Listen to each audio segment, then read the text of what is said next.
gentlemen, we have called you together to inform you that we are going to overthrow the United States government.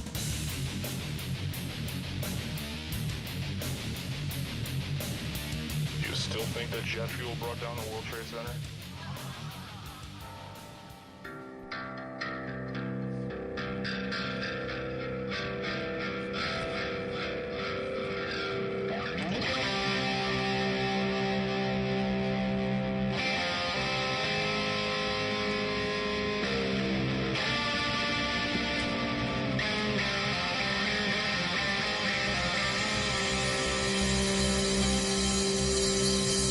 My presentation is entitled, What on Earth is Happening?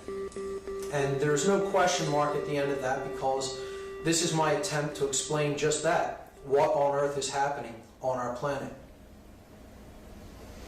And recognizing the fact that researchers often stand on the shoulders of giants, men who have come before them, men and women who have done incredible research and put that out into the world, I dedicate my presentation respectfully to the four individuals that you see here who are what I call the four horsemen of my personal apocalypse. These are the four men that were responsible for helping me in awakening myself and in understanding this information.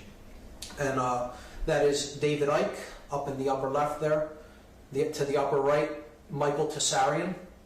On the bottom left, that's Jordan Maxwell, and perhaps more than any other individual who has inspired me, the late, great Terence McKenna there at the bottom right. So this presentation is respectfully dedicated to these men. Introduction. Truth and lies. Questions and answers. Everything that I'm going to be talking about here today ultimately boils down to one thing. What is the truth about what is taking place here? And that's a big word, that's a big topic to get into. Who am I to discuss what the truth is? Who is anyone to discuss what the truth is? Is there a truth? Well, one of the main concepts in my presentation going forward that I put out there is that there is, in fact, a truth, and it is that which is. The truth is simply that which is. It is our perceptions of truth that waver from individual to individual. Some resonate with it, some do not. Some come into accordance with truth, and some waver radically away from it. But the truth is. It's unwaverable, it's unalterable, it's simply the pure state of being, it's that which is. And it exists, it is knowable. We can come to know what truth is. That is the spiritual journey.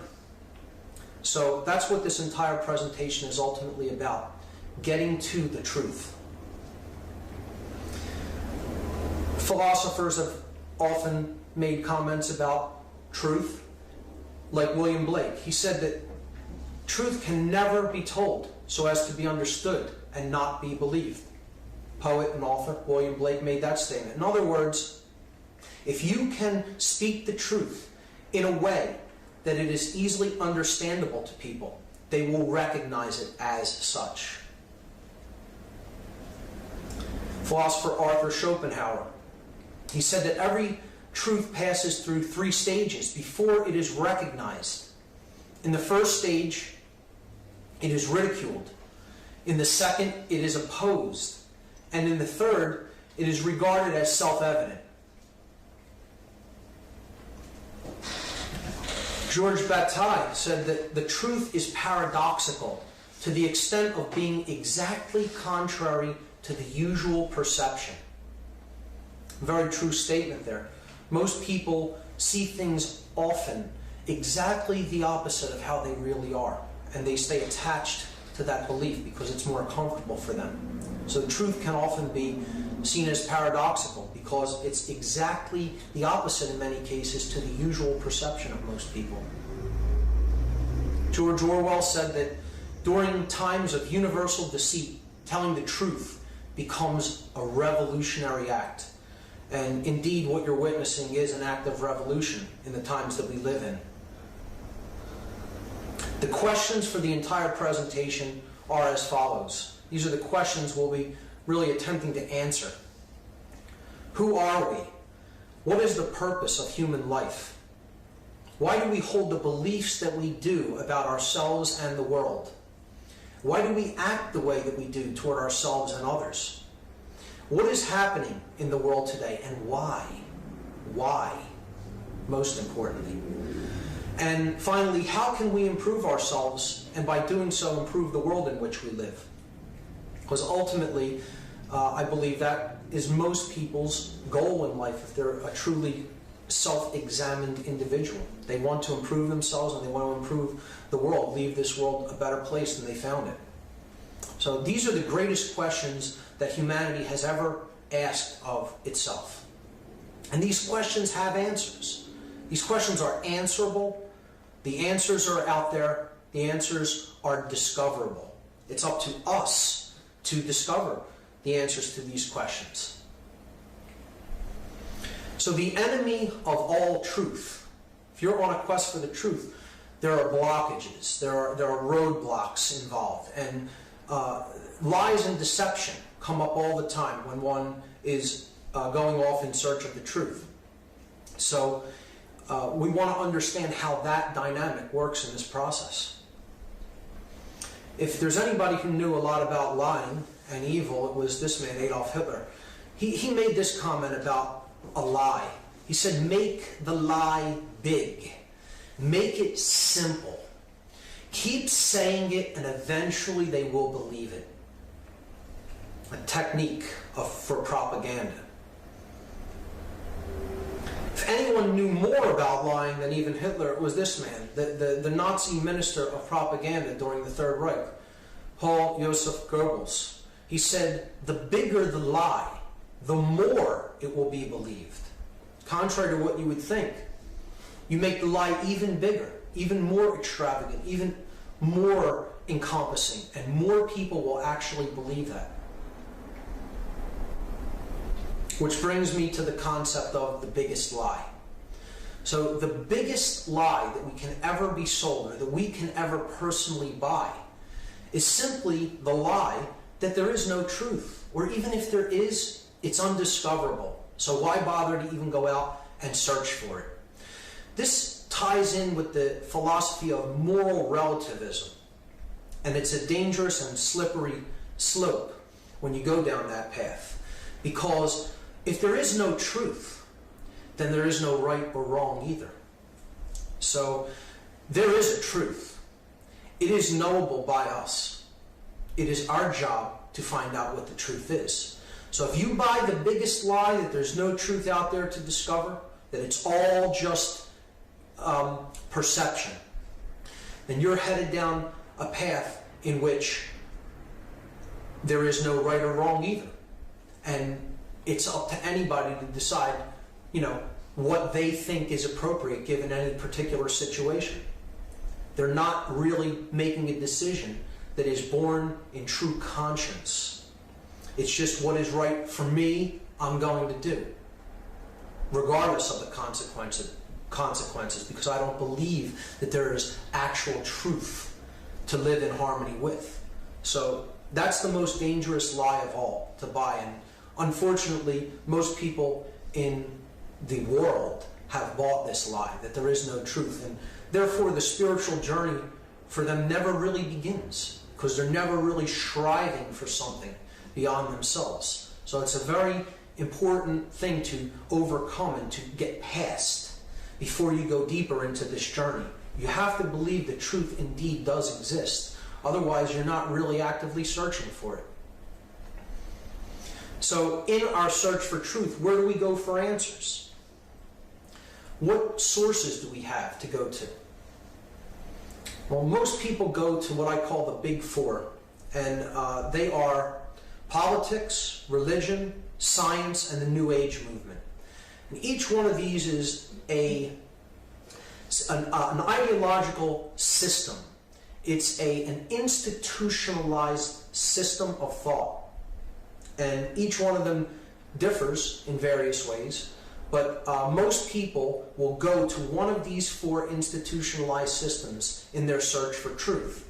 And what I'm going to talk about in my presentation here today will touch upon all of these institutionalized systems. However, it cannot fit in nicely into any of these boxes, because that's what they are.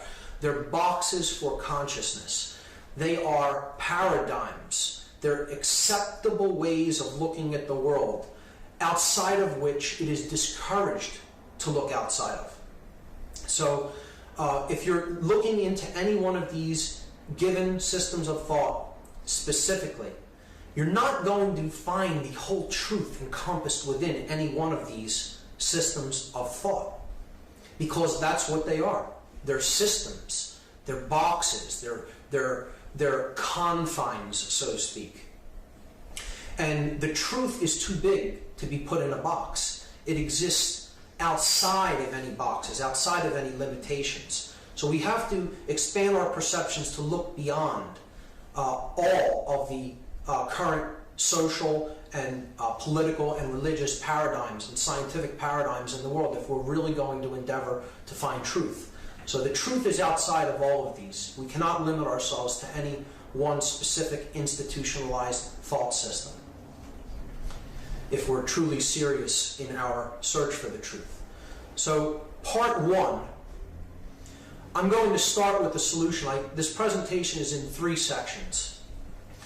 Part 1 is the solution. Part 2, we examine the problem. And then part 3, we talk about how to actually apply the solution to get the desired outcome. So I'll begin with part 1, the solution. And the solution for the problems that humanity currently faces is indeed a raising of consciousness. Consciousness must be raised on a global scale. But to do that, the way that that is done is by raising it on an individual scale. Within each individual, consciousness must be raised. And as each individual consciousness is raised, global consciousness is raised. But in talking about consciousness and why this is the solution to all of the problems that humanity faces, most people don't really understand what consciousness is. They think of it as simply being physically awake. Yes, we have physical awake consciousness because we're awake, we're alert, but consciousness is much more than just a state of being physically awake. So we need a definition for consciousness as we go forward in the presentation. And I'd like to encapsulate how I feel about consciousness. This is a quote that is on the oracle at Delphi in Greece. This is words that are inscribed upon the Delphic oracle. Heed these words, you who wish to probe the depths of nature. If you do not find within yourself that which you seek, neither will you find it outside. If you ignore the wonders of your own house, how do you expect to find other wonders? In you is hidden the treasure of treasures. Know thyself, and you will know the universe and the gods. So this is one of my favorite quotes because it tells the whole story, essentially. We need to know ourselves. All knowledge of value ultimately is self-knowledge. And this is what we lack globally. We lack this as an entire species. And this is why we're in so much trouble today. This is why we're in the dark situation that we're in. Because we lack self-knowledge. We need to understand ourselves and our motivations and our desires and what makes us tick if we're really going to have any kind of happiness, success, or peace in our lives. And the ancients understood this, and they encapsulated it perfectly in a statement like that and in the buildings and in the architecture that they put together. Perhaps they were more connected with consciousness and with their own self-knowledge than we are today. So this next slide is a dictionary definition of what consciousness is. An encyclopedia or a dictionary says that consciousness is the characteristics of a being generally regarded to comprise qualities such as subjectivity, self-awareness, sentience, sapience, and the ability to perceive the relationship between oneself and one's environment. Now that's an excellent definition of what consciousness is in my estimation, but it's a bit complex. There's a lot of words there, and instead of going into each word and breaking it down and defining it separately, we can take that as a pretty good definition of what consciousness is, but for the purposes of this presentation, I would like to just simplify it and take it down to a simpler level. So with that in mind, this is the definition of consciousness that I'm going to use going forward in this presentation. Consciousness is simply the ability of a being to recognize patterns and meaning with respect to events taking place, both within oneself and in the realm in which the self exists and operates. In other words, consciousness is the ability to understand information, understand events that are taking place, the implications of them, and internal events and information as well as external worldly events and information. It is the ability to recognize patterns within information. That's my definition of consciousness as I'm using it in this presentation, so we want to keep that in mind as we move forward. The ancients had different symbols that they used for consciousness and energy, and this is one of them. This is called the Tao. Some may know it as the yin and the yang. And this represented the all, everything, because everything is conscious. Everything is consciousness ultimately. It's all energy. And there are different mixtures of different types of energies. And the Taoist philosophy codified this in this symbol, the Tao, the yin-yang, by a mixture of two basic polar energies, one being light, one being dark, one being male, one being female. They called these the yin and yang. Now, yang is on the left there, and it's solar. It has to do with light, the sun. It's masculine in its qualities. It's active. It's more analytical, and it's a dominant energy. It's more left brain. We're going to talk about the structure of the brain later on, and it can be aggressive. It's dominant. It's active. It's a male thrusting principle. Okay, the darker energy, yin, is associated with the moon, which is up at night. Okay, when it's dark.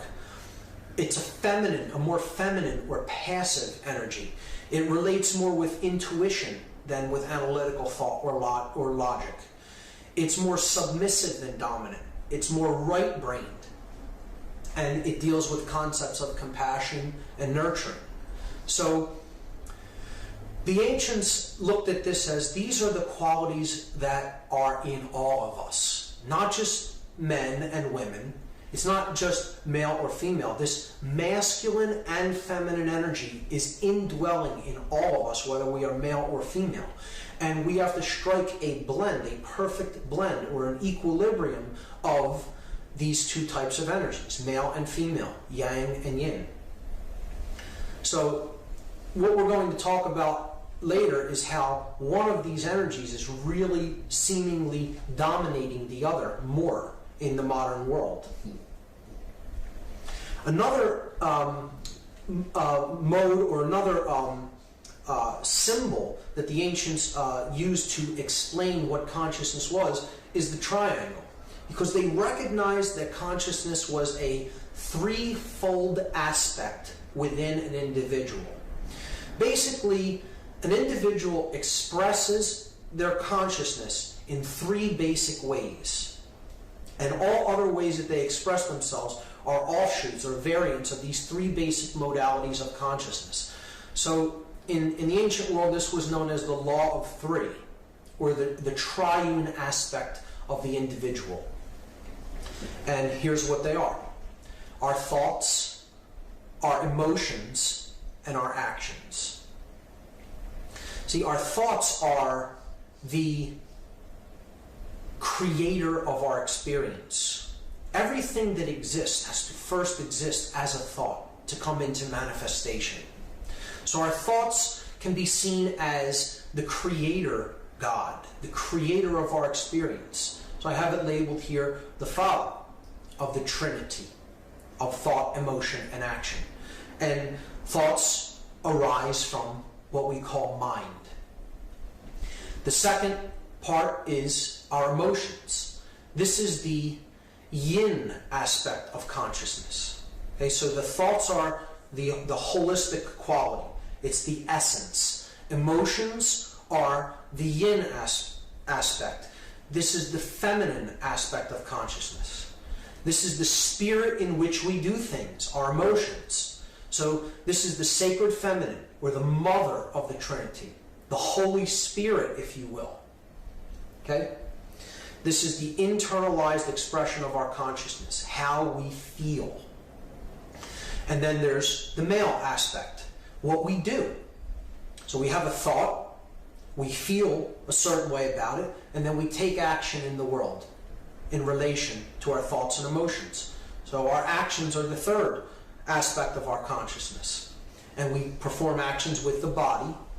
And since it's a male principle, this is the yang energy, it's considered the offspring of our thoughts and our emotions. So it is the child of the father and the mother. And it's a male principle, so it's a male child, the son. So this could be seen as the divine child of the Trinity. Thoughts being the creator God, the emotions being the sacred feminine mother, and then our actions being the male offspring of those two, the divine male child, the son.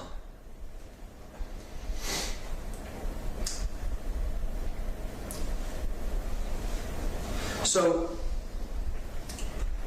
the next part of the presentation is going to deal with how consciousness manifests itself through our physiology and the structure of the human brain, because it's extremely important to understand the structure of the brain and how the different complexes within the brain function if we're going to understand what's really going on within us. So this is a schematic diagram of the human brain, and it shows that the brain is basically broken down into three subcomplexes. We have, in effect, three small brains working in unison as one whole brain complex.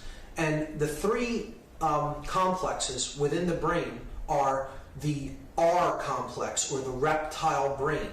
You see it here at the bottom, and it is basically the brain stem and the cerebellum, the dark part right behind the brain stem, right here, the cerebellum, and this is the brain stem.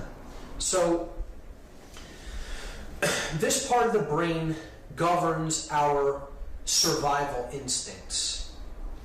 It has to do with our motor skills. It has to do with all things that we interact with in the physical world, movement, basic survival techniques, the necessity for food, to take food and nutrients into the body, shelter, clothing, warmth, etc. So the reptile brain is geared toward the physical world.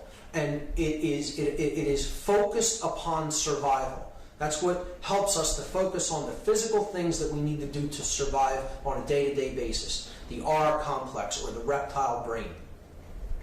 So the second subcomplex of the brain is the mammalian brain, or the limbic brain. And this is the part of the brain that basically governs our emotions. It makes our emotions capable of being expressed through our body. In other words, it pumps all of the chemicals, the neuropeptides, into the body from this part of the brain that makes us feel the consequences of what we do in the world.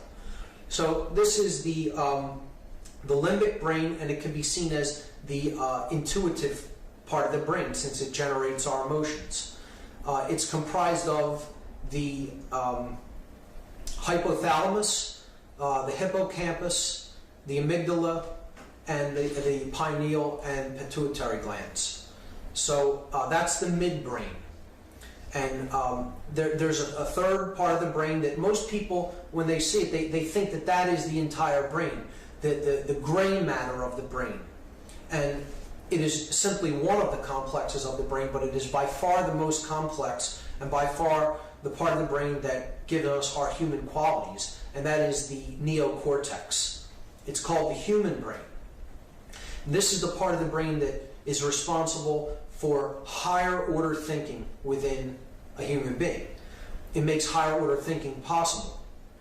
All of the things that distinguish us from the animal kingdom, it takes place within the neocortex. Art, science, music, speech, verbal and written communication, all neocortical functions.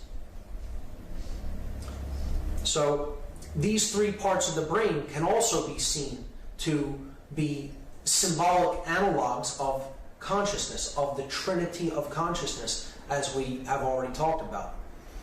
See, the reptile complex of the brain is based upon control. It's the part of the brain that makes us want to control our environment so that we survive. And this could be seen as the Old Testament God, obsessed with law, obsessed with regimen, with control. So it's the dominator aspect of the brain. A reptile is a creature of instinct, without emotion, cold-blooded, just focused on survival. The sacred feminine part of the brain, what I correlate to the Holy Spirit, is the midbrain, the limbic system, the limbic brain, the mammal brain. So it is what generates our emotions, the spirit in which we do things. So that's the feminine aspect of the brain complex. And then the most important part of the brain, by far, is the neocortex, because that's where all of our human qualities are really derived out of the activity that takes place within this part of the brain. Without the neocortex, we wouldn't be able to do any of the things that make us human. So this can be seen as the light, the thing that truly separates us from the animal kingdom. And it is the son, the divine child. It's the product of these other two brains, with the reptile complex being the father, the limbic system being the mother, and then they bear the divine child, the neocortex, the light of the world, so to speak, because the prefrontal neocortex was known as the third eye, and by the ancients, and this is the part of the brain that is responsible for our highest order thinking, and it's the seat of higher consciousness in the physiology. So these three parts of the brain, the triune brain, as it's called in the scientific world, is a symbolic analog to the aspects of consciousness and the types of energy that we talked about when we talked about the Tao.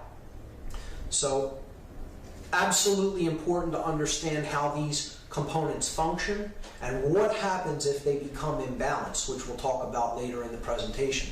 Now, to understand that, we have to understand that the neocortex itself is bilaterally symmetrical. It's divided down the middle. It's in two distinct parts, two distinct halves, and they're called brain hemispheres. So there's a left hemisphere and a right hemisphere, and they govern different functions of an individual. So the left brain of an individual governs things like logic, analytical thought processes, verbal communication, our language, mathematics and science.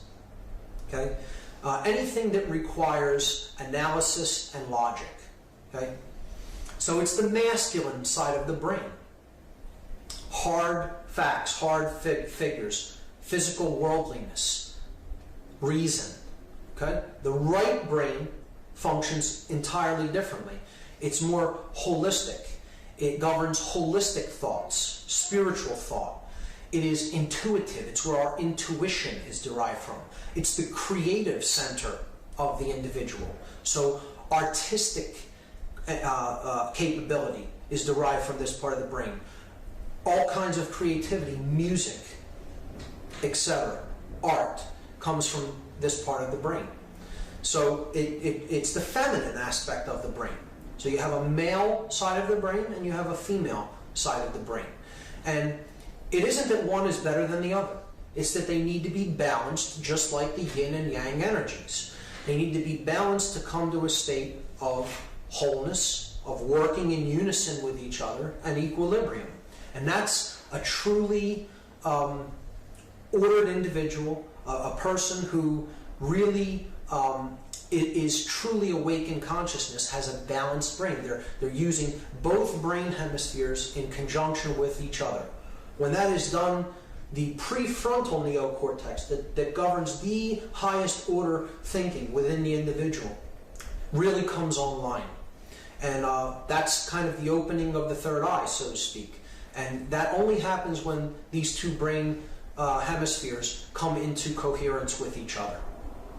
And a little bit later, I'm going to talk about what happens if these brain hemispheres are radically out of balance with each other. What happens if one side really is dominating the other, and there's very little activity taking place in one hemisphere of the brain, but a whole lot on the other. And unpleasant things begin to occur. Things that aren't too good in our experience begin to happen when the brain is in significant states of imbalance. So I'll be talking about that later. Again, the left brain is the yang energy. The right brain is the yin energy in correlation to Taoism.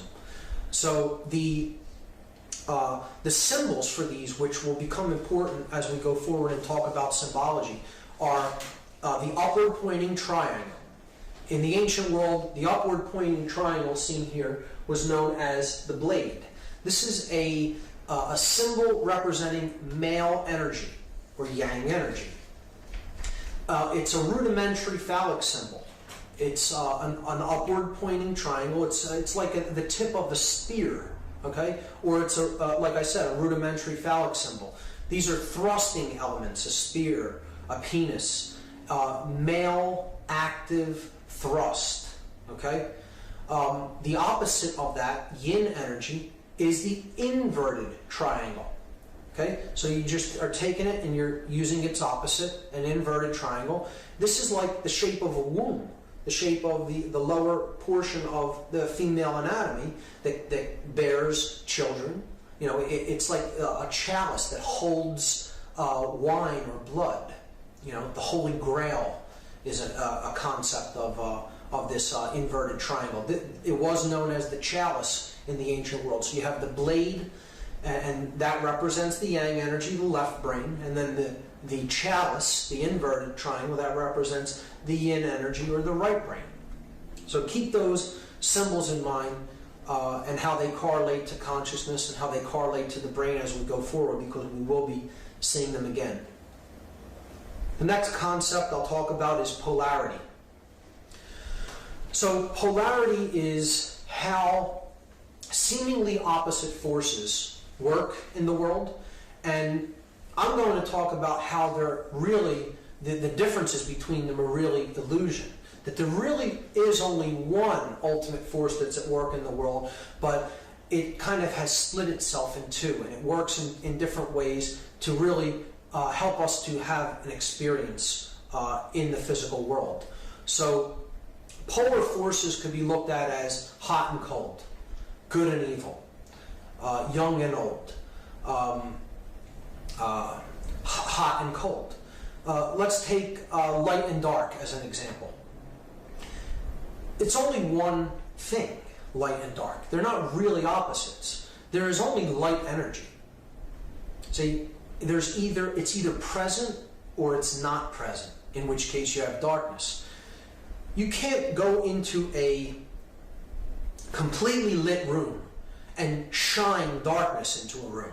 There's no such thing as a darkness flashlight, right? because darkness is simply the absence of light energy. So there's only light energy.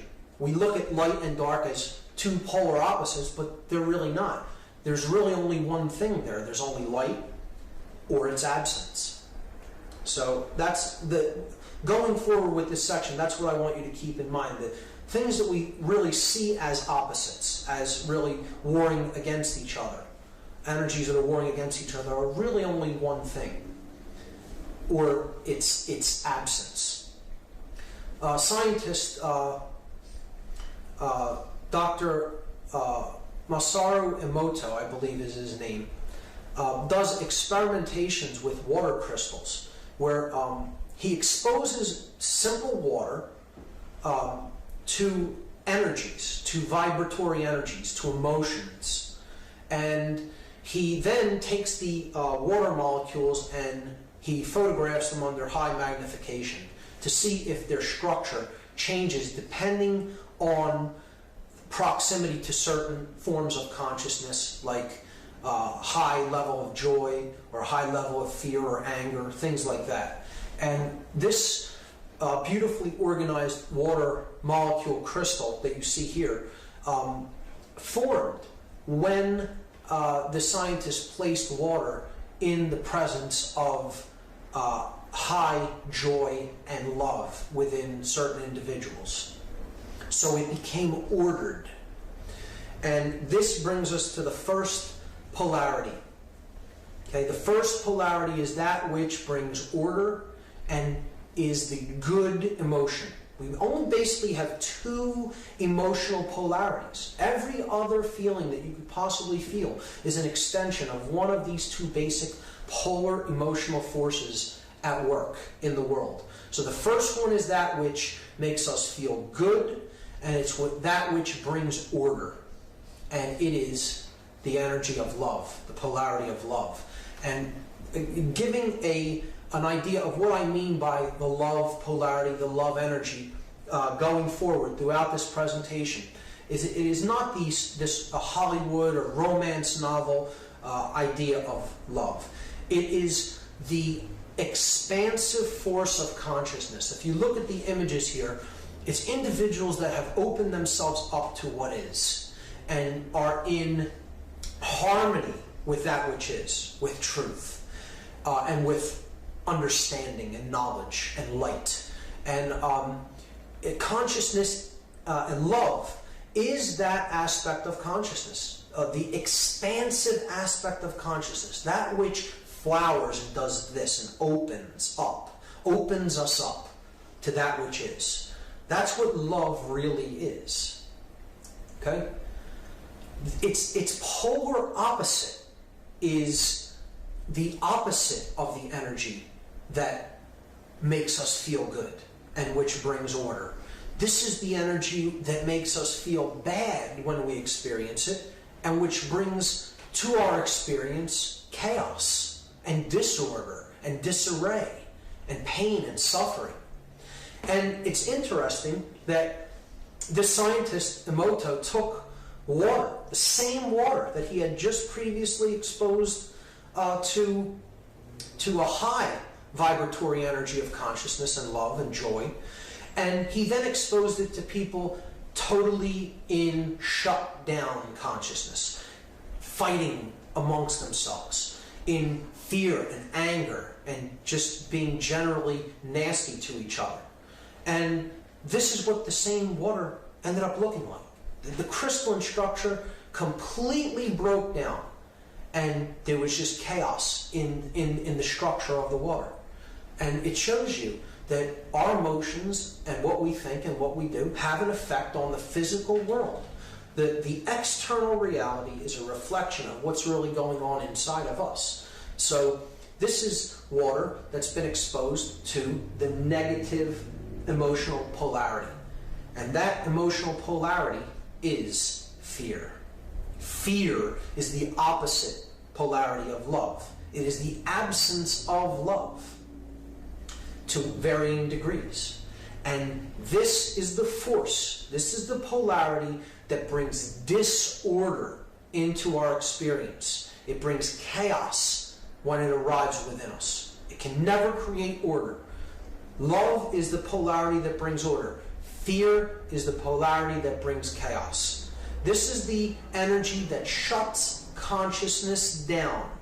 Like love does this and it opens it up, fear does this and it closes it down and it keeps it suppressed. Okay? So, these two basic emotional polarities, love and fear, are what really create everything around us, depending on how much we're in harmony with each of them. And they have each an internal manifestation, and they each have an external manifestation. So, love has a manifestation that happens within us and then outward in the world. And fear has a manifestation that happens within us and then outward in the world. We're going to talk about those. So we'll talk about the internal polarities next, the internally expressed polarities of fear, of love and fear. So when love reaches a crescendo or a highest expression within an individual, okay? I have a term that I call this. It's a concept that as you think, so you feel internally, and so you act in the world. See, there's no separation within you. Right? As you think, so you feel, so you act. And I call this concept dominion.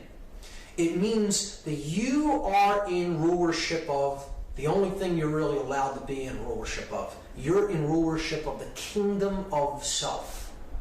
As you think, so you feel, so you act. Those three aspects of consciousness are in unison within you. And no one can tear them apart. No one can divide them or conquer them.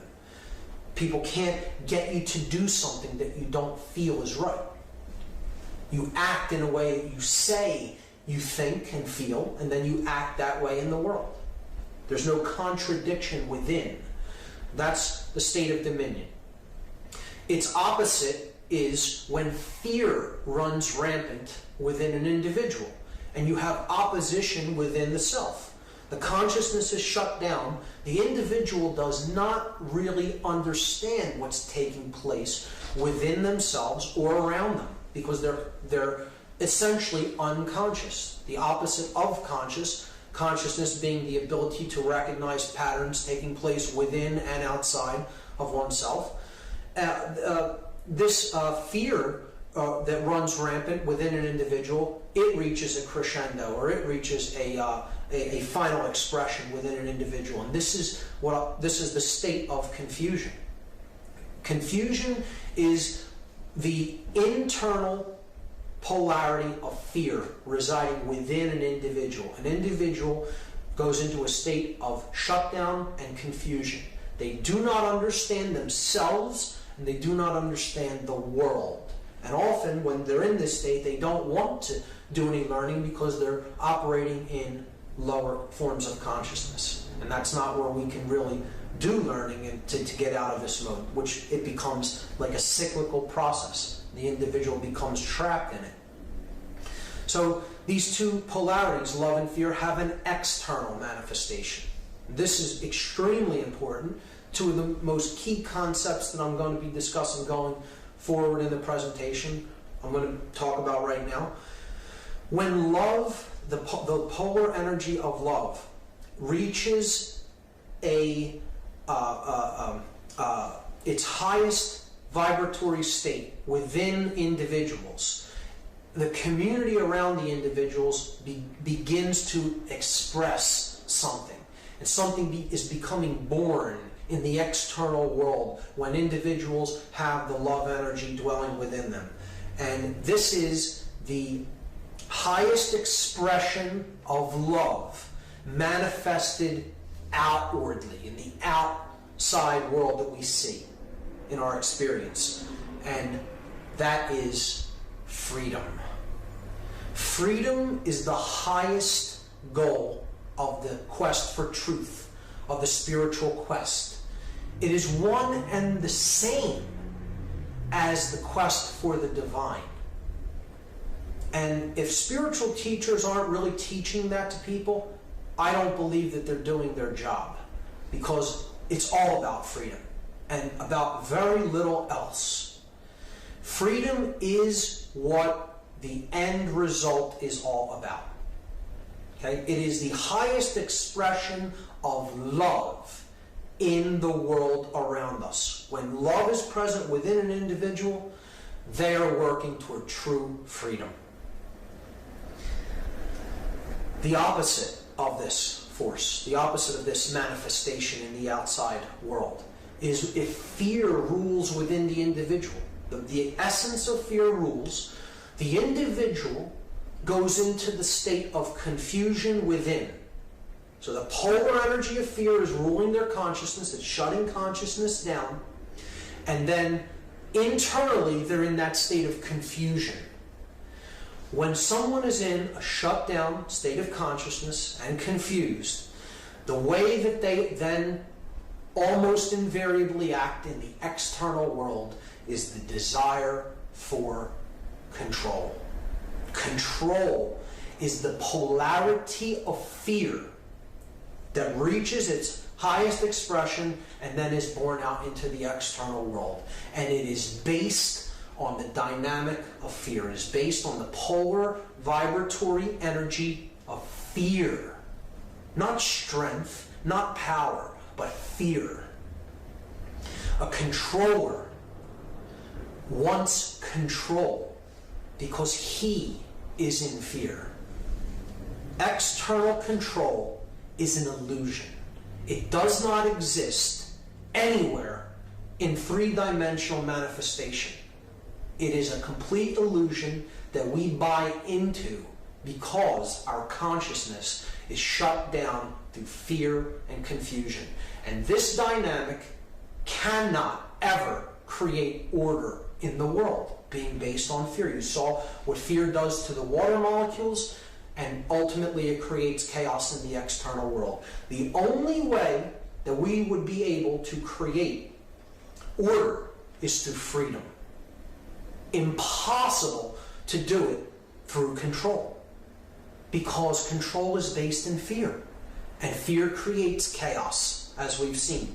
If you're going to create order in the world, the only way to ever do it is to do it by attempting to create freedom in the world, because freedom is based on the polar energy of love. It is based on the dynamic of love, and that is the force which brings order and peace and prosperity.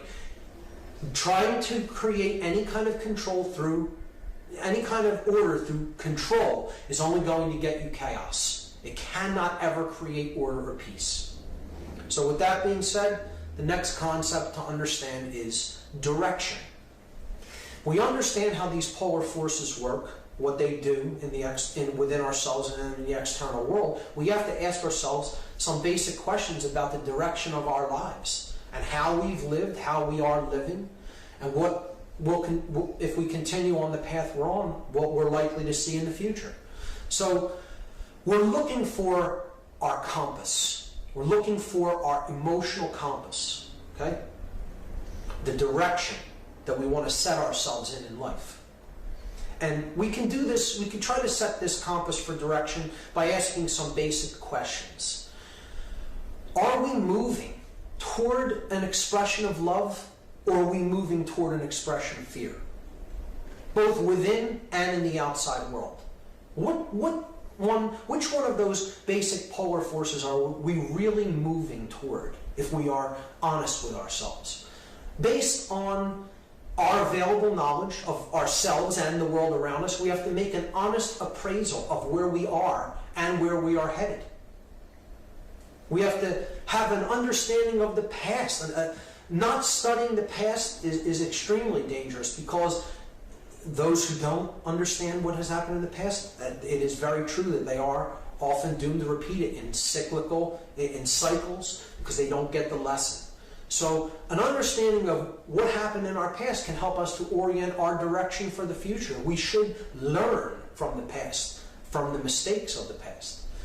But most importantly, in analyzing and trying to come to an understanding of what sets our direction in life. We have to really grasp and understand that our emotions are the most critical factor. Our emotions are our compass for direction in life. When we feel an emotion, it's because it's trying to tell us either continue to do that thing or do not continue to do that thing. The emotions are the compass. That's why it's called compassion. Compass is in the word compassion. Compass, passion, emotion. So our emotions are our compass for direction in life. If we numb them out, if we seek to not feel them, we're throwing our compass away and we're lost in the wilderness.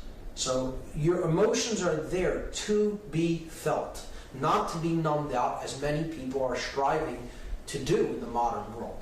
There are our guide, so to speak. There are our markers through the wilderness that we're in. And we need them, and we need to cultivate them and feel them, not numb them out.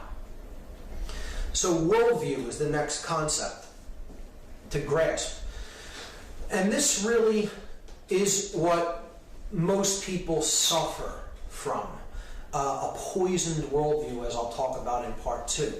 See, it's just what it says. It's our view of the world. How we view ourselves in relation to the world, how we view others in relation to ourselves. So just like the polar energy forces that we talked about in polarity, there's a positive worldview and then there's a negative worldview.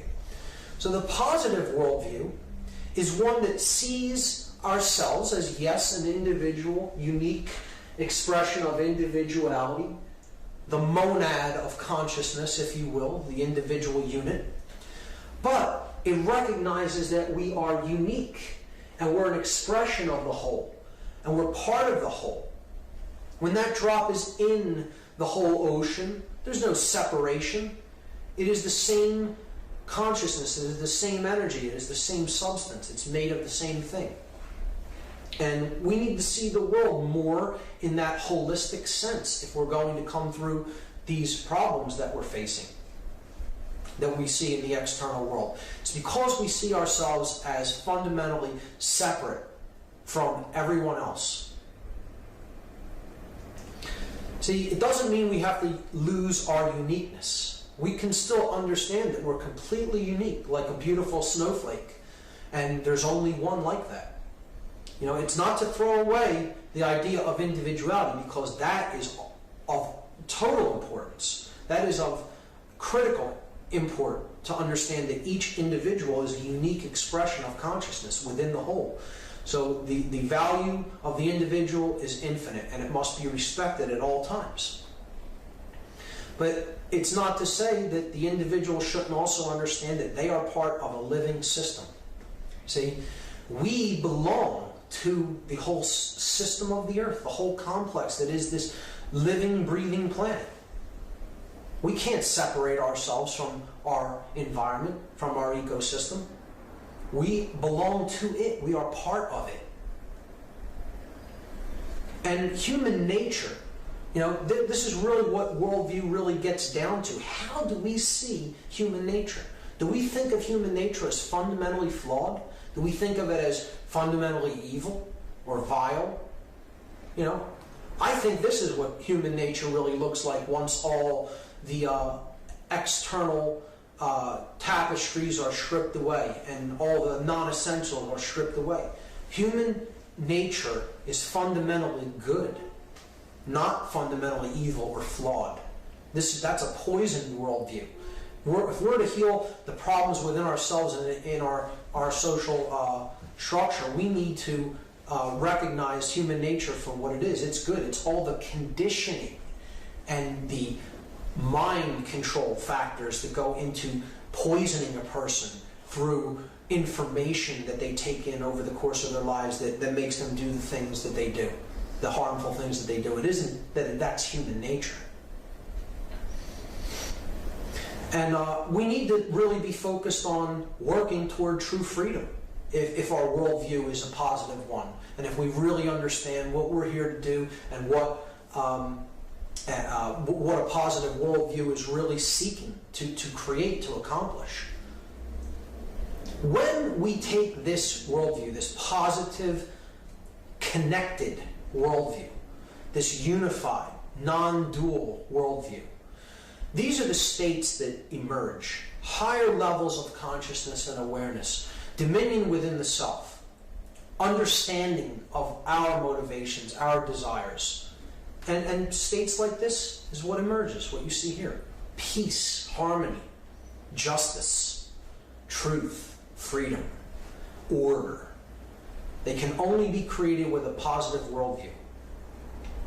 The opposite worldview is a negative or a dark worldview, a poisoned worldview as I call it.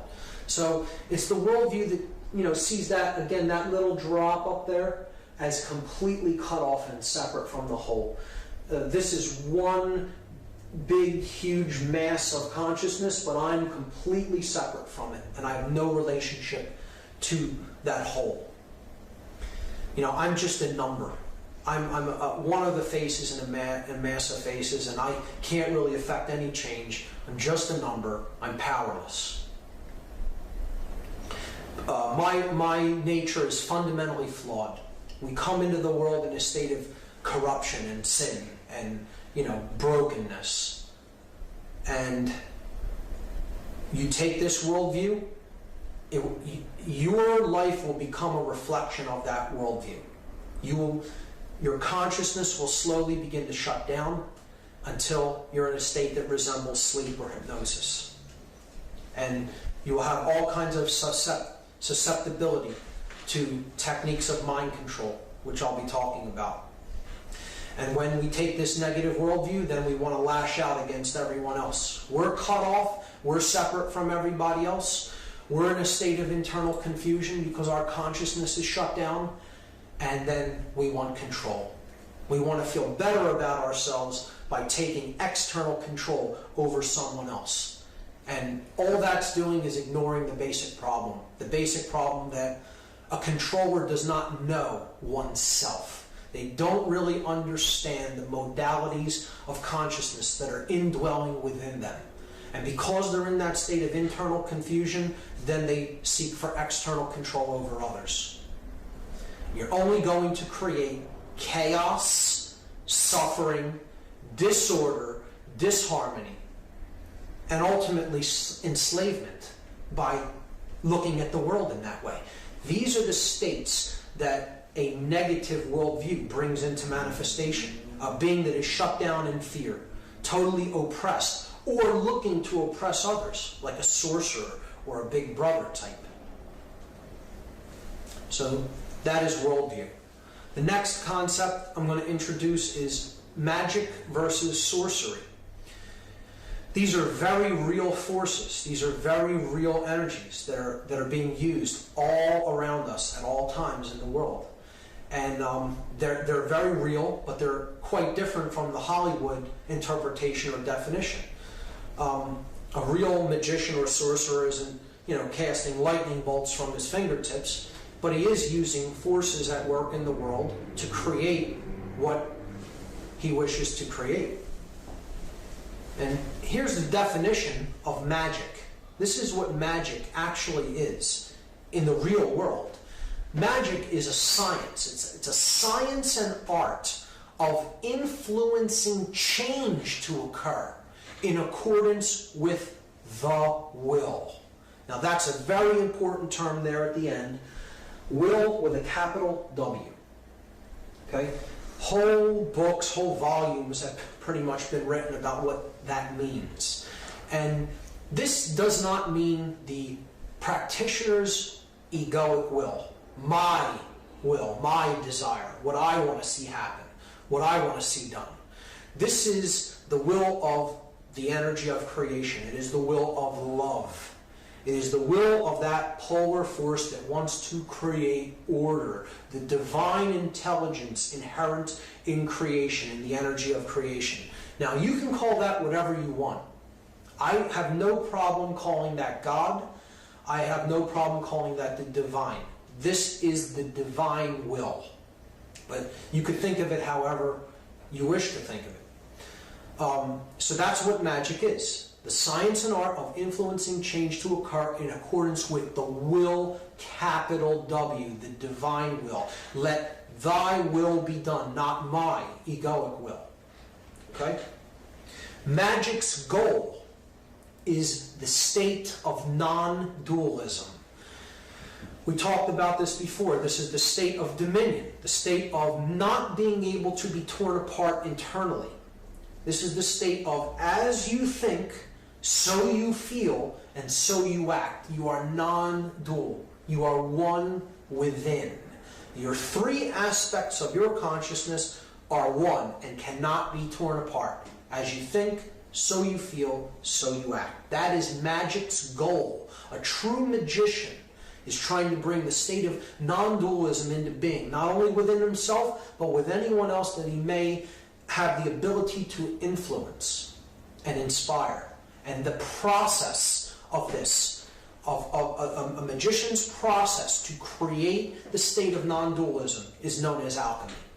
And alchemy is not this medieval concept of turning actual metals, base metals, into gold. This is an allegory. This is a symbolic allegory of helping to raise base consciousness into solar consciousness, into divine consciousness, non-dual consciousness, harmonic with the resonant energy of love, of order, of a unified brain, the unified male and female energies. So that's what an alchemist is really trying to do. He is attempting to inspire others and be an influence for them to raise their consciousness up to a higher level. That's what the process of alchemy is. And that's a magician's vehicle for doing his work to accomplish non-dualism. The opposite of magic is sorcery. And as you see here, the definition is almost identical. Sorcery is the science and art of influencing change to occur in accordance with the will. And you'll notice that the will is no longer capitalized, lowercase w, okay, because this form of will is not the capital W will. It is not the divine energy. It is not the divine aspect of creation, the divine will. This is the sorcerer's own egoic desires, what I want to accomplish for my ends. Let not thy will be done, let my will be done. So sorcery also has a goal, and what it is trying to create and bring into the world is the state of opposition. Opposition is the state when polar forces are at war with each other and there is struggle, there is conflict, there is suffering, there is chaos. Moreover, it means that sorcery wants to create, and a sorcerer wishes to create an opposition within an individual. This is the opposition that takes place within us.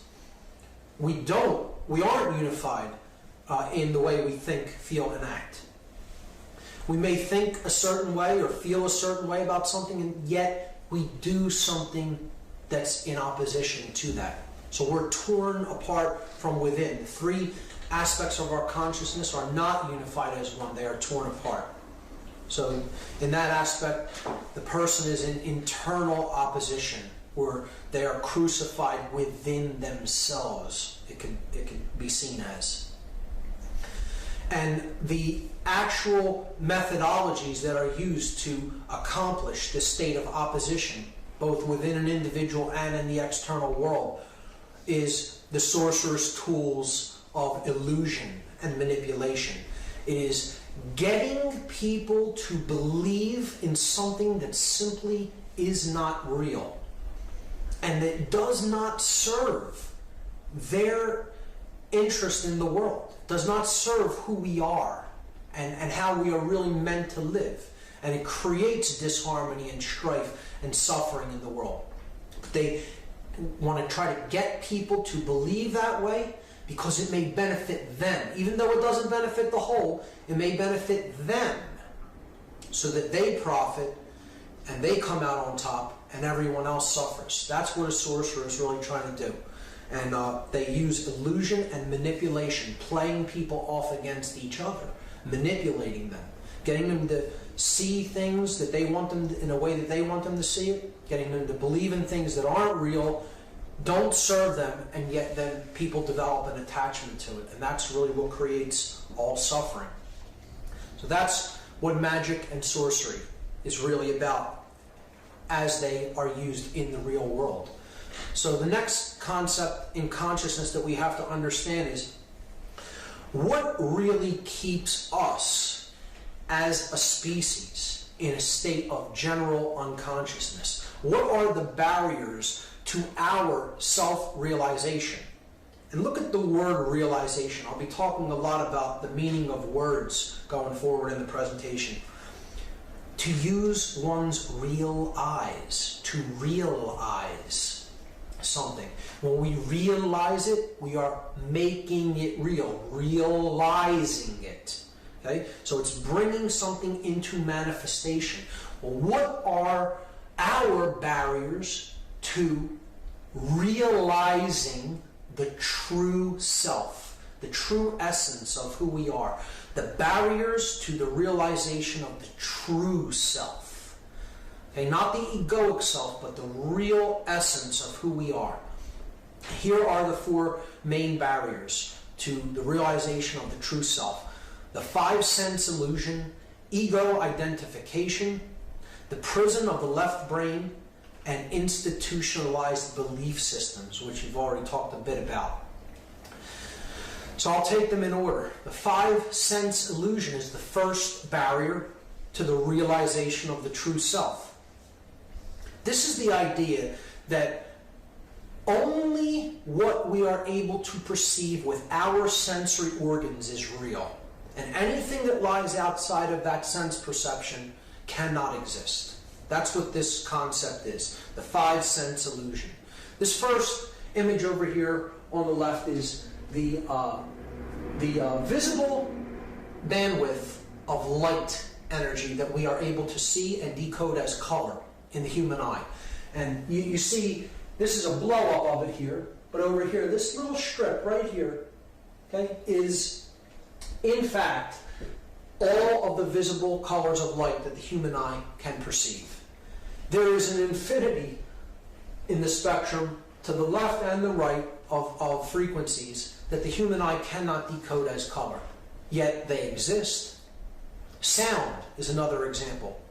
Take a dog whistle as an example. You blow a dog whistle, your ear does not hear the sound, yet a dog's ear does. That's because your ear is tuned to a different vibratory bandwidth of frequencies than is a dog's ear. Does that mean that no sound is coming out of the whistle that you're blowing? Of course not. The sound vibration exists. It's traveling through the air. It's actually reaching your ear. Your ear just can't decode it as sound. That doesn't mean it doesn't exist. Our identification with the solidity of matter. Most people do not realize that matter is nothing but solid. It's nothing like anything solid. Matter is almost entirely empty space.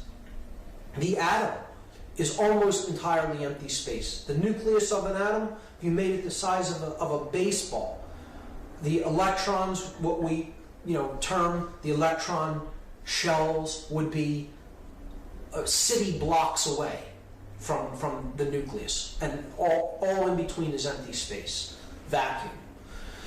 If you took a subatomic particle of an atom and looked at it under enormously high powerful magnification, we don't even have the technology to do that. Scientists understand that these subatomic particles that comprise all matter are really vibratory energy. They're just a wave of energy vibrating very quickly, like a little rubber band. This is string theory. And think of it like a telephone cord.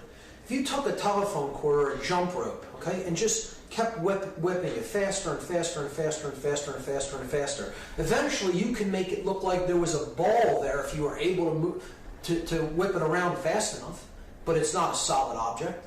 You have a very, very thin, unidimensional piece of rope or strand or string, and it's just vibrating, and it's taking a form by the way it's vibrating. Matter is the same way.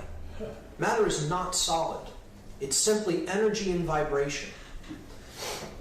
And everything is made of this. From the smallest cells, the smallest single-celled organisms, to entire galaxies. We are made of this. We are not solid. We are energy taking a form through vibration. Okay, so we have to understand that if we're going to get past this five-sense illusion of only what we see and perceive, to our limited sensory organs is real. It simply is not true. A great experiment that really helps one to understand that matter isn't really solid and that our consciousness is really what determines the outcome of how we perceive and experience the physical world is the double slit experiment, the quantum physics double slit experiment. You could go online and look that up and watch a video about it, but I'll briefly describe it here. Scientists take very, very small bits of matter. Like let's say you took a little ball bearing and you shot it through two slits, as you see up here. You get a pattern on the other wall, okay, that looks like two slits from where they went through and they struck the measuring device on the other side. Okay, so that's this first image here. Very small pieces of matter, like let's say ball bearings or pellets. You're shooting them through a shield with two slits in it, and that's the pattern they form on the other side. Now, when scientists do this with electrons, which are very, very, very small bits of matter, part of an atom, a subatomic particle of an atom, which is what matter is comprised of, you do not get two slits. You get what's called an interference pattern, which is like waves. Like when water goes through something and strikes it with intensity, and then it diminishes as it goes out from the center of intensity. But scientists are confused. We shot small bits of matter through these two slits, and we get an interference pattern. How could that be? They thought maybe they were interfering with each other because they were shooting them through as a stream of electrons. So what they do is they then take an electron voltmeter, which fires only one electron at a time. So now they're just firing one electron at a time, but yet they still get an interference pattern. There's nothing for the electron, the single electron, to interfere with because it's going through one at a time. But they still get an interference pattern like waves. Okay? This is because at the quantum scale, matter isn't solid. It is wave energy.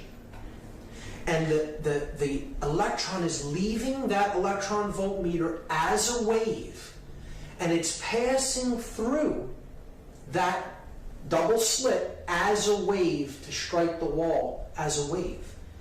Now, scientists wanted to determine, well, how many of them are going through one slit, how many of them are bouncing off, how many of them are going through another slit. So they put a measuring device, okay, before one of the slits, and they're going to measure how many of these individual electrons are passing through only one of the slits. What happens is when they put the measuring device onto the one slit, the pattern then changes and it behaves like large matter, large pieces of matter, like macroscopic matter instead of the very, very tiny subatomic particle of an electron. It stops behaving like a wave because consciousness has been introduced to the equation. And then it behaves like solid matter. It then, upon being observed here, this is called the observer effect. Upon being observed, before it goes through the slit, okay, it has to make a decision about which slit it's going to go in. It cannot act as a wave because there is consciousness introduced. So then an outcome must be determined, and that what happens is it is called the collapse of the waveform. So the particle that left as a wave collapses to a point particle and then goes through one of the slits or the other or bounces off the screen. Prior to that, it only exists as a waveform if no consciousness is introduced. So this shows us, one, matter is not solid. It is a waveform, a vibratory energy. Two, how we view ourselves, the world, the things that are taking place, has an effect on the outcome. We are made of these particles. Okay? So introducing consciousness into the equation can have the effect of changing the end result. That's the important thing to keep in mind here. Looking at it one way may get you one thing, looking at it a different way may get you something else. The five sense illusion. The next barrier to self-realization is ego identification. So ego should be briefly defined, because most people think of ego as, oh, I'm just a person who's completely full of myself, and I just think that I'm so great and so better than everybody else. That isn't ego as I'm using it in this idea, in this concept. Ego identification means that a person is identified with roles that they play in life. They don't see themselves as an aspect of consciousness. They see themselves as what I do, what I'm involved in, the role that I play. So I am a businessman. I am a soldier. I am an American. I am a father or a mother. Okay?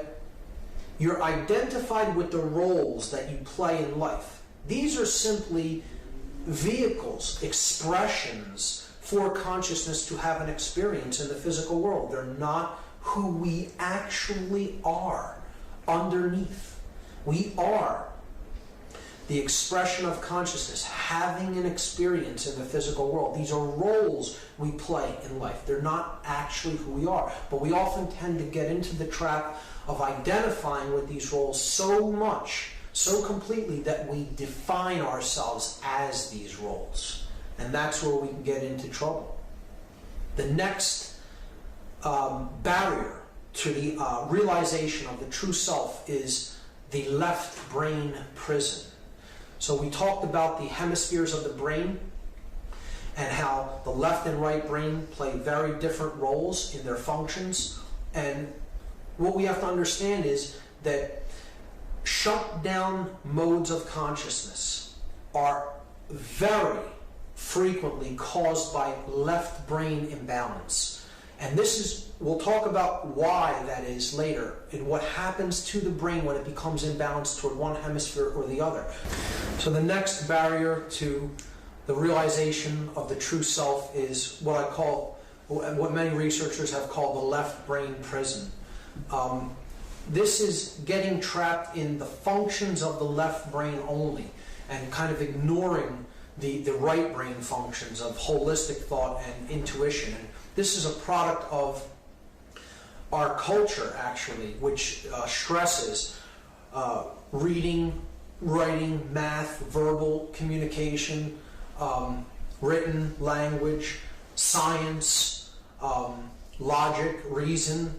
Okay? And it oftentimes ignores, particularly in our educational upbringing, holistic thinking, intuition, creativity, art, music, things like that are often de-emphasized in our educational structures, certainly not emphasized in our scientific establishments. And this is a kind of like a cartoon talking about or making a commentary on the differences between the left and right brain. The left brain, there you see everyone in business cubicles, all the same color, all looking identical, like robots kind of. And then on the right hand side you see people engaged in creative acts, in holistic behaviors, hanging out with their family, flying kites, reading, doing creative things, art. And it's a good analysis of the dichotomy between the left and right brain hemispheres. And the tendency in our culture is to get trapped in that left brain modality because that is the part of the brain that kind of keeps us real rooted to the physical world, and it's that which kind of is geared more towards staying in control. It's the dominator part, the aggressive or dominator part of the brain. And that's why I have the image there of Big Brother from 1984, because this is what it ultimately leads to if you stay trapped in that left brain sense of identity, the left brain prison, becoming like a dominator. The next barrier to the identification of the true self is institutionalized belief systems. So I call them belief systems because that's exactly what they are. They are beliefs that people become attached to. They do them often because it's simply the way that they were done previously. If they were introduced suddenly now without any prior knowledge of them, many people would say, well, why would you want to do something that way? But because they're handed down to us by other people who just say, that's how it's done, or that's the way it is, or that's how we do this, then it's accepted. But from our cultural paradigm, our cultural way of seeing the world. And it's also interesting to note the word institution. When we say that we are committed to an institution, what do we mean by that? Are we favoring the things that a body of people who do a certain thing, their approach to doing this are? Or are we saying, I'm being committed to a mental asylum? Committed to an institution and committed to an institution are the same phrase in our language. And one should think about why that may be. Why are they the same phrase even though they mean two completely different things? Language is a funny thing like that. We'll be talking a lot more about words, the meaning of words, the derivations of words, how our language speaks to us in very, very right brain ways if we can only break it down and really hear what's being said, kind of almost symbolically. But these are some institutions, marriage, business, the business world, the educational world, the medical community. You have government, you have religion, you have military, you have police and paramilitary. These are all institutional belief systems. They are not institutions which are really out there to discover truth. They are institutions that are out there to tell people how things actually are in their view, in their worldview, and then get them to go along with it without any actual examination of the facts for themselves. Therefore, they are belief systems. It works like this. Take my word that it works like this, and just do what we say based on belief. Not discovery, not self-discovery, but just belief.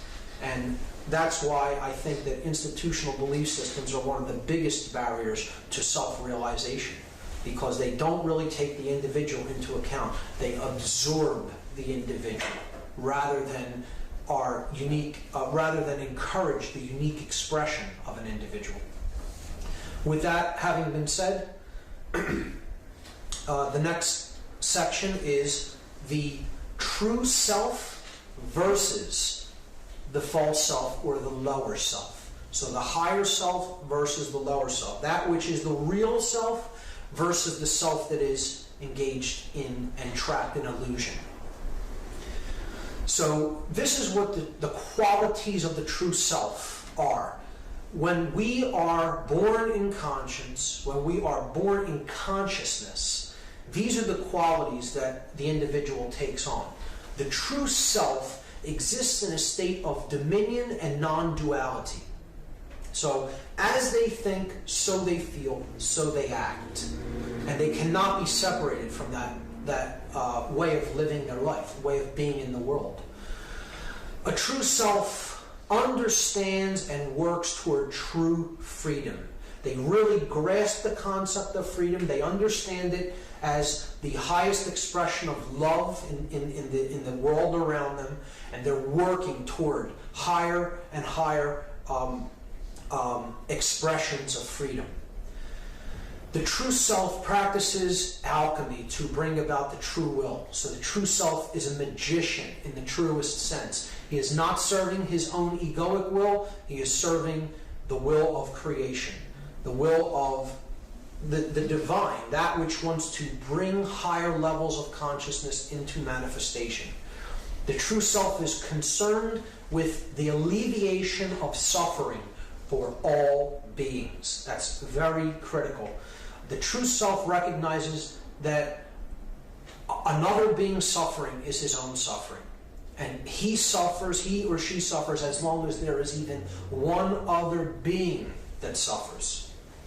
And they realize that because their worldview reflects an understanding that there is no separation between self and others. That separation, that seeming separation, is an illusion. There is only one consciousness here. And there is really no separation when you get right down to the deepest levels of consciousness. The true self does not exist in left-brained prisonhood, and he does not exist in ego identification. He has made the energies that are the seat in the seat of consciousness, that in the physiology, in the brain, one.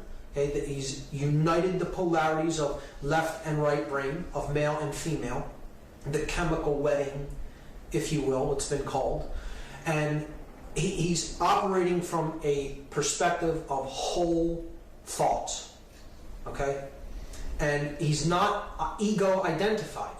He doesn't consider the role that he is playing in the world, regardless of what it may be, father, brother, son, teacher,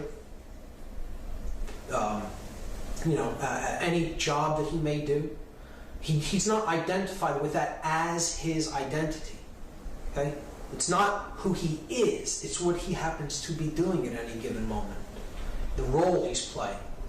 The true self seeks to break down all institutionalized belief systems because he recognizes them as boxes of consciousness keeping people entrained into belief systems, into believing what they're told, instead of really discovering things for themselves. So the true self wants to break down these institutionalized systems. He wants to limit their capabilities and their power as much as possible because he recognizes that institutional belief systems are ultimately an assault upon the freedom of the individual. And they're ultimately an assault upon consciousness when you get right down to it. Now, the qualities of the false self, the lower self, the base self, if you will. The false self exists in a state of confusion and opposition, and not in a state of dominion. They're in a state of internal strife. They're confused, seeking control, and therefore they're in opposition with themselves. As they think isn't how they feel and act. They'll take an action in complete opposition to how they may really feel deep inside. They're sinning against their emotions, sinning against the spirit. See? And this can only happen because the consciousness is shut down through fear. They ultimately exist in a vibratory energy of fear. The true self can't even envision what true freedom is. You could try to explain the conceptual idea of what freedom is, but they'll not really grasp it or understand it because their consciousness is so ruled by the vibration of fear that all they're seeking is control to try to alleviate the internal confusion. They don't understand themselves or the world. So they just lash out through control to try to externally control events. And all they're going to do by that modality is bring more chaos and disorder into the world and into themselves, ultimately. The true self often employs sorcery to bring accordance with his own egoic will. his or her own desires. Okay, so and normal people can act as sorcerers, trying to manipulate and influence other people just for their own benefit. It doesn't have to be a skilled practitioner of mind control or magic. Okay, this is an everyday person can become a sorcerer, and they're trying to bring accordance with their own egoic will. It doesn't matter. The divine will doesn't matter at all. It's what I want. It's all about what I want. He's concerned only with oneself and one's own. If that, maybe my family or small circle of friends, if that. But ultimately, the focus is on my own comfort, my own happiness, my own desires, and anyone else. If it doesn't affect me in my own immediate surrounding, they can be damned. The true self has a worldview that reflects a belief that everything exists in a state of separation, even though this is not the case. They believe that because they're trapped in that left brain modality, that left brain prisonhood. The true self lives life in a state of left brain ego identification, totally identified with the roles that they play and attached to their belief systems, totally attached to what they perceive. Doesn't matter what the truth is. I'm going to think what I want about it. It's where this moral relativist stance comes in. Doesn't matter if there's a truth out there. I can determine the truth for myself, or whatever I want it to be. I'm the arbiter of truth. So he's in such a state of left brain prisonhood that he is completely ego identified. The role I play is all that there is, and that's who I am. And the false self accepts and reinforces most institutionalized belief systems. So not only do they accept the belief system, they enforce it themselves. They want to propagate it because they're benefiting in the physical sense, in the worldly sense, from that institution being in operation, and they want to continue that. So that's the false self, the qualities of the false self, the egoic or lower self. What we've talked about all through part one so far is really the nature of good and evil. The nature of what we experience in the world within ourselves as good, and what we experience within ourselves and in the world as evil. And ultimately it's broken down to simply this way. Love is that which creates everything that is good in the world, and fear is that which ultimately creates everything that is evil in the world. And these are emotional polarities. These are the forces that either awaken consciousness and make it flower, or they shut consciousness down and put it into a box. And these are the things that they bring into manifestation. Love brings dominion within. It brings freedom without. It is accomplished through magic to bring about the true will through alchemy, to create non-dualism. Fear is bringing evil forward through creating internal confusion, which then results in the external desire for control. It works through the process of sorcery, manipulation, and serving the egoic will to create illusion in others and ultimately opposition within the self and others. Love is sending us in the correct direction. The emotional compass is set properly when we're in the vibratory energy of love, higher consciousness.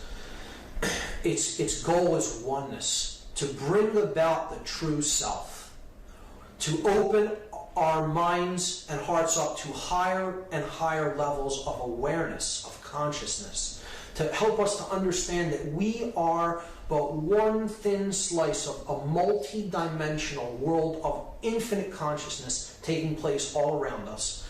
And it can help, it is trying to bring about a balanced brain, a perfectly balanced brain between the male and the female, the left and the right hemispheres of the brain, because that is what will create order in the world. Okay? All of these concepts will bring about good and order. The opposite side, evil, which works through fear, will create misdirection in life. Fear will always create misdirection. It will always throw the emotional compass off target and send us in the wrong direction, because it's working to try to separate people. When you put people into fear, you're separating them, and you're getting them to see everything as separate and themselves as separate from everything else. This is identification with the lower self. This is base consciousness. This is consciousness put in a box and in a trap. It's ego identification, total identification with the physical, worldly roles that we play. Trapped in the five-sense world. If my senses can't perceive it, it doesn't exist, even though they're very limited bandwidth, open to very limited frequencies and bandwidths. But if my senses can't perceive it, it isn't real.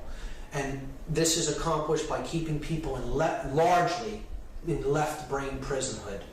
And we'll talk now about how what these different modalities actually bear into the world, what they birth into the world. And then we'll start to talk about how the brain can become imbalanced, and how the brain really is a very significant factor when it comes to how these forces work in the world.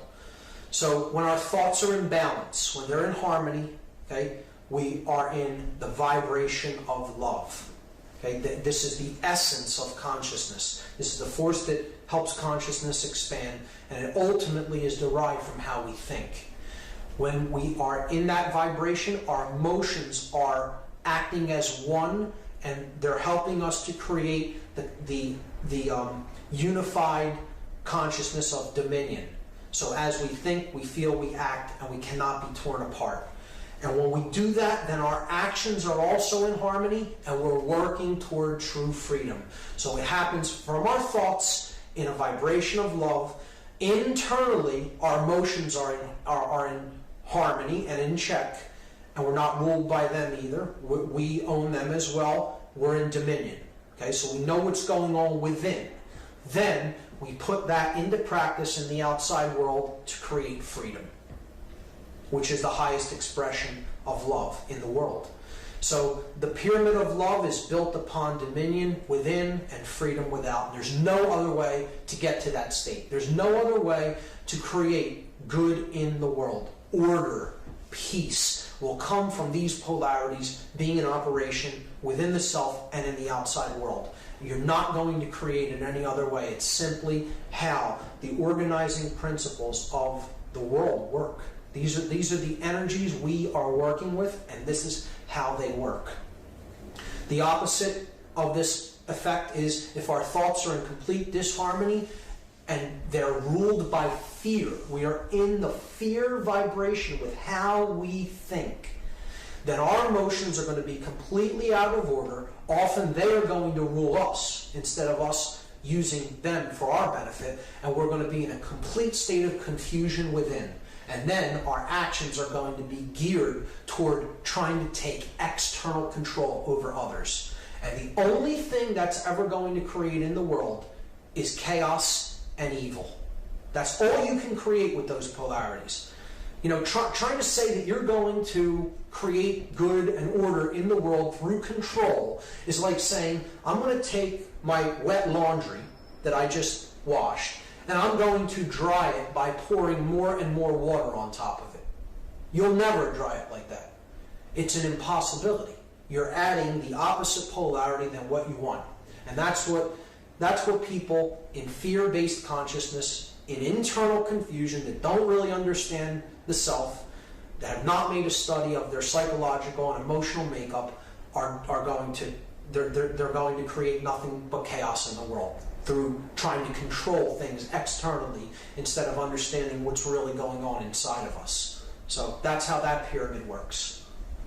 Now, we talked about consciousness and how it's correlated to the brain, the yin and yang energies, the left and right hemisphere of the neocortex, the human brain. Okay? And what I want to talk about now is what happens when one of these hemispheres is completely dominant over the other. How does the whole brain begin to function when that happens? Well, the neocortex, the whole upper brain, the whole human brain is like the executive controller. It's the command center of the whole three sub-brain complexes. Remember, you have the neocortex up at the top of the head, the new brain, the new cortex, neo meaning new. You have the limbic brain in the middle. It's the midbrain, the mammal brain. And then at the base of the brain, you have the brainstem and the cerebellum, which is called the R complex, the reptile brain. So the neocortex, the top brain, okay, is like the CEO of the company. Let's look at it that way. He's the person that makes the executive decisions of the company. Now, if that part of the brain gets sick, or if it isn't working properly, then the command functions of the whole brain complex, the three parts of the brain, have to be shunted to one of the other two brain complexes. So the executive functions are either going to go to the limbic brain, the midbrain, the mammal brain, or they're going to go to the lower brain, the R complex. So here's how this imbalance works. Here you see the three complexes of the brain: the neocortex, the limbic brain, and the R complex, or the reptile brain. If we become extremely imbalanced to the left brain hemisphere, and this is how most people become imbalanced. There is a percentage that become very right brain imbalanced, but there is more of a tendency to become left brain imbalanced because of how our educational system is here in the Western Hemisphere. The left brain becomes dominant, and what happens is the whole neocortex starts to not function properly, and this is the part of the brain that starts to shut down, the limbic brain. See, our emotions are more cultivated through a holistic cohesiveness of both brain hemispheres, particularly when we start to get in touch with our right brain hemisphere. Okay? When you're only in the left, there's very little emotional or intuitive makeup within the person. So their limbic system actually begins to shut down. Their whole neocortex isn't functioning properly because of that imbalance. So the part of the brain that takes over is the reptile brain, the R complex. And the person begins behaving in reptile-like ways, controlling, dominating, hoarding, greed, external control over others. We see this everywhere in our culture because these people's brains are in such a state of imbalance, in such a state of neurochemically, they're not operating properly. And the limbic brain has stopped functioning. The person is essentially cut off from their emotional guidance system of how they feel about what they do to others, and they become like a reptile because they're being ruled by the reptile brain. And they become cold-blooded. They don't care about what they're doing to anyone else. It's all about me. And it doesn't make a difference who I have to step on. That's what a person is thinking who is ruled by the reptile brain. Doesn't matter if it's right or wrong. Doesn't matter. It's only about how it relates to me. Now, the opposite of this is if the right brain becomes imbalanced, okay, which is more of a rarity, but it does happen, then the person, the neocortex shuts down again. They're not completely, but it's not really functioning in the way it's intended as the executive functions of the brain. And in this case, the person loses a lot of connection with the R complex of the brain. So they don't care about anything going on in the physical world. It doesn't matter if I'm living in a state of physical disarray. It doesn't matter if I, have none of the basic necessities for survival. It doesn't matter if I'm being controlled externally from other people and my rights are being taken away or I'm being physically abused. See, because in that case, the mammalian brain, the limbic brain has gone kind of haywire, and this person's being ruled by their emotional brain. They don't have enough of the male tendencies, because the feminine part of the brain has overtaken their consciousness, and this person, their limbic system becomes the executive controller of the brain, and they lose all connection with survival instincts and anything having to do with living in the physical world. So somebody who's extremely imbalanced in religion or the New Age movement, perhaps, excessively meditating, let's say, this could be a way that the brain is imbalanced to the right hemisphere, and then the person becomes ruled by the limbic brain, the mammalian brain. And ultimately, that's what is really going on. We have people's brains being imbalanced and really being put into a state of extreme unhealthiness through imbalance toward one brain hemisphere or another. Because when we get imbalanced toward the left brain, we become ruled by the R complex, and we become dominators, masters. Okay?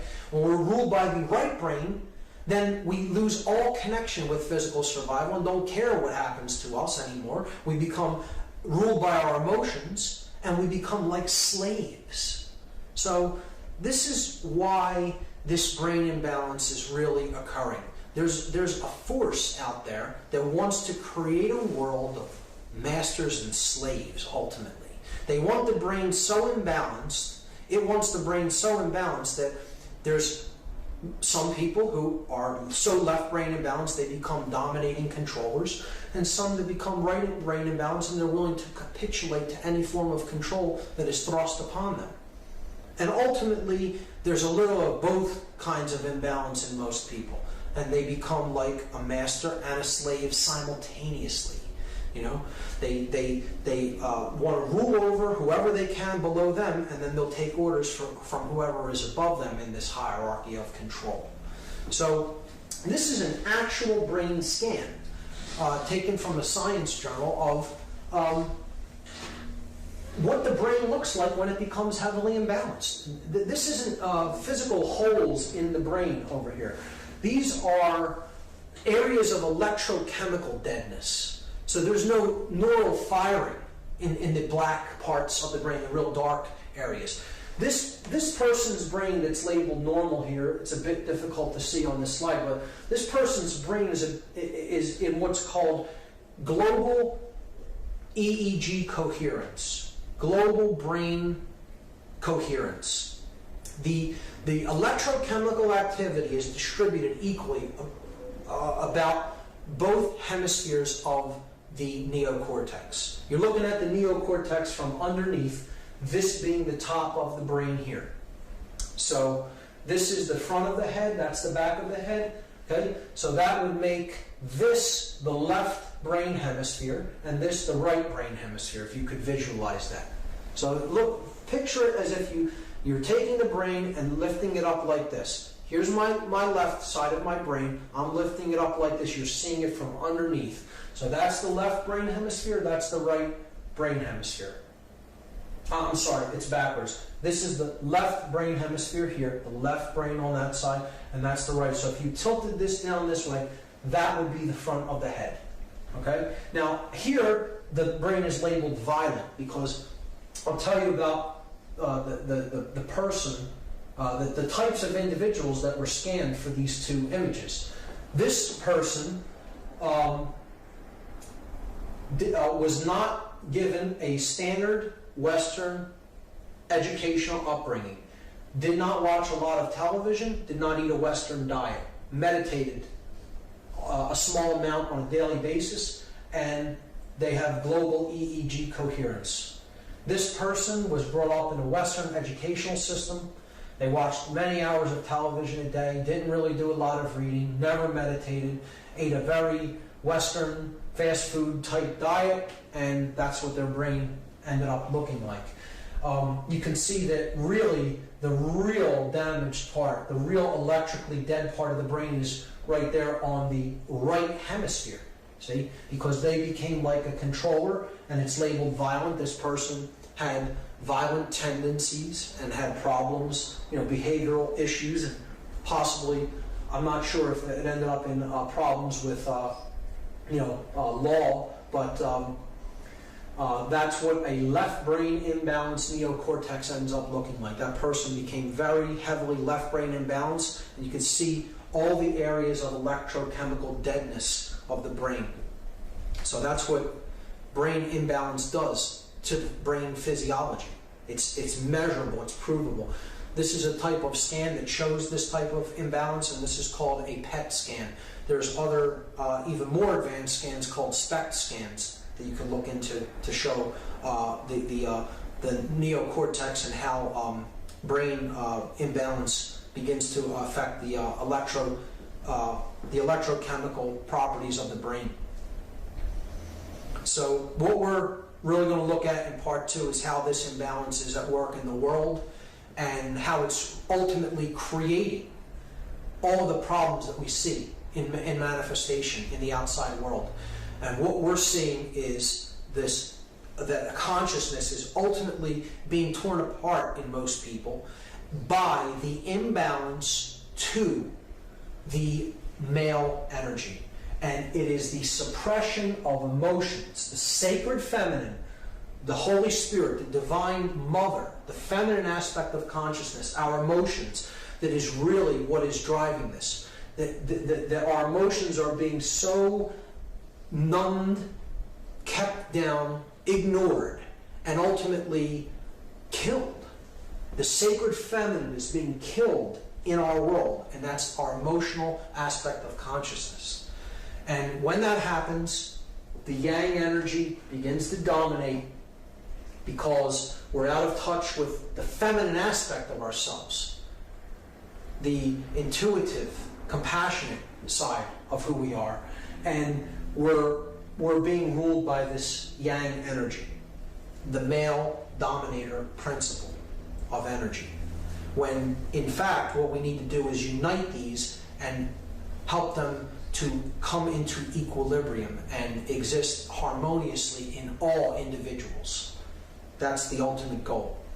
So this is a painting by the artist Alex Gray, a great spiritual artist. This is my favorite painting by him called Gaia. It's the last slide of part 1. And in here he brilliantly depicts what happens when we lose touch with the right brain side of ourselves. If you imagine yourself as the world tree that he's painting in this image, this would be the right brain, that would be the left brain. Okay, you're facing this way, and he shows with the total imbalance to the left brain, the world is on fire. There's pollution. There's smog in the sky. There's rivers of blood. The tree is completely sick, and it's just utter chaos. But if we get in touch with our right brain hemisphere and we unite the brain hemispheres, then we can build a world like this, of peace, nature in harmony, blue skies, sun ruling the sky.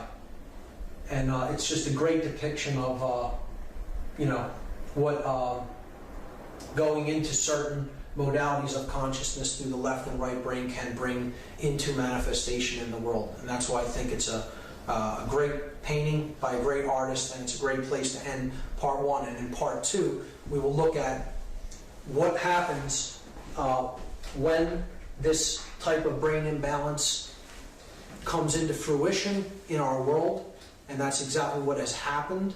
And we'll talk about the forces that are driving that imbalance, that left brain imbalance, and ultimately holding the consciousness of this planet where it currently is, because they benefit from it being held there. And we'll talk about what those forces are, and we'll talk about how they operate to accomplish this imbalance within consciousness. That's the end of part 1. Be back for part 2. Thank you.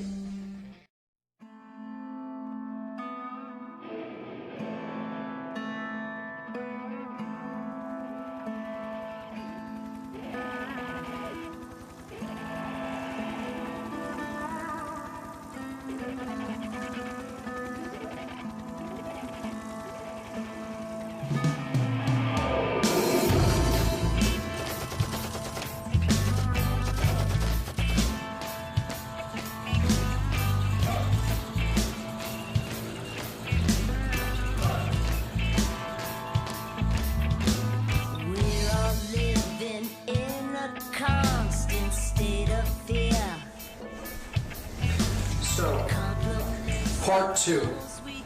In this part, we're going to talk about the problem that our species collectively faces. George Orwell said that if liberty means anything at all, it means the right to tell people what they do not want to hear. And that may be exactly what I'll be getting into in this section. Things that are uncomfortable for us to hear. Philosopher Vernon Howard said that human sickness is so severe that few can bear to look at it, but those who do will become well. Soren Kierkegaard said, there are two ways to be fooled. One is to believe what isn't true. The other is to refuse to accept what is true. And it all really boils down to that right there. We suffer because we either believe in concepts and ideologies that simply aren't true and do not serve us, or we refuse to believe in that which is true, and therefore we suffer. Those are the two main reasons why all people suffer. The questions for this entire section of Part 2 are the following. What is the nature of this problem that we collectively face? Who or what is creating this problem? How is this problem manifested in the world? Is there an underlying agenda? And if so, what is it? So we'll be taking these in order, and I'll be spending the majority of the time in this section talking about how the problem is manifested, the actual methodologies that are used against us, and talk about what the problem is first. So this is, in one sentence, the main problem that humanity collectively faces. A small cabal of evil sorcerers control our whole planet by manipulating the consciousness of its people into a vibration of fear. We talked about what sorcery and magic were in Part 1. Sorcerers use illusion and manipulation against people to try to create opposition within the self and opposition in the world and chaos. So there's a group of these people who understand how consciousness works, and they're using that knowledge against the bulk of humanity to control their consciousness by controlling the mind, and they're manipulating their consciousness into a vibrational energy of fear. With that, only chaos and evil can be created outwardly into the world. So that's the root problem that we all face. That's what's actually occurring here. That's what we're falling victim to. Many have seen this image, the pyramid of manipulation, the hierarchical and compartmentalized structure through which those in the know, those who have the knowledge of how human consciousness works and are using it as a weapon against the masses, how they run this top-down pyramid scheme. Up here you see the top of the pyramid, the pinnacle, the summit, where the knowledge is at. Those in the know, those with the knowledge, those who are illuminated into this knowledge of consciousness, can be seen at being at the summit or at the top of a pyramid, and then all different aspects of society are controlled from the top down through a hierarchical, regimented, compartmentalized system. Those who are down here have very little knowledge of how things really work and how they're really structured. They just go along to get along. They do their job. They don't really consider the wider implications of what they're involved in and what they do. And yet, they're being used as pawns in a game, in a manipulation game, to actually create more and more compartmentalized and centralized control of everything and everyone. And you could look at this as simply a structure of knowledge. Knowledge is concentrated at higher and higher levels as you get closer to the top of this pyramid, and there is very little knowledge about how things really work down here. These are just puppets whose strings are being pulled to accomplish the goals and the agenda of those at higher levels of knowledge. These sorcerers of consciousness, as I'll call them, are occult practitioners. They use the knowledge and methodologies of occultism to accomplish their agenda. Now, the word occult is very misunderstood. I want to make it very clear that I am not speaking out against or condemning all types of occultism. Occultism is a body of knowledge that is not generally understood or known about. It is simply knowledge. It's a tool to be used by the practitioner. And what we need to understand is just because it's occult does not mean that it is evil. It is simply information about how consciousness works, about how we work. And it is known by some and not known by others. So as a tool, you could look at it like any other tool. For example, a hammer. You would not consider a hammer as good or evil. A hammer simply is a hammer. It is a tool. It is what the wielder of the tool does with it that makes it good or evil, that makes it being used for good or evil. So I could take a hammer and I could go out onto the street and strike the first person, bystander, on the street that I see and kill them, which would be a completely sadistic, evil act. That doesn't make the hammer evil. That makes my intent for wielding the hammer evil. I could take that same hammer and go and use it to build a shelter for a homeless individual, and I would have put an act of goodness forward into the world. So it isn't the tool itself, that's good or evil. It's the consciousness of the individual that is wielding the tool. And that's what the occult is. It is simply a tool. It is a body of knowledge. And when we get into the word, you look at the word occult, it comes from the same root as the word ocular, meaning related to the eye or related to vision. And that is exactly what the word occult means. The word occult simply means hidden. That which is hidden from sight, hidden from everyday availability or sight. We cannot perceive it because it is cloaked, it is veiled. That is what occult is. All occultism simply means hidden knowledge. Researcher Judith Moriarty made this statement: the greatest conspiracies are not actually hidden. They are just fragmented into different pieces like a puzzle right before our eyes. So this conspiracy that I'll be talking about, this global hegemony of control, this global manipulation scheme, is right in our face and we can't see it, most of us. It is just beyond the limits of ordinary perception because it is occult knowledge that most people have very little, if any, awareness of. So it's fragmented into different pieces, but it's right in front of us in plain sight, hidden in plain sight, so to speak. Woodrow Wilson described this manipulation.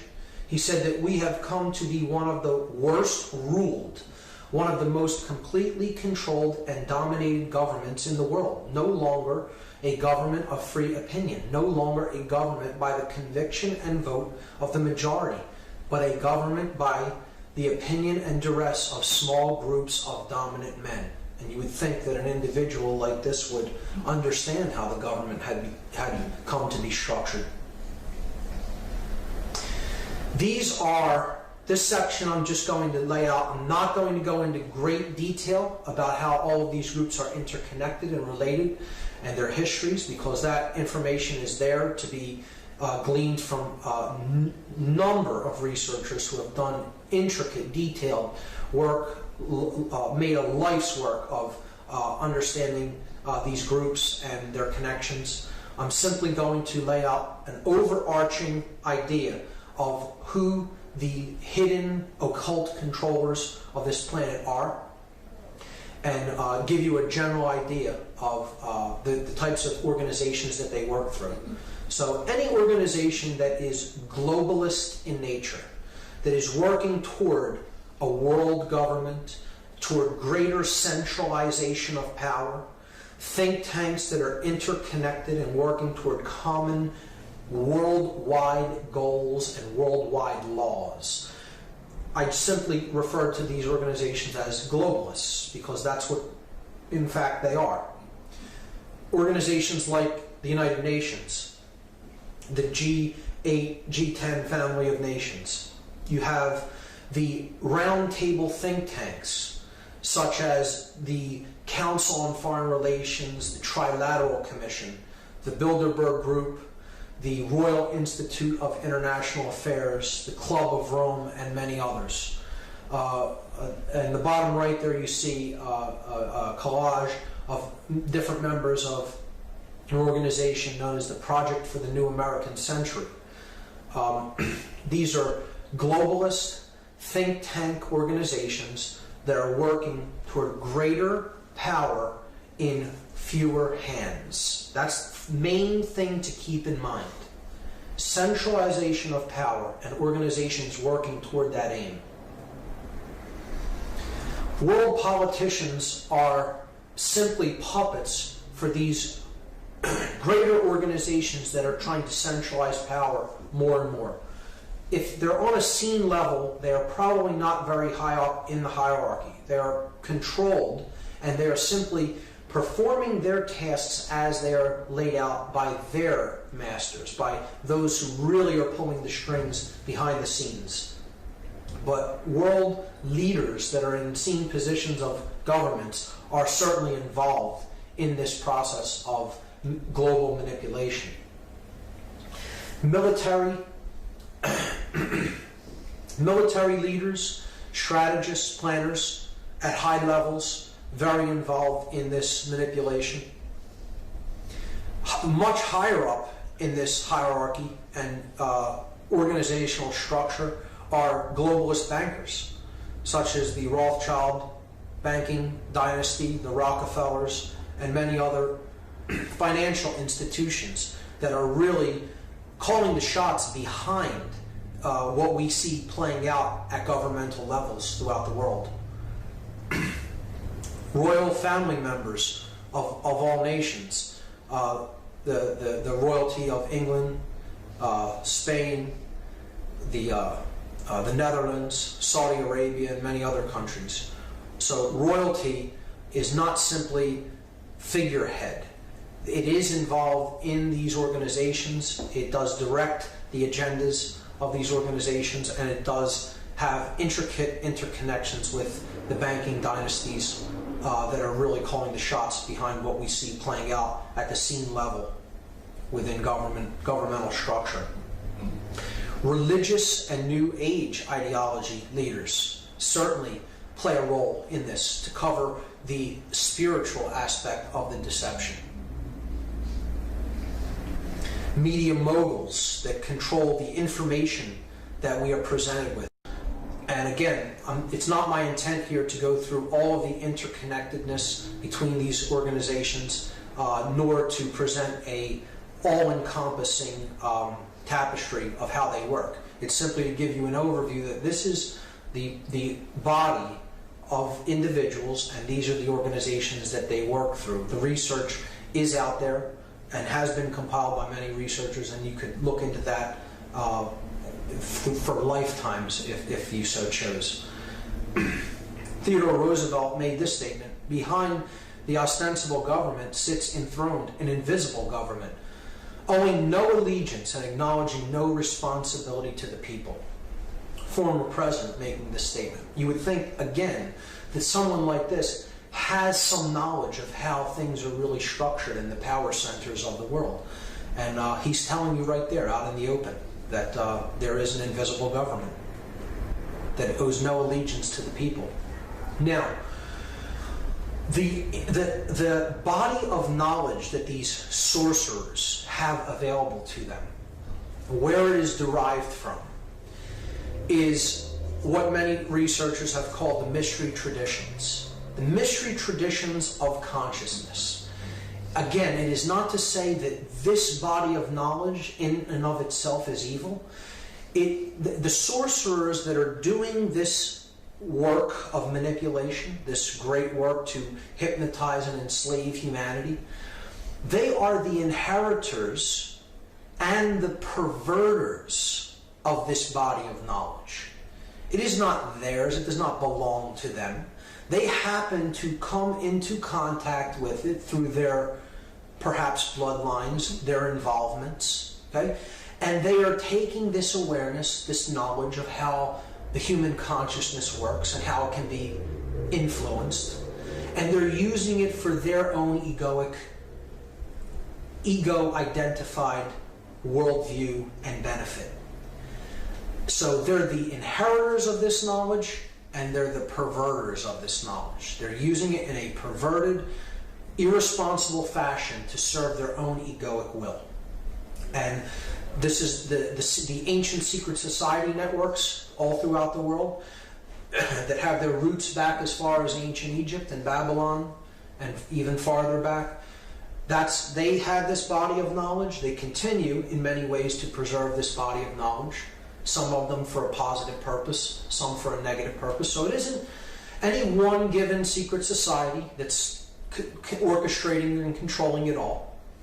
There are very responsible and good-hearted individuals in these groups, and there are very dark-hearted, manipulating individuals in these groups. It is simply that the body of knowledge about human consciousness, that it's called the mystery traditions because it dates so far into human antiquity, we don't really know when it was codified and came into its existence as we understand it. But it is the knowledge of how human beings operate. You know, our physiology, our emotional makeup, our psychology, etc. How the human psyche works. And that is who is really controlling the whole game from behind the scenes, are the people who have this information, have had it for thousands of years, and are using it in a completely perverted way to manipulate people for their own egoic benefit. So that's clear. That's crucial to keep in mind, and to keep it clear that, again, it is not the knowledge of the mystery traditions or the mystery traditions themselves that is evil. It is how imbalanced consciousnesses are using that knowledge to control people. So this is one of the structures of secret societies. In this case, it happens to be Freemasonry. You see that it is a compartmentalized, pyramidal structure. Okay? It's hierarchical. So it's a top-down scheme. Higher levels of knowledge in fewer people's hands as you get closer to the top, and then as you get down near the bottom, there's many more people that comprise that group, but they're less in the know than those smaller groups at higher levels. So it's simply a process of compartmentalization and the hierarchical structure of knowledge. So you want to get to this level, you have to play the game to get up to this level, and then you're initiated into that knowledge. And it is my contention that this is the entire reason that this knowledge has been perverted in the way that it has. This is not a democratization of knowledge. This is elitism when it comes to knowledge. This isn't giving knowledge out to everyone freely, regardless of who wishes to have it. The total distribution, the egalitarian distribution of knowledge would have assured that this knowledge never became as perverted as it has become. But instead, because there is this hierarchical and compartmentalized structure within the networks that do have the knowledge of the mystery traditions, this is the reason that we have seen such irresponsible use of that knowledge. Researcher Phil Rockstrode described this process this way, and I think it's a great statement. The authoritarianism inherent to this structure, he's talking about the compartmentalized hierarchical structure, the pyramid structure of secret society networks. This authoritarianism inherent to this structure is antithetical to the concept of the rights and liberties of the individual. Most individuals bound by secrecy-prone hierarchical values will, over time, lose the ability to display free thinking, engage in civic discourse, and even be able to envisage the notion of freedom. And that's what it is really all about. So you put people into this idea that there is always someone beneath you and always someone above you, and the idea of freedom slowly goes out the door with that regimented, compartmentalized, and hierarchical worldview. And that is why, very much like this pyramid of manipulation diagram, secret societies have also fallen into that way of looking at the world, and power being concentrated into fewer and fewer hands, and that knowledge being used ultimately in an irresponsible way by those who have it. So I'm going to talk about two groups of people. I'm going to talk about the people at the bottom of this pyramid and the people at the top, but not so much those at the top. There's a level even above the top of that pyramid, which I'll briefly talk about. But I want to talk about the people at the bottom of this pyramid, those who really aren't in the know, those who really are suppressed by this manipulation that's at work.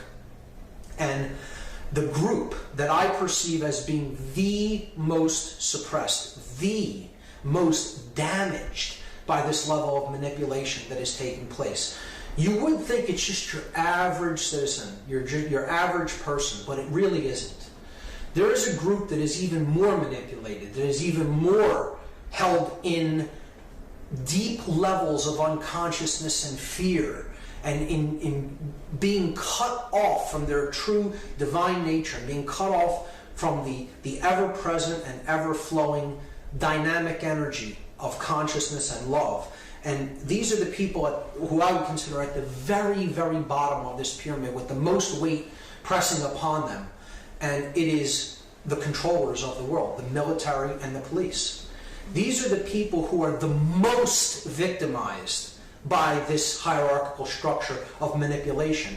Sadly, they're often the people who understand how this dynamic is at work in the world more than anybody else. They don't understand it more so than anyone else because their consciousness is in that shutdown of a mode. And because they're so ruled by the reptilian complex of the brain that they're in that fear vibration, they're in that confusion vibration, and they're just being given orders, they're just following orders to go out and control things in the external world because they've bought the big lie, and they've bought the lie that says that control is the answer, that you can create order from control. And we've already looked at that in part one. It's like trying to dry wet clothes by pouring more water on them, or trying to put out a fire by pouring more gasoline on it. You will never create the opposite polarity by adding the same polarity to the situation. So you can never create order by adding fear, confusion, and control to the mix. You can only create order by adding the love dynamic, love, dominion, or non-duality, and freedom is how order is created. I can't emphasize that enough. These are the people that are actually the most damaged by this system and the most manipulated. They actually have the brunt of the weight of the system upon them more than anyone else. And as such, they need the greatest amount of help and the greatest amount of emotional support and understanding in getting to a higher level of consciousness, which will be exceedingly difficult for these individuals, particularly if they do not wish to come out of their worldview, their negative worldview that is based on separation and control, and they have great attachment to being right, to that the world is the way they currently think that it is, even though it bears very little resemblance to reality in any way. It's quite unfortunate. So they actually need our help more than anybody else. Now, back to the top of the pyramid, those who are really in the know, really calling the shots. Is there something even higher than that? And I'm really here today to tell you that, yes, there is, and I'm kind of uninterested in what really controls the game from even higher than the top level of the pyramid, because in either event, it's the same way that they accomplish it, and it will be undone in the same way through a rising of awareness and consciousness. I'm here to tell you that the highest level of this pyramid is not the summit. There's always a hidden chamber built into any great pyramid. And the hidden chamber is where the shots of the game are really called from. Okay? And it is now known that there is one sorcerer that sits in the middle chamber, in the hidden chamber of this pyramid of manipulation. And this one sorcerer alone calls the entire shots of the entire game. They're holding all the keys to all the locks on all the doors. And there's a device now that you can look into, and you can discover who that one hidden manipulator, hidden sorcerer, hidden prison warden, if you will, is. And there's only one. And the device that has been built that enables one to look into it and find out who that hidden controller really is right here. It's a common, everyday mirror, because that is who controls the entire game. The individual, the person that stares back from that looking glass, is who has all the keys to all the locks on all the doors, and it's all about what is going on within. That's what's really controlling the game. Every individual is their own prison warder. See, we ultimately create our own manipulation, our own enslavement, our own domination. So it is up to us to individually raise our consciousness, our understanding of what is taking place, to break out of that prison, break out of that shell of shut down consciousness, to understand what's really going on here. And of course, if we look at the levels of consciousness as they manifest in the physical world, we understand that there's one way that manipulators, people who are attempting to manipulate consciousness so that they come out on top and other people suffer as a result, they have to attack really one aspect of the individual. And it's ultimately all about mind control. Because if we look at this structure, spirit, mind, and body, this level is the physical world level. Above that, linked with it, is the mind. And above that is spirit, is all-encompassing pure being, pure consciousness. If you're going to have a true connection in your physical manifestation to the spirit, that connection is this layer, the mind layer. Okay? So if the mind is in good health, if the mind is in balance, if the mind is not under manipulation and control, there will be a powerful connection between body and spirit. If it is not in good state, if it is in disarray, if you do not understand the nature of the mind and the nature of your own psyche and psychological makeup, then it is very easy to sever this connection between body and spirit once the mind is under control, externally controlled. So you look at it this way. The body could be seen as the male principle, the blade, or the yang energy.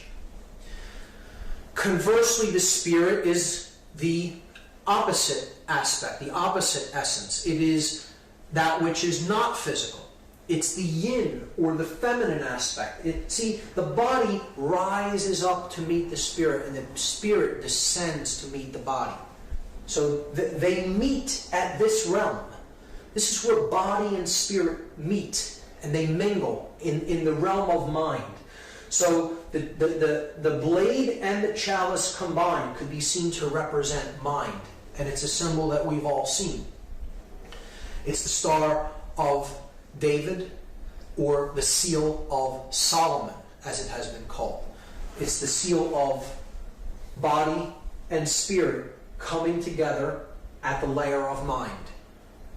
And it is the solar energy combined with the lunar energy to create Sol and Mon, sun and moon, the seal of Solomon. So keep in mind, that is the whole dynamic that sorcerers are after. They want to control this level. So this level would be very difficult to control physically. You would need a lot of physical force to get it done.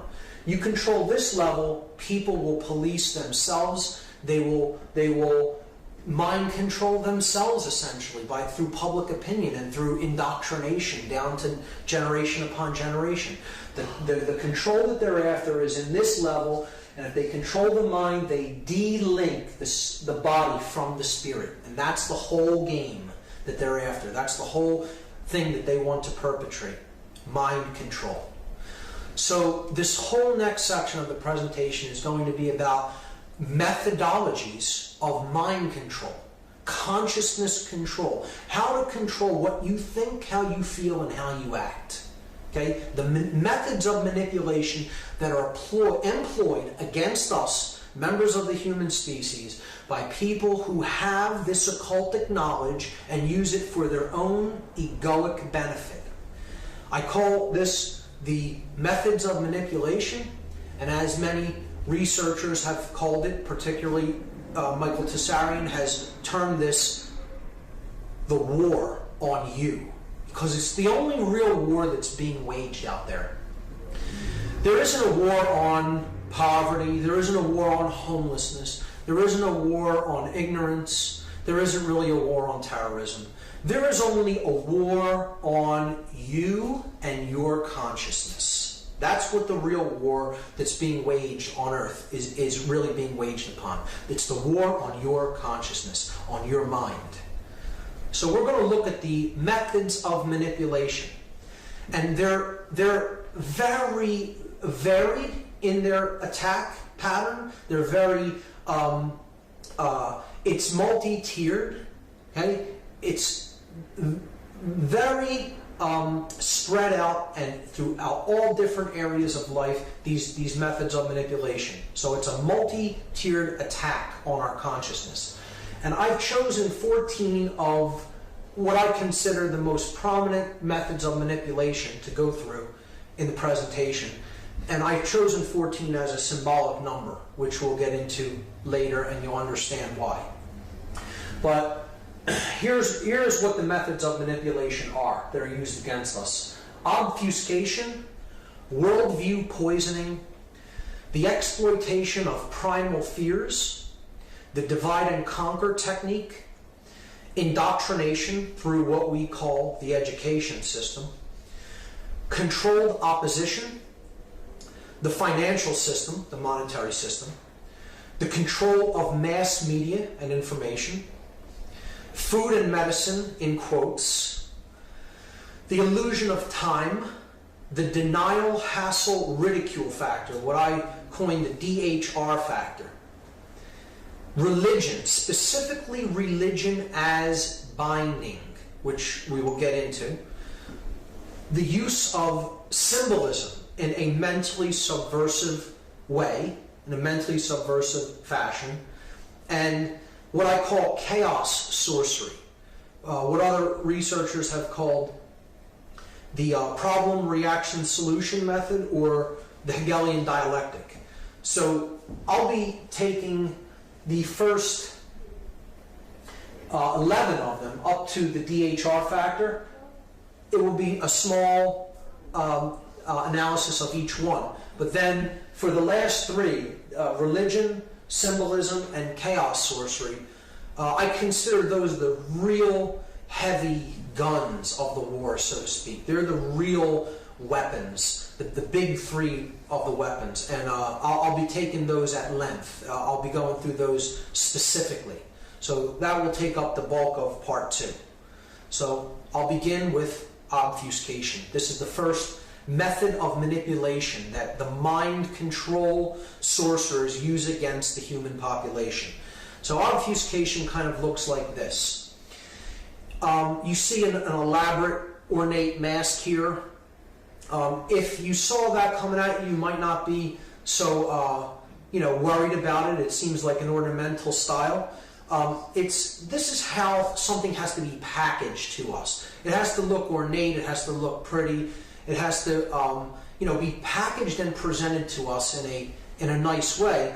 But if we really saw what lays underneath, if we really saw what was truly coming at us, which is this, we would want to go in the opposite direction. So see, it always has to wear a mask. It has to be sold to us as something other than what it really is, so that people think it's something else. That's what obfuscation really is. And I'm going to just briefly go over what are the things that are obfuscated. How do they use obfuscation to control us mentally? Well, the sorcerers want to obfuscate simplicity with complexity.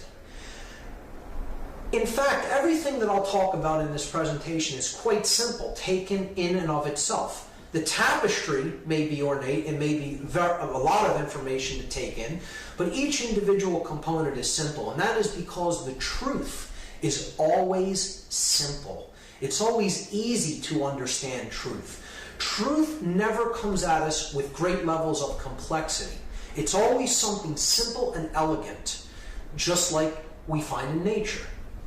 So if a controller can get you to think that discovering the truth is way too complex for you to ever look into it, they'll push you off the path because you'll say, I'm not even going to bother. It's too complex. I wouldn't possibly be able to understand it, so I'm not even going to bother to try.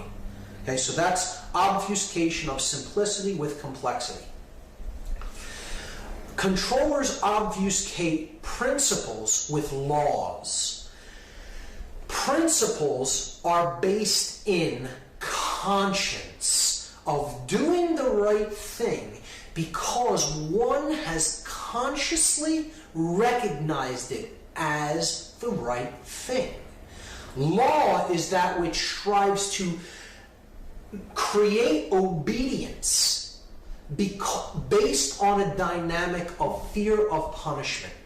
You're codifying something and saying you must conform to this, you must comply to this, not because you have recognized it as such, as being true and as being the right thing to do, but because in fact you will be punished by someone if you do not conform to this or comply to it. And that modality of consciousness is based in fear. Law is based ultimately in fear consciousness, whereas principles are based in the recognition of truth and having conscience be born within an individual. And as such, that consciousness is based in love, embodied in a man like Gandhi, a man of principle. So the next thing that they obfuscate is dominion with fear of punishment.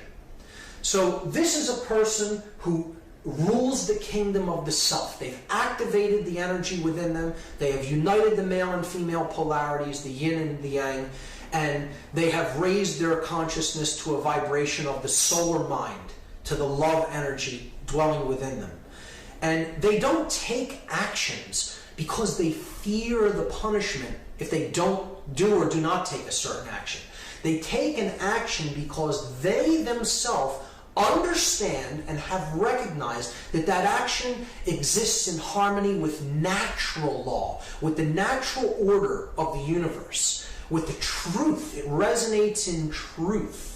And that individual has made that recognition according to their own will and their own consciousness, not because they fear punishment. Taking an action or not taking an action because you fear punishment is the lowest level of consciousness that you can take or not take any action. You're taking it out of a vibratory energy of fear as opposed to a level of understanding that is born in love and conscience and consciousness. So you cannot take an action based on fear of punishment and expect there to be order and peace and good things in the world. We have to make these recognitions through the raising of our own awareness that they resonate with truth and take action according to those principles. The next thing that they obfuscate is gnosis with belief. See, gnosis can be defined as an understanding that is born through direct experience of a thing. So gnosis means you don't believe that it exists. You know that it does because you have a direct experience of that thing. So you could put your hand in a pot of water and it's hot, and then you have gnosis that it's hot because you actually placed your hand in the pot and you know that it is hot. Someone else, if you said, okay, that's hot, they may believe you, they may have a belief about that, they don't really have gnosis of it until they directly access it or directly experience it. So that's what gnosis is. Gnosis is knowledge born of direct experience. Belief, which is what religions want you to have. They want you to simply believe something because it is told to you by someone that came before you, will put you into a modality of consciousness where you're not really thinking your own thoughts. You haven't really thought through why it is you may hold a particular belief or value. It is just something that you have acquired from someone else's understanding of the world. And that's why I say throughout this presentation, no one should believe anything that I'm saying throughout this whole presentation. It should resonate with you as truth because you looked into these things on your own and determined they are true or not true. And then live your life in harmony and in according to your understanding of that. Not because you believe what I'm saying. I'm not asking for anyone's belief. If I was asking for anyone's belief, I would be no better than any other religious leader. So I'm looking to inspire gnosis within a person. That you look into things on your own and come to your conclusions about them because you yourself have studied and considered them and know how they work. Individuality is obfuscated with culture. And this is a big one because all the value within us is carried in the individual. The individual is of ultimate value. And again, an individual is unique, a unique expression of consciousness. And culture, as the late Terence McKenna, one of my greatest mentors and teachers, said, culture is not your friend, folks. He was very fond of saying, you know, it's that which controls you. It's a cult, so to speak. So culture is trying to make everyone conform to its value system and its ideology about what is true and what is right. And oftentimes that's not really in harmony with the truth, with natural law, with how things really operate in the world. It's simply that way because people who came before us made it that way. And we're just going along with it. We don't know whether it's actually right or getting anything really of great value and something that can lead to our actual fulfillment out of it. We're just going along with it because others before us did it, and we're expected to take up that mantle and do the same thing in culture. So it's a self-perpetuating, institutionalized belief system. It's an institutional paradigm, a way of looking at the world. And that's what they try to tell you your individual identity is. It's a member of culture. Well, that isn't what your individual identity is. The true identity of the self is pure consciousness experiencing itself in a multitude of forms, and that's where the greatest value lies, within the individual, not within a culture. They obfuscate openly, truth with lies. This is very simple. They'll just tell you black is white, white is black, and it's this way because we said so, because we're the arbiters of truth, and we will tell you what is right and what is wrong. We'll make it up as we go along, depending on our objectives and our aims and our goals. So the truth is what we say it is. It's not something that's out there. It's just all relative, moral relativism again. Truth is what I say it is because that's what's good for me. Well, that isn't really what truth is. Truth is actually independent of the individual, and we need to use our perceptions to get into harmony with it. The truth actually exists independent of what we think or feel about it. So that's another method of obfuscation, and this is how moral relativism works. Obfuscate the truth with lies.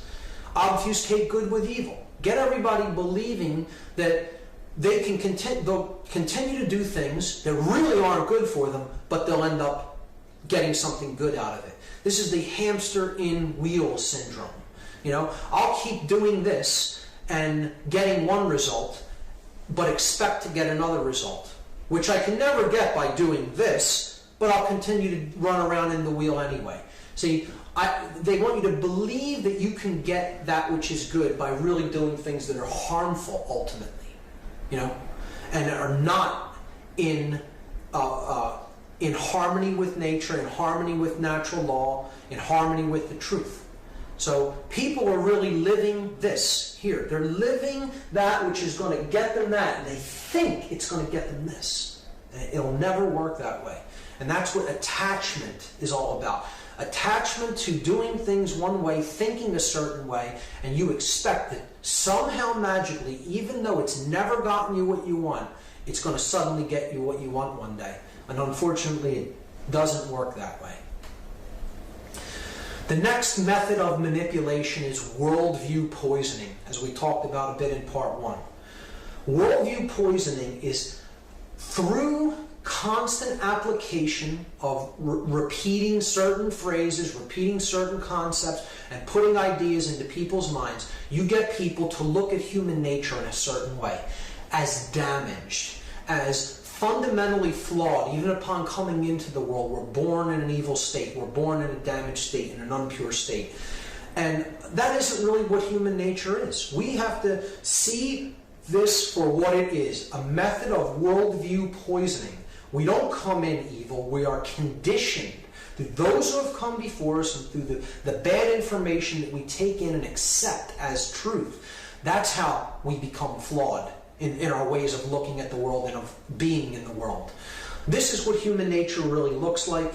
It is fundamentally good, it is fundamentally nurturing and protecting, and wants to help raise ourselves and other beings to higher levels of awareness.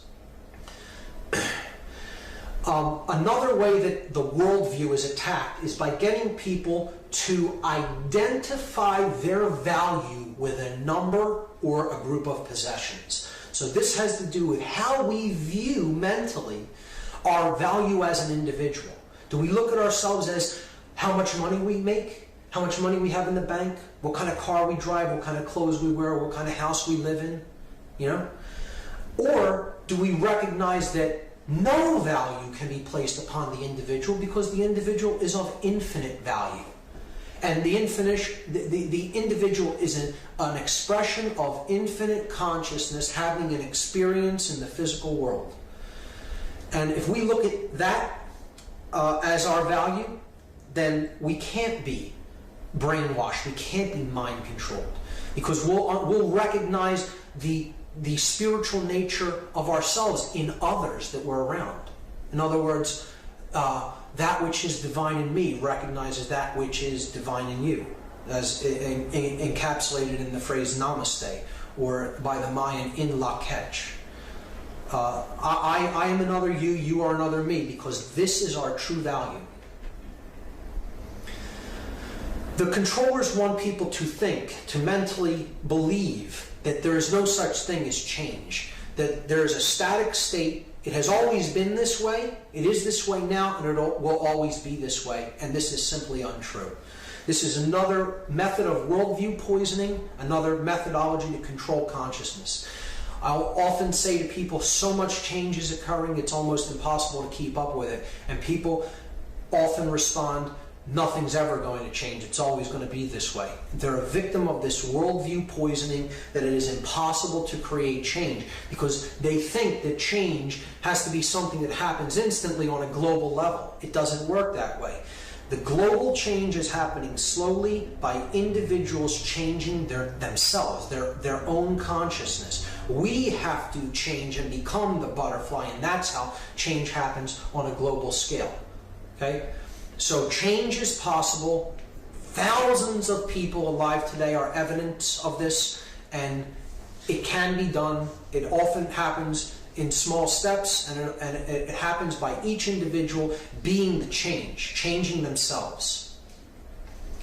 The next method of manipulation is preying upon our primal subconscious fears that go back to human antiquity. And here's what they are.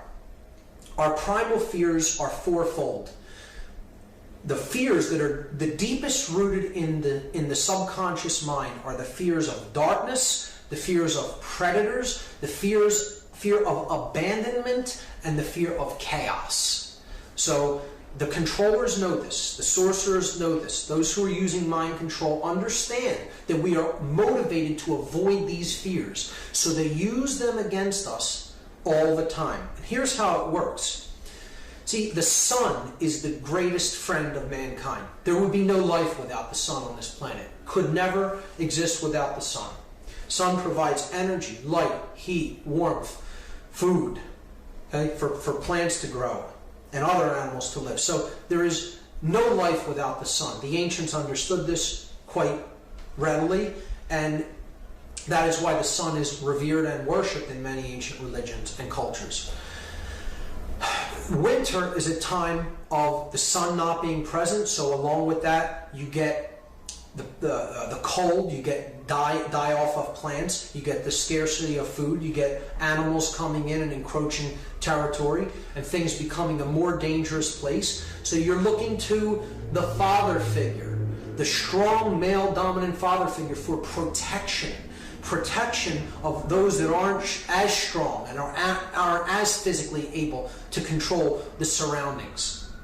So when the sun is going down and not present, or is absent for a long time, as in winter, the main source of protection is the male dominant father figure of the tribe or the culture, because he is the one that will protect the tribe, protect the family from these guys, the predators. That ties in with the other primal fear. So you have the fear of darkness tied in with the fear of predators.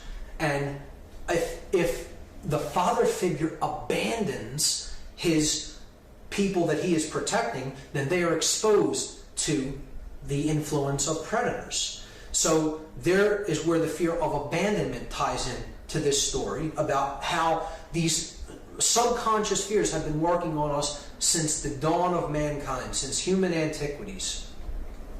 And when we get into that situation where there may be predators around us, the first thing we're going to cry out for is do something about it. This can't continue to go on. We need to be protected by the big daddy figure, the male dominator father figure, which in our culture has become the governments of the world. Those who we look to for protection, and we are dependent upon, we have become dependent upon, because they have been propped up as the male father figure of our culture to protect us against any threats. When in fact, the joke is really on us.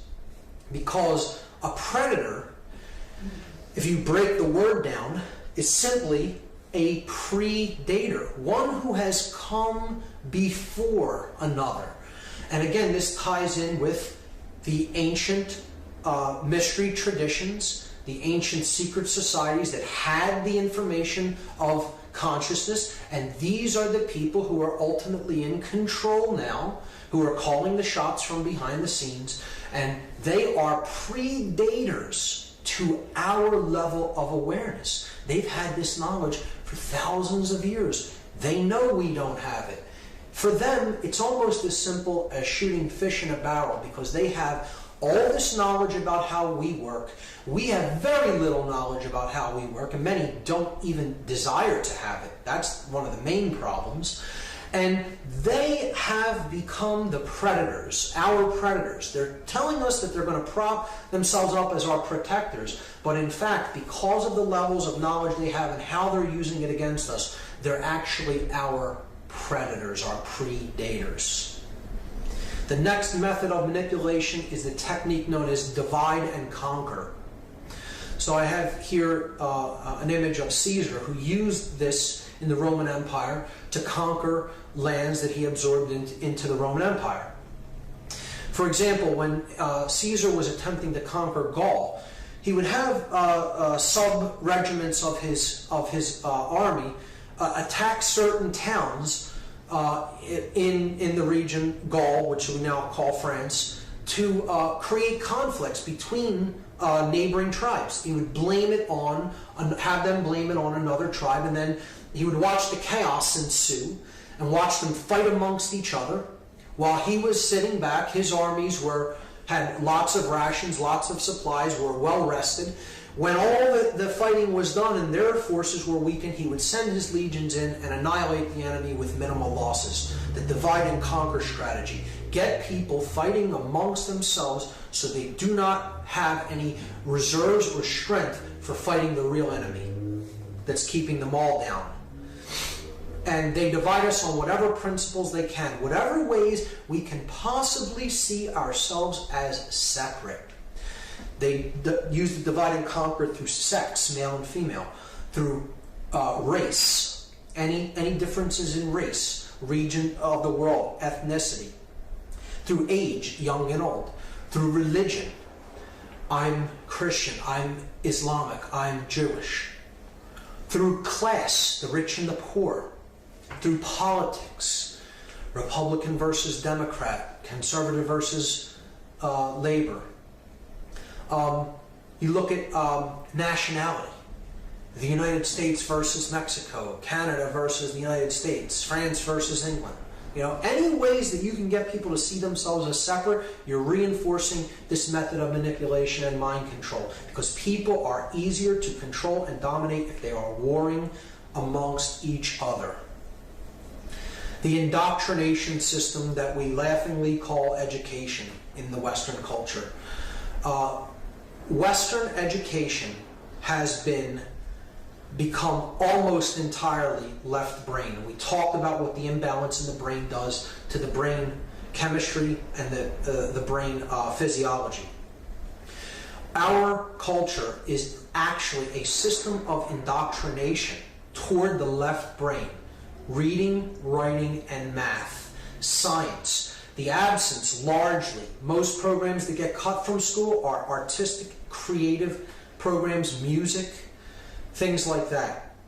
We need a whole-brained education that encapsulates and that encompasses both left and right brain for a holistic approach to balancing both brain hemispheres and having them come together in coherence. And unfortunately, that isn't what we have. We have outcome-based systems of education that are really there to dumb people down, to keep them in a half-brain state of consciousness, to teach them only 5 sense identification, and to prepare them for roles, for ego-identified roles that we call jobs, that are basically preparing people to be. This education system is designed to prepare people to be conforming, obedient workers. That is what they're trying to pump out through the scientifically crafted form of indoctrination in the West that we call education. And what I'll be talking about later is a cultic symbology that is used throughout our culture. One of them is the square graduation hat, the board that is worn on top of the crown chakra. This is a highly subversive symbol because the square has always represented base consciousness. The square, in particularly Freemasonic symbology, represents base consciousness or the checkered life of mankind. Those who are wanderers between light and darkness, never really knowing which is which. So they lead the life of a pawn. And it's particularly subversive because it's a black square that represents darkness, ignorance, strife, conflict. The black square, a highly subversive symbol, and they're placing it upon graduation, upon the crown chakra, the place where the energy of consciousness is strongest in the physiology. And a highly subversive symbol representing that one has become gradually indoctrinated. They have graduated to the consciousness of the square. It's absolutely amazing that a symbol like this can be put right before people, and they think of it as something that is positive and revel in it. Yet it is actually a very subversive usage of symbolism upon the consciousness. The next method of manipulation is controlled opposition. So this is the illusion of two opposing forces fighting each other when in fact they're actually the same force. It's a flip side of the same coin. Best example of this is Democrat versus Republican.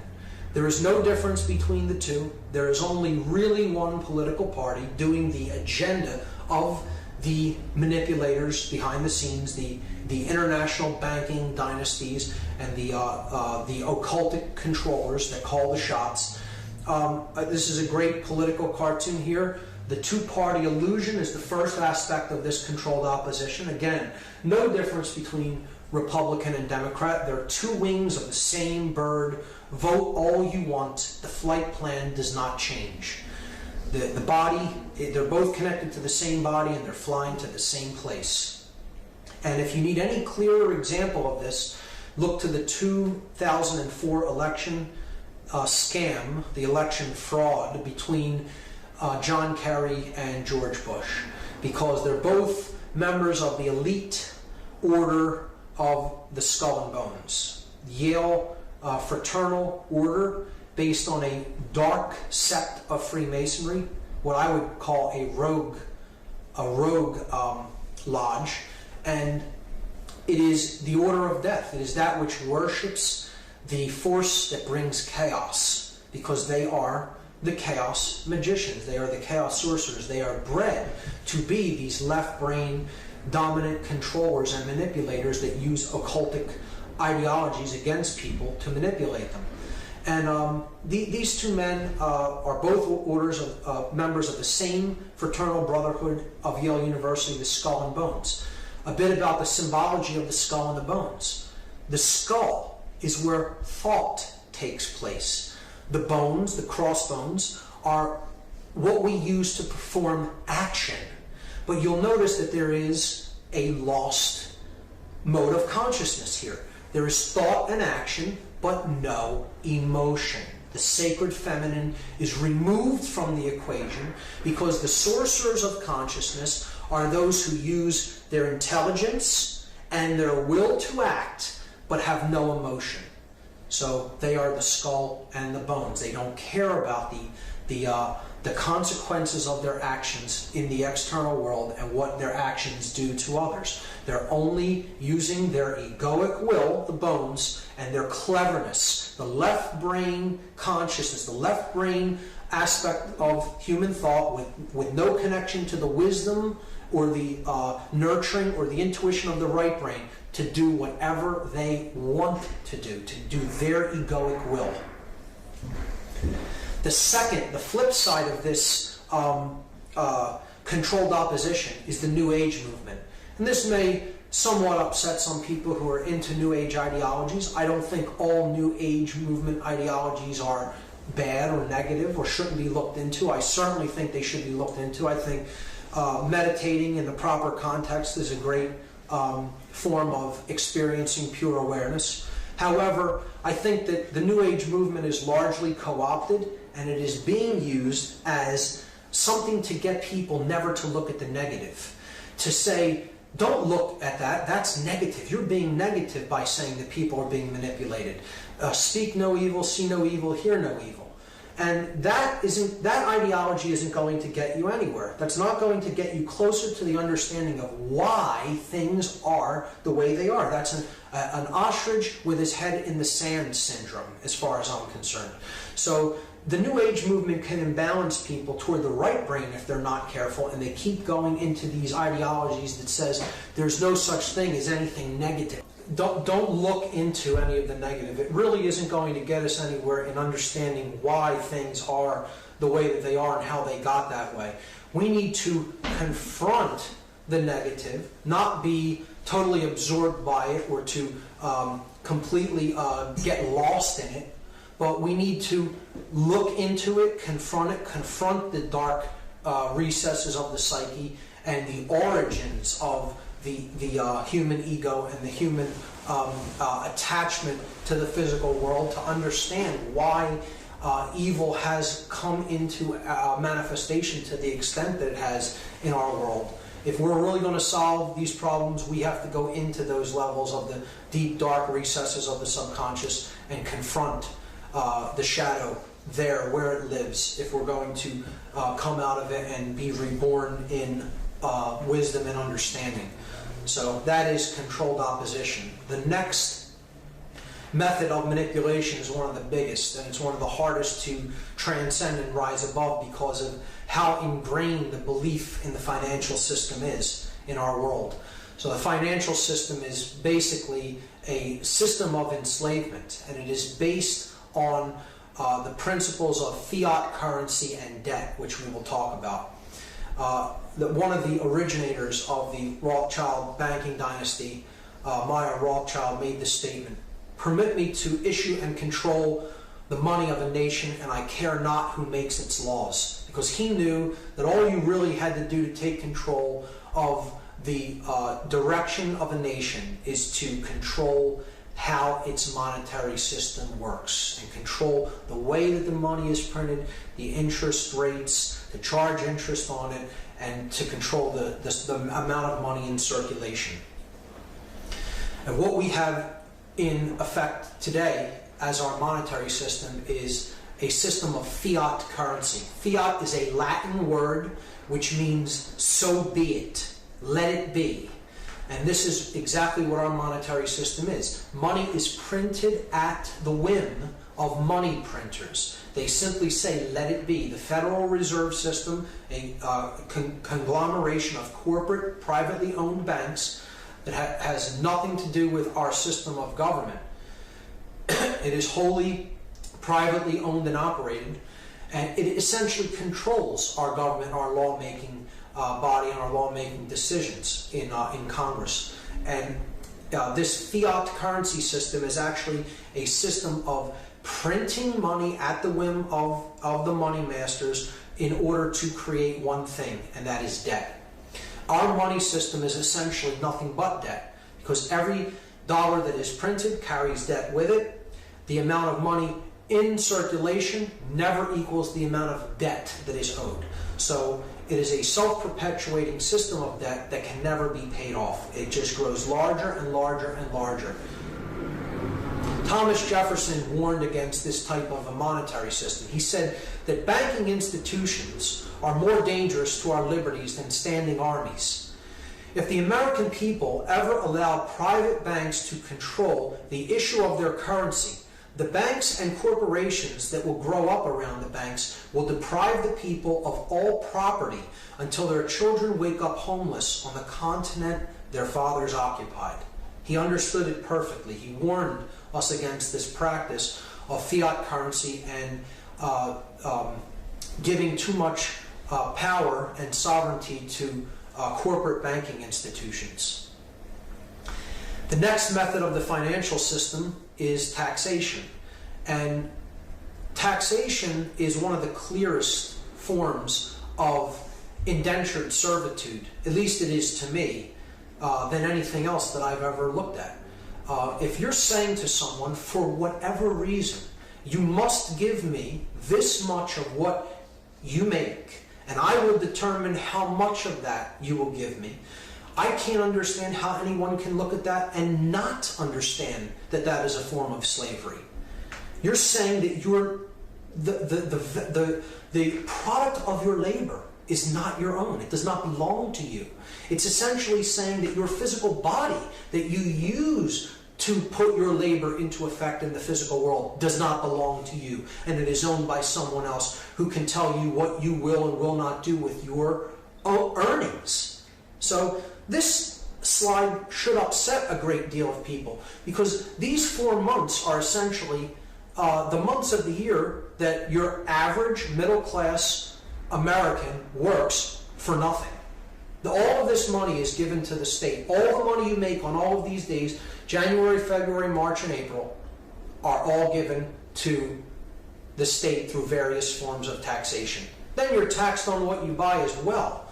But the average citizen, 1/3 of their earnings are given over in taxation, and we actually still think that we are a free people. So manufactured lack is the next example of how we are controlled through the financial system. And third world nations that are controlled by these banking dynasties, they get into these situations not because they don't have the resources to feed and clothe their people. It is because their leaders have gotten into debt contracts with foreign banking institutions, and then when they squander those loans for, they go to countries that they know that they can manipulate their leaders. When those loans are squandered and they really can't pay back the interest or even the principal on those loans, they come in and say, well, we'll forgive some of this debt if you let us use your land for certain things that we want to build and ship out. And they get into shipping, growing cash crops on their land and shipping them out, exporting them to then buy and import goods into their country that really they don't really need from other countries that they could grow on their own land, and they're exporting their main resources that could be used. Those resources could be used to feed and clothe their people, and that's how lack and third world debt actually works. There's many documentaries about this that you could check into, but the world has enough resources to feed and clothe every single living being on this planet, many times over. And the idea that these nations could not feed their own people is ludicrous. The reason that this is happening is because they are extremely put under a hardship of debt to international banking institutions like the IMF and the World Bank. The other aspect of the financial system that really goes to work on our consciousness is that people come to be seen and to see themselves as human resources, not as individuals, but as a resource to be used as the corporate structure wants to use us. To look at human beings as simply a resource is to devalue their individuality and their uniqueness and have people see themselves as a thing, as something that isn't really actually human, as an object. See, they want us to see ourselves as simply worker drones. You're just a drone that can be replaced at any given time, and someone else can step in and do that task.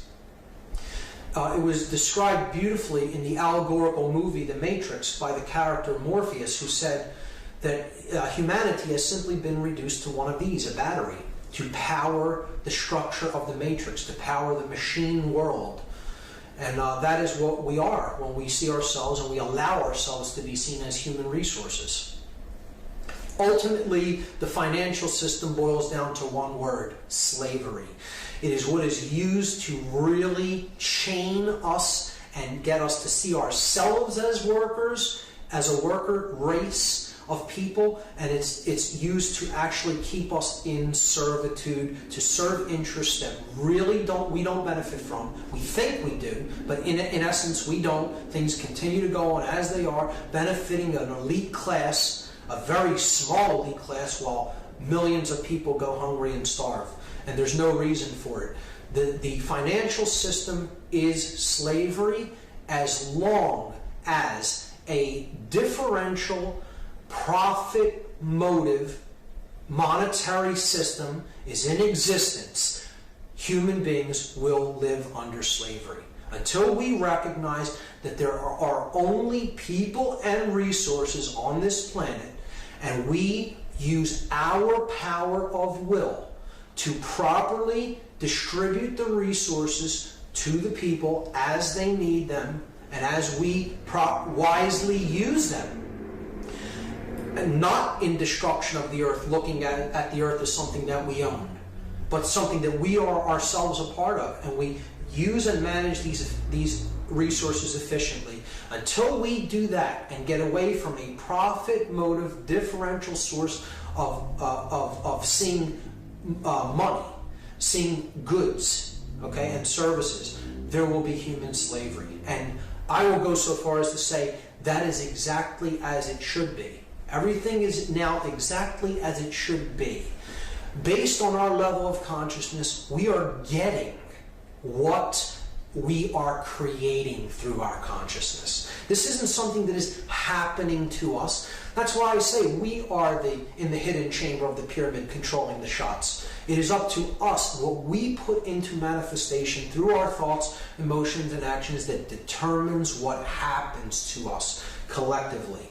So if we want to continue to believe in the monetary system and continue to live as if somehow it never has gotten us what we really want. It's always created more suffering and more debt and more enslavement. But we want to believe, we want to stay attached to a belief system that doesn't benefit us. And we want to think we'll continue to do that and somehow it'll just work out okay. We'll suddenly just get something that we've never gotten as a result of doing this.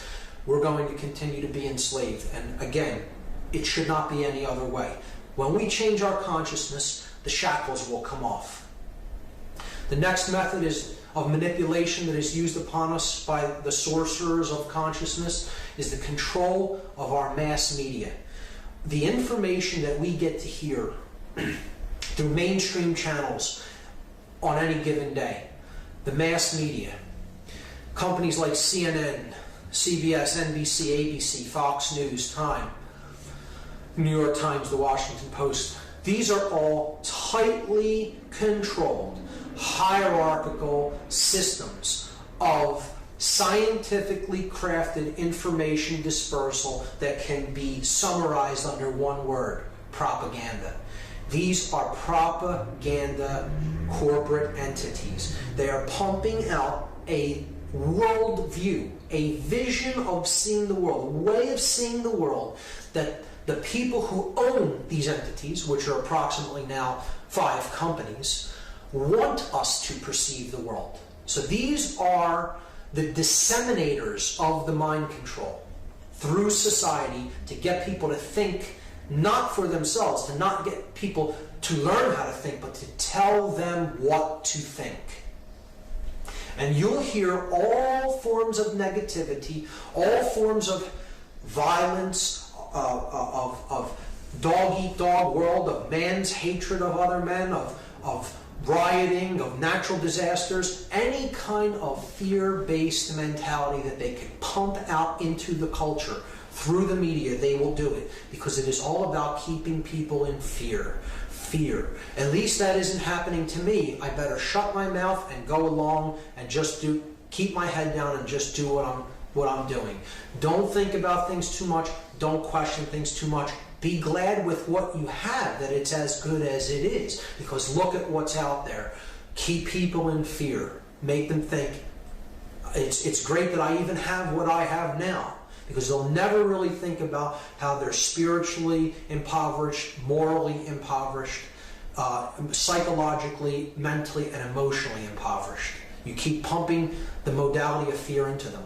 And if that isn't working even as good as you like, you have distraction, you have sports, you have celebrity celebrity worship and celebrity gossip. This isn't even news. This is pure distraction. This is dissuasion, to get people to look the other way. Get them to pay attention to something that's really utterly meaningless, so they're not really seeing what's happening to them. And being people like this in the media, on these conservative talk shows, on these they're really just pumping out a worldview that the state wants people to think. And essentially, all these talking heads really are parrots. They are parroting an official version, an official worldview, an official storyline, the movie, as the researcher David Icke calls it, to get people to see this version and this vision of the world, but never really think about it in their own terms and with their own mind. Just accept what we've told you. We're the repeaters. We got it from our higher-ups, and we're just reading it. We have news readers, yellow journalists, news readers for the state. in this country. We don't have a free press. We have a tightly controlled press that are newsreaders. They're parrots for the official state propaganda. Unfortunately, that's what we have in the mainstream media. This is changing through the alternative media, however, which I'll talk about in part 3. Adolf Hitler understood how important the control of the media was. He said, through clever and constant application of propaganda, people can be made to see paradise as hell, and also the other way around, to consider the most wretched sort of life as paradise. Because that's what the media is there for, to keep people asleep and to keep people afraid, in fear consciousness, so that we are a sheep looking up to Big Daddy for protection. That's what it is designed, scientifically designed to do to the consciousness. Food and medicine is a very important method of manipulation. They're in quotes here because they're anything but foods or medicines. They're actually poisons. We're being poisoned at the level of what we take into our body through our foods. Foods are sprayed with pesticides. There are chemical fertilizers in the soils that they're grown. They're genetically modified foods that are causing all kinds of health problems and not giving us the nutrients that we need in our diet. The fast food and sugar and carb-based diet that we see in fast food chains throughout the United States, and through the chemical processed foods that are being pumped into our supermarkets. Factory farming systems too, in which animals go through absolutely incredible amounts of suffering and are treated in horrifically inhumane ways, and then we're consuming that energy. So many different aspects of food. What's coming up with Codex Alimentarius to make nutritional supplements, drugs, and then more tightly control them. Could do a whole presentation in and of itself in what is going on in our food. But the flip side of all the negative things that are taking place with what is being pumped into us through the Western diet is the unnecessary application of medications and surgery. The Western medical view of the world, that the body is simply a machine, is a horribly left-brained approach to holistic wellness, to health. And they want us to see ourselves as needing their solutions for well-being, like drugs, like pharmaceuticals. Pharmaceuticals aren't what create health. Health is created on a number of different levels through how we think, what we put into our body, what we pay attention to, how we react to stressful situations. It is not created by pharmaceuticals. These are treatment of the symptoms, not addressing the root causes of dis-ease. So the medical community simply wants to keep this going by selling us unnecessary drugs and surgery, because that is their product. They are in operation as long as they are selling us drugs and surgery. Most individuals in these jobs don't really, down deep, want to create wellness. They want people, at the highest levels, they want people sick. It's knowingly put into effect. They want people sick because that's how they stay in business, by having sick people. They gauge their success by how many people are ill and that we're treating. That's not a measure of success. Measure of success in any kind of true medicinal field would be how many people are well and don't need to be treated because they're in good health. So HMOs propagate this because they're just about profits, and they're not really out there to help people. They're out there to make as much profit as possible. They're answerable to their shareholders for profit above all else. The medical community goes along with this because they want to stay in operation and have an ever-flowing clientele and sell people unnecessary drugs and surgery. Vaccinations are a part of this, often a deadly cocktail of chemicals. Who knows what are in some of them? Not as much research as needs to be done has been done on a lot of these vaccinations, and you're seeing all kinds of unforeseen side effects through the vaccination of our children. And then this brings me to the often what can be the most harmful substances that one can put into their body, the antidepressant series of drugs, SSRIs, which stands for selective serotonin reuptake inhibitors. These lock serotonin in the neural pathways between synaptic clefts, and oftentimes, because this serotonin cannot be reuptaken into the brain chemistry, it will start to bond in place in between the neurotransmitter will bond in place in the synapses, and this can cut people off from certain emotions and certain levels of consciousness and certain ways of opening up their mind, expanding their consciousness, and seeing things in a new light. This is a scientifically engineered way of keeping people at a very specific level of consciousness and a very specific level of feeling the emotions that they're experiencing, and often not feeling them at all. Some people report that these substances make you incapable of feeling certain types of emotions, and that's why I would say they're extraordinarily dangerous to be messing with, because and they're absolutely overprescribed as well.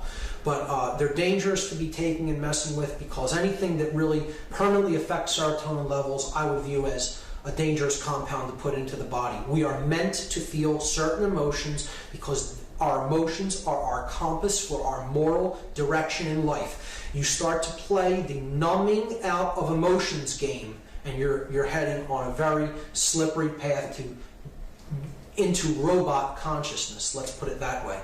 So that's my take on SSRIs. I call them the demon drugs, a class of demonic compounds. Very much against their use and overprescription. The illusion of time is the next method of manipulation that the sorcerers of consciousness use against us. This is kind of a conceptual one. It's a heady one. You have to visualize this aspect. So time is a quality that we often see in physical terms. We say, I don't have enough time. I am spending time. Time flies. See, it's looking at time as a physical quantity based on physical movements of astronomical bodies. So you're quantifying time, and you're saying that it's a physical thing. This goes hand in hand with the idea that time is money. Time is value to us, and we have to acquire it, or we have to look at it in a way that is physical in nature. So this keeps the consciousness very much grounded in the physical world. It's based on physical astronomical objects. It is based on physically endlessly repeating cycles that go over and over and over again and repeat endlessly. So it's a negative worldview way to conceptualize the notion of time.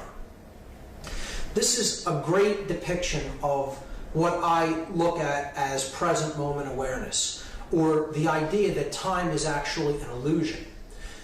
Because if you can get somebody time identified, they'll not take the time to look into certain events. They're wound up in the events that go on in their life, and it's an endlessly repeating cycle of events over and over and over again.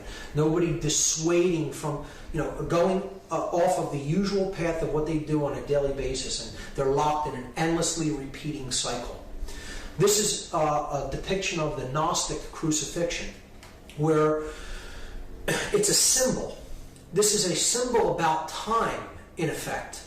If you look at Jesus as the Savior, the light of the world, the one who is the Redeemer of consciousness, okay? Not saying that I necessarily believe in the man Jesus in that realm. We're looking at this as a symbol.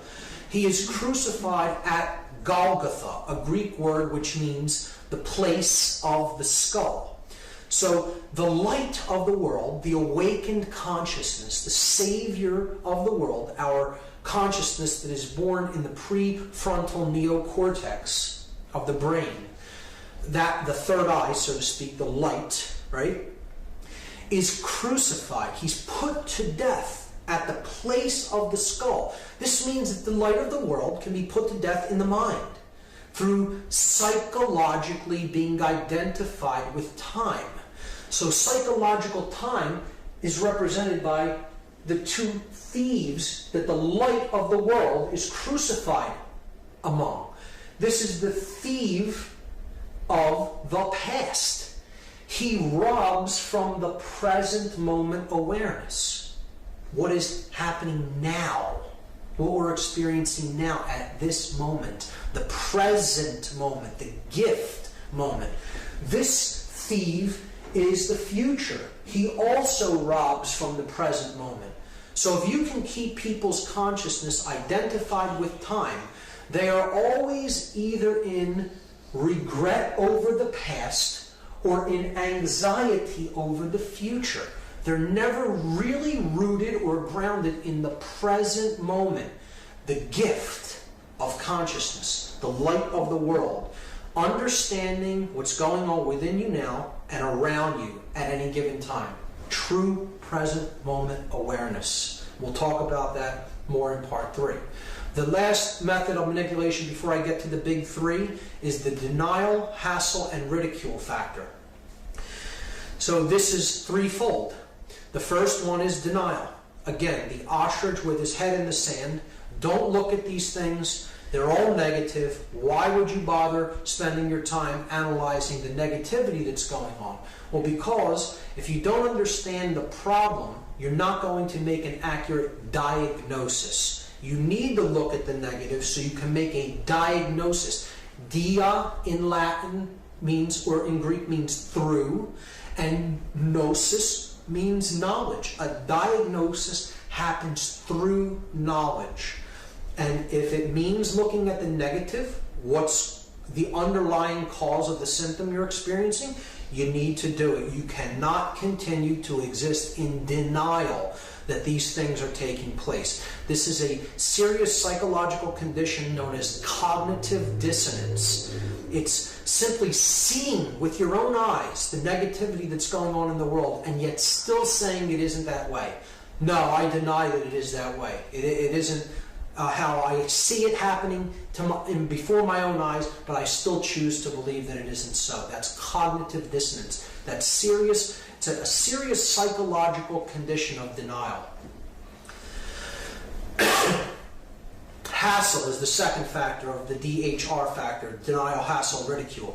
I don't want to start speaking out against this stuff because I'm afraid of all the hassle that I'll have to go through by people who don't want to hear this message. It may even be the truth, but I'm not going to bother speaking it because I'll have to go through too much hassle and endure too many unpleasantries.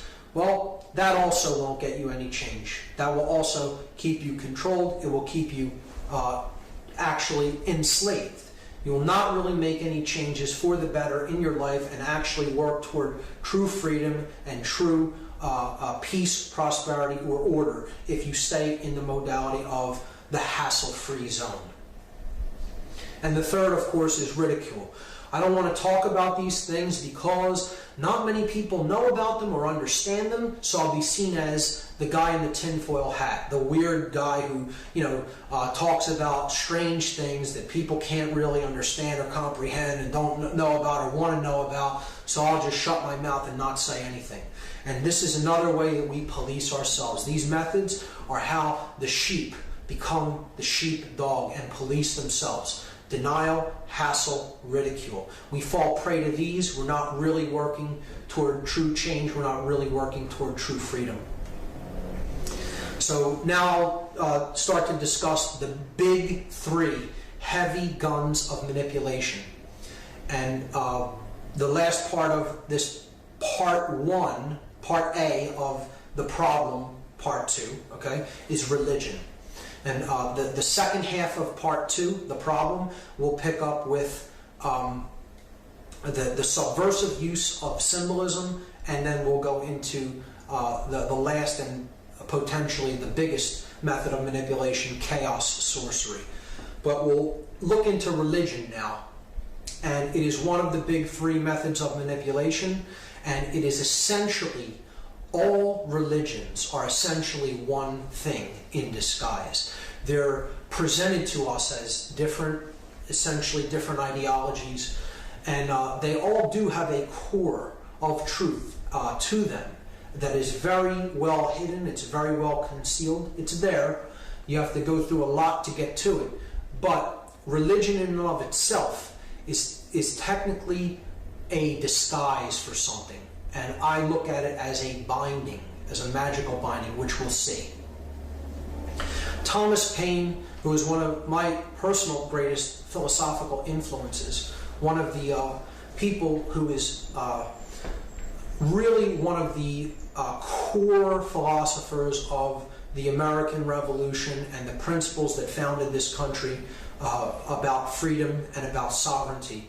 He made this statement regarding religion, which I personally resonate with and have for many, many years. I do not believe in the creed professed by the Jewish church, by the Roman church, by the Greek church, by the Turkish church, by the Protestant church, nor by any church that I know of.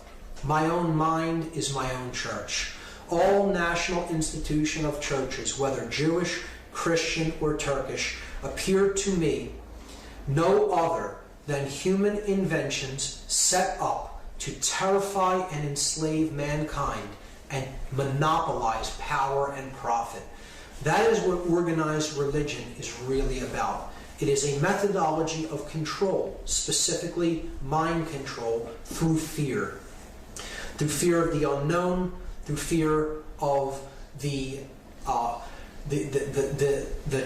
unexplained aspects of ourselves, of how we are actually connected to divinity. And we need no priest to experience that. We must become our own priests, our own shamans, if you will, to experience the divine within us. And Thomas Paine's quote there perfectly encapsulates how I feel about religion in general. And moreover, it's because I understand the word religion and what it really means. The word religion is from the Latin religare, and religare means to tie back, to hold back, or to bind fast. It does not mean to reconnect, as many individuals will translate the word religion. If you look up the word religare, which is where the word religion is derived, it means to tie by binding. That is what the word actually means. If you know how to connotatively translate Latin and you know the true etymology of words, religion means binding, or to hold back by tying. And what is it binding? What is binding? Yeah.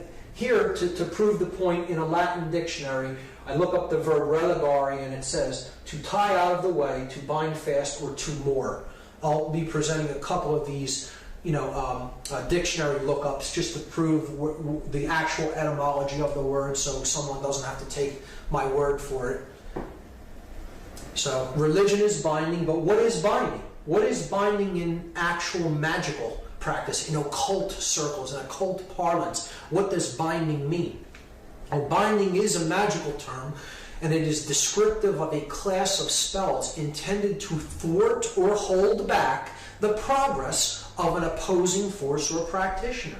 So that's what binding is, to thwart or hold back, to tie out of the way. That's what religion is, a binding. So what is it trying to bind? If it's binding something, what is it binding? Well, I call this the dartboard of truth. Okay, this is the religious traditions of the world all around the outside. Inside, in the inner circle, you have the mystical traditions, but then there's the core of truth. That's what all religions ultimately share. But it's also what the exoteric aspect of the religion is trying to hold you back from. That's what it's binding. Religion is saying this shell out here is what the truth is. It's saying don't look here and certainly don't look here. Take our word that this is what it is here. So religious traditions are exoteric, meaning on the outside, on the periphery. The esoteric or the mystical traditions come much deeper and closer to the core of truth.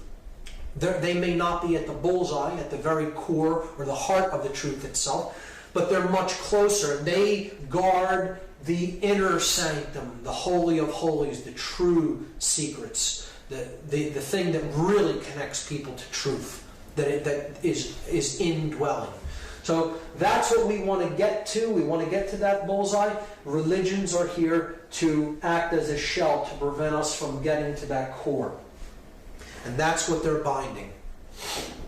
Isn't to say that there isn't truth to be found within any of them.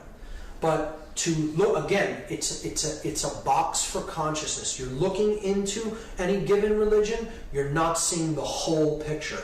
And the thing that most people do not see when they look into a religion or when they become part of a religion is that all religions share one common thread. They are all essentially astrotheology in disguise. What astrotheology is, it is the placing as gods the planetary bodies and the astronomical bodies that we see in the sky. So it is essentially the worship of the gods in the sky, the planets, the stars, the sun, and the moon. So there are three major groups of astrotheological worship. There is a aspect of astrotheology that is dedicated to the smaller lights in the heavens, the pinpoints of light, so to speak. They're the sun, the stars and the planets. Okay, so the small lights of the heavens are the stars and planets, all the little pinpoints of light that we see in the night sky. That's one of the bodies of worship for astrotheology. And the other two are the large lights that we see in the heavens, the sun and the moon. So you have three major groupings, or let's say sects, of astrotheology. You have the worshippers of the sun, the worshippers of the moon, and then the worshippers of the small lights, the stars and planets. Now, I'm going to choose one of them to tell the story of how that particular religion is given to one of these aspects of astronomical bodies. And since it is the religion that I was indoctrinated into when I was young, I'm going to choose Christianity. And I'm going to tell the story of how essentially Christianity is an ancient sun worship religion.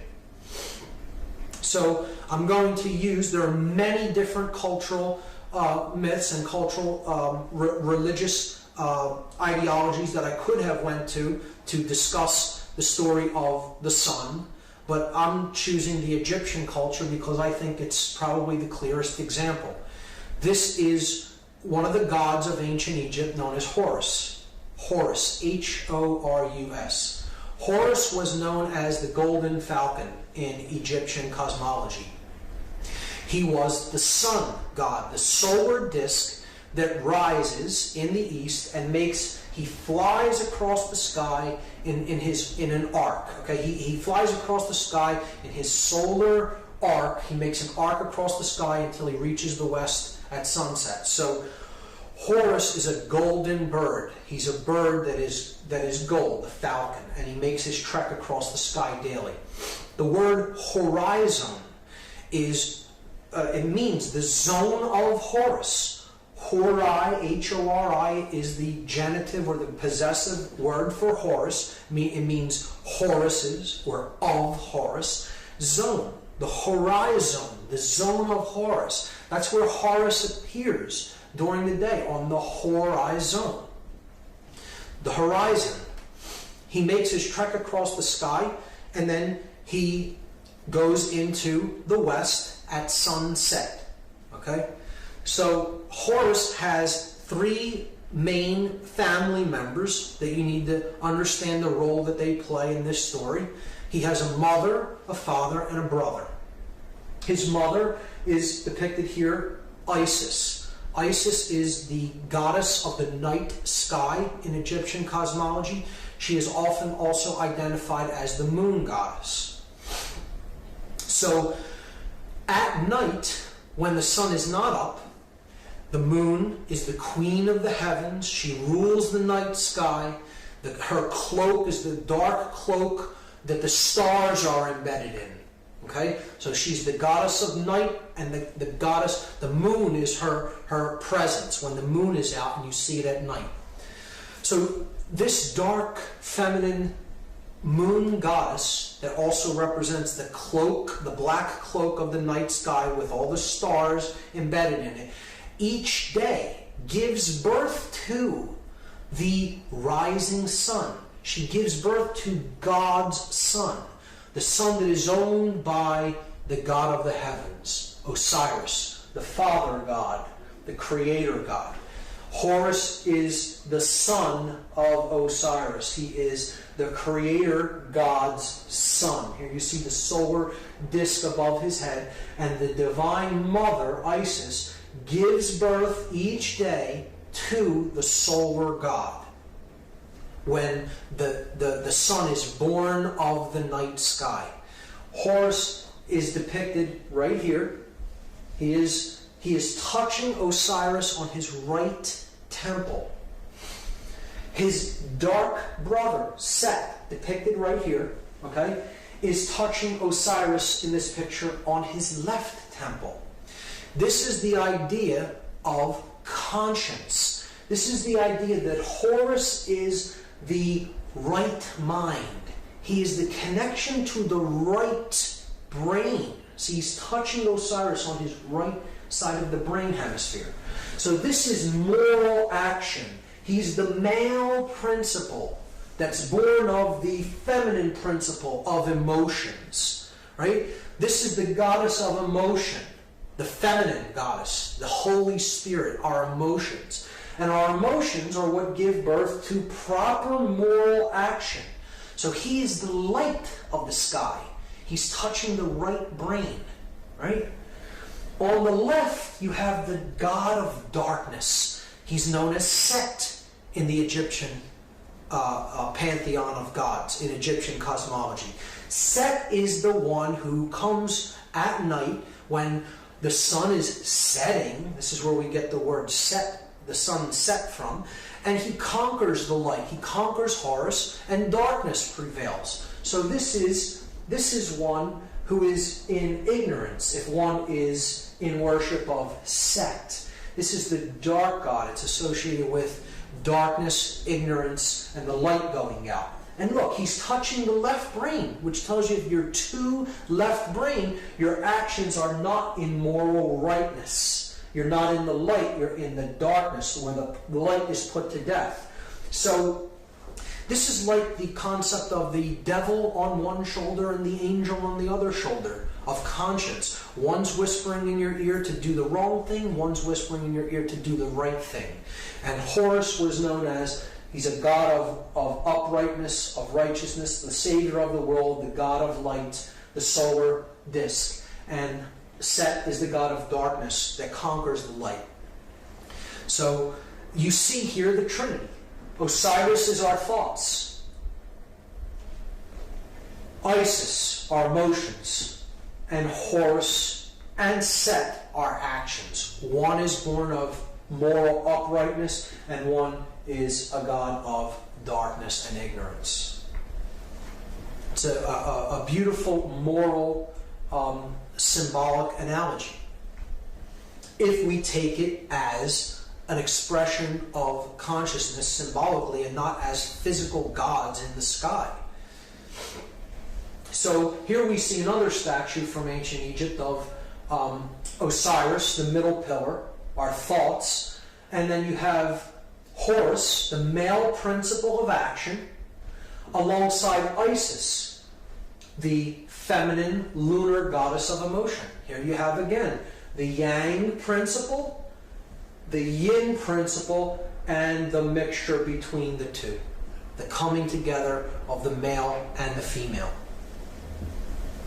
Or thought, emotion, and action coming together as one.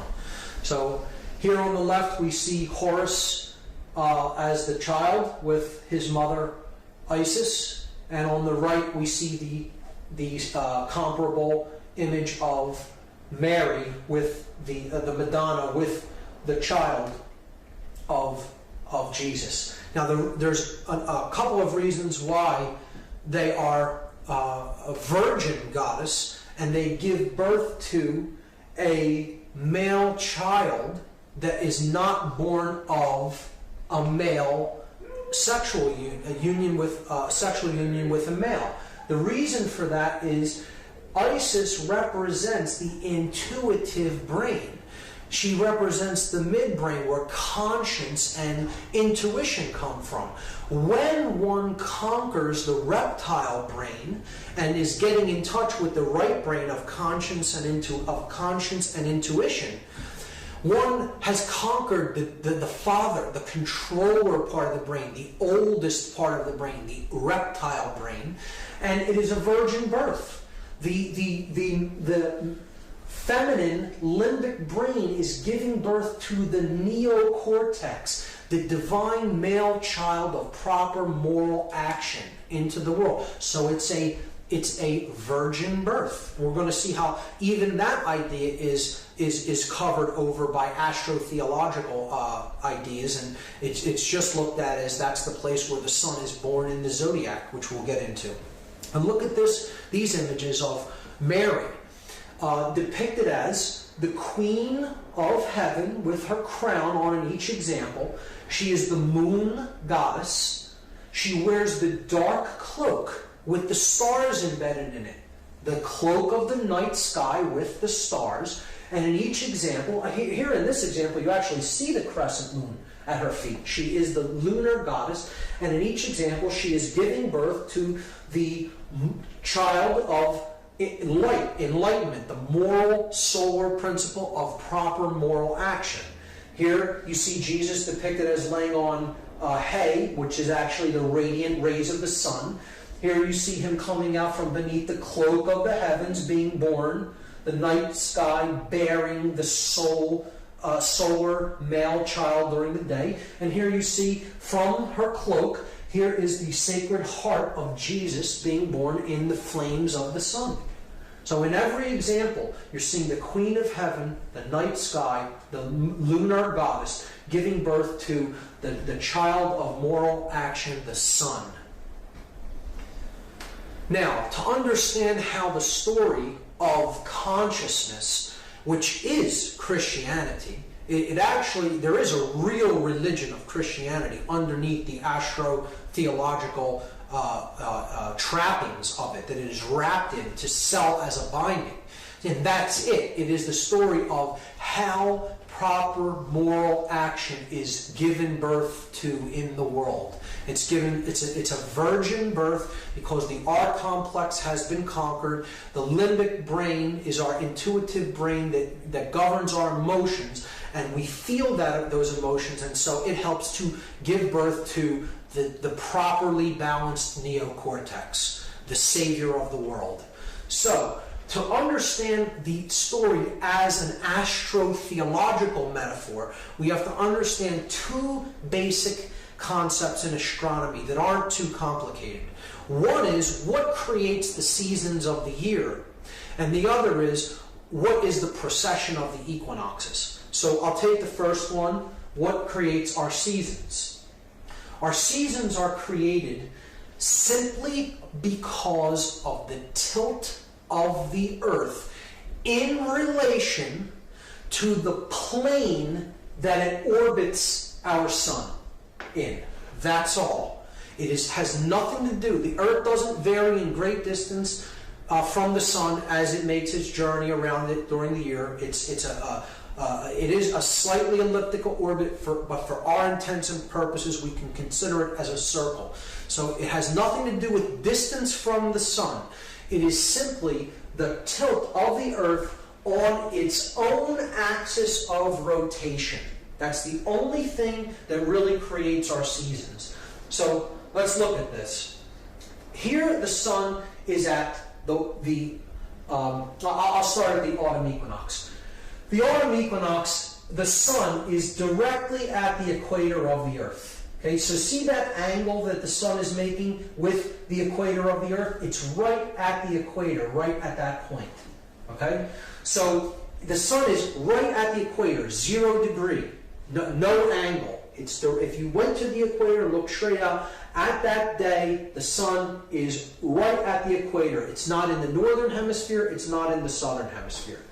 As the earth makes its journey around the sun, later in the year, it arrives at the winter solstice. And you see that the tilt of the earth doesn't change as it goes around this plane of its orbit.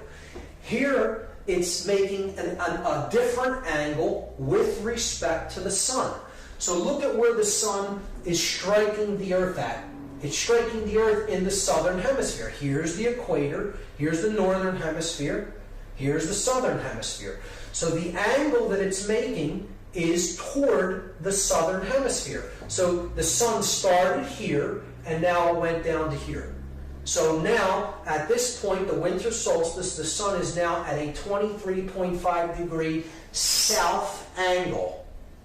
The next time of the year is the spring equinox, and the sun has now moved from its southerly position and it's gone back to the equator. So it is back at a 0 degree mark with relationship to the sun. Then we go toward the spring season and to the summer solstice, the beginning of summer. So at this point, we see here's the equator of the earth, here is the sun, and here's the angle that it's striking the earth at. And we see that now it's in the northern hemisphere. It's striking the earth at a 23.5 degree north angle. So now the northern hemisphere is favored by the sun during the season, and that's why it's the beginning of summer for us. When the southern hemisphere is favored by the sun here, that's summer in the southern hemisphere and winter in the northern hemisphere. Okay? So that is what creates the seasons. The tilt of the earth with respect to its plane of orbit around the sun. And essentially we can look at this a different way. We can just look at it as, here's where the angle with the sun starts. If I am the earth and the sun is directly out from the equator, this is the autumn equinox. Okay? At the winter solstice, it goes down by 23.5 degrees. Spring equinox, it comes back up. Summer solstice. Autumn equinox, winter solstice, spring equinox, summer solstice. And this process just keeps repeating like a sine wave as the seasons go on. It's just up and down, up and down. Okay? It's like a pendulum movement. So the next concept in astronomy to understand is the precession of the equinoxes. There is another reference frame of motion at work, which I won't get into the full mechanics of, but you just need to know that the background of stars behind the solar path, the constellations that make up the zodiac, they're in what's called the solar ecliptic path. They slowly go backwards throughout a very long period of time. They slowly precess counterclockwise. Okay, so at the spring equinox, okay, the constellation that the sun is in at the spring equinox over a very long period of time begins to shift, and a new constellation comes in, and it is behind the sun at the spring equinox. And this keeps going until it makes one complete revolution through the zodiac. So the frame of reference of what the Earth is, the pole of the Earth is pointing to, actually makes a full circle in the sky, It is not because the earth itself is wobbling on its axis, but I will not get into what really causes that reference frame. But over a long period of time, approximately 25,000 years, a complete circle is made, and at the spring equinox, every constellation has been gone through until you come back to the first one. So that's called the precession of the equinoxes. So just keep that in mind. You don't need to fully understand that right now, just keep it in mind. So this is the story that the ancients told about the sun on the wheel of the zodiac. This is the zodiac. It has all the constellations that the sun goes through during its course of the year. The ancients would quarter this to create the seasons. So they placed a cross over the zodiac wheel, and they looked at it as these three constellations are the spring season. These three are when the sun is in the summer season.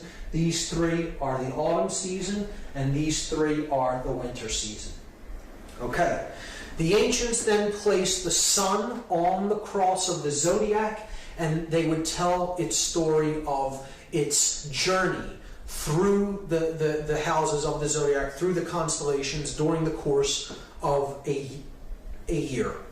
So I'm going to start where we begin our zodiacal year in Aries at the spring equinox.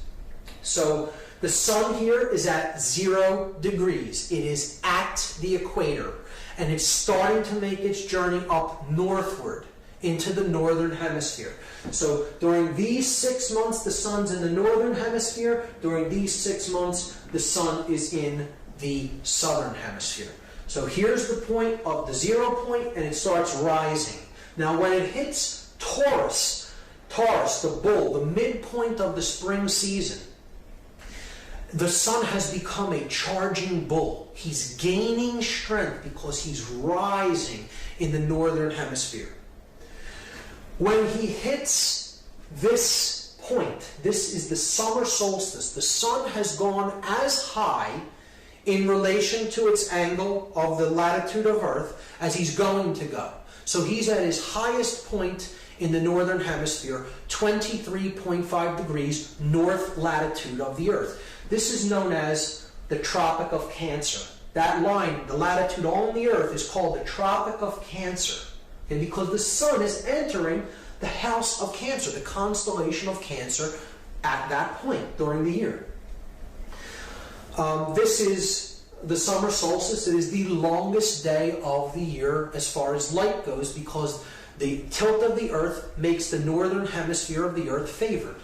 Now, the sun is entering the summer season, and he's traveling toward Leo the lion. This is the season that the sun is hottest in the northern hemisphere. He has become a roaring lion with a large mane. You know, the solar rays of the sun, the fierce lion. And then the sun makes his journey into Virgo, and that is, after he passes that house, he's at the autumn equinox. Now, he's back at 0 degrees now, and he's getting ready to fall into the southern hemisphere. This is why this season is called fall. The sun is making his descent to another solstice, to its lowest point of power. Okay? So that's the season of fall. Now, this is where the story of Christianity starts to become involved in the telling of the astrotheological story of the sun on the cross of the zodiac.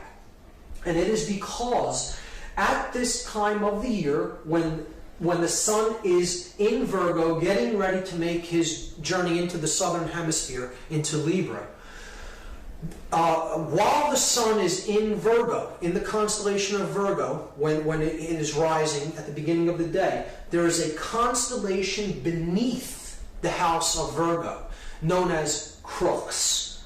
This is what Crux looks like. It's known as the Southern Cross, only visible from the southern hemisphere. So at this time, the ancients would say that the sun was on top of the cross of Crux. Not right on this. The sun doesn't go into this. The sun is here. It's over top of Crux. because Virgo is on top of crooks in the night sky. You just need to look at a celestial map. You pinpoint Virgo, and then you look lower toward the southern hemisphere, and you'll find crooks, the Southern Cross. So at this time of the year, the ancients said that the sun was placed upon the cross of crooks, the Southern Cross. And this marked the time that the sun was getting ready to begin to die, begin to go to his lowest point, the winter solstice. So in this season, the sun then passes through Scorpio the scorpion, and he is stung by the venom of the scorpion. So now he's really in rapid decline. Okay, he's dying quickly because he's stung by the venom and he's dying, and then he comes to the winter solstice. Now the sun is at 23.5 degrees south latitude of Earth. He is at the Tropic of Capricorn because he's getting ready to enter the house of Capricorn. This is the Tropic of Capricorn, 23.5 degrees south latitude of Earth. This is when the sun is at his winter solstice, and the ancients knew that was as far south as the sun would descend. It's making its lowest arc across the southerly sky that it's going to make, and that's the shortest day of the year as far as light goes. It's the day that is the longest day in darkness. So this is when the sun was said to have died upon the cross of the zodiac. He's at his lowest point of power, and he has died upon the cross. So remembering that at the autumn equinox point here is when the sun was placed upon the cross of crooks, the Southern Cross. And this point here at the winter solstice is when the sun dies on the cross of the zodiac. You see here that it passed through 1, 2, 3 zodiac houses to reach that point. This is a symbolic corollary to the story that Jesus hung upon the cross for 3 hours, 3 Horuses hours before he expires upon the cross. So in this instance, from the autumn equinox to the winter solstice, these 3 zodiac constellations are seen symbolically as hours. So at the winter solstice, the sun has reached his lowest point in the southern hemisphere. And this is at this point, the ancients could see with the eye no visible movement of the sun back toward the northern hemisphere for approximately 3 days. So the winter solstice takes place on December 22nd. For 3 days, the sun is seen to be stationary, and its arc is staying at the same position and location in the sky as it rises and sets. It is not until 3 days later that the sun begins to make its trek northward until that is visible to the naked eye. So the ancients would see the sun rising farther northward and its arc getting somewhat larger on the 3rd day after the winter solstice. And that day, of course, is December the 25th, the birth date of the sun, because that is the day visually the sun can be seen to be born from its place of death in the southern hemisphere and to begin to rise again, or start the cycle again of rising and falling during the course of the year. So that is the date when the Son of God is said to be born, and he is born of the Virgin. And we talked about what that really means, the birth of consciousness, the birth of the neocortex from the mammalian brain. However, in this context, astrotheologically, it means that the sun is born of Virgo. So that, at one point, was where the zodiac began. It began at this point, the line between Leo and Virgo. So at that point, the sun would be born of Virgo, the Virgin, not of Aries. So if the sun, zodiacal year would begin at this point, it would travel in a circle until it reached Leo and back to the Leo-Virgo line. So if you look at where Virgo is and you count the houses in procession, in the procession of equinoxes, okay, backwards, counterclockwise through the zodiac signs, you get 9 months, and that is the human gestation period. The sun, if he is born of Virgo and carried to term for 9 months until he is born at the winter solstice point. So in that instance, the zodiacal houses are seen to be months symbolically. Here we saw them as hours, and here we see them as months, and we're going to see them as days as well. So here we see a zodiac in stone. This is the Virgo, the Virgin, and Leo, the Lion, the Sphinx. It's positioned looking east toward the rising sun, and it commemorates the sun being born of the Virgin and the trek of the sun through the zodiacal houses until it ends up in Leo at the end of the ancient zodiac. So the Sphinx is simply a zodiac in stone. Now, at the winter solstice, the sun then begins his trek northward again. He goes through Aquarius, the water bringer, because the winter frost is beginning to thaw as we approach the spring equinox again. Okay, so that's the bringer of the waters.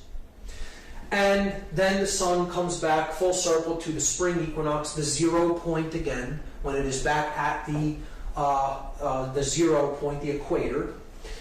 And we see that at the point that he died in the southern hemisphere, or in his tomb, after being placed on the cross, he's in his tomb of the southern hemisphere, and after 1, 2, 3 days, he comes back to the 0 point to begin rising again in the northern hemisphere.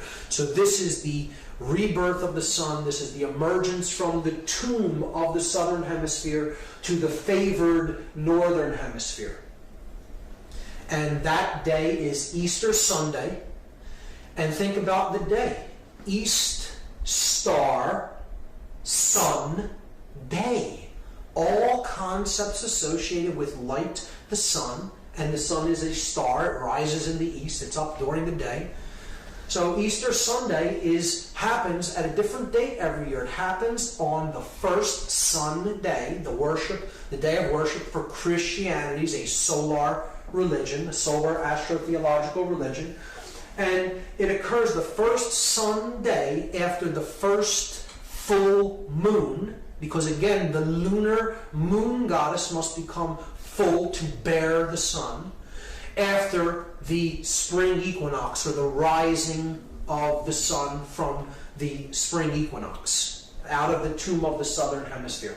So Easter Sunday is always celebrated on the first sun day, after the first full moon, after the spring equinox.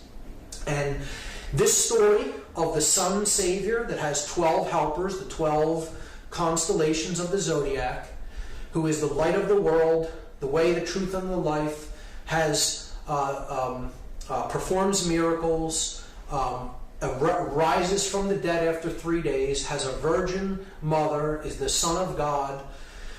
Every one of these aspects of this Savior story, the Savior myth, that is told over and over again through time.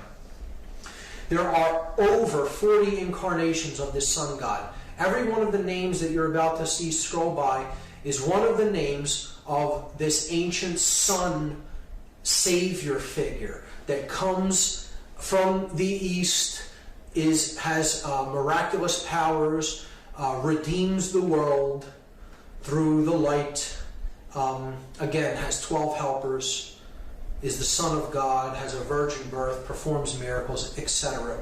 Every one of those names is that same Savior myth retold, and every one of those names predates Christianity. It predates the first century of the Common Era often by thousands of years. Some of those names predate the time that Jesus was said to have lived by 2,000 or even close to 3,000 years.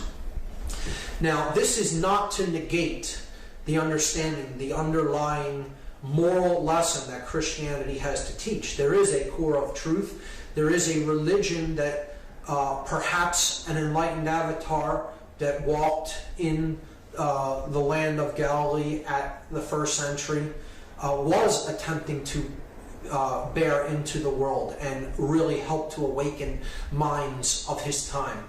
And I don't necessarily try to negate that it may have been a teacher or a group of teachers. However, I think that the idea has been co-opted and it has been turned into this story of the ancient pagan son savior myth in order to conceal the true message of what the virgin birth is, of what the savior of the world is, and what indeed the ideology that perhaps an enlightened avatar at that time was trying to teach people and help to enlighten them to. And therefore the authorities of the time had to shut down that expansion of knowledge, and they did it by taking it and perverting it and wrapping it in the old sun worship cult, the cult of the unconquerable sun, Sol Invictus. And that's why we see the story of Christianity presented to the masses in the way that it is today. I don't think it negates the true moral lessons that can be gleaned from Christianity, but what we are seeing presented as Christianity and organized religion is certainly not the religion of Christ consciousness, so to speak, of higher levels of awareness, which is what I believe if you look into the true message of Christ, the true teachings that are encapsulated in his words, I don't think that's what modern Christianity is really teaching people. Leonardo da Vinci understood that this is what Christianity was, and he brilliantly codified this in his painting of the Last Supper. If we look at the symbolism that's encoded into this painting, we see that we have a dark half of the room and a light half of the room. Okay? So again, this is the concept of the light and the dark. You can look at this as the male aspect, right? You can look at this as the female aspect, right? So the yang energy, the yin energy. Jesus is the perfect blend of the two. He's the middle. He's the chemical wedding, so to speak. He's the savior, the light of the world, of higher consciousness. You see that he sits in the region where the light is really coming into the room because he's the sun. He is surrounded by his 12 helpers, or his 12 apostles, the zodiac constellations. You see they're broken into groups of 3, right? So this would be the winter season here. And then as you're rising, this would be the spring season. Okay? Here, you're going toward, this would be the autumn season, and of course that would be Virgo. Okay? No, Virgo is actually in the summer season, technically. It's above the line. So this is the autumn season. We see that he's surrounded by the 12, his 12 helpers, the 12 signs of the zodiac. We see that they're broken into groups of 3, each group representing one of the seasons. Here in the dark part of the year, you have winter and you have autumn. And then as you're going toward the light part of the year, summer in the northern hemisphere, here you have spring. This group here is spring, and the far group there is summer. Because you see that the part when the sun is darkest, that will be winter, and you're going up toward the summer season there. And Jesus is the equinoxes. He's the perfect balance between the two. So he is the star, or the Son of God, at the gate, the star gate. And see, there's like chaos in the room. They're not in agreement with each other. They're arguing, or there's some conflict. And Jesus has a peaceful countenance on his face, because he is the way, the truth, and the life. It's the blending of the male and female to awaken the prefrontal cortex, and that is the way out of the world of conflict, confusion, and it is the way to the light of the world above, the connection with the light of the world above. So Da Vinci encoded this all brilliantly into the Last Supper, and I think he had a real strong grasp of what the real message of Christianity was versus what was being sold to us in astrotheology. So here we see the 7 planets, or gods, if you will, that are visible to the earth with the naked eye. You have the sun, you have Mercury, Venus, the moon, Mars, Jupiter, and Saturn. These are the 7 gods of the ancient world. These are the planetary bodies that can be seen with the naked eye. One cannot see beyond Saturn without the aid of a telescope. We see that each day of the week is given to one of these 7 gods. So we have the days of the week given in English and French, and then we have the planetary body that they are associated with. Monday is the moon's day. Tuesday in French is Mardi. It's where we get the phrase Mardi Gras from. That's Mars's day. Interestingly, the 9/11/2001 event took place on a Tuesday for the invocation of Mars, the Roman god of war. Wednesday is Mercredi in French. That's Mercury's day. Thursday is Thor's day. In Norse ideology, Thor was Jupiter. Friday in French is Vendredi. That's Venus's day. Saturday and Sunday are relatively self-explanatory. The Jewish religion is Saturnian based. It's the stars and planets, astrotheologically, the religion of the stars and planets, and therefore its day of worship is Saturday, after Saturn, who they considered, since it was the farthest body out from the sun that could be seen with the naked eye, it was considered the ruler of the planets. And then, of course, Sunday is the sun's day. Christianity worships on Sunday, being a solar cult. Our whole notion of time and how we see time is also affixed to the concepts of astrotheology. So we have the 3 astrotheological sects: the sun, the moon, the planets and stars, and we look at our clock being a symbolic zodiac. It has the 12 houses, okay? It has 3 hands. Each one of the 3 hands of an analog clock is given to one of the sects of astrotheology: the solar, the lunar, and the planetary. So we see that the sun is given the hour hand, the most important hand, because it's the hand of Horus, the sun god. The minute hand is named after Min, which is an ancient name for the moon. Min was the moon in Phoenician, and the minute hand is dedicated to the moon on the clock. And the second hand is the fastest hand that travels around the clock more than any of the other hands, because it is given to Mercury. It's the planetary hand, or the pinpoints of light in the sky, the lesser lights, because Mercury is the second body of the solar system after the sun, and it makes its orbit around the sun faster than any other object in the solar system. So this takes us to the last concept in religion as astrotheology, that ultimately what we are seeing is the breakdown of consciousness on the earth. And we are seeing the earth as a global brain.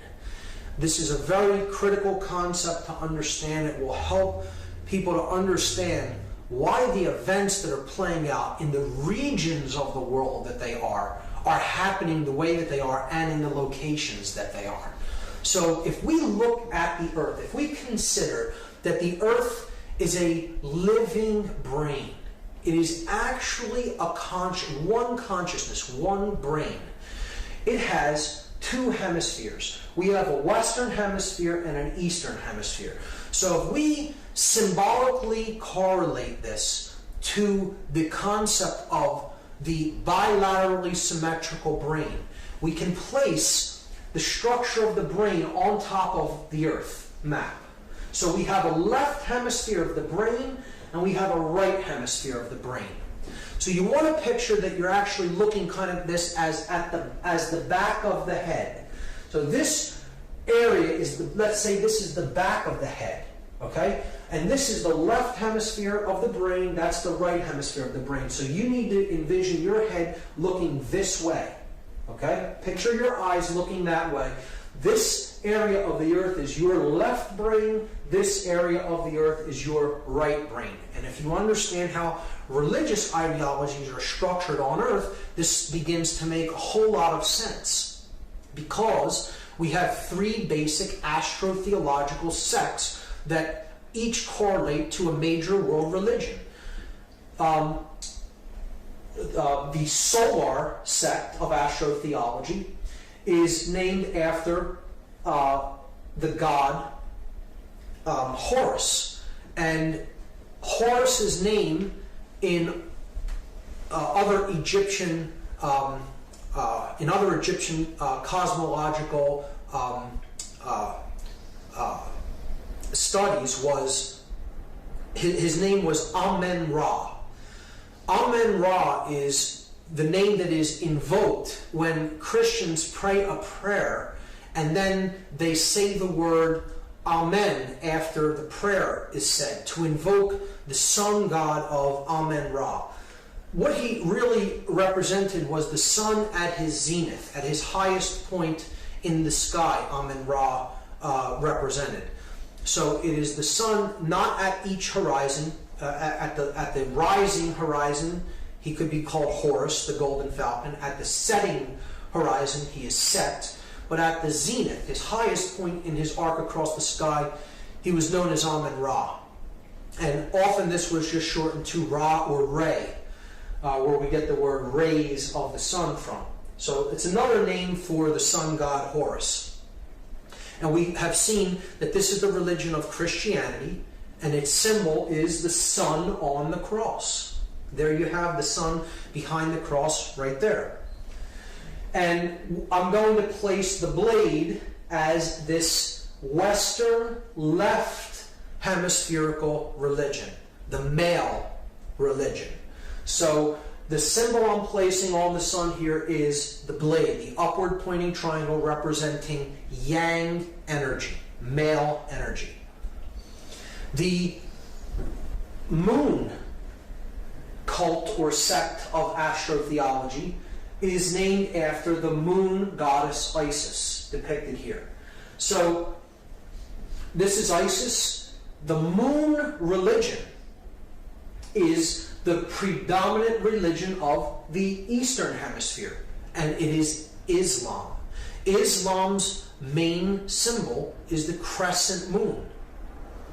And we see, just as Christianity is the predominant religion of the Western left brain of the earth, the left hemisphere, and it's a male principle, the religion of Islam means surrender. The word Islam means surrender to God, because it is the religion of the predominant religion of the right brain hemisphere, which is passive or surrendering.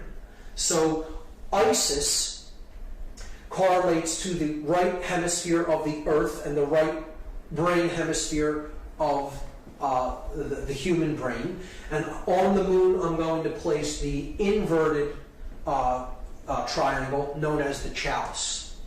Now, there's another world religion, and it is based upon the sect of astrotheology of the stars and planets. So the creator god Osiris is looked at as the God of all the stars, because he's the God of all the suns. He created the heavens.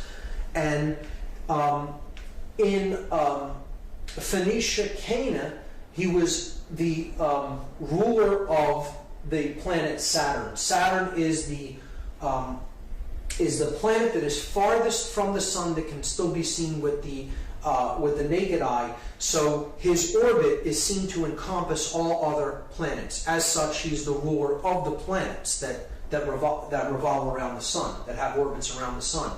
And in Semitic religions, ancient Semitic religions, this god was known as El. It's where it means God, the word El. In Judaism, which is what Judaism is actually this aspect of astrotheology. Its religion, its symbol is the star. Okay, the stars, because it is the religion of the stars and the planets, the pinpoints of light, as we talked about, the small lights in the heavens. So the name of God in Judaism is Elohim, and it's plural. The reason it's plural is because there isn't one God. There's many gods. Elohim means the stars and planets. That's the big mystery about why El is pluralized in the Bible. Because the real astrotheological basis of Judaism is the stars and the planets, plural, the many lights of the heavens. So that's where Elohim is actually derived. And of course, just like their symbol being the star, it's the combination of the male and the female symbols into one. Now, the reason that there is a twofold aspect to the middle part, the middle pillar of the earth, is because in the middle, if we're looking at the brain from the back side of the brain, okay, so your head is actually facing this way, and you're imagining this side as your left brain hemisphere, this side as your right brain hemisphere. What do we see playing out in the world today? We see the left-brained Christian nations of the Western Hemisphere waging war against the right-brained Islamic surrendering nations, or the ideology of the surrender to God as being their religion, the basis of their religion. We're waging war over here in the Eastern Hemisphere, in this region, okay? So it's like the left brain is over attacking the right brain. And the Middle East, the Middle Eastern region is where all of this conflict is centered. And the reason that it's centered on that part of the earth is because this region of the earth is the back of the brain of the earth. It is the cerebellum of the earth. The opposite side of the earth is where the Pacific Ocean is at. So that's where the energies are truly united, on the opposite side of the earth, the peaceful ocean. Pacific, peaceful. It's the prefrontal neocortex of the earth, the third eye of the planet, so to speak. And right on the other side of the globe from this point, you would see in the middle of the Pacific Ocean the Hawaiian Islands, with the largest volcano on the earth, Mauna Kea volcano on the big island of Hawaii. It is the physical representation of the third eye of the planetary brain. All the conflict is happening on the other side, the back of the head of the earth, the cerebellum of earth, which is the Middle Eastern region, Middle Earth, around the Mediterranean region. So this is a proof of the Hermetic principle of as above, so below. As the individual units of consciousness upon the planet become imbalanced toward one polarity or the other, you will see the reflection happen on a grand scale on the entire planet. The Earth is in a state of left brain imbalance, because we are in a state of left brain imbalance. And we are seeing all the conflict driven by the R complex of the earth, which is the Middle Eastern region, which correlates, it maps symbolically to the cerebellum of the earth. If another country happened to be there at that location, that's where you would see the turmoil and conflict happen. It is a reflection of the Hermetic principle. As the individual goes, as all the collective individuals go on the planet, as their consciousness goes, so the mass consciousness will go, and you will see it reflected on a grand scale. So as we see these three religions put together of Judaism, Christianity, and Islam, when we put them all together, we get Isis, which is Islam, the lunar religion, Ra, or Horus, the solar religion of Christianity, and El, the religion of Judaism. We get Isis plus Ra plus El, and that spells the word Israel. Now, this is important to understand because you have to understand that this region of the world is where these astrotheological sects actually consolidated the knowledge of the mystery traditions and then began to disseminate their knowledge and culture into other regions of the world. So it is simply an understanding that that knowledge was concentrated in that region of the world before it then began to go out and populate other areas of the world with that information. And this is one of the main reasons why the country of Israel, the government of Israel, has so much influence with many other nations more populated than it and seemingly wielding more political power, but there is such a concentration of the ability to lobby these other nations, such as the United States and Great Britain, with the desires of the government of Israel, because the power of these astrotheological sects is still highly concentrated in the region that we now call Israel, which was formerly Phoenicia, Cana, and the knowledge of the mystery traditions actually came into that region through Egypt and Babylon and the mystery tradition centers that were around what we now call the State of Israel.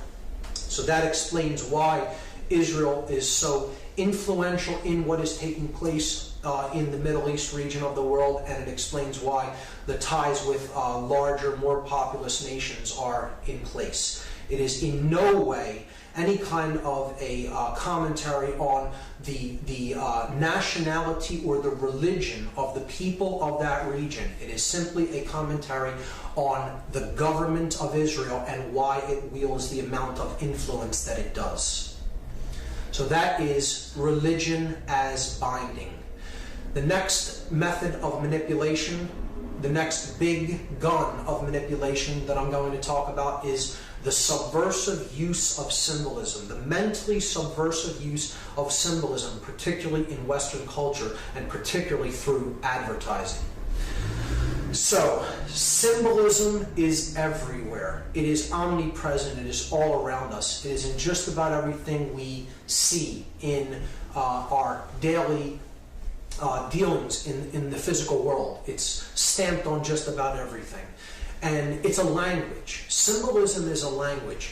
A symbol is neither positive nor negative, just like knowledge, just like occultic knowledge. A symbol is simply something that has the ability to influence consciousness, because symbols are a language that we read through the subconscious mind largely.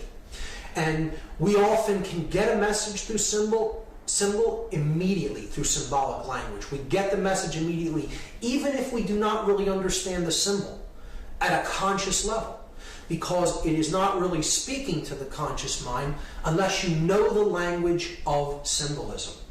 And unfortunately, many people do not. Their they are illiterate when it comes to reading symbolic language, and therefore they're really at its mercy. They're really at the mercy of how an advertiser or a product peddler wants to reach your subconscious mind.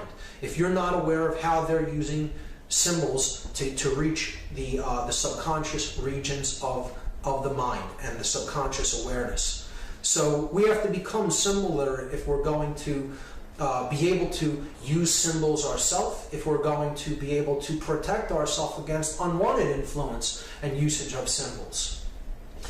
What I'm going to do is present a symbol, describe how it is being used, for what purpose, and then I'm going to give examples of how the symbol is used in logos. So the first symbol is that of the sun, which we already talked about the significance. The sun is a symbol of light, of life, of knowledge and information. It's a symbol of moral uprightness, okay, of morality. Most of all, it is a symbol of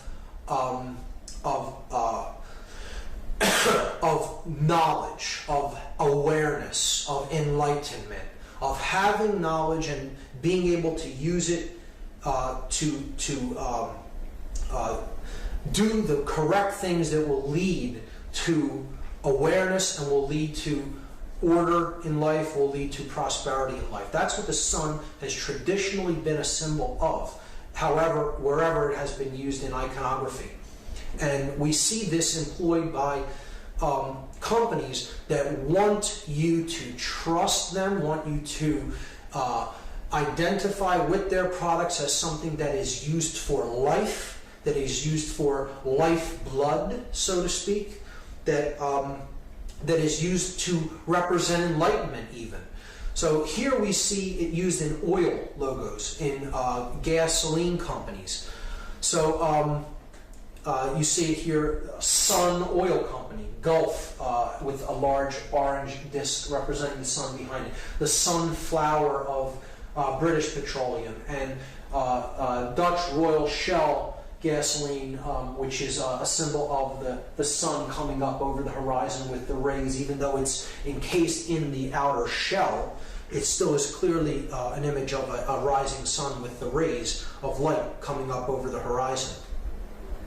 We see it in technology, we see it in media, we see it in food companies. One of my favorites is ShopRite. You see the shopping cart with the sun behind it, indicating that if you shop there, you can purchase light. It's a subconscious play on the symbol. So they're trying to sell enlightenment as part of the product. You know, something that you lack, something that they are aware that you want spiritually, is being sold to you by proxy. And a rite is a ritual, the ritual of shopping. Shop right, and there is the sun in the basket. It's a very good example. In financial institutions, the sun is ever present because, again, it is a symbol of trust. It is a symbol of sovereignty. It is a symbol of knowledge and enlightenment. On the Discover charge card, Sun Trust Mortgage Corporation. Here's Citibank, the cross of the zodiac and the sun coming up over the horizon. Lucius Trust, Lucius meaning light. Sovereign Bank, sovereignty being sold to you through your banking institution. This circle with the dot with the circle around it, an ancient symbol of the sun, and in the shopping giant Target. Of course, Barack Obama's logo, the rising sun. Many people just look at this as an O with the American stripes, but it is the sun coming up over the horizon because he is being sold to us as the new savior that will save us from all the evils of the former administration. He is the new reincarnated sun savior. So the zodiac is the next symbol that is used, and these symbols have to do with zodiacal houses and astrotheology in general. We see it on secret society logos such as the Order of Demolay, the cross of the zodiac. You have the cross of the solar system, the equinoxes and the solstices, and then you have the galactic cross, the great cross there, the double cross. Here you have the Knights of Malta's logo, the cross of the zodiac, the equal armed cross. On the CIA, the Central Intelligence, the cross with the sun, and BMW's logo, an equal armed cross, quartered like the zodiac wheel. You have the moon iconography used in Starbucks logo. You see the crescent moon, and she has the star. She's crowned as queen of the heavens. So again, it's the goddess being used there.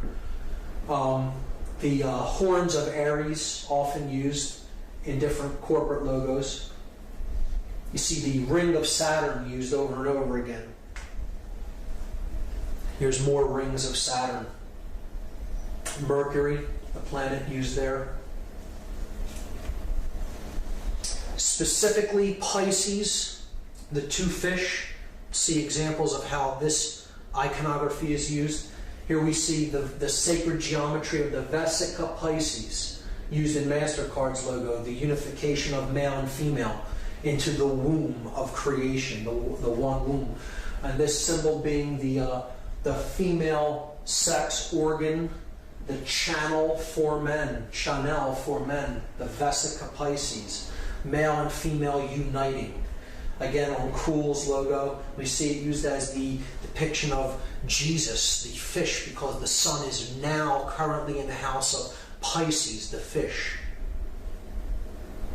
And of course, the Pope, the vicar of the sun god incarnate upon earth, he wears the mitre, which is the fish with its mouth open.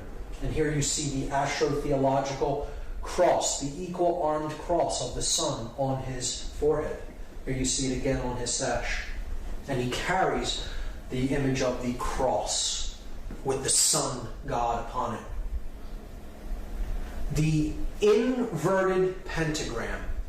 So the pentagram is used as a symbol of the four elements and then a fifth element.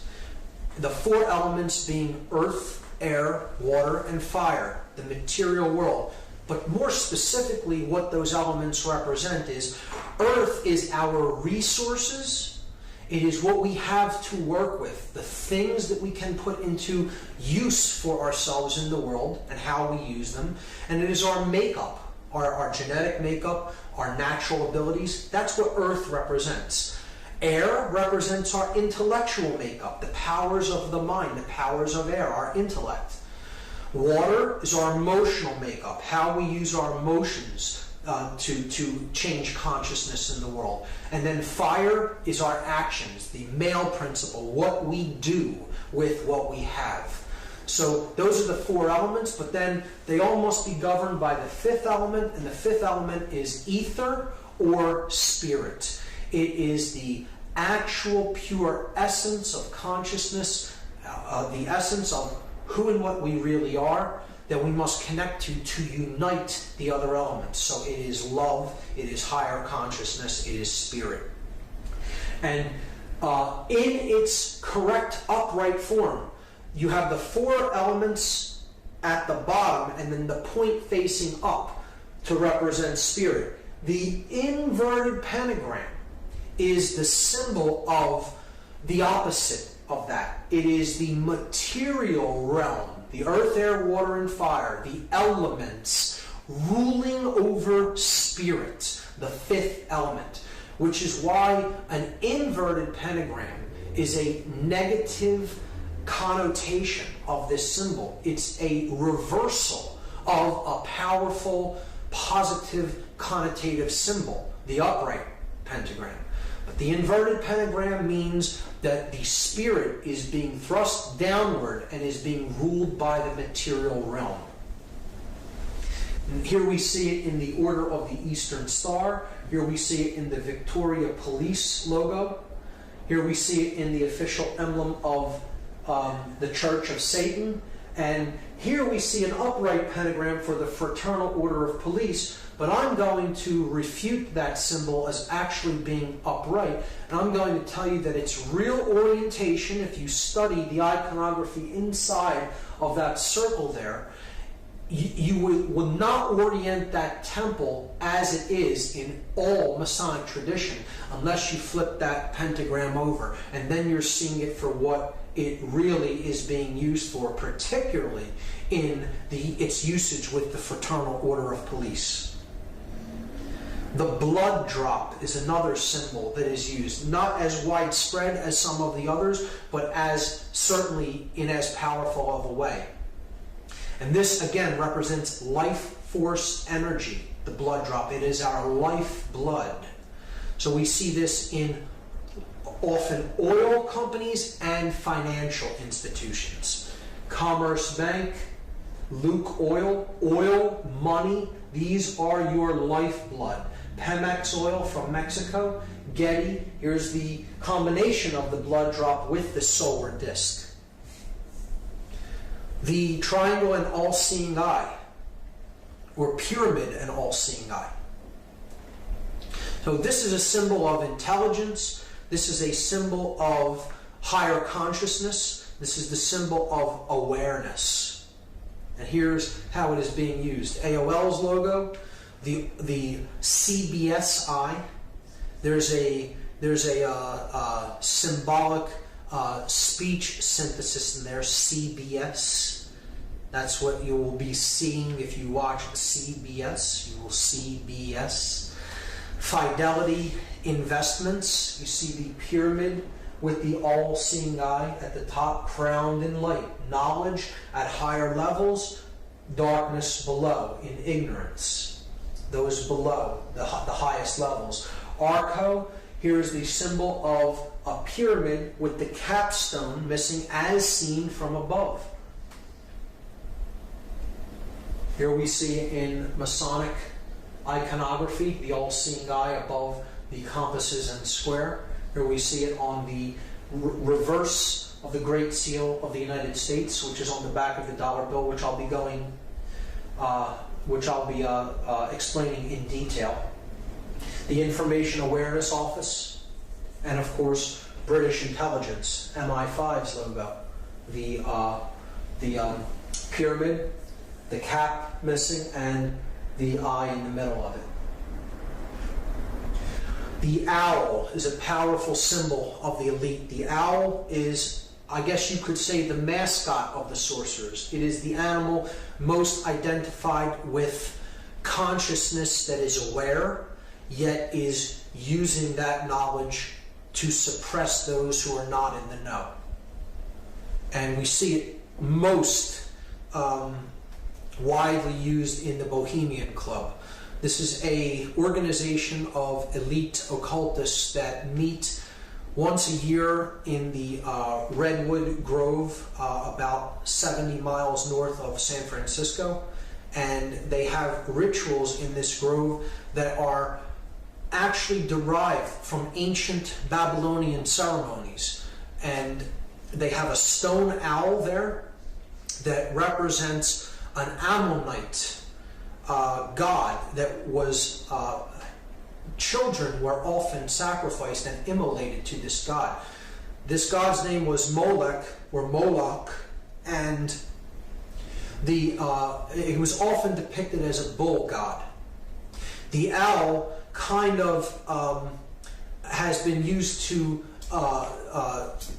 as a symbolic representation of this bull, because the bull has the two horns like a horned owl does, and it can be seen as either a bull or an owl. In the Babylonian tradition, it was more frequently represented as a bull, but it was also seen as an owl because it represents the immolation of a specific aspect of consciousness, and that is the feminine aspect of consciousness. So what the ritual entails, if you really understand its deep symbolic significance, which many do not, and they will say, oh, it's just a harmless ritual by men who are acting out psychodrama. It's nothing of the kind. It's an extremely subversive ritual against the feminine aspect of consciousness. And here's how it works. They have this owl that they're going to have a ritual before. And they take an effigy of a child and they float it upon the water. You see here the dark aspect of the Hermetic principle being conveyed here, the as above, so below aspect in the reflecting pool. As above, so below. And they float this effigy of an infant out into the water where they set it ablaze, and they immolate it to this owl. What this represents is the immolation of the inner child. That's what the elite are actually doing in this ceremony. They're telling people subconsciously to annihilate your emotion, annihilate your care for what you are doing in the world. So the ritual itself, the name of the ritual carries its meaning. The ritual is called the cremation of care. That is exactly what those who are participating in this are doing. They are immolating the inner sacred feminine child of consciousness. Care is what's being burned. So they're saying that dull care is the enemy. Your care for what you do to others is the enemy. It needs to be eradicated so you can use your power of will to do anything that you want to do regardless of the consequences that it means for other people. If you immolate your emotion, you will be more able to do that effectively without emotions getting in the way. And that's why they burn the effigy of that infant. Anybody that says that that is not what the ritual is about does not understand the deep symbolic connotations of that ritual and the derivation of where that ritual came from. And it does indeed come from ancient Babylonian rites, specifically the rites of the Ammonites, which were a dark, basically a satanic cult, the worshippers of the gods of chaos. Molech being one of them, the devourer of the sacred child, the feminine care principle. That is the owl. We see it encoded very covertly because the owl is a predatory bird that can see its prey at night from a higher perspective when its prey cannot see it. So it is easy to remain hidden and then attack when it wishes to pounce upon its prey. And its prey is in the dark. So it's in the know, its prey is in the dark. A perfect symbol for a sorcerer wishing to yield occult knowledge against those who are in ignorance. We see it very covertly displayed on the shield on the upper right-hand side on the front of the $1 bill up in the corner. Clearly, though, when blown up, you can see that it is indeed a small owl peeking out from the corner. It is encoded in architecture. This is Commerce Square. Commerce Square. The financial system and the square, the symbol of base consciousness combined. And the two owls, the double owl. If you look at these in another different aspect, you'll see that there are actually wings down at their sides as well. This is on 21st and Market Street in Philadelphia. And this is the Frost Bank building in Austin, Texas. Clearly, from the corner angle, an owl. It looks even more convincingly as an owl when it is illuminated at night. And it is even more appropriate, and that brings us to the torch of illumination.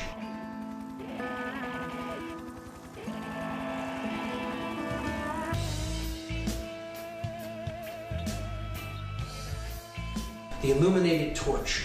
This can be simultaneously a symbol of freedom, a symbol of knowledge and awareness, of enlightenment, and it could also be used as a flame of sacrifice, a flame of those in the know using their knowledge to subvert others and to create sacrifice or immolation in the world. I don't tend to see this symbol as such. I tend to look at this symbol as the flame of knowledge, the flame of the torch of freedom, the torch of liberty, and that's how I tend to look at it.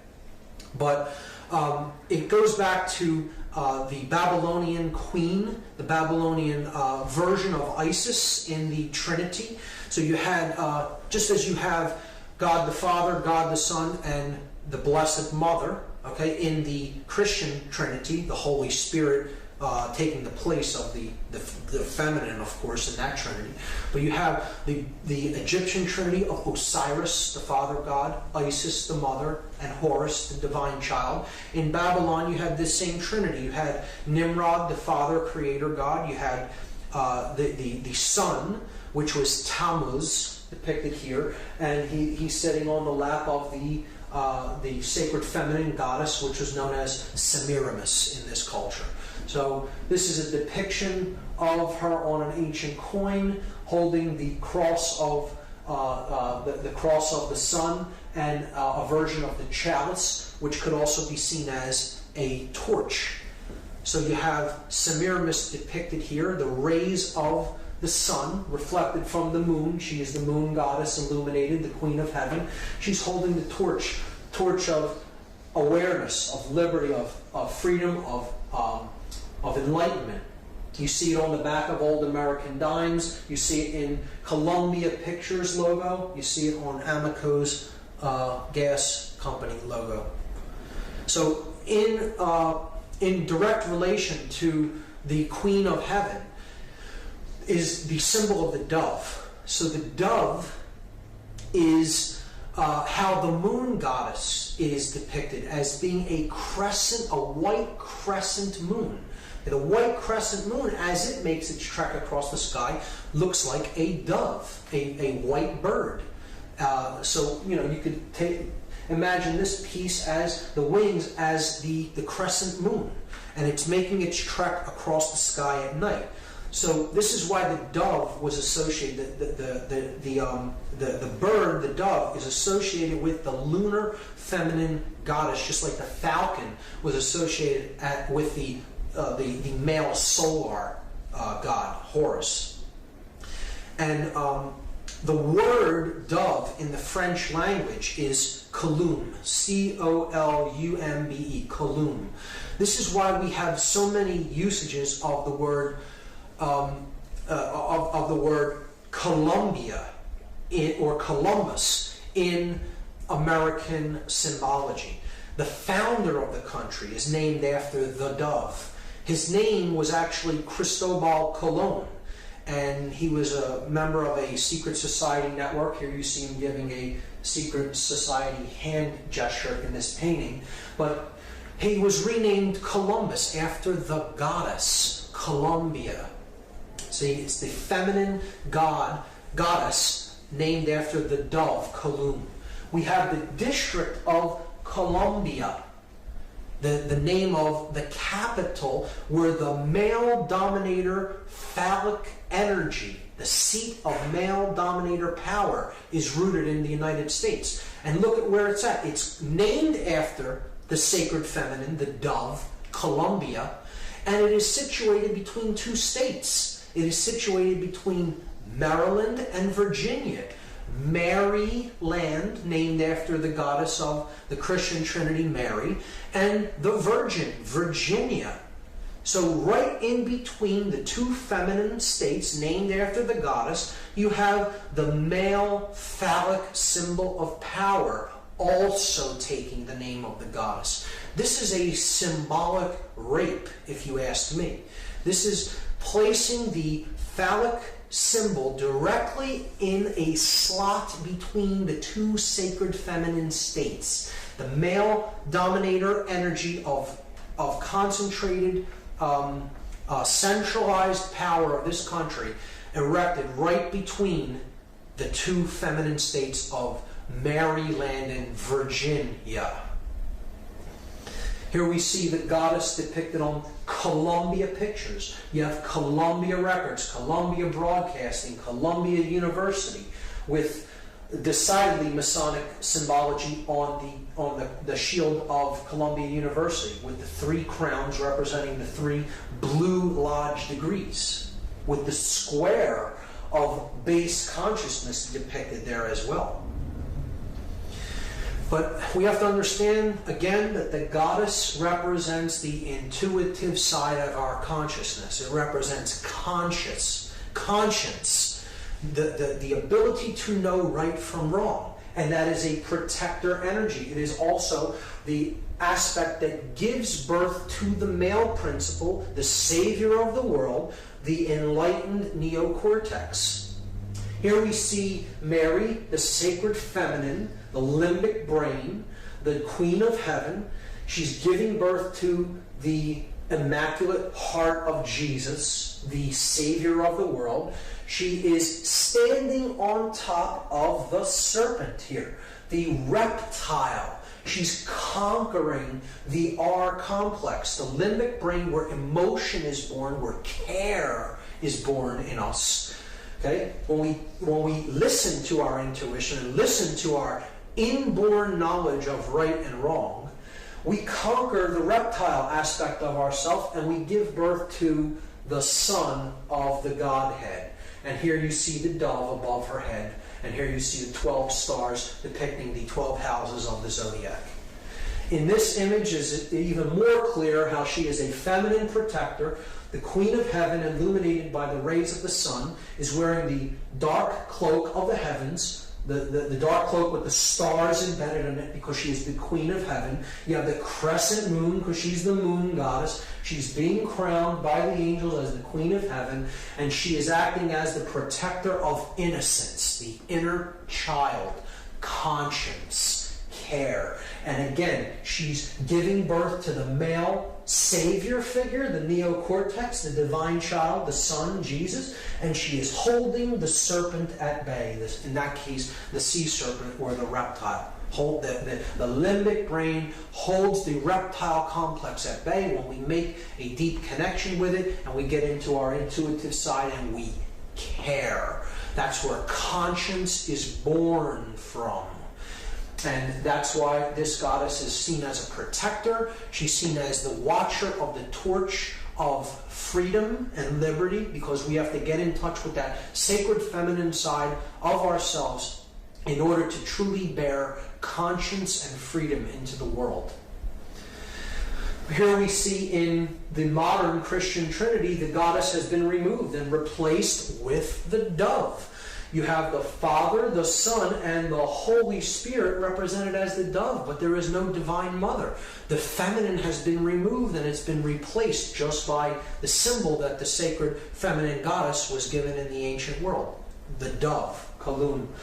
Now we're going to see a darker aspect of how the goddess symbology is used. When we look at things, I'll do this one since it's lighter first. You have here the moon and the dove, because this is a sacrifice of how we use money, through credit, building up debt. So you have the moon and the dove on the same card for Visa, and it's a symbol of the sacred feminine being used in a depiction of sacrifice of an individual, sacrificing in a monetary sense. Here we see it being used in a very dark form as human sacrifice, because human sacrifice is still very real, very actively practiced in the world.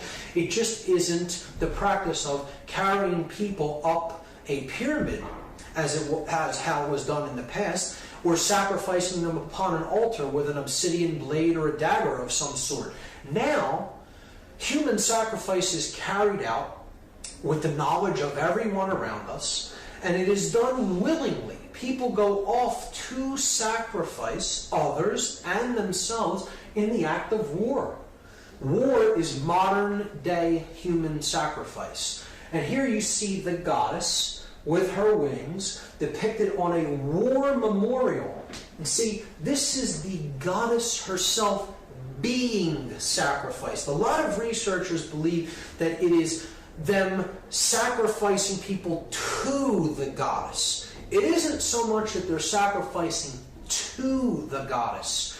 It's the reason the goddess is always depicted in conjunction with sacrifice is because they are sacrificing the goddess within an individual. It is the cremation of care, conscience, the protector, The grand architect of everything we experience is care.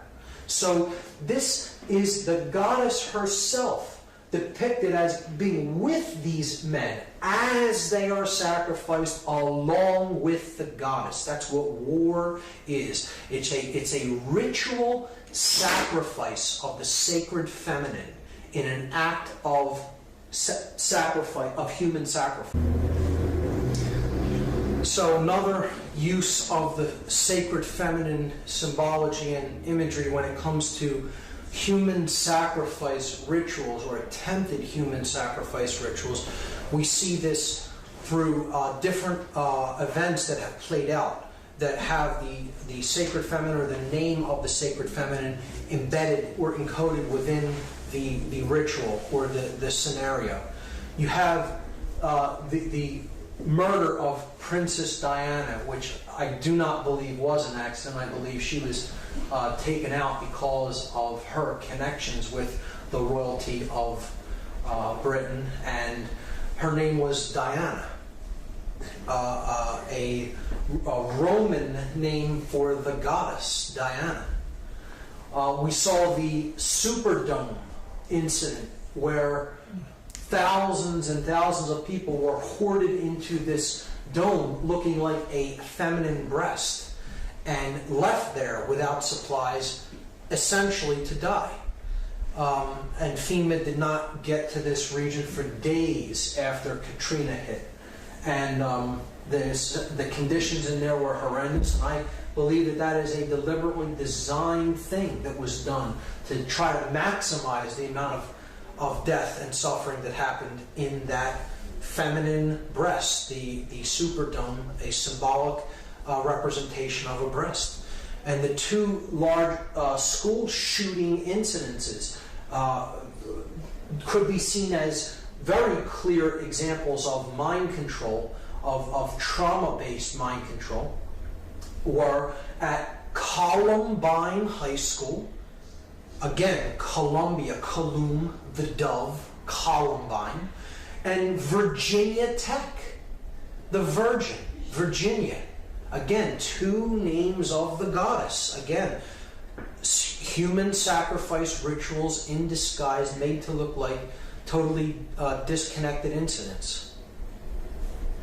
But perhaps the clearest example of human sacrifice in concealed ritual of all is the symbolic burning or immolation of the Columbia space shuttle.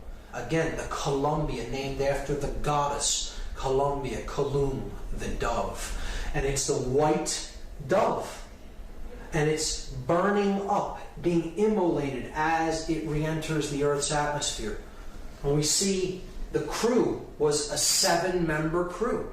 And that's correlating to the 7 planetary bodies of astrotheology. You have the 5 male gods, 5 men in the crew. You have the Sun, Mercury, Mars, Jupiter, and Saturn. And the 2 feminine heavenly bodies, you have Venus and the Moon. So the 7 principles of astrotheology are encoded there in the crew of the Columbia, another ritual of human sacrifice. The next symbol that I'm going to discuss is the fasci. And this is where the word fascism comes from. It is the axe surrounded by the bundle of rods. This is a Roman symbol that represents centralized authority. It is the central authority is the axe, and then the satellite regions, the satellite states, are the bundles, the rods bundled by the central Roman authority, the fasci. This is where the word fascism comes from. We see this in multiple areas when it comes to political symbology. It is on the 2 sides of the Senate chamber, the House chamber. It is on the fasci is depicted on the throne that Abraham Lincoln sits upon as a dominator, father figure, God figure. So he's holding both compartments of power, the church in one hand and the state in the other, because an absolute ruler must unify those two principles. It must unify political and spiritual power into one. And the regime that really attempted to do that in the modern world was the Third Reich. And here you see the Roman fasci symbol as the symbol of the Third Reich, used on one of their postage stamps. We had it previously on the back of old American dimes. Now I'm going to talk about Freemasonic symbology. And I want people to understand that Freemasonry in and of itself is not an evil ideology. Again, it is an occult system of knowledge that can be used for good, or it can be used for ill or manipulation, depending on who is wielding that knowledge. So this is the Freemasonic compasses and square with the letter G in the middle as depicted in American Freemasonry. The compasses represent higher consciousness, and they represent morality, proper moral action. The square represents base consciousness, which must be ruled by our compassion and must be ruled by our moral uprightness. The square is base consciousness. It can be seen as the reptile brain.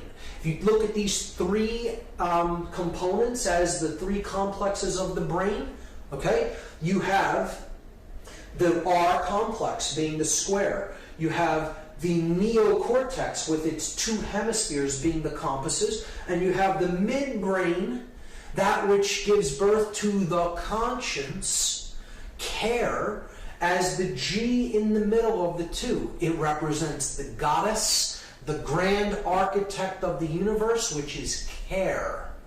Okay, that's what creates our experience, what we care about. And if we get into touch with conscience, it can give birth to proper moral action. But we can only do that by getting in touch with the grand architect of the universe, the God principle, the sacred within us. And that is how to get off of the square and onto the compass. See, the square traces a shape that is a square with 90-degree angles, not found in nature, rough edges. The circle traces the symbol of perfection in ancient systems of occult knowledge. The circle is perfect. It is unbroken. It is a symbol of divinity. It can never be nailed down with perfection because it is based upon pi, a figure that is a divine principle that can never be calculated with absolute certainty. So the object is to circle the square and have our compassion and our higher consciousness rule over our lower instincts and our animal instincts. And we do that through getting in touch with the care principle, the generative principle, the G, which is the grand architect of the universe, care, conscience. So it's about moral uprightness, and it can be equally seen by dark builders, by dark masons, to represent quite an opposite. This is how symbolism is in the eye of the beholder, and how the wielder of this symbol determines what it's really being used for based on their level of consciousness. So a dark mason, a rogue mason, a dark builder, so to speak, could see the symbol this way. Man is ignorant. He exists in base consciousness. And I, as one who has perfected myself, have the divine right to rule over the base man, the square, he who is on the square. So it's two different interpretations of the same symbol. One seen in a positive connotation and one seen in a manipulative, negative connotation, depending on the eye of the beholder, of the wielder of the symbol. Here's how this has been used in popular culture. In some of these examples, it's subversive. In some, it could be seen as an uplifting symbol. But generally in education, you'll see the square used in the three symbols and the color blue for the square representing the blue lodges. And this is base consciousness. This is the base of the pyramid of this particular secret society network, the hierarchical pyramid-like structure. And you're seeing the pyramid encoded here, but through the square. And the three base levels of Freemasonry, the entered apprentice, the fellow craft, and the master mason, being the three introductory or initiatory degrees of what is known as the Blue Lodge in American Freemasonry. And this is as far as many go, and it is often the degrees that are said to keep knowledge of higher levels suppressed for those really in the know of the order do not wish for those people to receive the knowledge because they have been gauged as really still being in base consciousness. And you're seeing that depicted in educational logos there. This Columbia University and that the University of Pennsylvania's shield. Here we see the compasses tracing the semicircle on the patch for the Columbia Space Shuttle mission. And one of my favorites encoding the compass and square of Freemasonry is the game of baseball, a game I've personally resonated with. But we see the compasses encoded by the foul lines here, okay, that make up first and third base. The bases form the square for the individuals in base consciousness, on the square, the basemen. Okay, they're the basemen.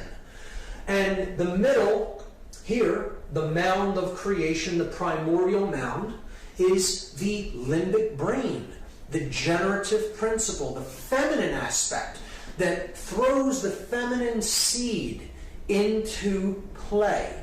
The intuitive principle of the limbic brain, giving information to us, and it is up to us here at the place where the feminine instinct is being given to make contact with it with the male principle. Or in other words, to put it into action with the phallic symbol. You're uniting the male, the bat, and the female, the ball, and putting the feminine aspect of truth into play in the field of consciousness to get it past the base men and to make the journey from base consciousness to higher consciousness to get home.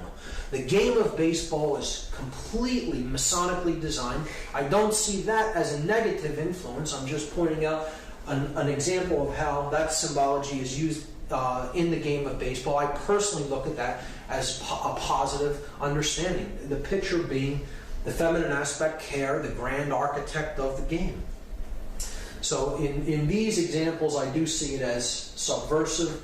In this one, of course, the compass is used here on this logo from NASA, but we know what happened with that mission.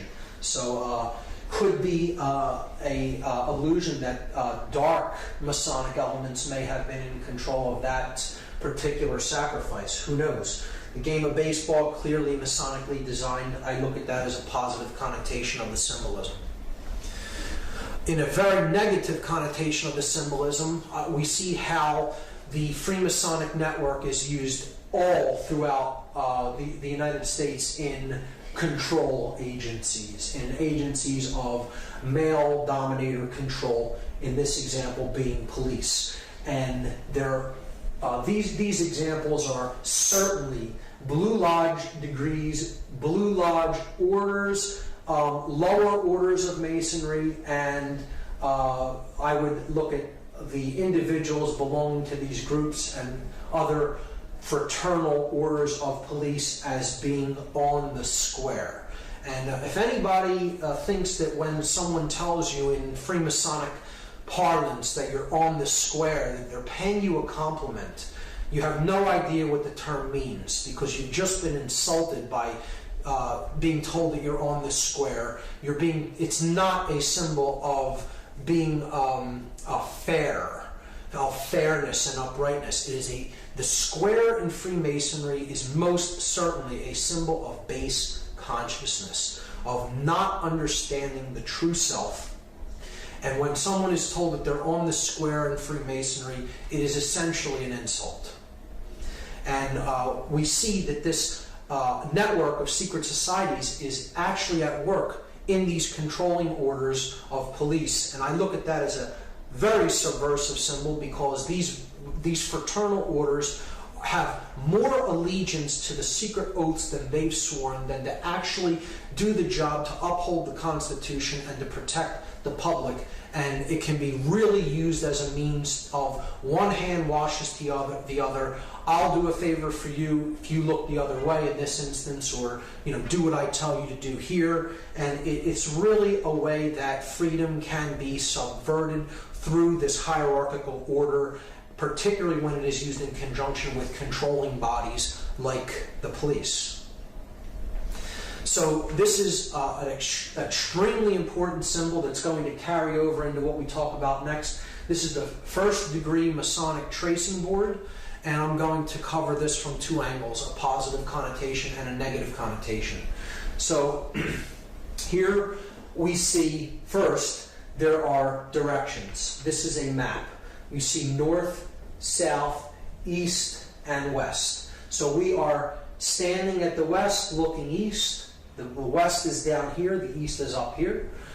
We see that there is a checkered floor of black and white squares representing base consciousness. This is the checkered life of a man who is not born in consciousness. He does not know light from dark.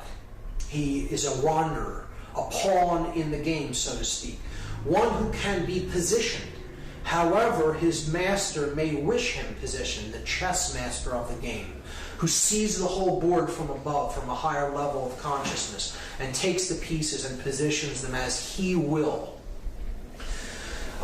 This is one who is in duality. Here's the pillars, the dual pillars. This is the pillar of Joachim. It is a masculine pillar, represented as a Doric column, and you have the sun ruling that pillar. It's the pillar of strength, the S representing strength.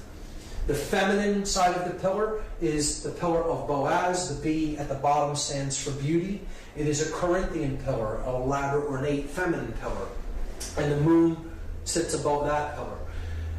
This is the pillars that represent the masculine and feminine aspects of human consciousness, and it is how we enter the world with these two principles kind of in opposition, and it's our goal to understand them and to unite them as one.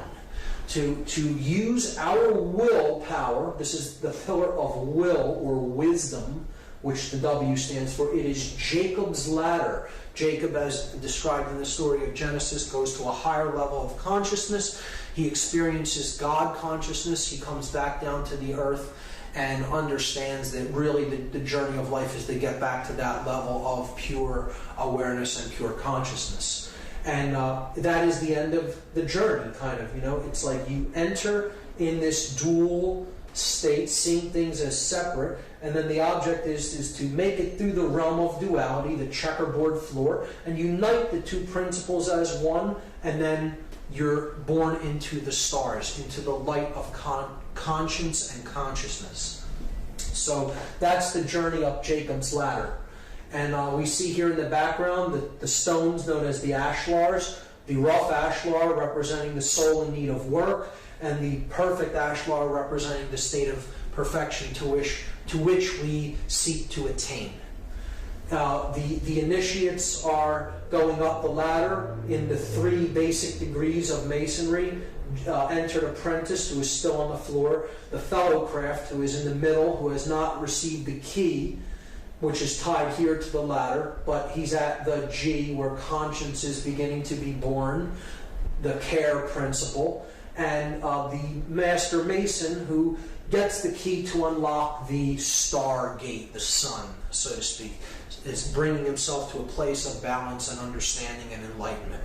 So it's a powerful and positive connotation. It could also be used to represent the left brain and the right brain, the male and female yang and yin energies, and the object is to unify them in the middle to awaken the prefrontal cortex and the pineal gland, to awaken our star gate.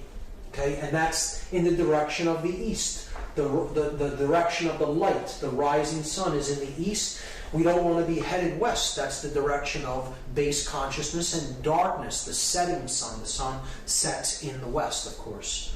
So powerful symbology there, but it unravels even more when we consider this tracing board on its side, as I will show you. Again, here we're seeing the three lights in the heavens, the lights of Freemasonry, the lights of the religions, the sun, the moon, and the all-seeing eye, the stars and planets. Again, we saw the religions of Christianity, Islam, and Judaism representative of these principles, and how they correlate to the three pillars of Freemasonry and global consciousness. Now, looking at the Freemasonic tracing board on its side opens up a whole nother level of what this symbolically represents.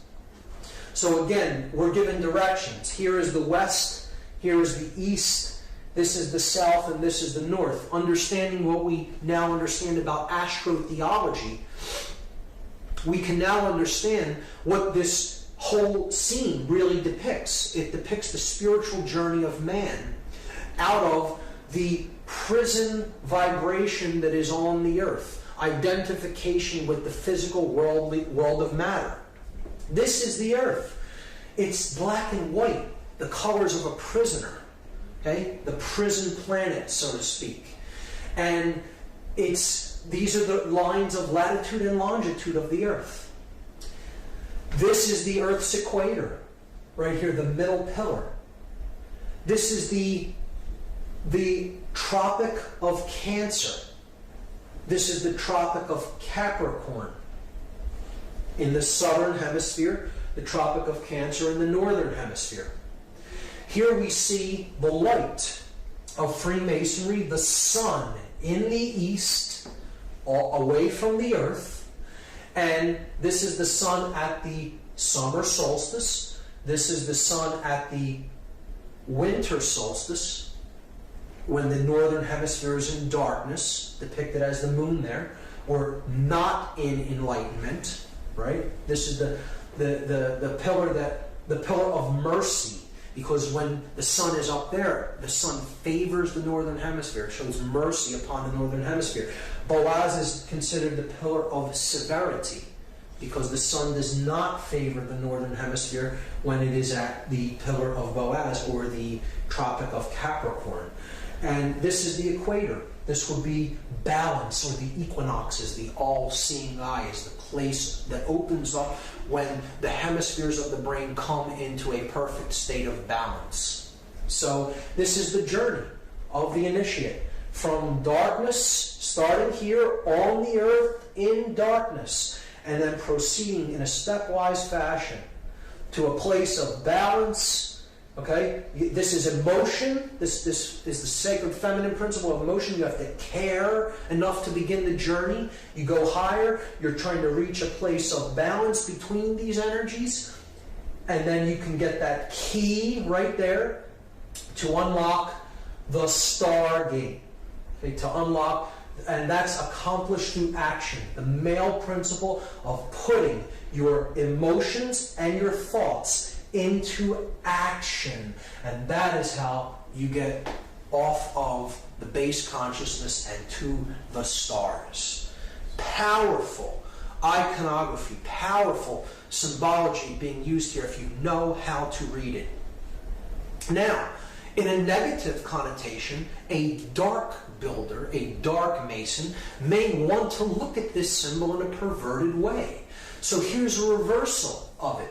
You see, yes, this is base consciousness and this is higher consciousness, but they'll look at this symbol and say, well, the latter is tilted across toward the left, toward the sun only, and away from the feminine pillar, away from the moon. And our task is to imbalance consciousness toward the male principle only, or the left brain only, because that's what gives birth to a dominator, to one who is bent upon control, a sorcerer of sorts. So this is how a dark occultist would interpret this symbol. I'm God, my will be done. I will use my influence to take those in base consciousness and give them the dark light. Make them think that they're being initiated into something important. But what I'm really doing is imbalancing consciousness to the left brain. And that is what some people are doing with certain individuals who enter Blue Lodge degrees in rogue lodges of Freemasonry. And they're using that knowledge to create more mind-controlled dominators that will listen to them, follow their orders, and they're not really receiving the true light. They're receiving the dark light of male left brain imbalance. That is one way that dark manipulators will see a very powerful, positive, connotative symbol and pervert it and turn it into something completely negative. And here is how that process is used. We see this extremely subversively when it comes to the iconography that is used on police uniforms. Particularly, here's the floor of the house representing base consciousness, the pawn, the checkered man, who cannot understand the difference between light and dark. He doesn't really understand what makes the principles of right and wrong function the way that they do. Conscience isn't born in an individual that simply follows orders. Anyone of true conscience would always ask the question, why, before carrying out any action or order given to them by anyone. And we see this, if we look at this symbol of the Fraternal Order of Police having a Masonic third-degree handshake and the all-seeing eye of Freemasonry there, and the three other corners of the pentagram representing the three blue lodge degrees. We also see here the three pillars, and now they're in their proper orientation with the checkerboard floor in between them, with the dual pillars being here and the one pillar being unified at the top.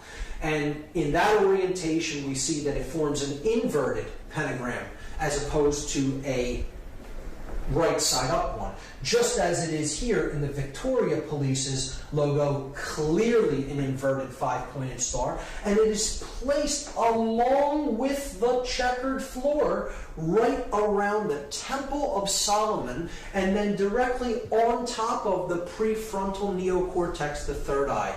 The inverted pentagram, which we already talked about as an extremely subversive symbol representing the destruction of spirit and the burial of spirit into the ground beneath the material world. And here we see the double square, another symbol of base consciousness representing the hypercube, which I'll get into, on the third eye on a English police's headdress.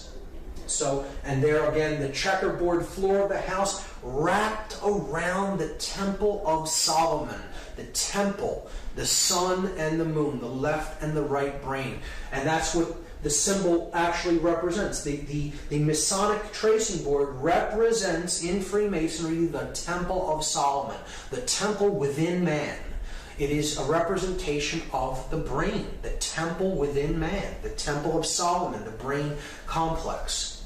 So that is how it is used. And here is a 33rd degree Freemason who I do not consider to be a negative or evil person. I think he understood a lot about what Freemasonry was and how it was used and what its true purpose is. But he did talk about some of how the negative aspects of Freemasonry are used. This is Manly P. Hall. He said that Masonry conceals its secrets from all except the adepts and sages of the elect, and uses false explanations and misinterpretations of its symbols to mislead those who deserve to be misled, to conceal the truth which it calls light from them, and to draw it away from them. He's saying that those who are really not in the know, that often would pervert the ideas and the knowledge, are deliberately misled away from this knowledge so as not to let it fall into the wrong hands. I often think that as well, in Freemasonry, it is being done deliberately to try to create people who, those who really are in the knowledge of how consciousness works, can manipulate for their own gain and get them to do what they want, because they're dangling a carrot, so to speak, before them and saying, I have the higher level knowledge if you'll do what I tell you, and then I'll let you have it. When in fact they're just being led like I said, like a donkey with a carrot at the end of the stick. Manly P. Hall said that the blue degrees are but the outer court of the portico of the temple, the porch of the Temple of Solomon, hence the term porch masons. Part of the symbols are displayed to the initiate, but he is intentionally misled by false interpretations. It is not intended that he shall understand them, but it is intended that he shall imagine that he understands them. Their true explication is reserved for the adepts, the princes of Masonry, one of the highest level Freemasons in Masonic tradition, telling you right out in the open what the Blue Lodge degrees are for. And of course, the Fraternal Order of Police is Blue Lodge degrees of Masonry. So that's Masonic symbology and some variants of how it is used. The next, I'm going to talk about talismanic symbology and how it is used on our money. So this will be a very big part of this part of the lecture. This symbol is one of the most important symbols in all symbology. It is the most prominent symbol on our $1 bill. It is one of the most viewed symbols on earth. And very few people understand what it really means. I'm going to break it completely down from top to bottom and go through each element and attempt to explain it as fully and as clearly as possible. This is the symbol of all the mystery traditions. Okay? Very simply, it is the symbol of all occultism. Of course, it is Egyptian in its thematic representation and its symbolic representation. It is Egyptian, and there is a reason for that. We see the elements of the symbol being the words Anuit Coeptus at the top. Then we have a pyramid with its capstone missing. The capstone is cut off, so it is an incomplete pyramid. Atop the pyramid, as a two-dimensional slit in the sky, it could be seen, a two-dimensional opening or a rift in the sky. From behind that, we see an eye, and that eye is bathed in light. The pyramid is comprised of 13 courses of brick, the bottom of which has a date inscribed on it in Roman numerals, 9 Roman numerals. There is then a sash with the words Novus Ordo Seclorum written on it at the bottom. So we have to understand each element. Each element is here not by accident, it is there by design, and the makers of this sigil, because that's what this is. This is a sigil, which is comprised of many symbols. Put nothing on it by accident, and everything has a meaning in this. So let's start to break down the symbols one at a time. Anuit Coeptus is Latin. It means, Anuit means to favor or to look favorably upon. Coeptus is an enterprise, an undertaking, or a project, a work in progress, you could say. So Anuit Coeptus means he favors, could mean she favors, it favors, our project. He favors our work. He favors our work in progress. Okay? So, he favors our work is a good translation. Novus Ordo Seclorum is often hotly contested as to its meaning. Novus means new, Ordo means order or way, and Seclorum is the debated word. So I go to a Latin dictionary and I look up the word saeclorum, S-A-E-C-O-L-O-R-U-M. This is because people will say seclorum means of the ages. So I'm looking up the word saeclorum, and that means age, generation, people born at a time, race, present time or age, century. So if this phrase said the new order of the ages, we should see an A in between that S and E there. It would say Novus Ordo Saeclorum, but it says Seclorum. So clearly that's not the definition. Many people will say that that's what it means. It does not mean of the ages. Okay? The word seclorum is put into a Latin dictionary, and then you see it is a word modification, a truncation. CL is derived from CUL. So an internal CL might be rendered by CUL, thus giving us seculorum. And seculum, seculi, is a noun that means world, universe. Secular, temporal, earthly, or worldly affairs, cares, or temptation. So, clearly, I think this can be solved and agreed upon once and for all, so we don't have to hear this incorrect, connotatively incorrect translation, the new order of the ages. This phrase clearly says New World Order. And that's it. That's what it says. Let's lay this to rest once and for all. Okay? So, he favors our work, the New World Order. And you have an eye in the triangle looking out from another dimension of space into our realm. The light is pouring through the scene from that realm, and a pyramid is being built. So, he favors our work, the New World Order. Who favors the work? What is the work? And what is the New World Order?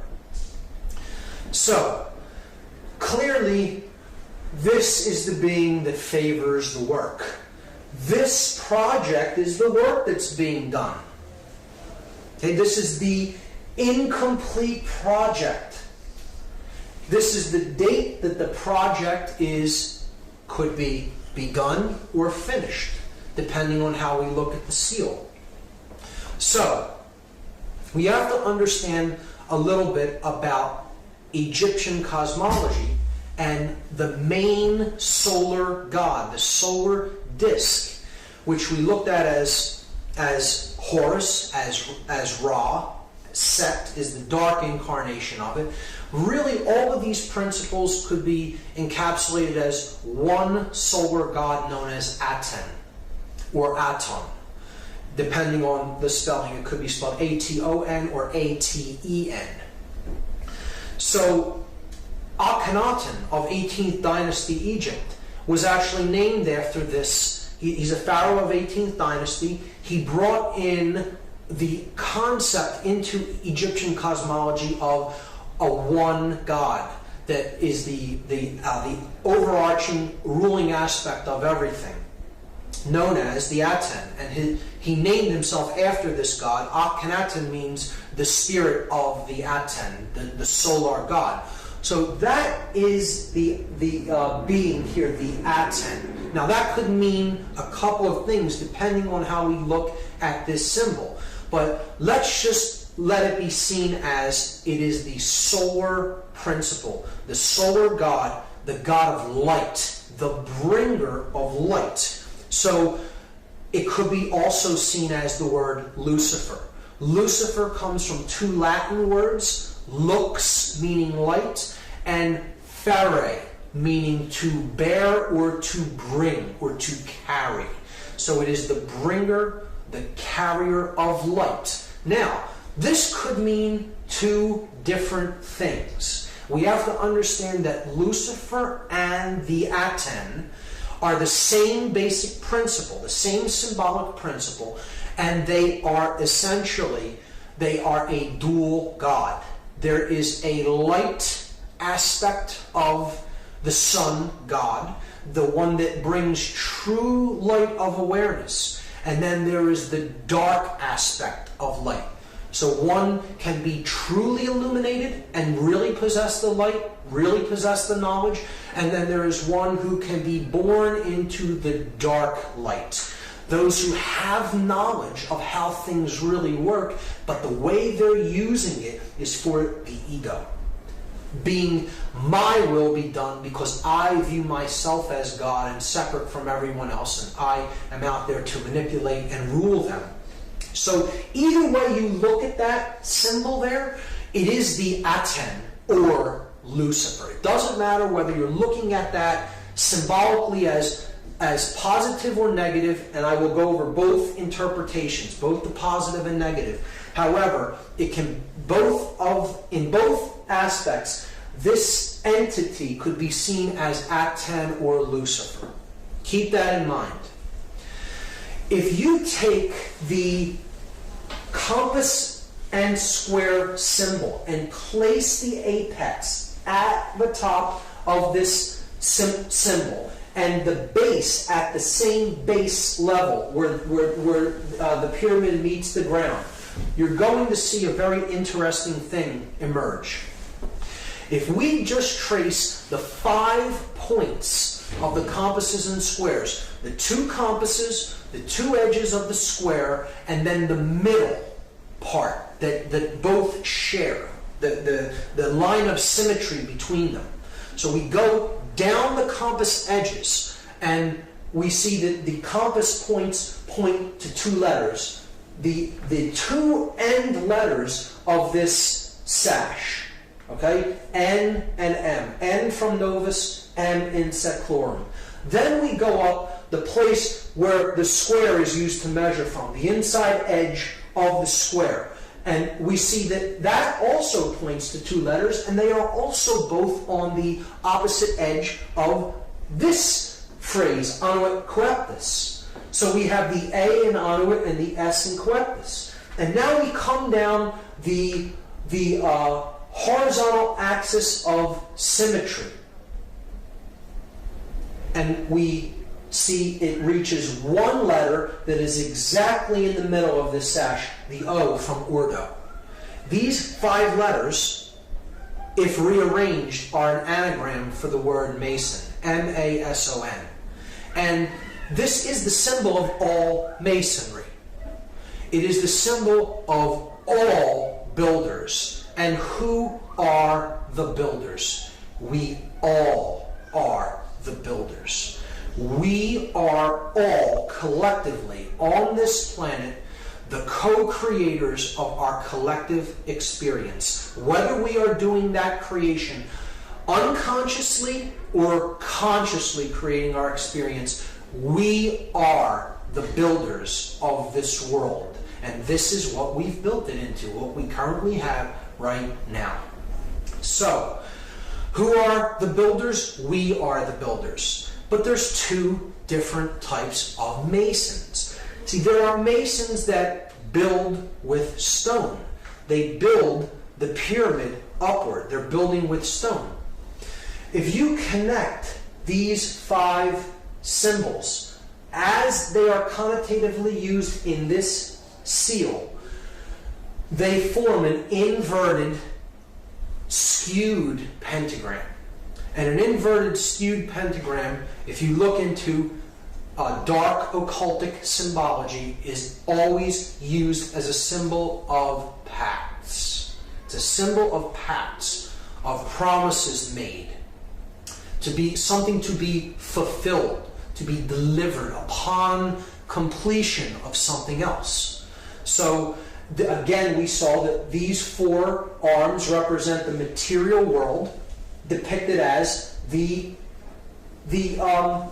upward pointing pyramid, the brick, the physical object, and they are crushing the spirit, the 5th element, into the ground, burying it under the weight of the pyramid. See, the dark builders, the dark masons, those who are building toward a world of male domination, the blade See, they're building with bricks. The bricks are people who are trapped in physical 5-sense reality and left-brain prisonhood. They are those who cannot change. They have one form, and it's hardened. A brick was once malleable clay that could be shaped, molded, take different forms. It flows easily. Change comes easily to it. But when it is baked in the left brain, solar, male dominator consciousness, it becomes hard and immobile and immovable. It becomes a brick. And that's what the male dominator world is being built with. The bricks baked into one form, the unit form. Those in unit form cannot see what is, not see. They cannot see. They are not sees. See? They are baked into one form, the brick. Okay? And they're being used as elements to build the blade world. And the blade world will be ruled by those who are in the light. They are the blade, the male dominators, sorcerers. They have the light, but everyone else is in ignorance. And when you complete this structure, the light goes out from the scene. See, they're building the blade. If you complete this structure in brick, they have all the light, and the entire world is bathed in darkness. That in that symbol, the Aten or Lucifer represents the sorcerer, and he is completely trapped in ego. The ego-bound consciousness. It's the I in the triangle.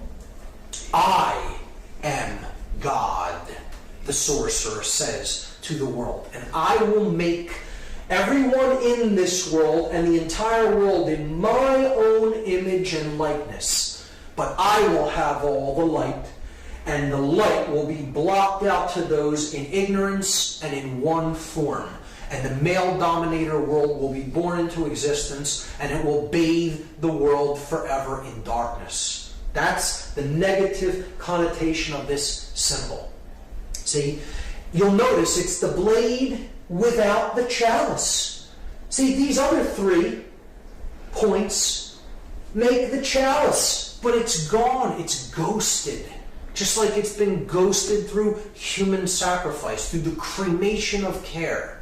Right? It's been ghosted through the removal of the sacred feminine from the Trinity, and through not caring about what goes on in the world.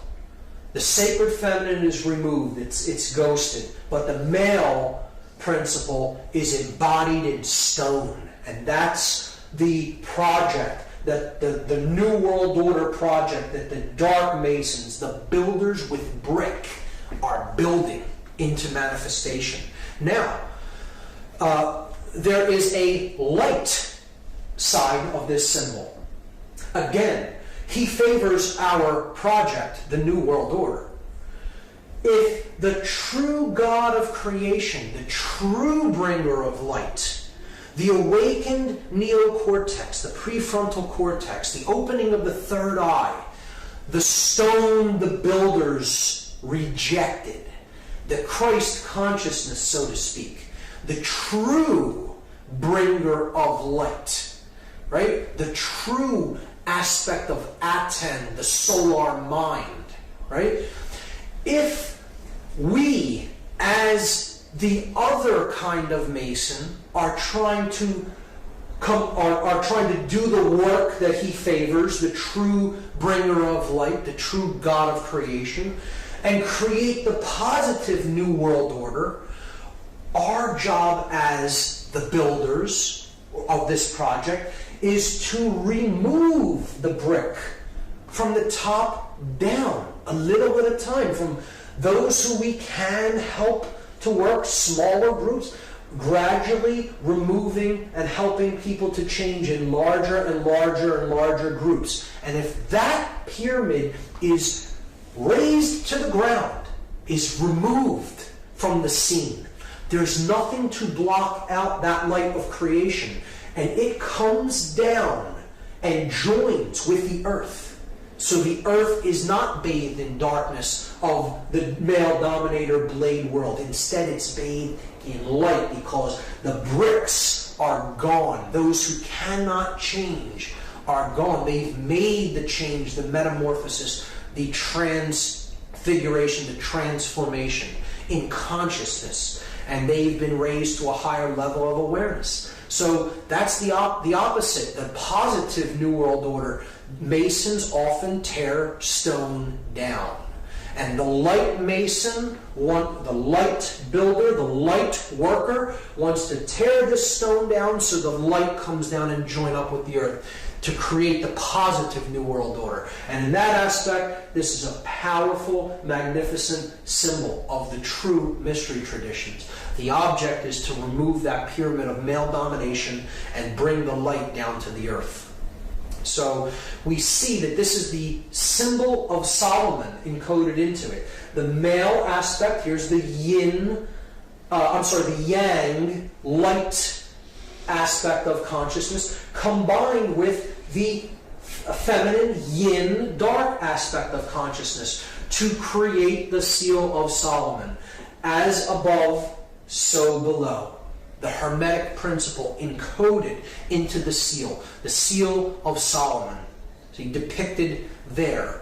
But it is the body unified with the spirit within the temple of man, the mind, the sun and the moon, the left and the right brain, to create the stone, the philosopher's stone, the opening of the third eye, the pineal gland, known as the stone the builders rejected. Because the dark builders reject that light of awareness and consciousness, and they are trying to block it out by completing that pyramid in stone. So that is my analysis of that symbol, and it's amazing when you get into it and really study it for yourself and really go deep into the symbology. And it gets even better when you start to look at that date on the bottom of the pyramid, because that date is MDCCLXXVI in Roman numerals, and that totals 1776. And here's how it breaks down. This is a chart of the letters and their corresponding numerical values. So if you just do the math, M is 1000, D is 500, C is 100, you have it twice there, so you're up to 1700. L is 50, that's 1750. X is 10, which you have twice, so that's 1770. V is 5, that's 1775. And I is 1, 1776. So what we're going to do now is something called gematria. It is Kabbalistic numerology. It's an occultic form of numerology, and it's very simple. It is simple addition or counting of these numbers. And we can combine them in different ways depending on which numerals we add together. And we understand that all of the added values are identical, and they mean the same thing in occultic numerology. So 1776 is the number that we get when we add these Roman numeral values together. And what we are going to do in this example is we're just going to take the 1 and add it to the 6. And leave these two 7s. So we get 777. And anyone familiar with Judaism or Kabbalah may know that that is a symbol of God. It's a number that represents the Trinity of consciousness in its perfect form. The 777 is the aspect of the divine in man. It is thought, emotion, and action, the three aspects of our consciousness, having reached the place of the gods, the 7 entities of the skies, the sun, the moon, Mercury, Venus, Mars, Jupiter, and Saturn. The 7 gods that can be seen with the ancient world, a representation of the 7 chakras of energy in the body. So 7 is a symbol of completion, perfection, and God. It tripled is a representation of God. So if we add the 3 7s together, it totals 21. And 2 plus 1, this is the parents and the child, the father and mother, the creator God and the sacred feminine, and the divine child. And then that totals 3. 2 plus 1 is 3. So all of these values can be seen as identical, or they mean the same thing. They are numbers that represent God, or completion, perfection. The divine has been awakened and realized. So, they can be used interchangeably in systems of occultism. And again, 3 being the number of unity, of unification of thought, emotion, and action, the triune being, the 3-in-1 God, right? The Trinity. So, what I'm going to do in this study of gematria is I'm going to take these letters, because gematria is a combination of geometry and mathematics. Geometry, earth, the measure of things, the measure of the earth, the mother, right? And matria, mathematics, the mother science, after Ma'at from Egypt, the mother goddess. So gematria is a combination of geometry and mathematics. So we have all the elements in place. We have the math aspect is covered by the Roman numerals that represent value or mathematics, and we have the shape that's given by the triangle shape or the pyramid shape. So we're just going to combine the two by taking, we have 9 letters, and we're given a shape that has three vertices. So we're just going to duplicate the shape 3 times, and we're going to place the letters at the vertices of the shape.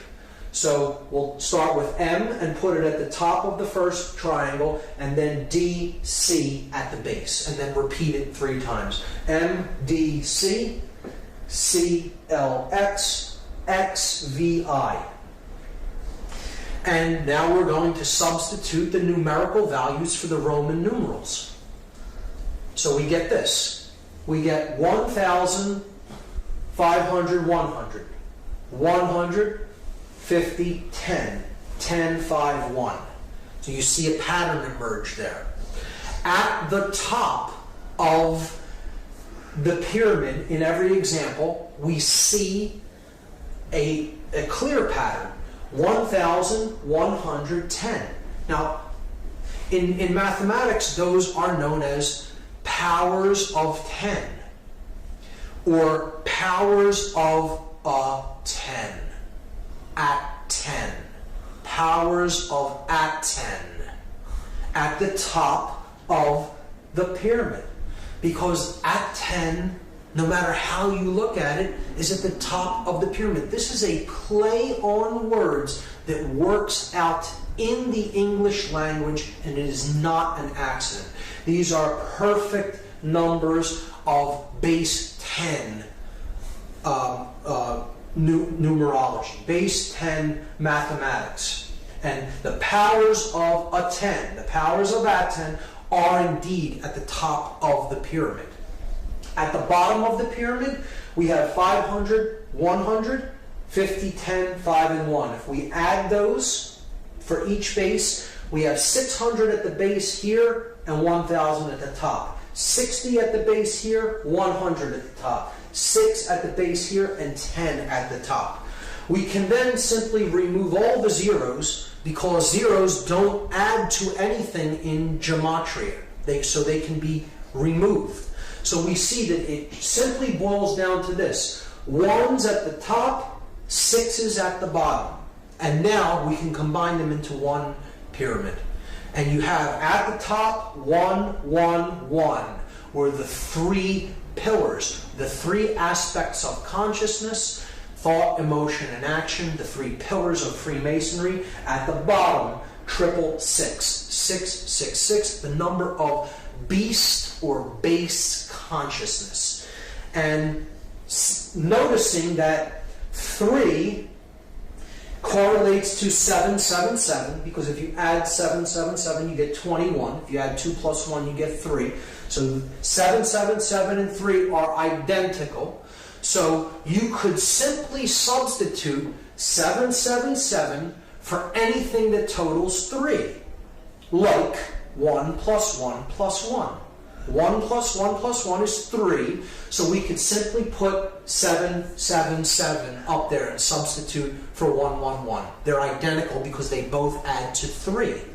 So we have God at the top, the light, the beast or base consciousness of illusion and identification with the physical world at the bottom of the pyramid, captured in stone, in one form that cannot change. Illusion, ego identification. So, if now we reduce them again. So we add 7 plus 7 plus 7, we get 21. We add 6 plus 6 plus 6, we get 18. And this is what is meant by counting the number of the beast. That's what we're in the process of doing. It's a prescription for gematria given in the book of Revelation in the Bible.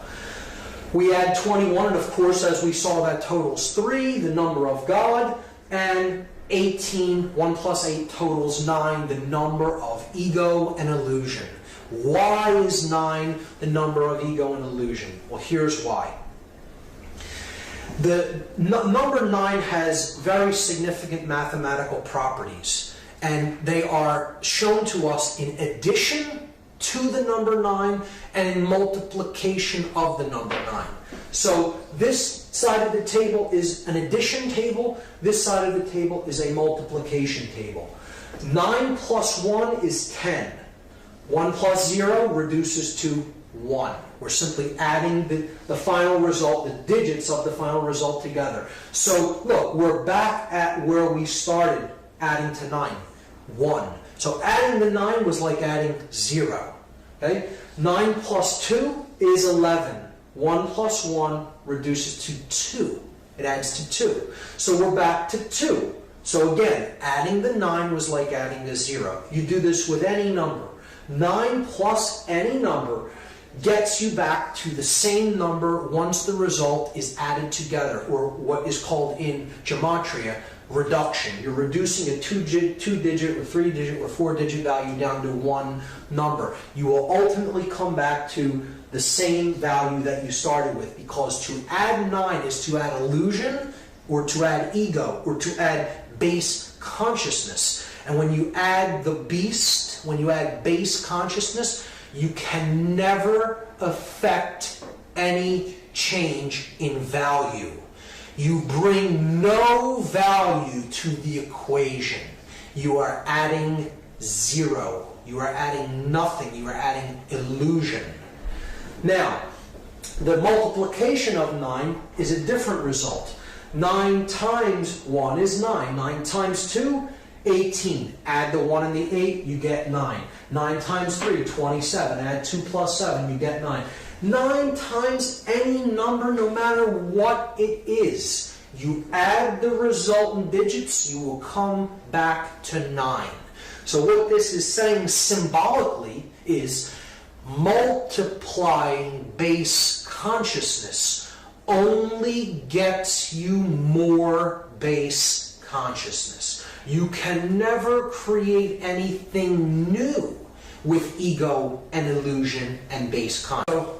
So this is why 9 is the number of illusion and base consciousness, and as such, it is synonymous with 666, or the number of the beast. One thing I should mention is that the date 1776 is simultaneously the year that the Declaration of Independence was signed in the United States, and it is a document declaring human sovereignty, and that our rights come from our Creator, whatever we happen to envisage that Creator or that force as, and not from man. But it also is the date of the birth of the Bavarian Illuminati order, And that happened on May 1st, 1776, which is a Luciferian dark occultic Sabbath known as Walpurgisnacht. May 1st, May Day of 1776 is when the official Bavarian Illuminati, the Order of the Illuminated, came into being. So there's a dualism even inherent in that date. You can look at the Dark New World Order building upward from 1776 in earnest, from the time when this dark occultic order came into manifestation, and the object of the light New World Order to bring the light down by removing the bricks and getting back to the understanding of personal sovereignty as encoded in the Declaration of Independence. When we look at it, we see that these two numbers, 777 representing God or completion or perfection, and 666 representing illusion or base consciousness, they total 9 and 3, and that brings us to the occultic number 93. To go from the illusion to the real, to go from the illusion to the true source of power, to go from base consciousness to divine consciousness or compassion. And that is the process of going from the 9 to the 3, because the 9 drops away, it's illusion. 9 plus 3 is 12. 1 plus 2 goes back to 3. So the 9 falls away, being illusion. To go from the 9 to the 3, and this is a number that represents willpower. We make this journey by an act of personal will, and it is an act of love. Love and will, we will see later, are identical forces. Keep the number 93 in mind. The next way that symbolism is used subversively is in architecture. So this is the pyramid outside of the Louvre, the art museum in Paris, and it is a symbol of a pyramid, upward pointing, male pyramid, and it is comprised of exactly 666 panes of glass. So again, the base consciousness is encoded into the shape, and you see that the pyramid forms slightly off of a right angle, almost an exact right angle at the top, at its apex. Here we see the Arc de Triomphe in Paris, and we see from overhead, this arc is a solar symbol. You could see this as a point of male energy, these 12 streets being the 12 houses of the zodiac, all converging on the Arc de Triomphe with the rays of the sun around it. Could look at this as the unification of the two pillars, the arch, the point in the middle where the two become one, and they join together the male and the female principles. We see the masculine principle encoded in the Eiffel Tower. It is in 3 levels, just like the 3 degrees of masonry. You have the entered apprentice, the fellow craft, and the master mason, the 3 levels of the Eiffel Tower. It is illuminated at light, and it is a phallic symbol. The illuminated pyramid at the Louvre. At the base of the Louvre, underneath, if you go underneath this pyramid, the Hermetic principle is encoded by a downward pointing pyramid over top of an upward pointing one, where spirit and matter joining together, as above, so below. Here we see St. Peter's Square, the Vatican, and we see the sun god, the cross of the zodiac and the great cross of the galaxy at St. Peter's Square. And we have the phallic symbol of Osiris, the obelisk in the middle. Osiris being a sun god in Egyptian cosmology. The pentagram in the pentagon being the central part of a inverted pentagram encoded into Washington, D.C., the heart of the inverted pentagram. The Pentagon being the center of defense intelligence for the United States, where war is planned, human sacrifice. We see from overhead in Washington, D.C., this right here is the White House. And then north of the White House, we see an inverted, skewed pentagram with one broken arm. Now, this is a very clear example of what is known as the pentagram of Pax in dark occultism. The pentagram of Pax is inverted because it is satanic, or it is thrusting the spirit downward. It is often skewed, representing that which is really out of alignment or proportion. So it is usually skewed in one form or another, either stretched or squashed. In this case, it is kind of squashed downward. And we also have a broken arm. And a broken arm in a pentagram represents a pact that has not yet been fully completed or fulfilled. So that which is promised has not yet been delivered because a work is still in progress. And I think we can understand the meaning of that broken arm by understanding what the pentagram of Pax represents. So it is not that they simply weren't able to complete that in some way. It is intentionally left broken. And this is one of the arguments against it actually being an occult symbol. Well, if there was occult leaders that made it, could they not have completed the last arm? They did not want to complete the last arm. It is intentionally made to be a pentagram of Pax, and that arm is left broken for a very specific occult reason. The phallic symbol of Osiris, encoded as the Washington Monument, a male symbol of phallic energy, and it's in direct alignment with the symbol of the feminine energy, which is Congress. Congress being another word for sexual union. Congress. And the Congress building is the feminine principle. It's the dome of the feminine breast with the goddess statue of Columbia, or freedom, atop the dome, representing the feminine energy, and it is reflected in the water. The water being the principle of the moon goddess, the goddess of the water. The moon's light is reflected in the waters at night. So this also encodes in this reflecting pool the Hermetic principle, as above, so below, as goes on in consciousness in the earth is reflected from the heavens, reflected in the external experience that we have. Other sexual symbols or phallic symbols seen in the layout of Washington, D.C. Here we have the Washington Monument. Here we have the Lincoln Memorial, which is a temple to the king.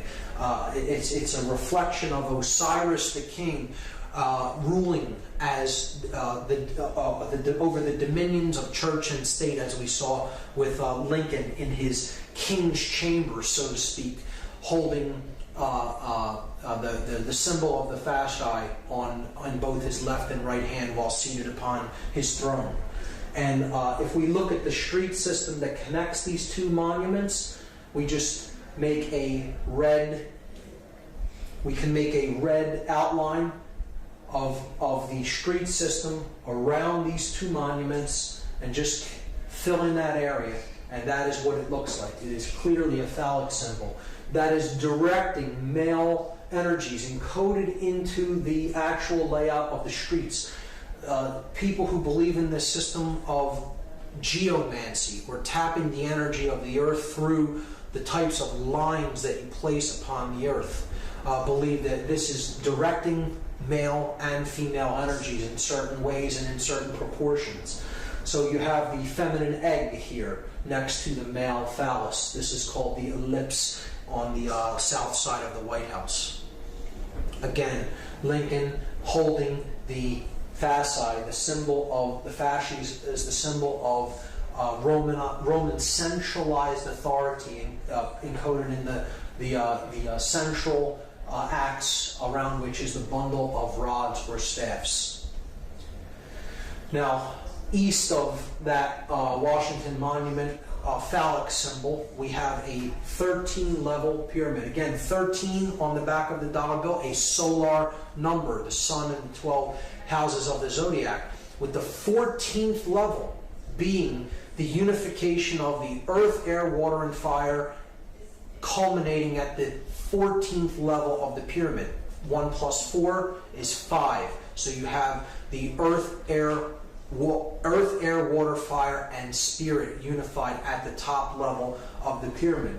So here we have a 13-level pyramid with the capstone missing, and around the streets, this is the Congress building, the Capitol building, around the streets, the path that creates the streets, going all the way around the Capitol building, forms an image of an owl that sits atop this 13-level pyramid with the capstone cut off in the street system of Washington, D.C.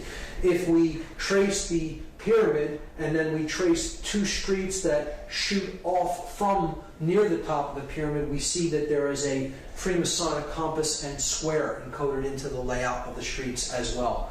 I'll take that off and do it one more time for you to see where those streets are. Here's a close-up of it. There's the owl. I'm removing it and then putting it back so you can clearly see the layout. This image was taken from Google Earth. And the owl, again, is that Babylonian deity that the Ammonites worshipped. They often worshipped it as Molech, and here it surrounds the sacred feminine. Again, it's the same principle as codified in the cremation of care ritual. The sacred feminine of conscience, of care, is being sacrificed to the Babylonian owl/bull god, Molech. It's in the belly of the beast. And overhead, above this complex here, where the owl is and the Capitol layout, we see the seal of Solomon encoded into the street plan, representing the feminine aspect that ends at the Capitol building, the feminine, okay, and then the male aspect ends at this place right here, which is known as Lincoln Park. And Lincoln Park is a resonator for Lincoln, who sits in the King's Chamber, the male principle. So you have the Queen or the Goddesses building, and then you have Lincoln Park here, which is a representation of the male energy, and it's a symbolic correlation to Lincoln's name, who sits in the King's Chamber at the Lincoln Memorial. This is the entire occult layout of Washington, D.C., and there's even more in this layout, which I don't have time to go into, but studying the occultic orientations of the layouts of the street systems of many cities is very interesting, and there's all kinds of symbology encoded into it. It could be a presentation in and of itself. The last symbol that I'm going to talk about in this symbology section is the hypercube. And this is one of the deepest symbols of all occultism, which very few people really delve into and get into the meaning of. The hypercube represents 4-dimensional space and time. The next level the next higher dimension from the 3-dimensional world that we inhabit. So you have a point that represents no dimension. You have a line that represents a 1 dimension, that you can go forward or backward. You have a plane. You extrude the line and you get a plane. Now you have a 2-dimensional object. Then you extrude the plane into a 3rd dimension and you get a cube. So that's what our 3-dimensional world is like. 3D. You have a single cube. You have length, width, and depth.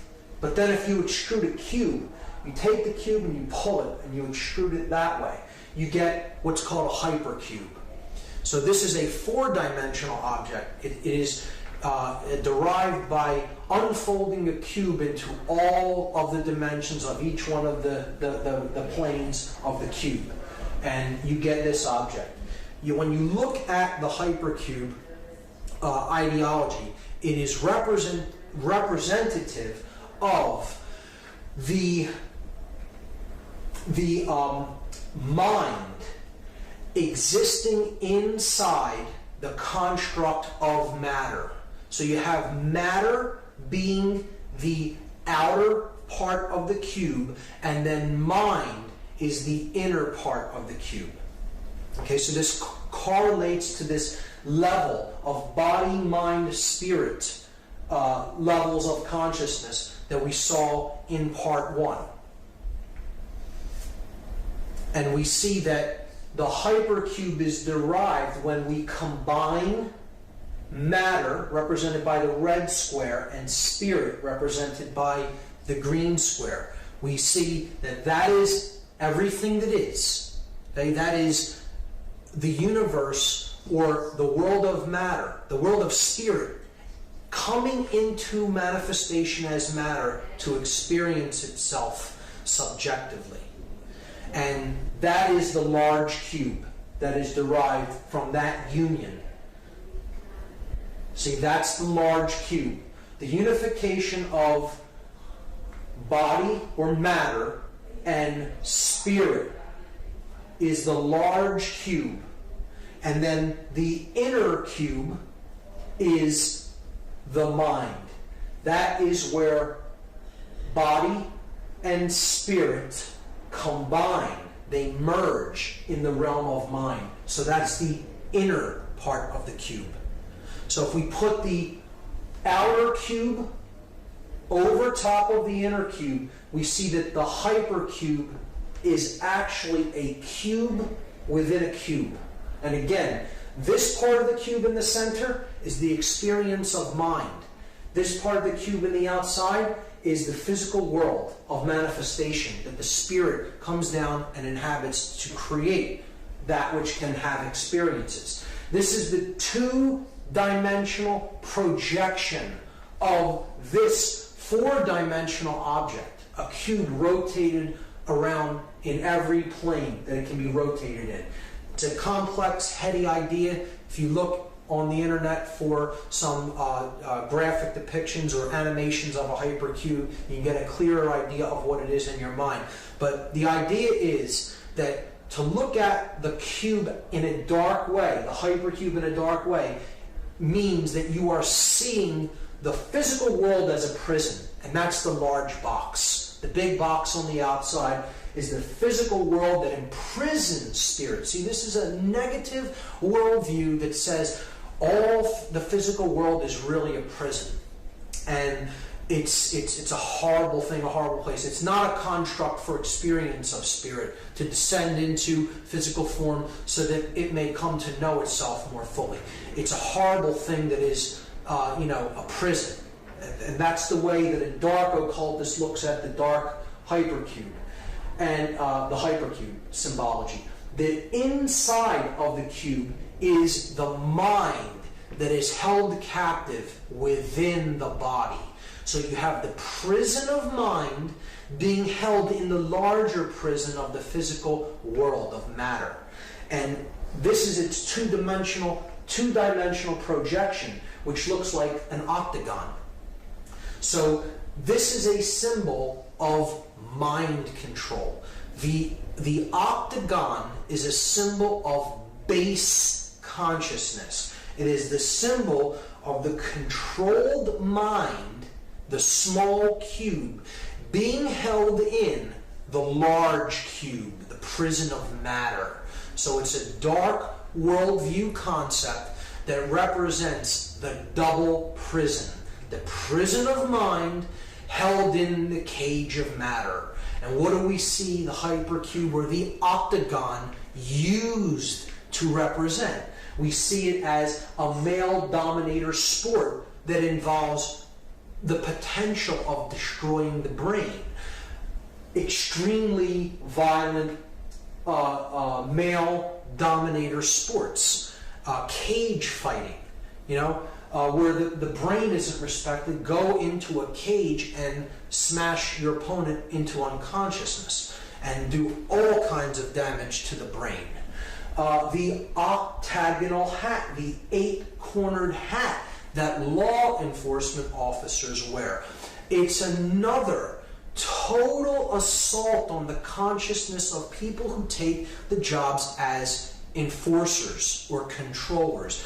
They're being told symbolically, your consciousness is of the hypercube. It's of the octagon.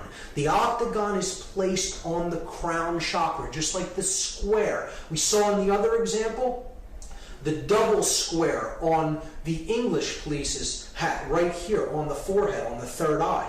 Again, the double square is representative of the octagon, the two squares being combined in an 8-sided shape. If you complete the corners, you get the octagon if you connect the corners. But the 8-cornered hat is the octagon being worn on top of the crown chakra as another occultic insult, an insult in symbolism to the mind-controlled controllers, the controllers who they themselves are under deep forms of mind control to do a job that is a deeper suppression of their spirit and others.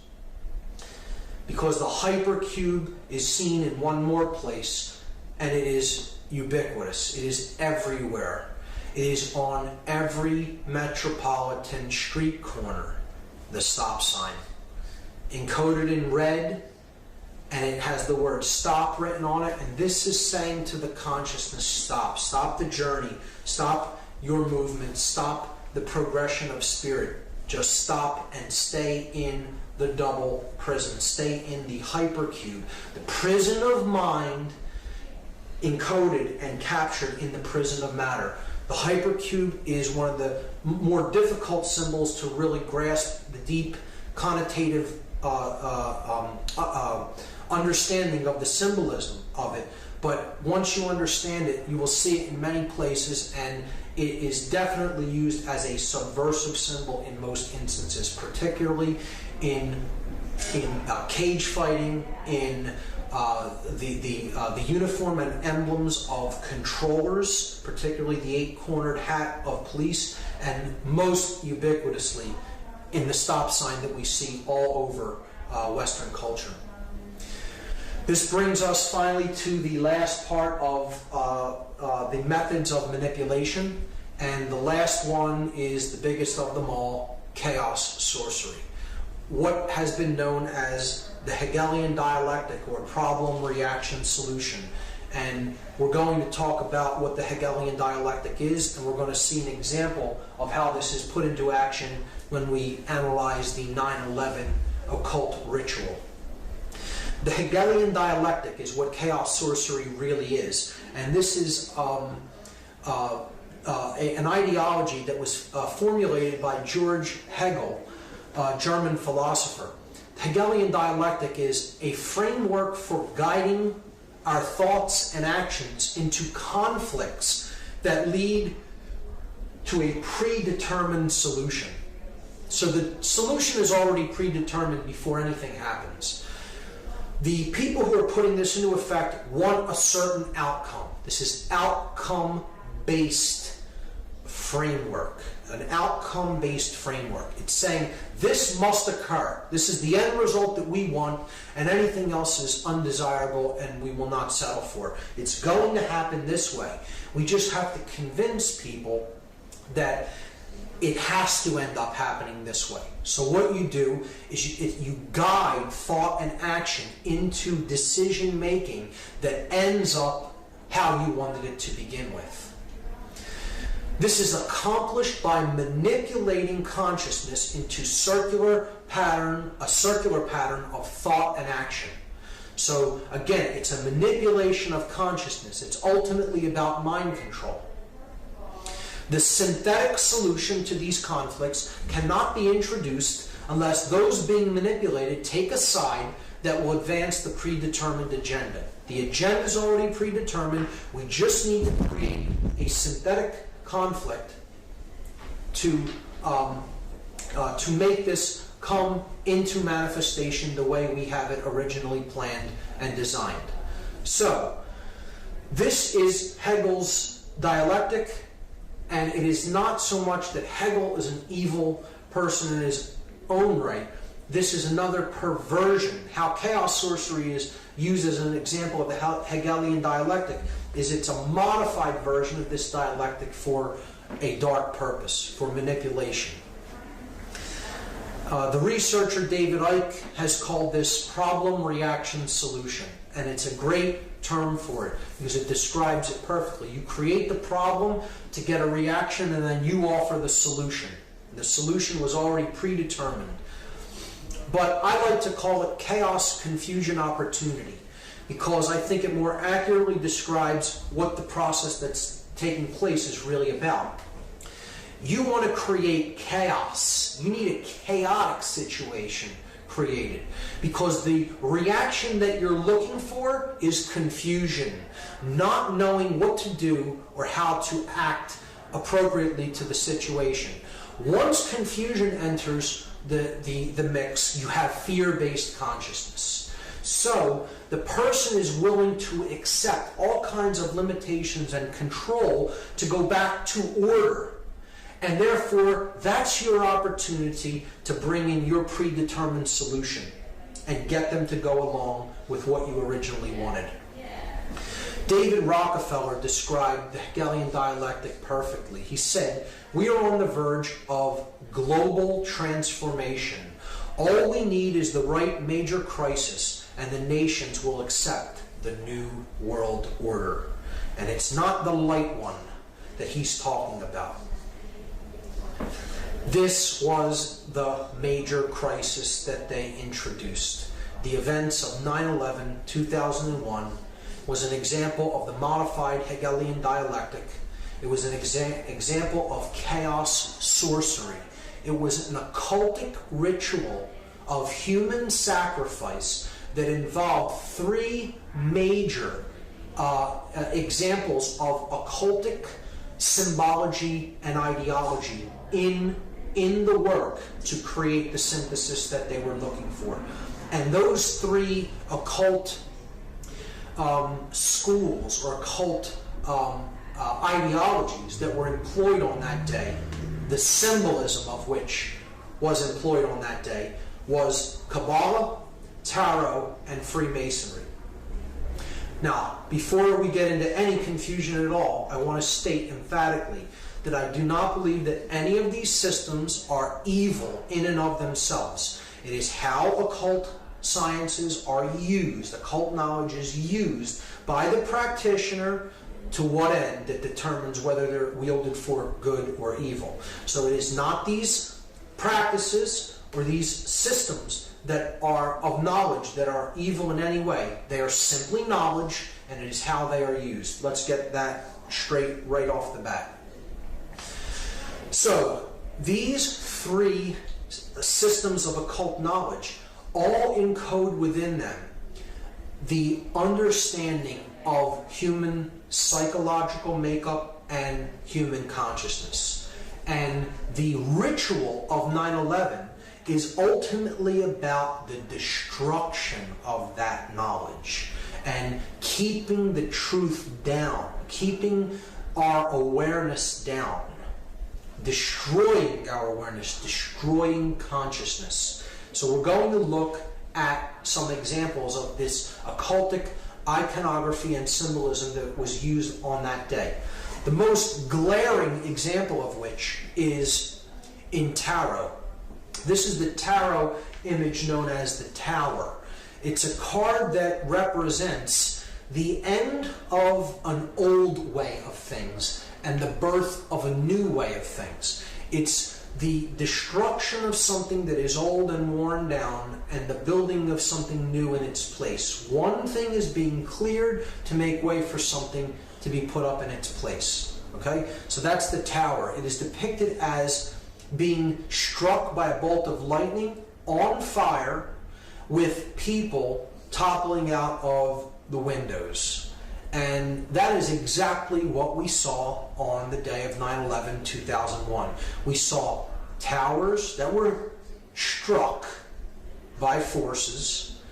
They were on fire, and people were leaping from the windows. So clearly the occultic symbology of this particular tarot card was employed on that day. Whether this be totally by design or be synchronicity, I'll leave that up to the audience to decide. But one of the main things we have to understand how this ritual went into effect is that 2 buildings did not collapse in New York City. 3 buildings came down on that day in New York City alone. Many people still do not know this or understand it, amazingly, because the mainstream media only showed the collapse of this building here to the right only one time and never really showed it again, unless you go on the internet and search for the video of the collapse of World Trade Center number 7. Some people are still unaware that a 3rd building came down at 5:20 p.m. on that day. So we have to understand first that not only the Twin Towers collapsed into their own footprint, but so did Building 7, a 47-story steel, concrete and steel reinforced building, collapsed into its own footprint in approximately 6.5 seconds at 5:20 p.m. on 9/11/2001, when no plane had struck it. So I'm not here to argue the physics of 9/11. I'm not here to even talk about any of the aspects of the how part of 9/11, the physics or the how it happened. I'm much more interested in using my time to discuss the why and the implications of the occultic symbology employed in what I consider a dark occult ritual, a ritual that embodied the modified Hegelian dialectic. And so the first thing to understand is 3 towers came down, 3 pillars, if you will, came down on 9/11, not 2. The first occult system that I'm going to look at in relation to 9/11 is Kabbalah. Kabbalah is an ancient Semitic form of occultism. Judaism takes some of its roots from Kabbalah, and this is the main symbolic structure, or this main symbolic icon of Kabbalism. It is known as the Sephirotic Tree of Life.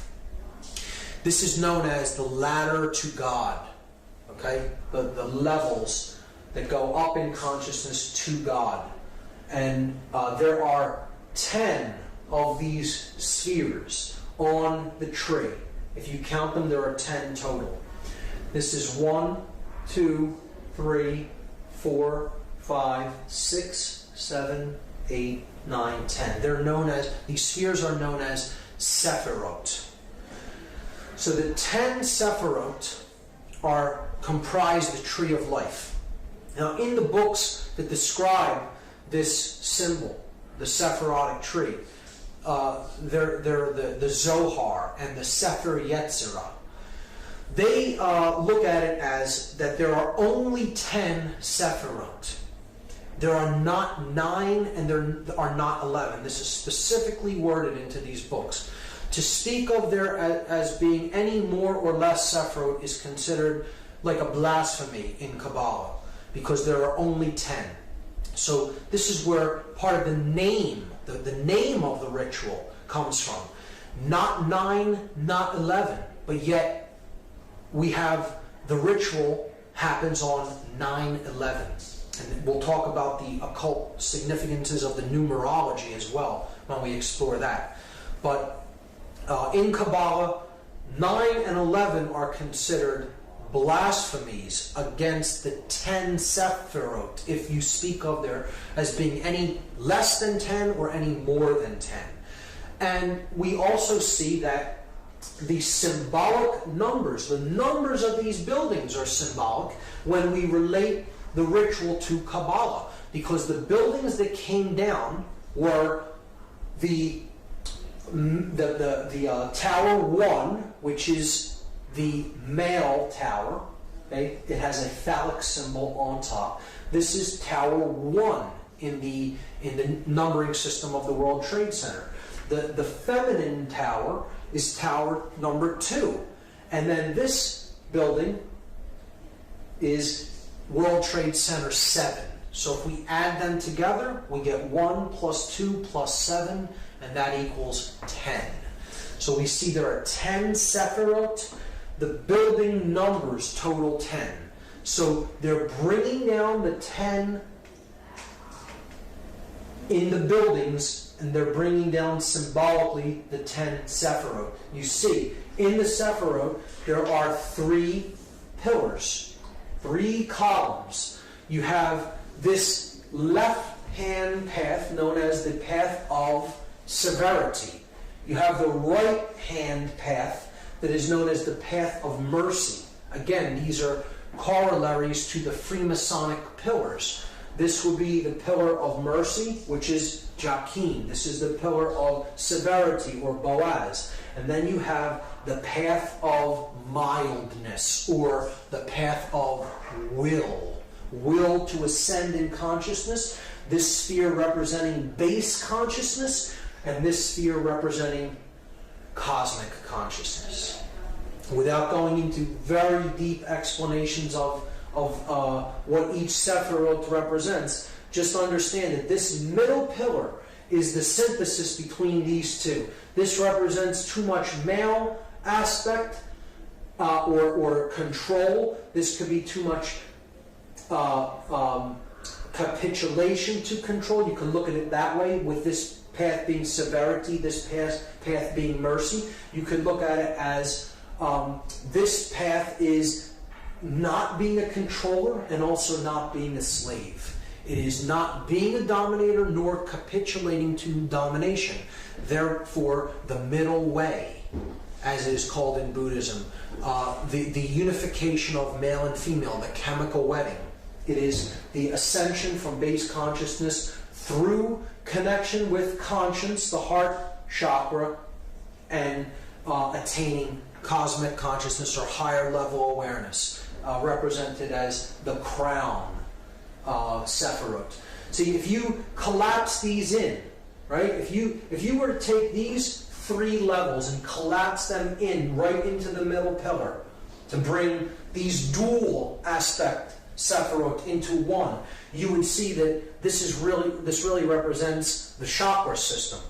The 7 chakras. You would have the base chakra, the sacrum chakra. These 2 comprise the solar plexus chakra, the heart chakra. These 2 comprise the throat chakra. These 2 comprise the third eye chakra, and that comprises the crown chakra. So there's the 7 chakras. All right? And we see that would be on the middle pillar, and it would contain 7 chakras. And again, the middle pillar here is building 7. All correlates perfectly. Here are the chakras, representing the 7 planets. Up the middle pillar, the spinal column, the raising of the Kundalini energy up the spine and to the top of the head. From down here, the farthest out from the sun until we get up to the solar mind. And the earth being the heart chakra of the system. The earth and moon right in the middle. It would be the 4th of the 7 chakras. And that's what's ultimately being brought down. The consciousness is being destroyed and leveled by the leveling of these towers. Okay, so that's Kabbalah. That's the Kabbalistic aspect of the destruction of the World Trade Center buildings, the 3 pillars of the World Trade Center. The second occultic tradition, Tarot, we see again the columns of Jachin and Boaz. Now, see, they're reversed in this example. They're the same way that they are in the Kabbalistic Sephirotic tree of life. But this is the male pillar, the light pillar, the pillar of mercy. This is the male pillar, because you're looking at the entrance of the temple. See, in the Freemasonic tracing board that we discussed, the light pillar is on this side because you're on the outside of the temple walking in. In this example, you're you're inside the temple looking toward the outside, and the goddess is seated in the temple, and she's veiled from the outside. So if you were to picture yourself walking in from behind her, right, and she's veiled, the Joachim pillar would be to your left. And that is the male pillar, and here we see the male pillar with the phallic symbol. The feminine pillar, see, it's on her right side. This one's on her left side. So you have the feminine pillar, which would represent Boaz. The masculine pillar here would represent Joachim. The middle pillar represents the goddess. Again, it's a sacrifice of the goddess. Once again, we see it happening. Here we see she's the moon goddess. She has the cross on her chest, the cross of the sun, that she carries within, that she gives birth to. Here we see that the Sephirotic tree is behind her, because Tarot, Kabbalah, and Freemasonry are aspects of occultism that must be studied in conjunction with each other to fully understand them. The goddess holds the book of truth, the Torah, the law, the truth, and it is veiled by her cloak because no one knows how the story ends. The future is still to be written. So, in ancient goddess worship traditions, this goddess was known as Tara, T-A-R-A. And this is why, as a result of this ritual, we have a war on terror. But see, it's said, when it's said quickly, it morphs, and the word phonetically becomes terror. The war on terror. The war on the goddess, the war on the sacred feminine, the war on our emotional feminine aspect, to shut down conscience and to simply follow orders, to do whatever we are commanded to do, to simply follow orders without conscience being involved. The sacrifice of the goddess, care, conscience, the sacred feminine principle of the individual. So, again, this middle pillar is the most important. It is the synthesis between the masculine and feminine energies, the other two pillars. So the third pillar is the principle of truth, because another name for this goddess in Egyptian tradition was Ta'urt. And Ta'urt's name kind of phonetically morphed until it became Taruth. And this is where we get the word truth out of. Phonetically, the word truth comes from a derivation of this goddess's name. So she is the goddess of truth. Now this is why there is a 9/11 truth movement, because they took too big of a chance in completing the ritual when no plane had hit it. See, a plane was more likely than not scheduled to hit that building, or something was scheduled to hit that building, whether you believe it's planes or whatever you believe actually struck, or the force that was used to bring down those buildings, to me is irrelevant. The buildings did disintegrate. They were brought down, okay? And whether you believe it's controlled demolition or even a more exotic technology is irrelevant as far as I'm concerned. The buildings were brought down, and that's the main thing. And the middle pillar, which represents the goddess, it represents truth, it represents the path to higher consciousness, the unification of the masculine and feminine principles of consciousness within the individual, are being destroyed. Ritualistically, symbolically, we're destroying the sacred feminine. We're destroying care. We're destroying conscience. We're destroying consciousness. We're destroying truth. Okay, that's what the ritual is about. And that is why Building 7 had to be brought down. Something went awry in the plan. Whatever was supposed to happen physically to that building didn't happen when it was really scheduled to happen, because clearly these buildings were wired with explosives well in advance of the actual ritual taking place, because that, explosions did happen from within the building and no one could have wired them on that day. So something happened and they could not take it down as they wanted to, but they would not leave the pillar up. Because if they left it there, it would symbolically represent that the will still stands. The will to ascend in consciousness. It would symbolically represent that the truth still stands. That the goddess still stands.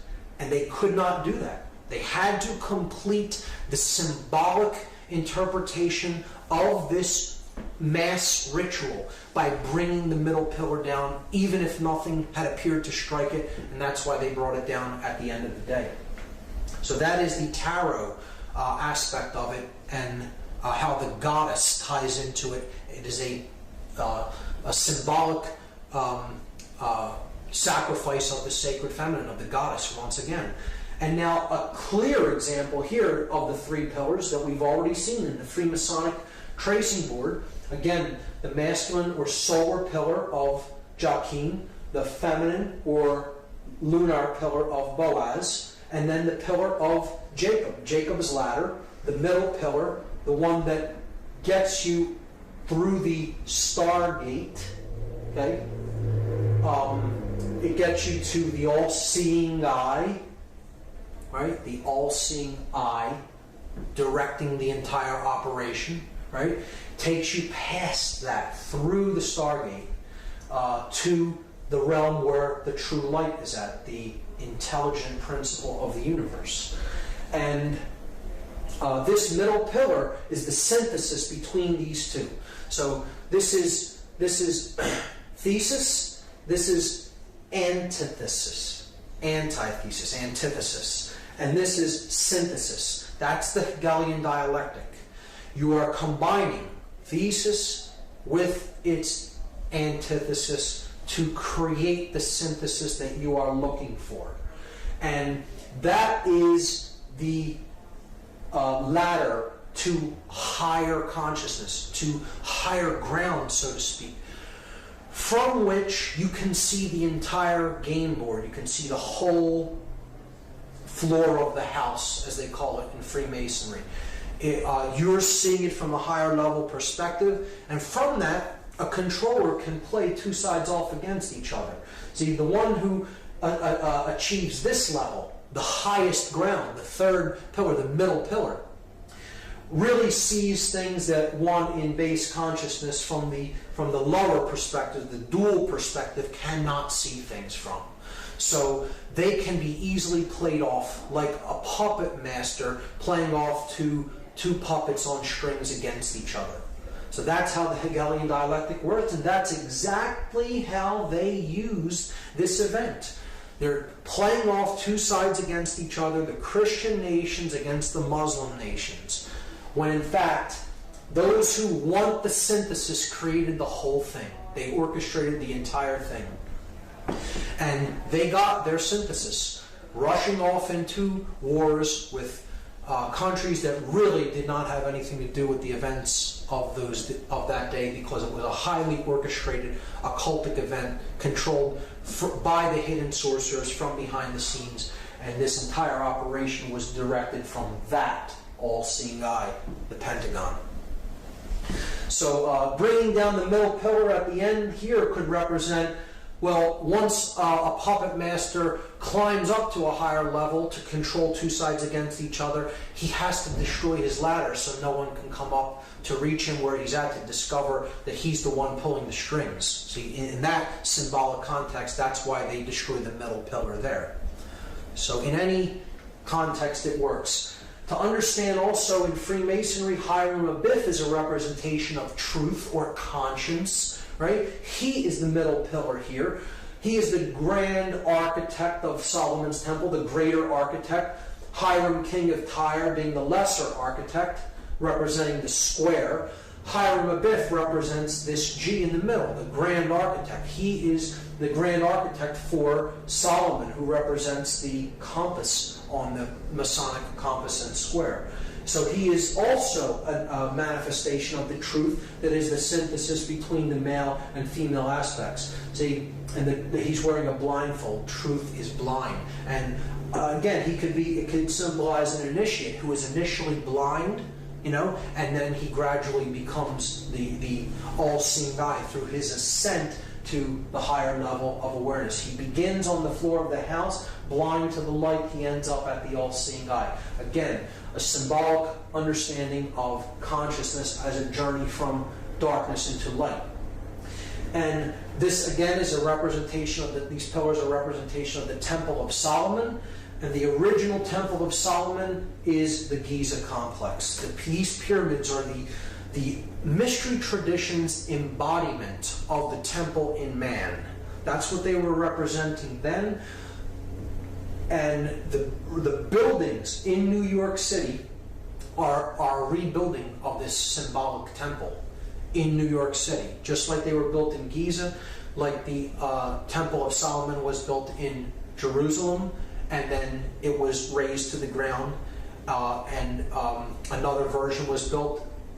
It was rebuilt in New York City symbolically, and then it was destroyed again. And now they're planning on building another Temple of Solomon on the ground where the World Trade Center was destroyed. But they're doing it in a very different way this time, which we'll understand when we get to that slide. But see, Hiram Abiff, the ritual of becoming a Master Mason is about Hiram Abiff's ritual murder. And he says that he refuses to give the secrets of Freemasonry. He refuses to give the secret word of the Master Mason. He says, I will not give it to these ruffians who are accosting me. They want to know the word without doing the work. So he is ultimately slain by these ruffians for not giving the word, but he only tells them that you'll know the word of the Master Mason when the temple is rebuilt. This is a symbol that the temple in man, the brain, is ultimately in a state of total disrepair. It's been destroyed through manipulation and control and taking people's consciousness down to lower and lower levels, and just completely being conditioned and accepting falsities as truths and refusing to accept truths as what is. So Hiram Abiff, as a representative and a servant of truth, refuses to capitulate to domination or become a dominator, and he is slain ritualistically for it. This is a representation of the aspect of consciousness that is base consciousness being slain, and it being reborn through a connection to conscience as the widow's son. See, the widow's son is who Hiram Abiff is. And this is the son, again, of the limbic brain, the mother aspect, the feminine aspect, who does not have a male counterpart because the reptile complex, the base brain, has been put into check by our intuitive side and our conscience. So then the male child of proper moral action, the unified neocortex, is born of the widow, the mother without the father or the virgin birth. It's the Christ story retold in a different way. The widow's son is born.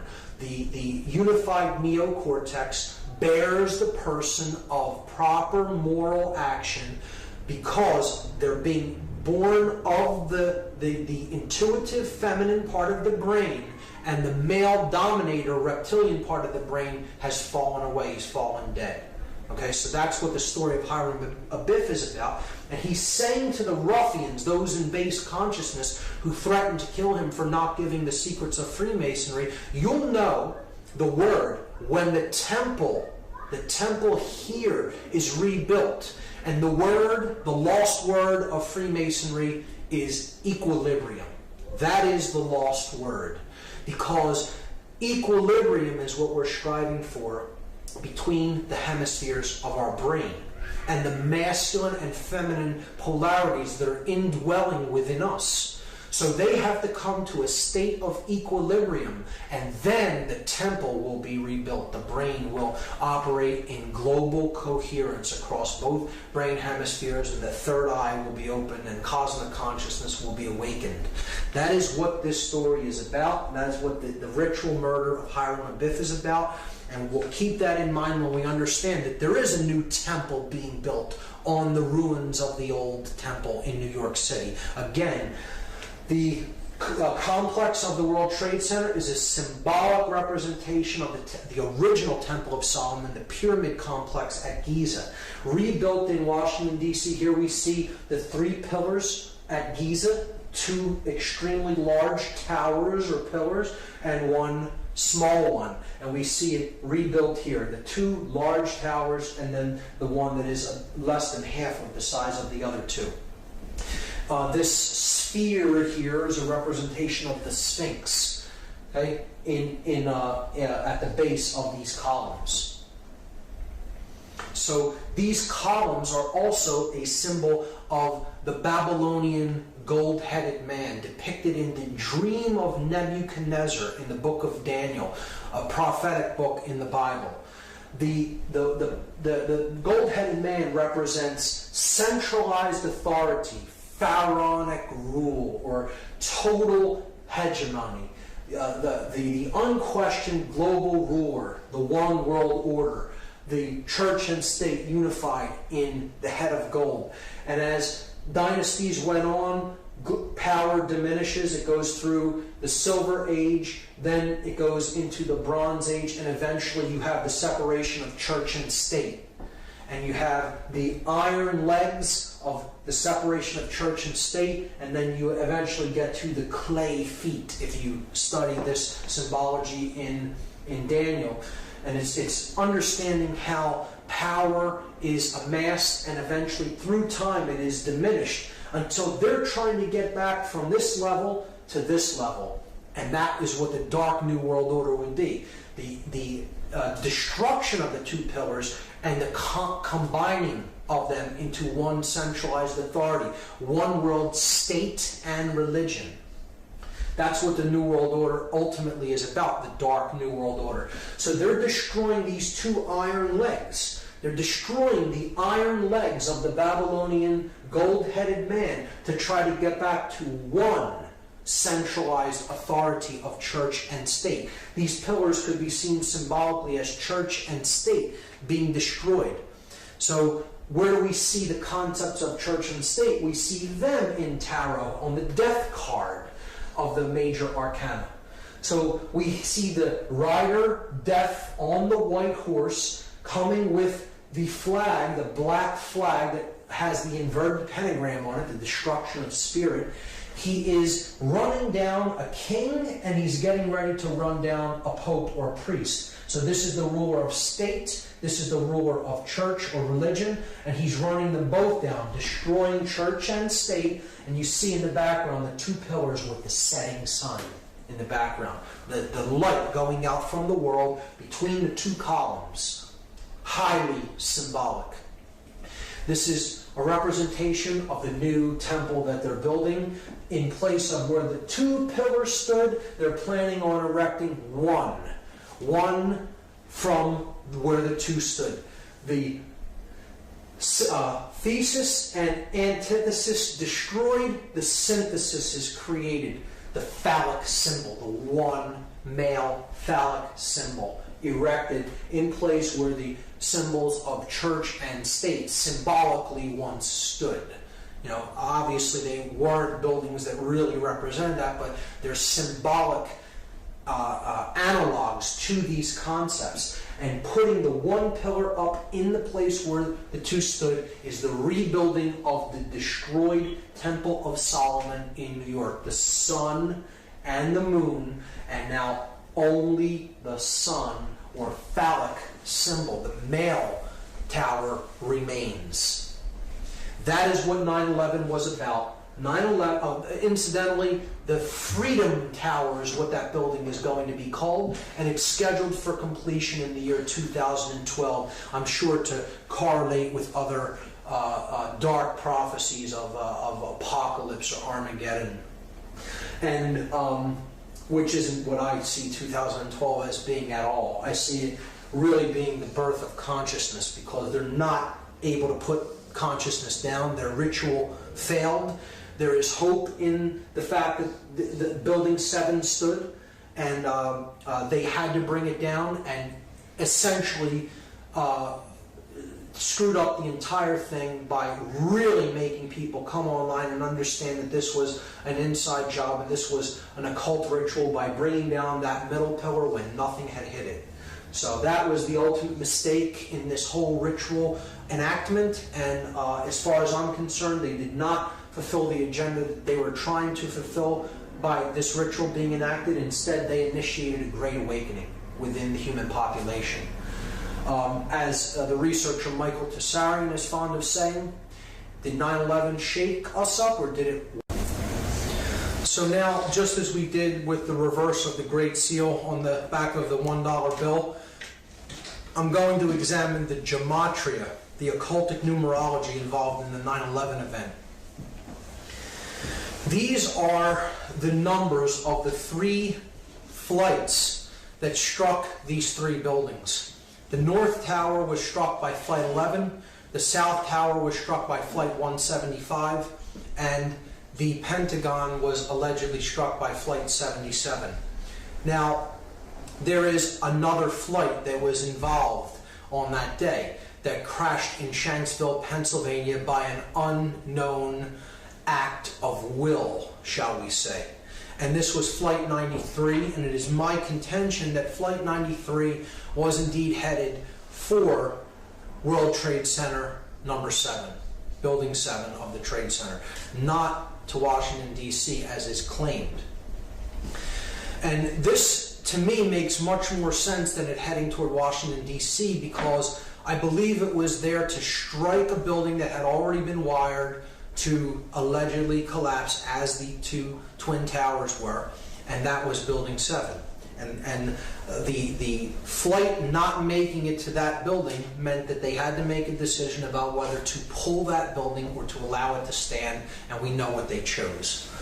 So I'm going to place 93 over Building 7, and at first this would seem like a very arbitrary arrangement of numbers, and that these numbers don't have any commonalities to them, until we begin to perform gematria upon them. And then we see a very clear pattern emerge. So I'm going to leave 11 as is for now, and I'm going to reduce or add these 2 numbers together and get a total. So 9 plus 3 is 12. 1 plus 7 plus 5 is 13, and 7 plus 7 is 14. So now, the 4 of the 4 planes, we have a clear pattern. We have the pattern 11, 12, 13, and 14. And we could further reduce those down to 1 digit. We add 1 plus 1 and we get 2. 1 plus 2 is 3. 1 plus 3 is 4. 1 plus 4 is 5. So we have the pattern 2, 3, 4, 5. When we add those together, 2 plus 3 plus 4 plus 5, we get the total 14. And again, there's that symbolic number again that totals 5, that is about the 5 elements: earth, air, water, fire, and spirit. But it is the separation of them, the 1 and the 4, the spirit and then the 4 elements. This is the 14th level of that pyramid, where the light is at, the 13 levels of stone, and then the light at the top, the 14th level. So look at the 9/11 date, 9/11/2001. You add up all of these numbers, 9 plus 1 plus 1 plus 2 plus 1 in 2001, and you get 14 again. So not only is it the date, it's the powers that did the act. Okay? The 4 planes totaled to 14. Their digits all totaled make 14. So the powers that performed this act are the 14, and this correlates with the 14th level of this pyramid, or the illuminated ones, the sorcerers behind the scenes that are manipulating the events of the world. So we have this arrangement on the building: 77 at the Pentagon, 11 at the North Tower, 175 at the South Tower, 93 at Building 7.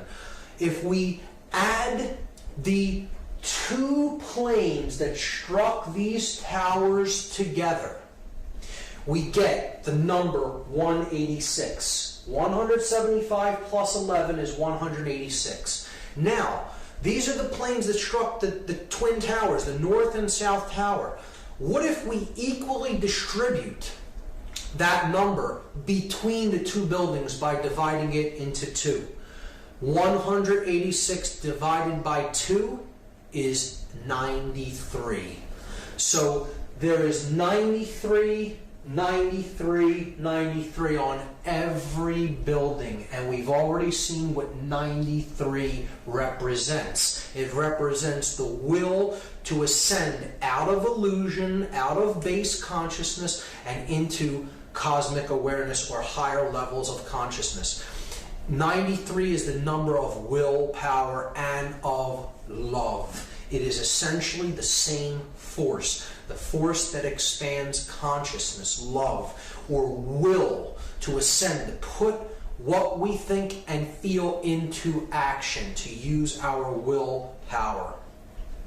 So we are left with only two numbers that symbolically represent the events of this day: 77 and 93. And these are two extremely significant occult numbers in numerology, because they represent two completely different concepts. And we have to look at these two numbers as they relate to a third number, the number 777, which we've already seen is the number of God, or completion, or perfection. We saw that earlier. The 7 chakras, the 7 planets that can be seen with the naked eye, tripled for the 3 aspects of consciousness, unified as one to total 3. Again, it's the number of God, the number of completion, or the number of perfection. 93 in relation to this number 777. Just like 777 totals 21, which totals 3, 93 totals 12, which reduces to 3. So they equal the same thing, which means they equal the same. They mean the same thing. So love is 93. Will is the concept of 93. It is the number of ascension. So all of these ideas are the same. They mean the same thing. In gematria, when numerological additions total the same value, the words that they represent really mean the same thing. So 93 is 777, is love, is will, is ascension, is God, is completion, is perfection. These are all the same concept. The number 77 is very significant. It is the 14. It is the dark aspect of that light in the triangle, the ego, the all-seeing eye that is identified with building that pyramid upward, the physical form, the physical world, ruling, control, sorcery. It is the force of chaos. The number 77 represents chaos in all forms of occultism. It represents the sorcerer. It is the sorcerer's number. And it is the number of the beast in disguise. Why is that? Because if you fail, even if you succeed in one of the other two aspects of consciousness, in thought and emotion but not action, or in thought and action but no emotion, in the example of a sorcerer, has no emotion, or even in emotion and action, but with no thought. That is base consciousness. That is the beast. You have not arrived at the 777. You have only arrived at the 77, which is 2/3 of completion, or it is 14 out of 21, 2/3, right? And this reduces in decimal to 0.666, repeating. So it is the number of the beast in disguise. The sorcerer is the beast. And this is encoded on the 3rd degree tracing board of Freemasonry. Here you see the tools that slayed Hiram Abiff. He is finally struck with the mallet, representing ignorance, the light going out, the third eye being struck, put into the coffin. Okay, the coffin is the spirit, where Hiram Abiff, the hey in Hebrew, representing 555, Hiram Abiff's number. He is in his coffin because he is the spirit, he is the truth, he is the light, and he is the skull and bones is placed on top of the coffin, symbolic of the sorcerer.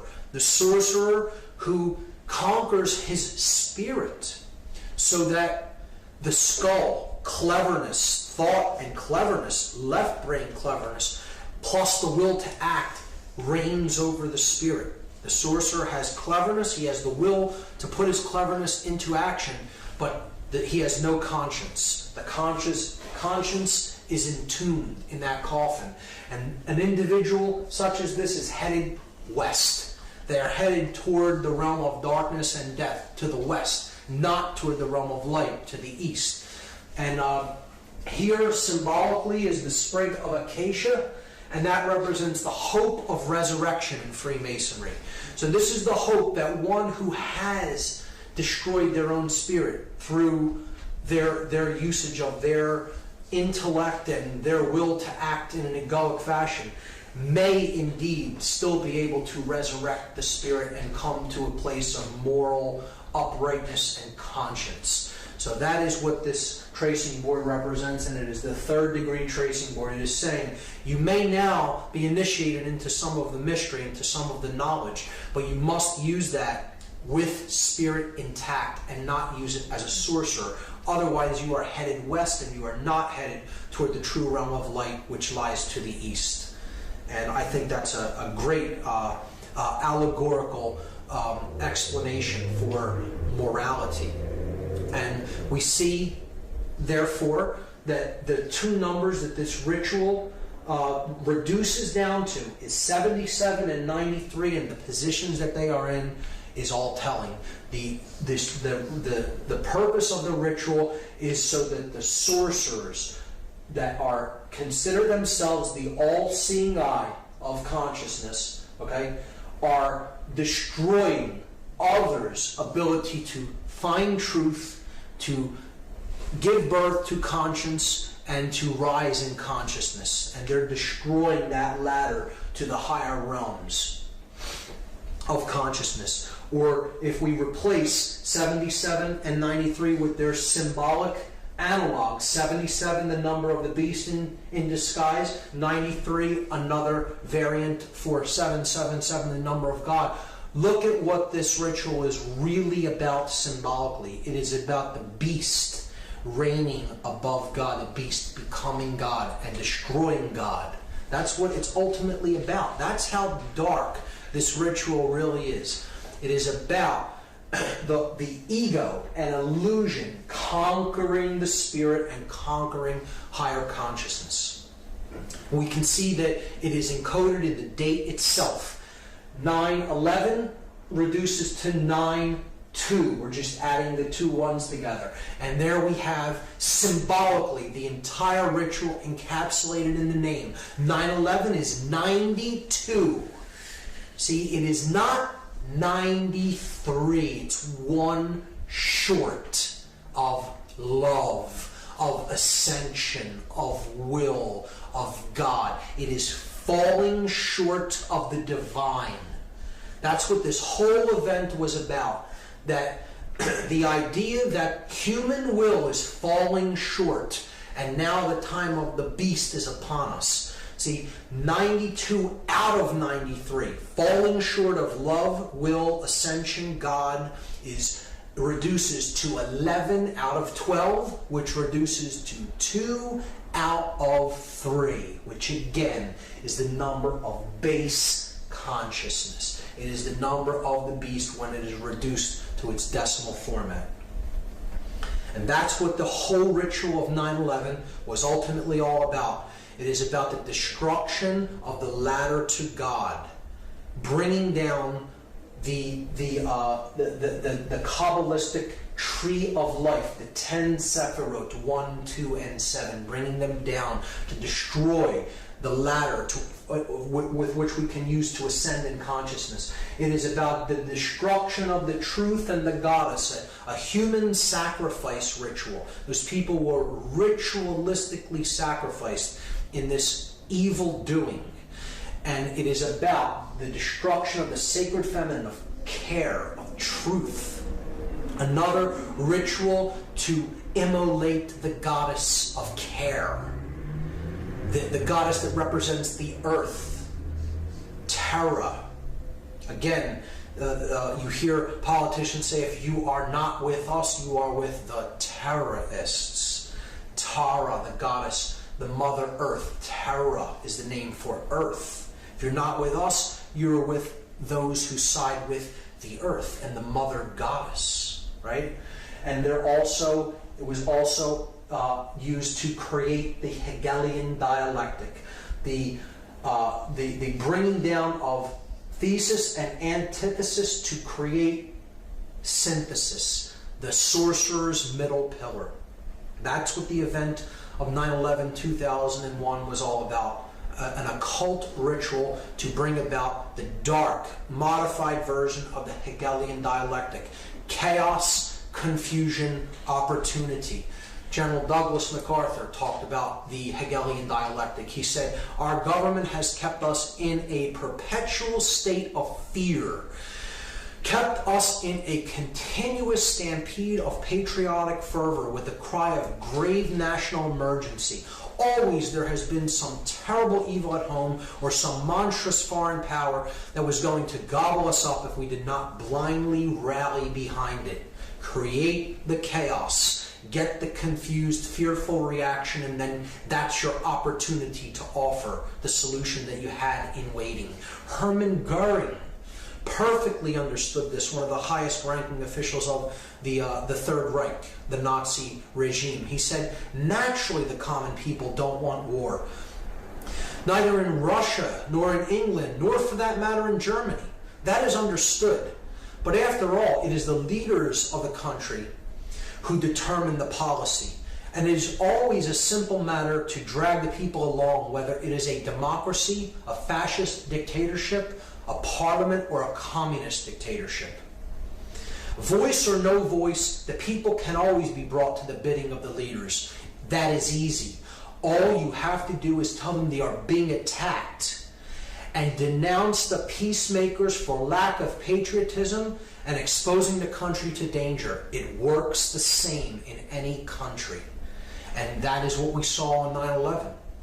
Except it wasn't just telling the people that they were attacked. This is what Hitler did.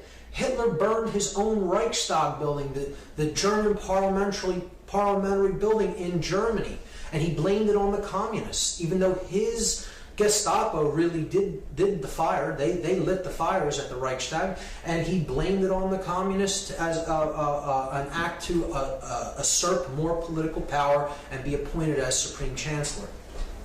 Goering was describing the Hegelian dialectic exactly. Benjamin Franklin made this statement: those who would give up essential liberty to purchase a little temporary safety deserve neither liberty nor safety. And we have neither as a result of going along with this witch hunt and this hunting for the boogeyman that perpetuated 9/11, because Middle Eastern terrorists did not do this event.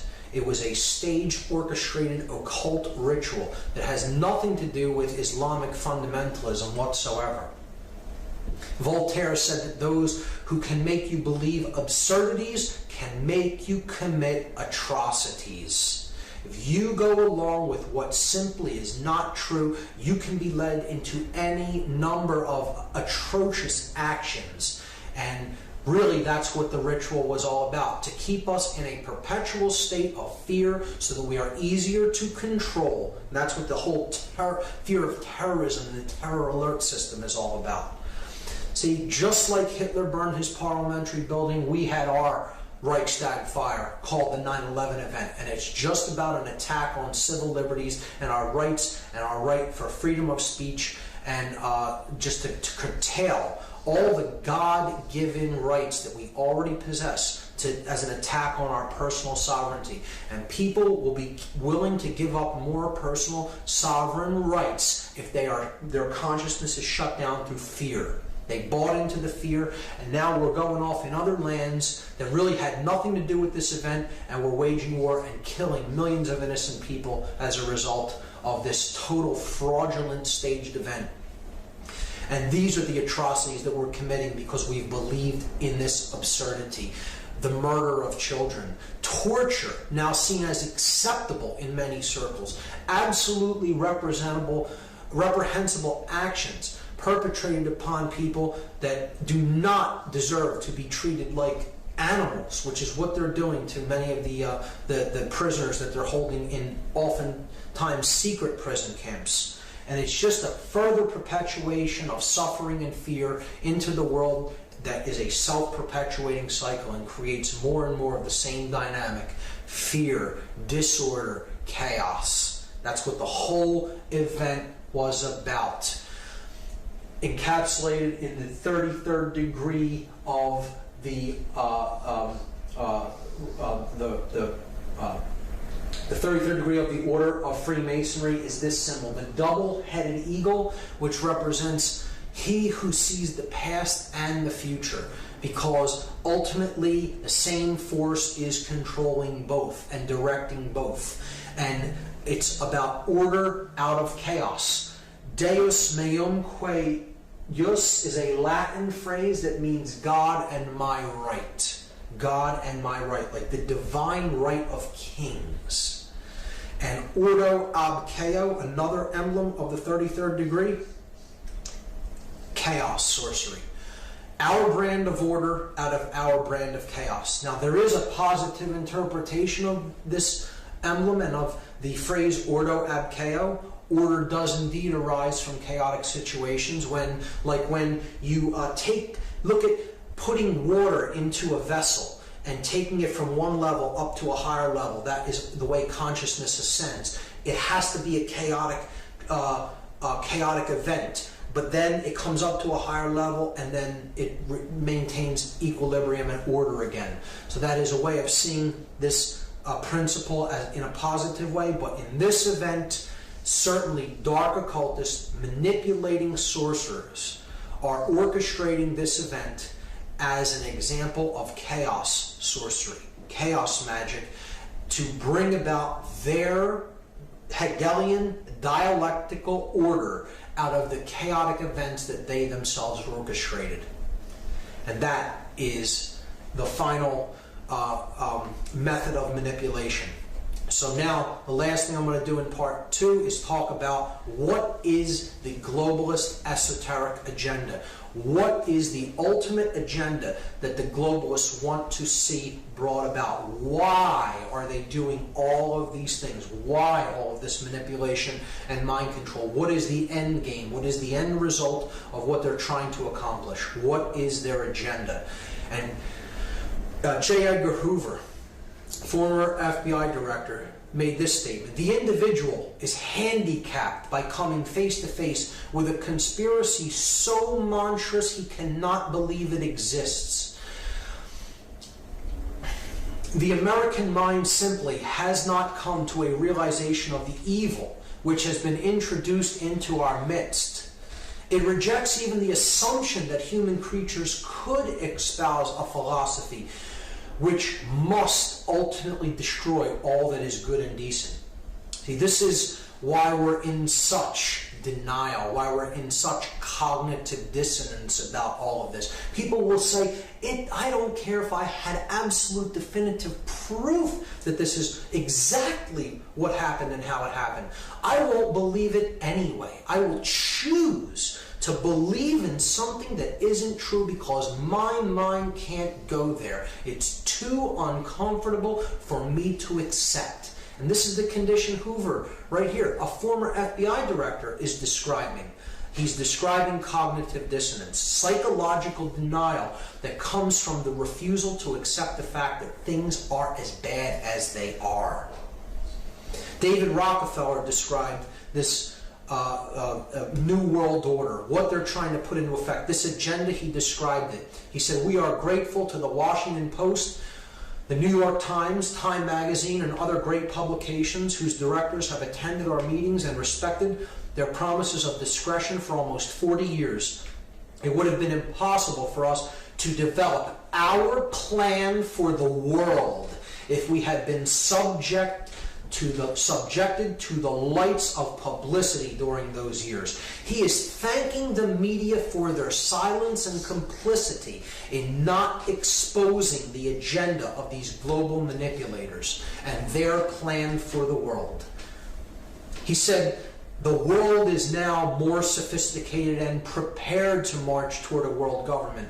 The supranational sovereignty of an intellectual elite and world bankers is surely preferable to the national auto-determination practiced in past centuries." Imagine the hubris of somebody making this statement practically out in the open, saying that the world surely would be better to be completely governed by international bankers and an intellectual elite rather than national sovereignty and personal sovereignty codified by our documents of higher consciousness, like the Declaration of Independence, that explained what the sovereignty of man is really about and where it comes from.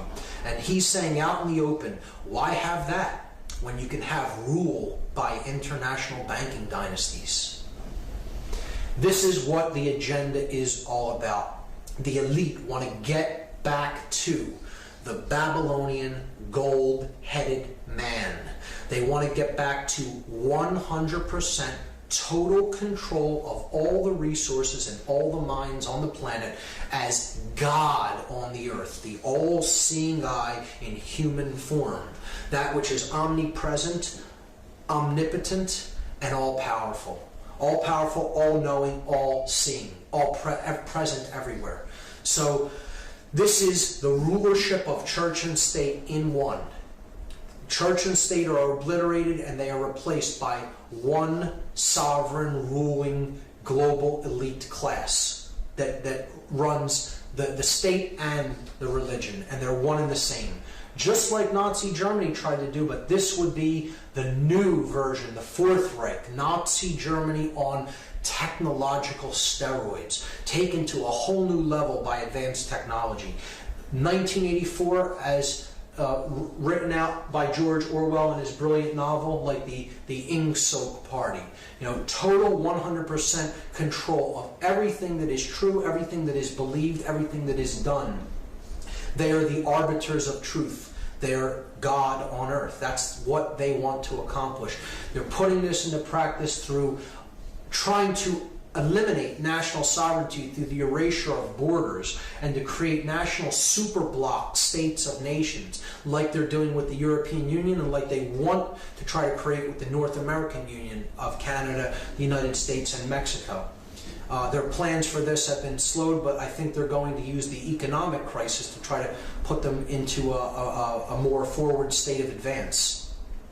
They want a world mercenary army to control the population of any dissenters. They want a world central bank. They want a microchipped population from which resources, food, money can all be controlled by a globally networked computer that they control, so they know where all finance, where all currency is flowing, and can take anybody out of the loop for not going on with their along with their agenda at any given time, and then they would have no ability to take part in any commerce in any way. The mark of the beast, so to speak.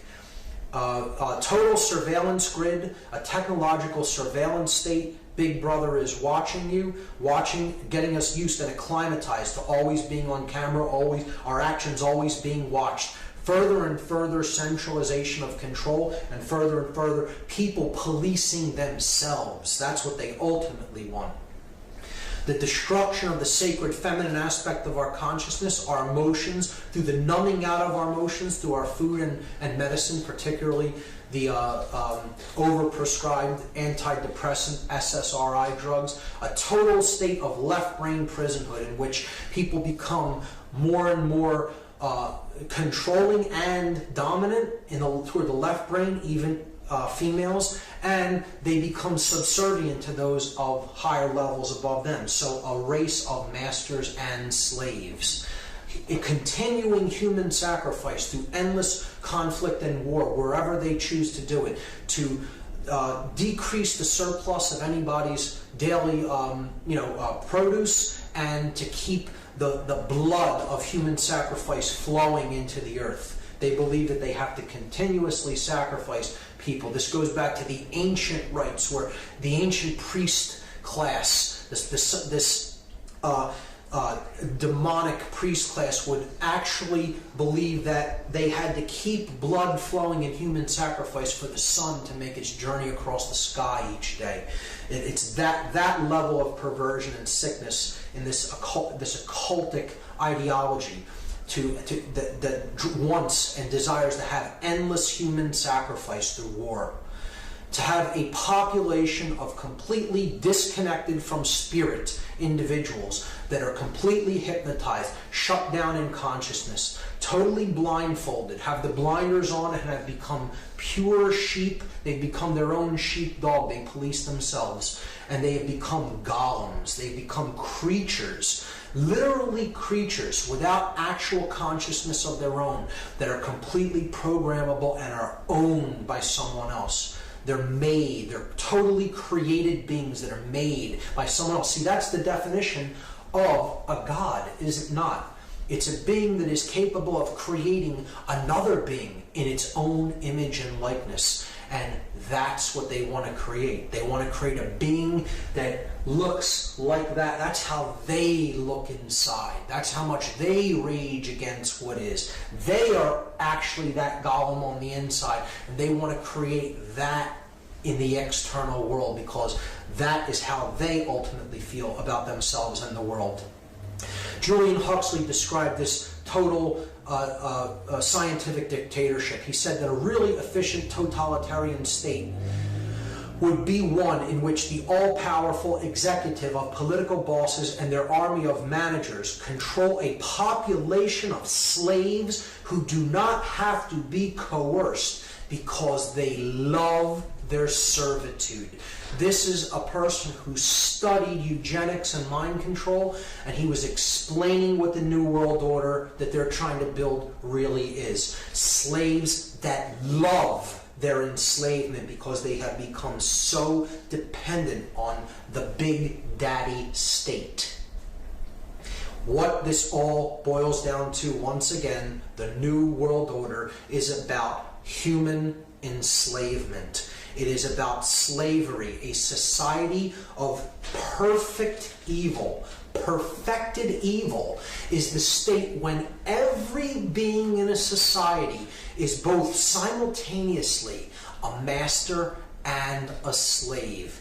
They have subordinates under them, which they dominate, push around, and are masters of, while simultaneously they follow orders from an elite class above them, and so they are subjugated and enslaved to a hierarchy above that. And it just goes on and on up the chain. No one is free in a society of total human enslavement, no matter how high they are on the hierarchy, because ultimately you can get to the highest level in a physical body and physical form, and ultimately they are serving the dark force of consciousness. They are ultimately enslaved by their own fear. They are ultimately enslaved by their own ego, and they are ultimately enslaved by illusion. The belief that you can or have a right to attempt to control anyone or anything outside of your own thoughts, your own emotions, and your own actions, because that's the only thing you have any right to control, and that's the only thing you can control. Everything else is an illusion, and if you attempt to control, you are ultimately enslaving yourself. There is no such thing as control in the three-dimensional reality. There is no such thing as authority here in this realm. Authority does not exist in this realm. There is only one authority, and no man is it. This system, this new world order, is destined to fail for that very reason. You cannot go against what is. You cannot expect to stand up to the force of creation and win. Plato made this statement: the price that good men pay for their indifference to public affairs is to be ruled by evil men. So we may get ourselves into a deep mess of things and eventually end up being ruled for a time by these tyrants, by these controllers, by these sorcerers. And if that occurs, that will only be for one reason. We did not develop the care enough to do anything about it. We did not care. Our indifference to what is going on, to the suffering that's taking place around us, is the only thing that can create our enslavement. And in fact, it is what is driving this process of enslavement. The fact that we do not care about the suffering of anyone but ourselves when we experience it is what's creating this dynamic. And that is what the New World Order is. The dark New World Order is that pyramid of enslavement controlled by an intellectual elite with no conscience that is in the know about how consciousness works, is keeping others in the dark with their own will. They're using their desire to stay in ignorance against them and keeping them at lower levels of knowledge, not understanding what they're part of, being the bricks in that pyramid to build their dark New World Order and put the light of creation out of this world forever. So they think they can accomplish that. And that is the idea of hell on earth, the perfect state of evil, the slave and master world in which every being is simultaneously a slave and a master of a slave. Hell on earth, it has been described as the dark New World Order. So that is the end of part 3. That is the ultimate agenda that the globalists have for humanity in mind. And in the next part, in part 3, I will be going into how to apply consciousness to this problem so that we can solve it and get out of the current state, the current problem that we are experiencing. So part 3 will be solving the problem through applying what we've learned about consciousness.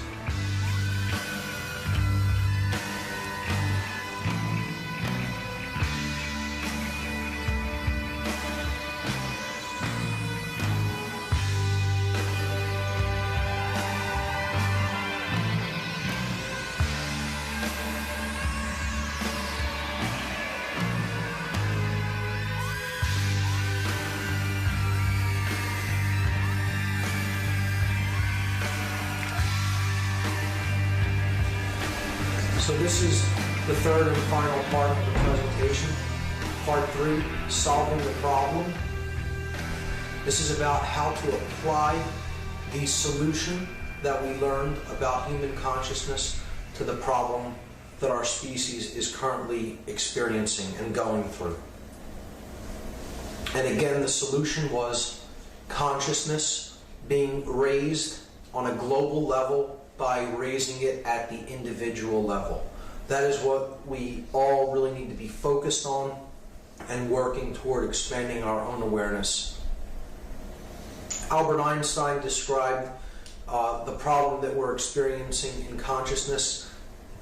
He explained it this way. He said that no problem can be solved by the same level of consciousness that created it. And that's exactly the case. You cannot continue to do the same thing and expect a different result. We want to apply the same level of consciousness that created the problem and attempt to solve it that way, and it simply doesn't work that way. We have to elevate our consciousness, and from a higher perspective, we can then solve the problems that were created from a lower level of consciousness. Goethe said that none are more hopelessly enslaved than those who falsely believe they are free. We buy into this illusion that freedom is what we have today, that this completely controlled society based on differential value and manufactured lack and fiat currency and all other forms of control and manipulation is true freedom. Now we are living in a prison without the bars, with the bars that we really cannot see, yet we are still enslaved by. So we have to understand that what we have is not true freedom currently if we're really going to work toward the manifestation of true freedom in the world. Edmund Burke said that the only thing necessary for the triumph of evil is for good men to do nothing. And Thomas Paine said that these are the times that try men's souls. The summer soldier and the sunshine patriot will, in this crisis, shrink from the service of his country. But he that stands it now deserves the love and thanks of man and women. Tyranny, like hell, is not easily conquered. Yet we have this consolation with us, that the harder the conflict, the more glorious the triumph. We are currently living in the time of the apocalypse. People have a completely incorrect notion of what apocalypse means. This word comes from the Greek language, and if we break it down into its etymology, apo means to take away or to remove in Greek, and kalyptine means to cover or to conceal.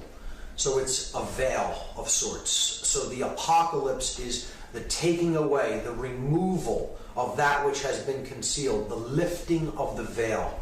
It's a great revealing process. That's what apocalypse means. It means the process of revealing, and what is being revealed is the truth. The truth is what is being unveiled. It is the revealing of that which has been hidden, that which has been occulted and is difficult to see is now being seen by many people. So this isn't about an Armageddon or a great catastrophe or a cataclysm. This is about the revealing of the truth and then living in harmony with that which is. That is what the apocalypse actually is. It's a choice. It's a choice that we individually must make.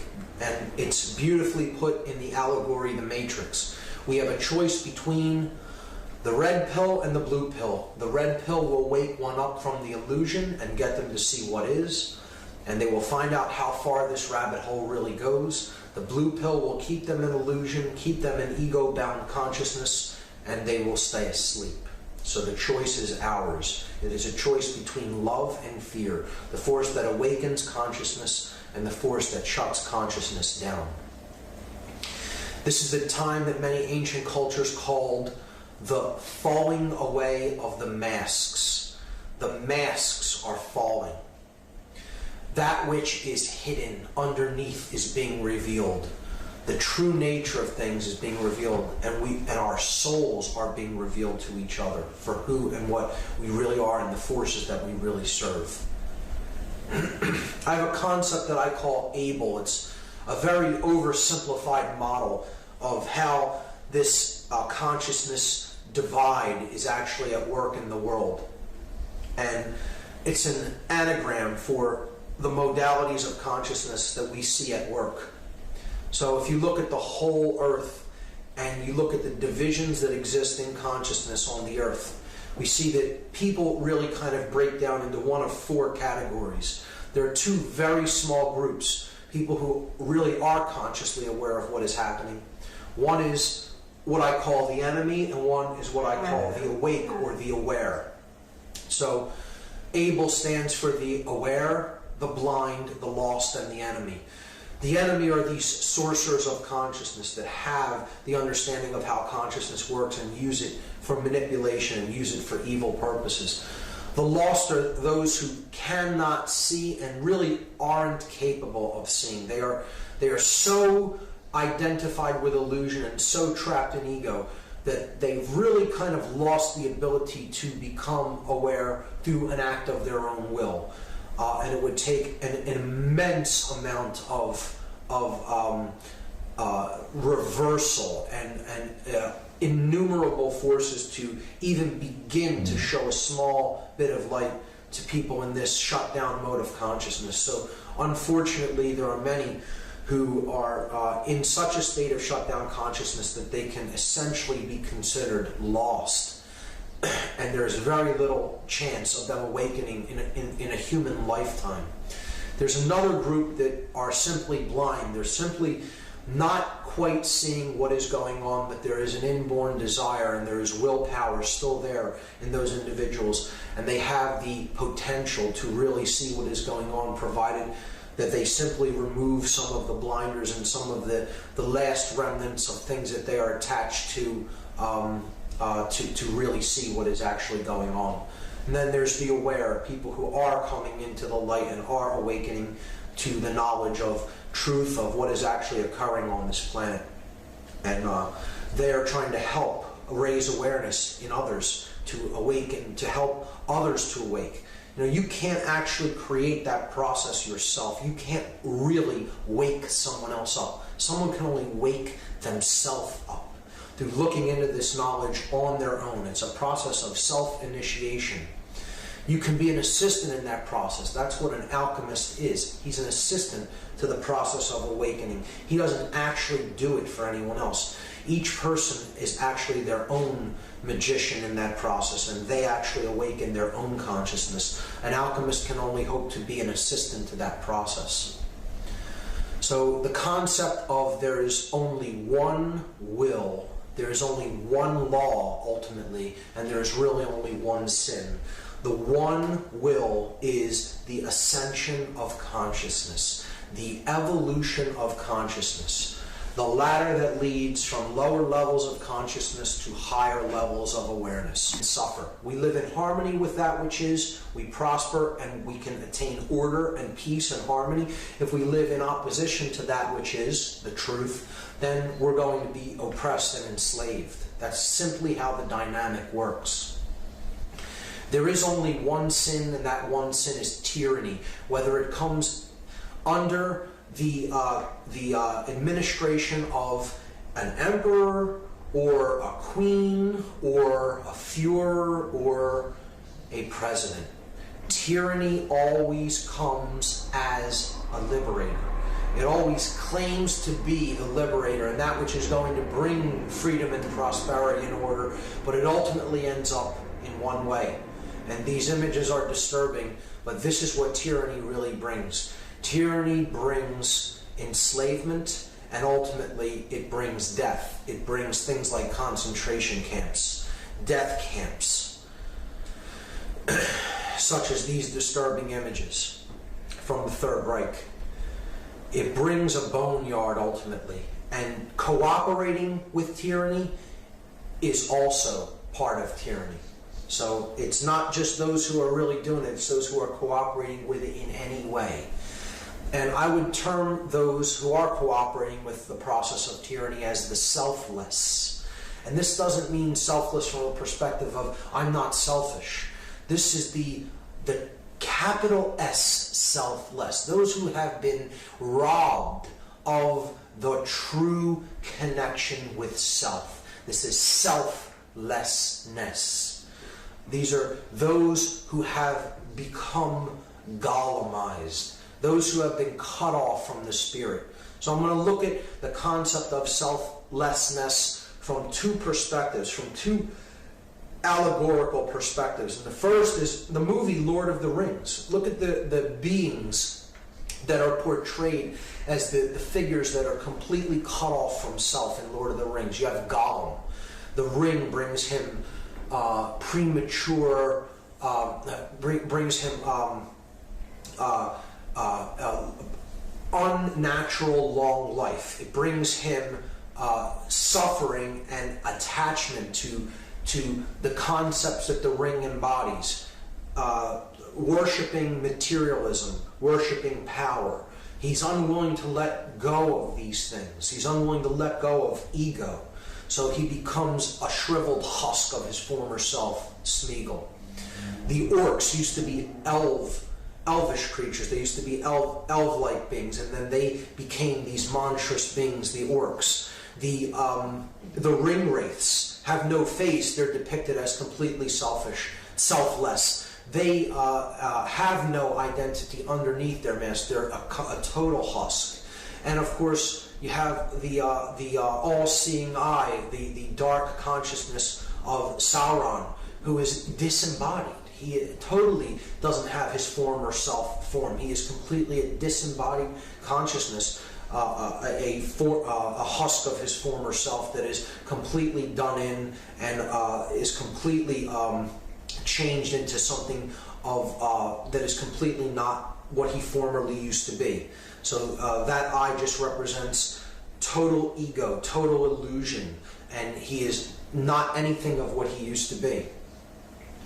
This is brilliantly portrayed in Star Wars. The master and slave relationship that's shown in Star Wars. The stormtroopers are the oppressors of the people of the former Galactic Republic, now the Galactic Empire. And they are all clones of each other, we find out in the later Star Wars episodes. They're clones of the same being, Jango Fett, because they have no unique identity. They're all the same underneath. They're copies of each other, or clones. The uniformed individuals who have given up their sense of sovereignty and self, and they have become clones of each other. They may be the masters given rulership over those in the Galactic Republic, the former Galactic Republic, and they oppress them, but they have a master, and their master is Darth Vader, the Lord of the Sith. He is a shriveled husk of his former self, who was Anakin Skywalker, who turned to the dark element of the Force and became half machine, half man. And he is not the ultimate ruler, because he himself has a master as one of the Sith. He is the apprentice, and then he has his master, Darth Sidious. Darth Sidious is a shriveled husk of his former self, Senator Palpatine. And he would seemingly be, in physical incarnation, the highest level of the hierarchy of power. So one would think, well, he doesn't have a master, but indeed he does have a master, because he is owned and controlled by the dark side of the Force itself. He is owned and controlled by his desire for power. His egoic will controls and dominates him. So he, in turn, is additionally a slave, in addition to all the rest of the slaves who are also masters. This is how control works. Everyone is a puppet on a string and has a puppet on strings under them. So it's an endless hierarchy of slave that is also master, and master that is also slave. And we see this with the modern day stormtroopers, the modern day clones that have given up their identity and their sovereignty over to an entity that is really not a sovereign being.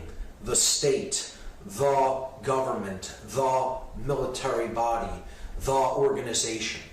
Just like the stormtroopers gave up their sovereignty and their identity to become individual clones and gave up their former selves, the selfless, those who are not connected with true self. All the barriers to self-realization they buy into, and they live their life in discordance with truth and discordance with what is real. They live their lives in illusion and ego identification.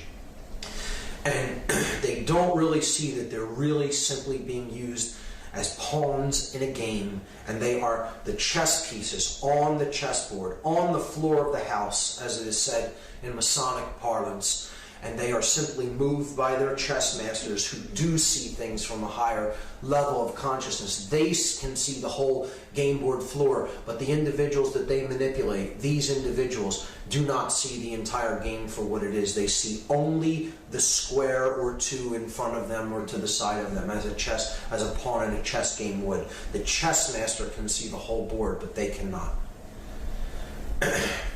Again, the floor of the house, base consciousness, the checkered life of man, the wanderer between light and darkness, the pawn that can be positioned in the game.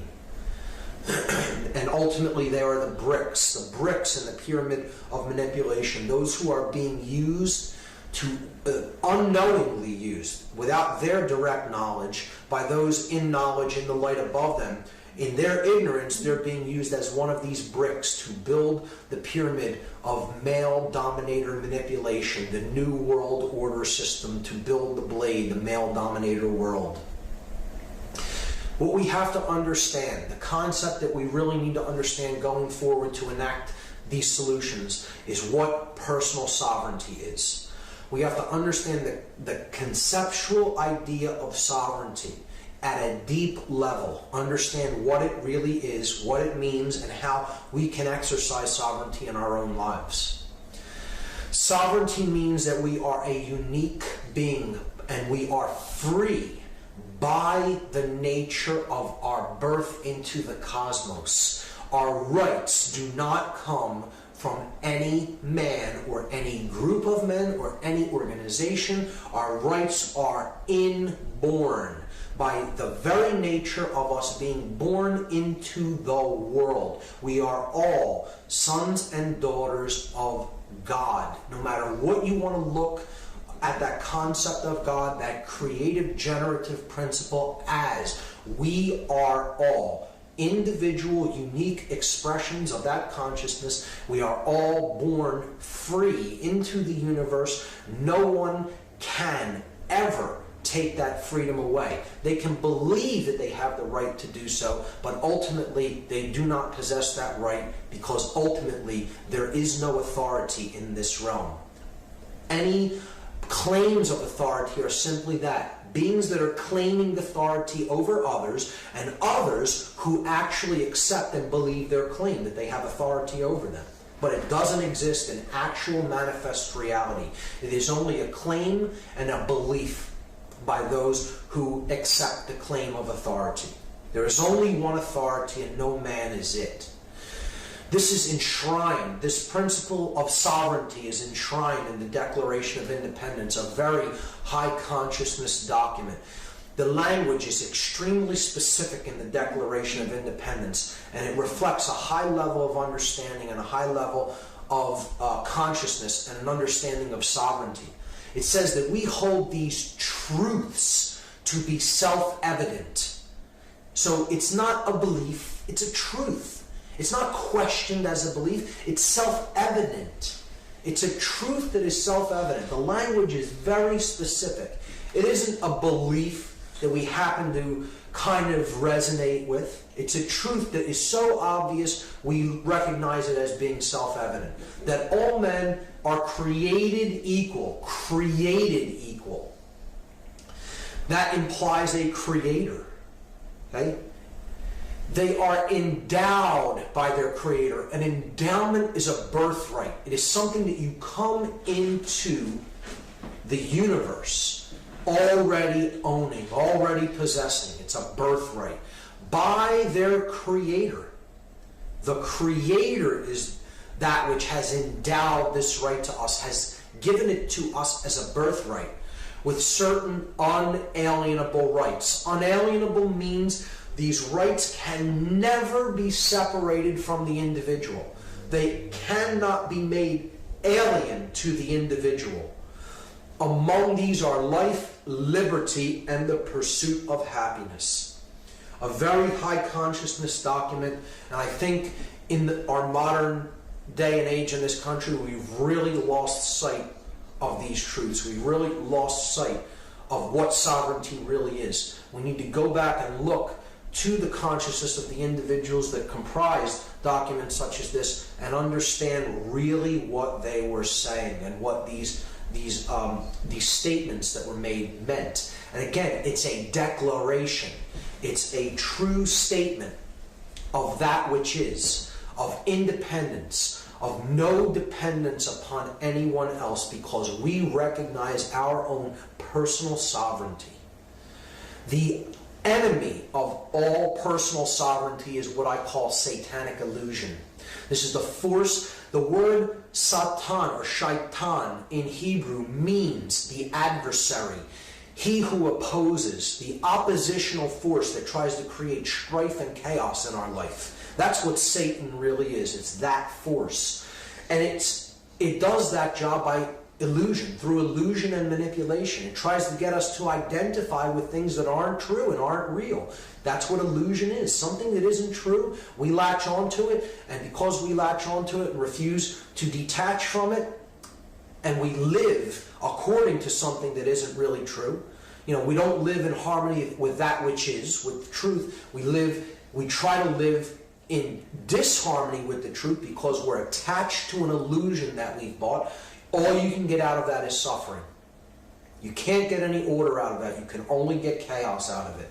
So satanic illusion is that which claims authority and claims the right to even draft laws into being. To write laws is a satanic illusion that's born in man, because we're trying to claim that we're an authority, that we in some form represent natural law and represent God. I understand the idea, how it's intended, but really all law is satanic illusion if you really come right down to it.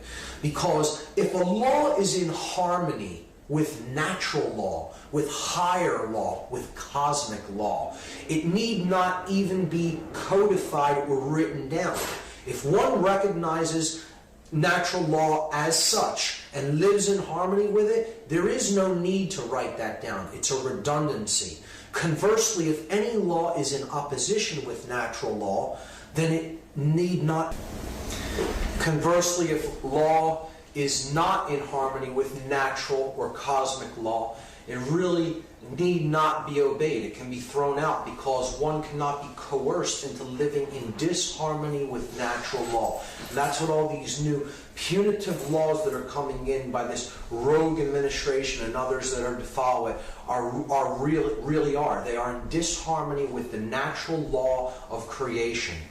And in effect, they cannot really limit our rights or our freedoms. They can write down those laws all they want. No one is bound to obey or agree to be controlled by them, because they don't quite understand about things like the Bill of Rights. The Bill of Rights do not grant any rights to anyone, nor does the Constitution grant rights. These are documents that were written to place limitations upon the enumerated powers of government that are clearly articulated in the early sections of the Constitution. Article 1, Section 8 spells out and enumerates the powers of the government. And these are documents that are supposed to limit the power of these non-sovereign creations of the sovereign beings. But see, we have it the exact other way mentally in our minds. We think that the government is the all-seeing power, all-knowing power, and it grants rights to people. Many people actually think that and actually believe that these documents that were written grant us our rights.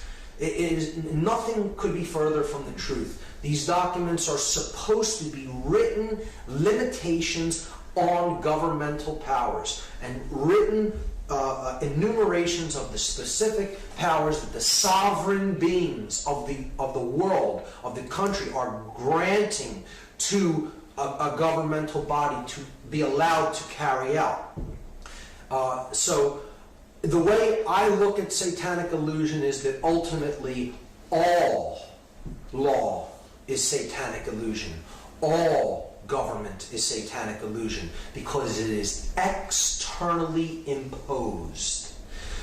It is based in control, which is fear consciousness, and it is based in creating opposition. This is what the law of man, this is how the law of man differs from the law of attraction and the law of nature. The law of man is based in opposition. It is an oppositional force. It needs to create two sides or a conflict that it can play off against each other so a third party can come out on top. So it is the Hegelian dialectic. It is satanic illusion.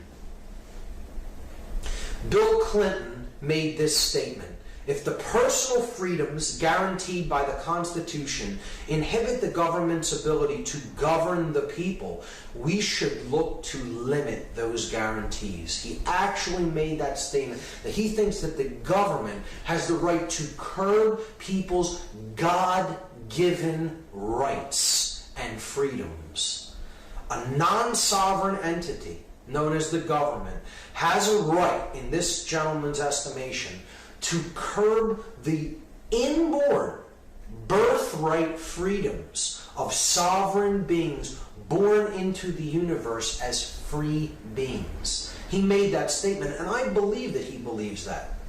I also know that he believes this statement, and I'll shock you with what I'll follow it up by. He says the purpose of government is to rein in the rights of the people. That's what Bill Clinton actually believes.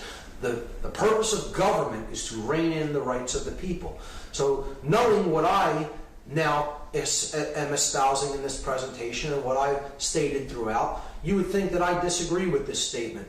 But the truth is, I don't disagree with this statement. This statement is exactly the truth. The purpose of government is to rein in the rights of the people. And I make that statement because I understand what the word government actually means. This is what the word government means. It comes from two Latin words. Gubernare is a verb which means to control, and mente means mind. It is a noun that means mind. Government means to control the mind. Gubernare, where we get the word gubernatorial elections, the election of a governor. Mente, mental. The word mental comes from that root word, the mind, to control the mind. The purpose of government is to control and limit the rights of the people by controlling their minds. Externally imposed government will always do this because it is based upon control. Control is based upon the emotional polarity of fear. You can only create chaos with fear. You can never create order. An externally imposed form of government can never, ever create order or harmony in our lives. It's impossible. It's actually completely impossible because their methodology is based in control, which is in turn based in fear, and fear can only, the dynamic energy of fear can only create chaos, as we've seen many times over and that you can prove in your own experience. Control breeds chaos. It does not create order. Government is a modality of consciousness. Externally imposed government is a modality in consciousness that is based in fear. The only kind of government that ever could work to create order is internal government. When we make the decision based on our recognition of natural law principles that are in effect, and we recognize them as such, and we live in harmony with those laws of creation, then we are controlling our own mind. We are existing in harmony with all three of the aspects of our consciousness: our thoughts, our emotions, and our actions. The body and the spirit unify in the level of mind. That level is controlled by us from within, not externally imposed. That kind of government could work. And if every being were to come to that level of consciousness, we could reach the natural state that man is intended to live upon this earth in. And it is this state, Cooperative, spiritual, anarchy. Understand those three terms for exactly what they say. Cooperative, cooperation, existing in harmony with every other being. Spiritual, the recognition that mind and spirit, that the body and spirit come together in the realm of mind so that spirit is capable of having an experience here in the physical realm. So we have to understand ourselves as spiritual beings having the human experience rather than left-brained, imprisoned consciousness identified with physical matter and the five senses. Anarchy meaning just what it says, not the negative connotation of that this word has picked up through propaganda and mind control. Anarchy is simply the absence of external rule, no rulership. It is understanding that we are all sovereign, free beings. No one has the right to control anyone else, and understanding that no one attempts to control anyone else either. Cooperative spiritual anarchy is the natural state that man is supposed to live in the world. We come to this level of consciousness and we live in this state of being, and we will have peace and we will have order.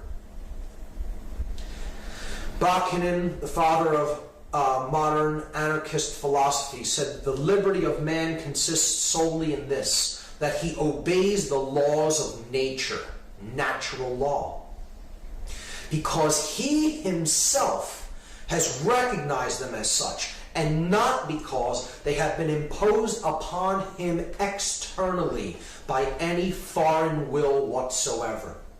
This is the understanding of what true anarchy really means. It means no externally imposed control, because one is not existing in oppositional fear-based consciousness. And we need to arrive at that state of consciousness through our own recognition of what natural law is. And that can only happen when you raise consciousness to that level where you can understand how these forces are really at work in our lives. When you say the word anarchy to most people, again, they think of this word, chaos, which we've talked about many times throughout the presentation. But anarchy, true anarchy, does not bring chaos. True anarchy would in fact bring order, because it is based in freedom. What we have now is not order. We now have chaos, because our consciousness is ruled by the vibration of fear. And fear creates illusion. Fear is giving into illusion. It creates confusion within the individual. That creates the desire to control things externally, and there you have chaos resulting. You cannot create order with that dynamic, because chaos is based in fear. Once again, chaos based in fear and based in attempting to control things external to the self. The only way you can create order is through the recognition of and then deciding to live in harmony with the natural laws of the universe. And that is the vibration that is built on higher consciousness, and it is built on the emotional polarity of love. Love creates dominion within, the rulership of the kingdom of self within. This is what Jesus meant when he said, the kingdom of heaven is within. So we need to recognize these forces at work, live in harmony with them. That is what the expansion of consciousness is. That is what living in a vibratory energy of love means. That creates internal dominion. That creates freedom in the external world. And ultimately it creates order. Everything that is ordered by divine principles and the divine intelligence that underlies nature. That's the only way order can ever be created. So those are the concepts to keep in mind when we talk about the way out. The actual grassroots solutions that we can employ to heal ourselves, to heal our consciousness, to unify the masculine and feminine energies that are indwelling within us, and to get out of this prison that we've let ourselves into. And the way out, I'm choosing 10 10 methodologies that are grassroots solutions for consciousness change.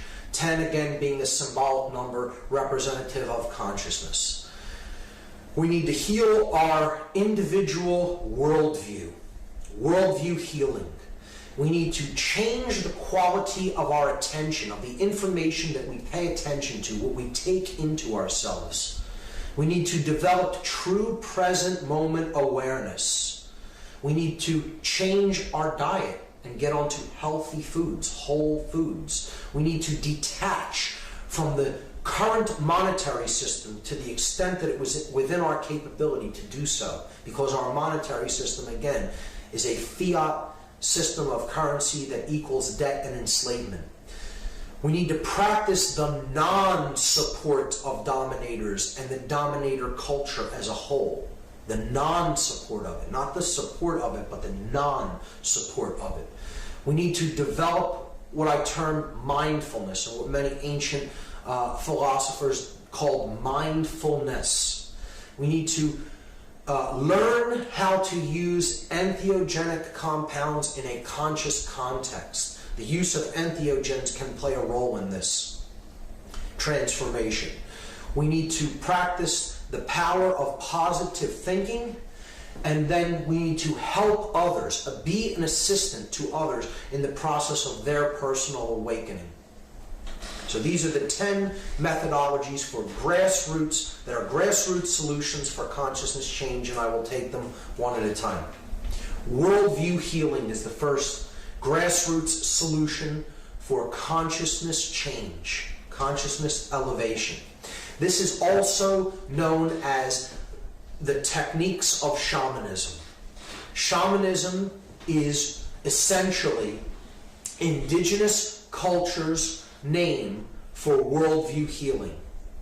These are worldview healers. They are medicine men in the true sense. People who practice indigenous tribal medicine. And it's not just medicine for healing the body. It's medicine for healing the spirit, for healing the soul, for healing our worldview. This is a great slide I found online. The opposite of good is not evil. The opposite of good is apathy. It's apathy combined with ignorance and combined with laziness that creates everything that ails us, everything that creates our suffering. Apathy, ignorance, laziness. These are the real evils of the world. These are what are born of a negative worldview, an unconscious worldview. So we need to heal that. We need to get over our apathy. Care is the grand architect of the universe. It's what bears everything into manifestation, what we care about. And we have to examine what we care about, what we're focused on, and what the real goal of what we're trying to achieve in the world really is. Is it our own personal comfort? Or is it really the alleviation of suffering for everyone here? Because we recognize we're all in this together. We're all one consciousness experiencing itself subjectively, and everyone else's suffering is also our own suffering. That is what conscience really means. That's what real responsibility is that understanding. And we need to get to that level of consciousness if we're ever going to truly unify and be one world, recognize that we're actually all one consciousness. That will be accomplished through healing our worldview and understanding that human nature is in fact good, that we need to live in harmony with natural law, and that change is in fact possible. To think positively and know that it is possible for the caterpillar to become the butterfly. We can make a transformation and a metamorphosis if we use the power of our will and the power to ascend the higher levels of consciousness to accomplish that.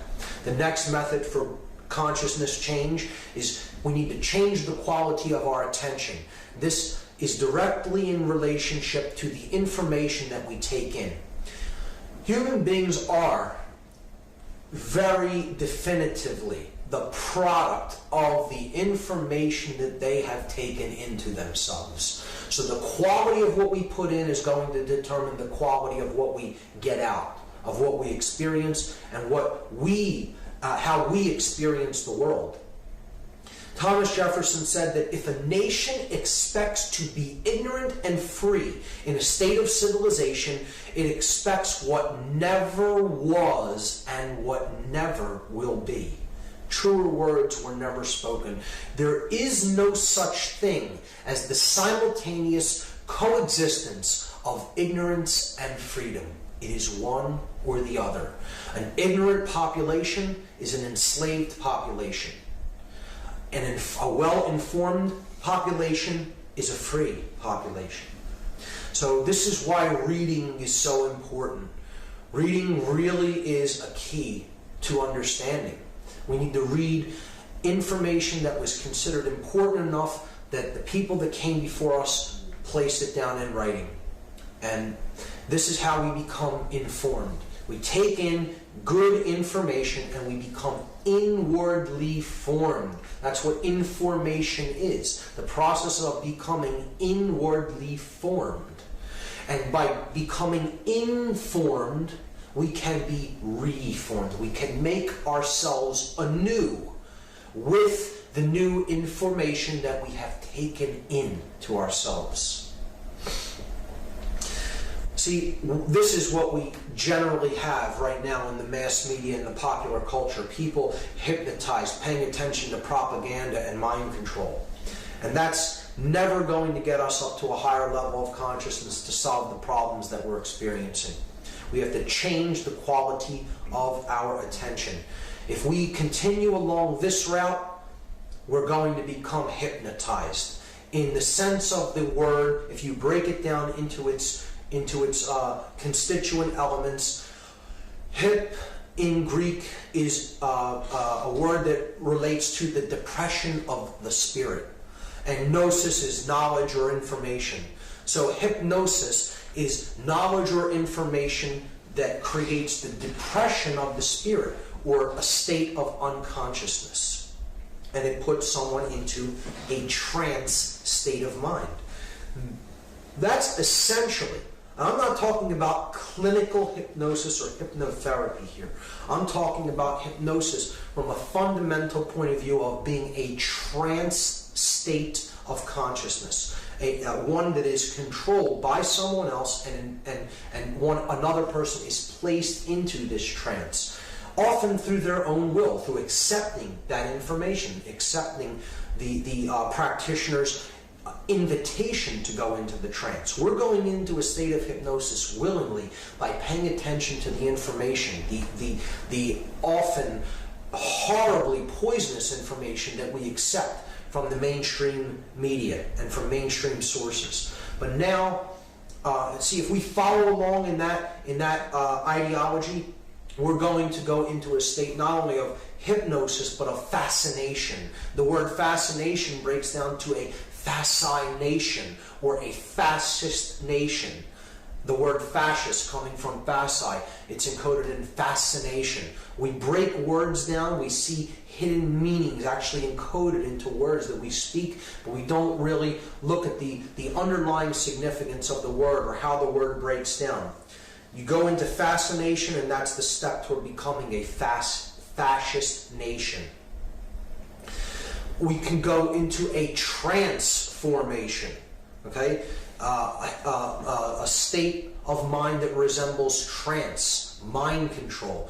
We don't want that kind of transformation. We want a true transformation. We want to inform ourselves through the new alternative media that is truly a blessing and a gift that we have available to us, possibly, at this level for the first time, at this wide of a scale. The internet is that new form of information, and the new media that is arising on the internet is profound, and it is really helping to awaken the consciousness of the planet.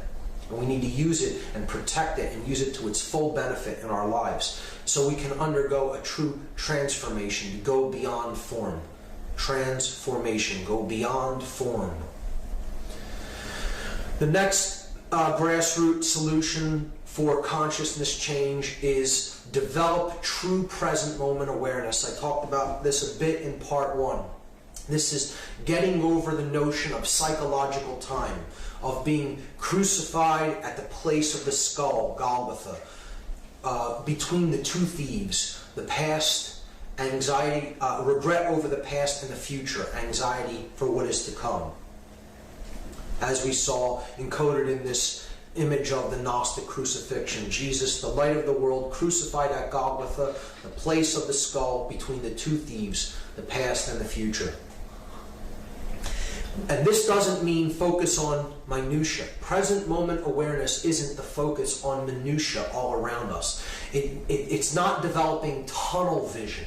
Many people will think that that's what it means. It means really broadening our horizons and opening up our consciousness and our perspective to see the big picture, not to focus on minutia. It doesn't mean pay attention to every little single detail that is all around you and all the little minutia of everyday living. It means be in the moment, but see the bigger picture around you. Understand what is taking place within and understand what is taking place in your environment. See the big picture from a global perspective, from a perspective that encompasses all consciousness. We need to get over our psychological notion of time as a quantity and as based in physical matter, principles, and endlessly repeating cycles of time. And great new time gnosis techniques and ideologies have been formulated and have been derived from indigenous cultures, such as the Mayan calendar systems that are out there. And it's the focus on time as an expression of consciousness and a movement of consciousness through the ever-expanding present moment. And not focusing on it as an endlessly repeating cycle, or based in a physical process that is based on astronomical movements. It's the markage of time as the evolution of consciousness through time. That is what some of these systems of time gnosis that are really gaining a lot of popularity in certain circles are really about. And the Mayan calendar is one that I have been able to use to some great benefit in my life. Another method for consciousness change is one that I believe that currently we really do have the ability to take and put into full practice, because we have a lot of control over what we put into our bodies as far as diet goes. To change our diet is something that is within our control, and it is something that we can all work toward if we simply use our willpower to do so.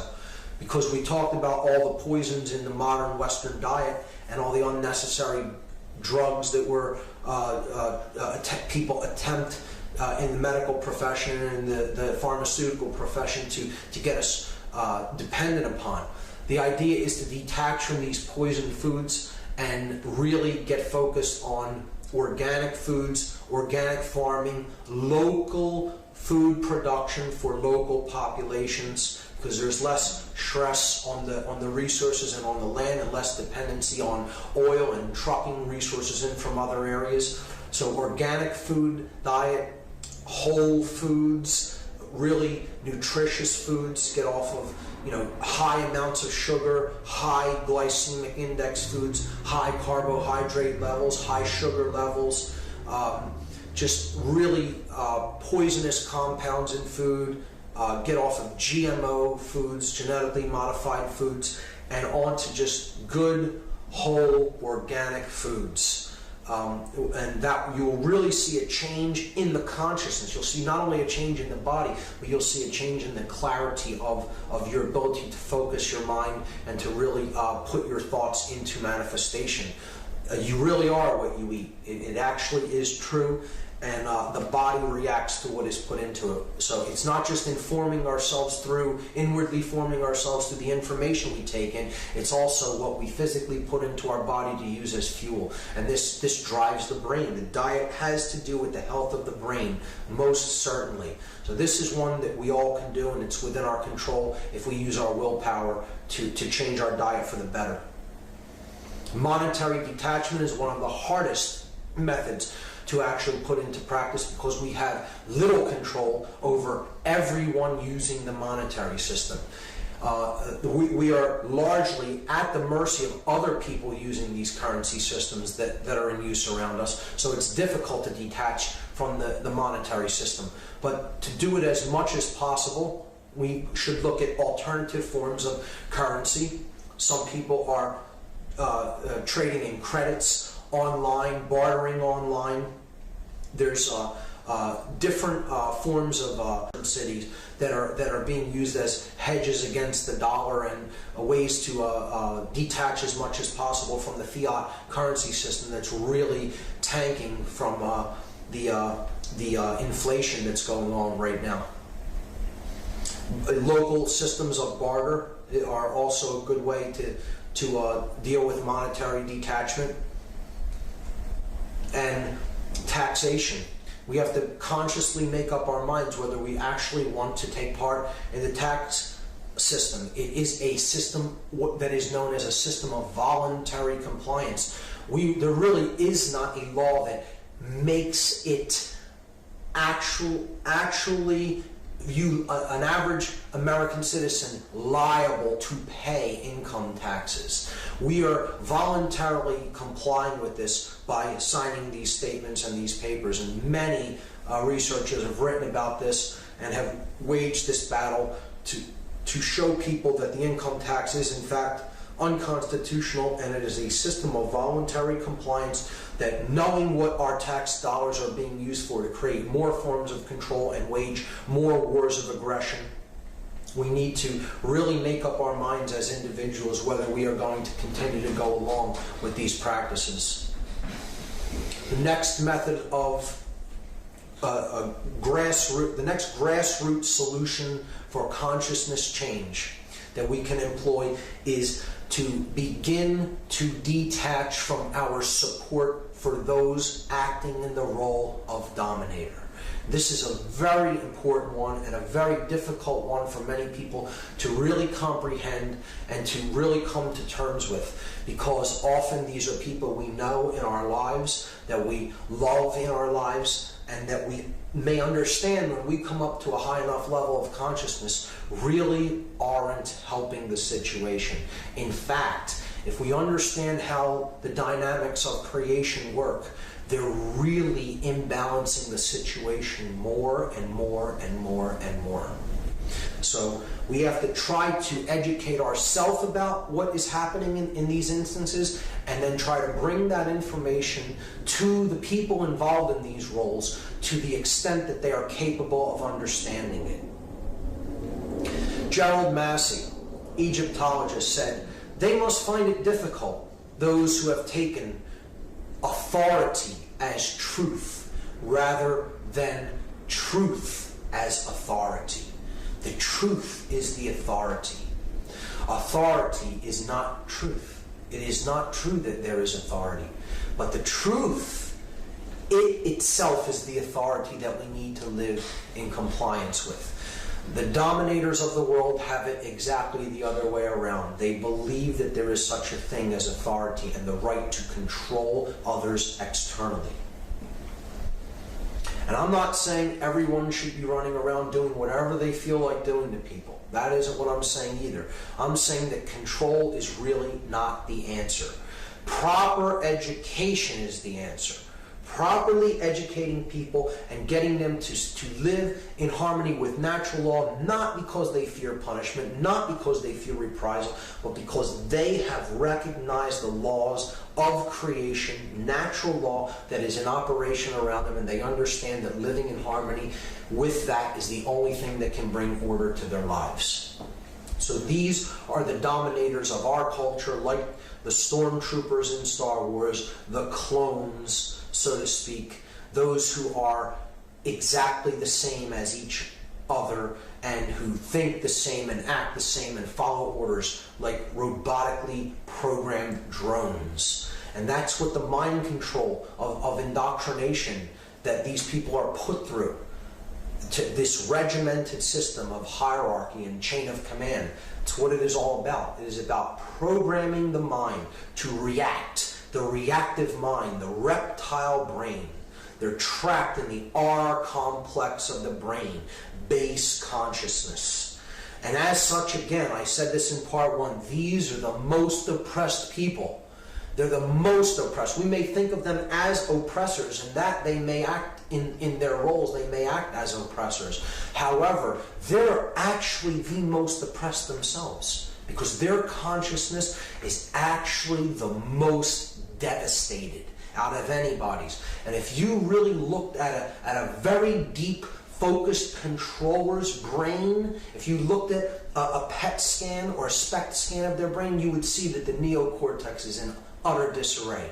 The chemical coherence of the electrochemical activity of the neocortex is devastated in a dominator's brain, because it is so imbalanced toward the left hemisphere that they are so driven by the reptile instinct, and they're so driven by adrenal rushes that the neocortex is in a very bad state of disrepair.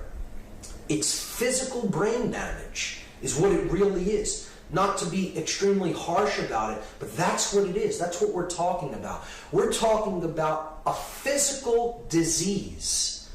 If you looked at the neocortex of some of these individuals, you would see that this is a physical pattern of brain damage that is actually done to their neocortex through these levels of mind control and imbalance. These are people who are in need of healing, not to be hated or to be derided and spat upon or anything like that, or looked down upon. We need to heal these people. They need healing more significantly than most other people. That is how damaged their consciousness has become. So this is like Anakin Skywalker, who had the best of intentions, growing up as a young Jedi, but he became bent on control. He went down the ideology that control is the answer, and in doing so, he gave over to fear, the dark side of the Force, the dark polarity, and he became Vader. He lost his true self. He became, he went into the consciousness of selflessness, lost the connection with the true self, and he becomes the Dark Lord of the Sith, Darth Vader.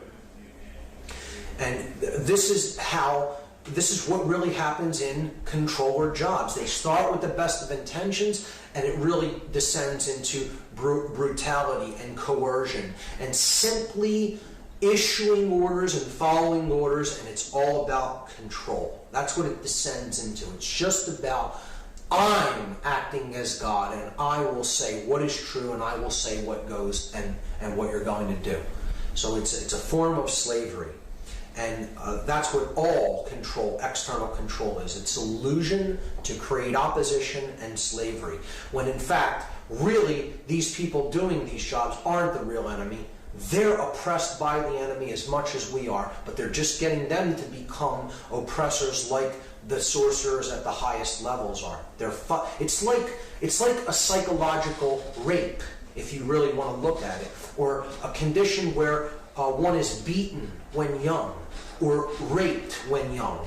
Okay, when we encounter psychological traumas like this, we go into defense mechanisms, and we decide one of two things. We either decide to identify with the master and become like them, or we go into shutdown mode. We identify with a being that likes to be treated severely. So it becomes either one becomes a sadist or oftentimes a masochist. But more often than not, the abuser, the one who is abused, decides to act in the strength role, what they perceive to be the strength role, and they then become the abuser to enact that brutality down the line onto the next generation. So that is the kind of psychological trauma that these people really undergo at a fundamental level. And again, they need healing. That's what they ultimately need. See, the idea is, it's okay if we act like that. Many people will see it like that. It's not fascism if we do it. We can go out and bomb countries that didn't attack us and kill innumerable amounts of children. We can go and create torture facilities, but that isn't fascism because we've done it and we're the good guys. Well, it doesn't work that way. It still is fascism, and those who are enabling it are part of it, and those who enact these things are part of it. And they're as involved as the people that came up with these ideas and decided to enact them to begin with. They would have no ability to enact these things if they wouldn't have people willing to go along with it. And that's the same with any war scenario. Wars cannot be fought if there are no soldiers who are willing to go off and fight wars. And that is on both sides. That is on both sides of the conflict. That is how war will be put to an end. When people come to a level of consciousness where they understand that they're not going to be controlled and manipulated anymore, and they're not going to be manipulated into fighting wars for rich men that don't give a damn about them and are only there to profit from the endeavor. That's what our wars are ultimately fought about. And here's a person who is all too happy to explain that to you in the most overt terms. Henry Kissinger, a military strategist who actually comes up with the designs for positioning and strategies for engagements and helps to create strategies for positioning troops, makes a statement like this: military men are just dumb, stupid animals to be used as pawns in foreign policy. Here's one of the chess masters, folks, telling you himself that he doesn't give a damn about you. He doesn't care about you at all. At all. You're a dumb, stupid animal to him. This is one of the people deciding where you're going to go off to fight. You're a dumb, stupid animal to him, to be used as pawns in a game of chess. He's the chess master positioning you, the dumb, stupid animal, on the board, on the floor of the house, a wanderer between light and darkness, never knowing which is which. So people have to make up their minds. Do they want to wage war for people like this? Because that's really who's sending people off to war. They're never fighting. People like this never fight their own wars. They don't fight their own battles. They sit back behind the scenes, call the shots like the gods that they think they are, and they send the poor and the shut down in consciousness off to war to wage battles for them so that they can prosper and profit. It's all about who benefits, who gains is the question that needs to be asked. So in fact, I understand people like this believe that they're doing something positive. They believe they're supporting people. They're not really acting in the best interest of the people that they think they are acting in the best interest of.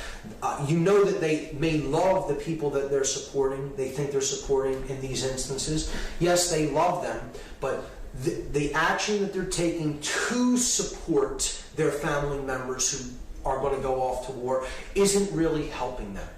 They need to help them to raise their conscious awareness so that people will decide not to fight these senseless wars of human sacrifice, because that is ultimately what war is and always has been.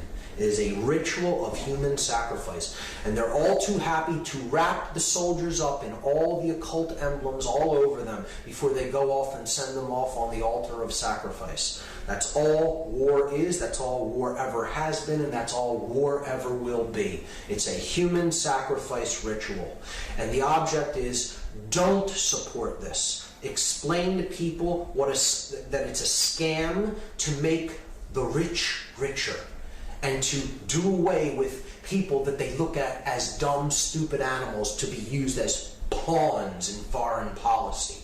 We need to not support the dominator culture, the dominator ideology.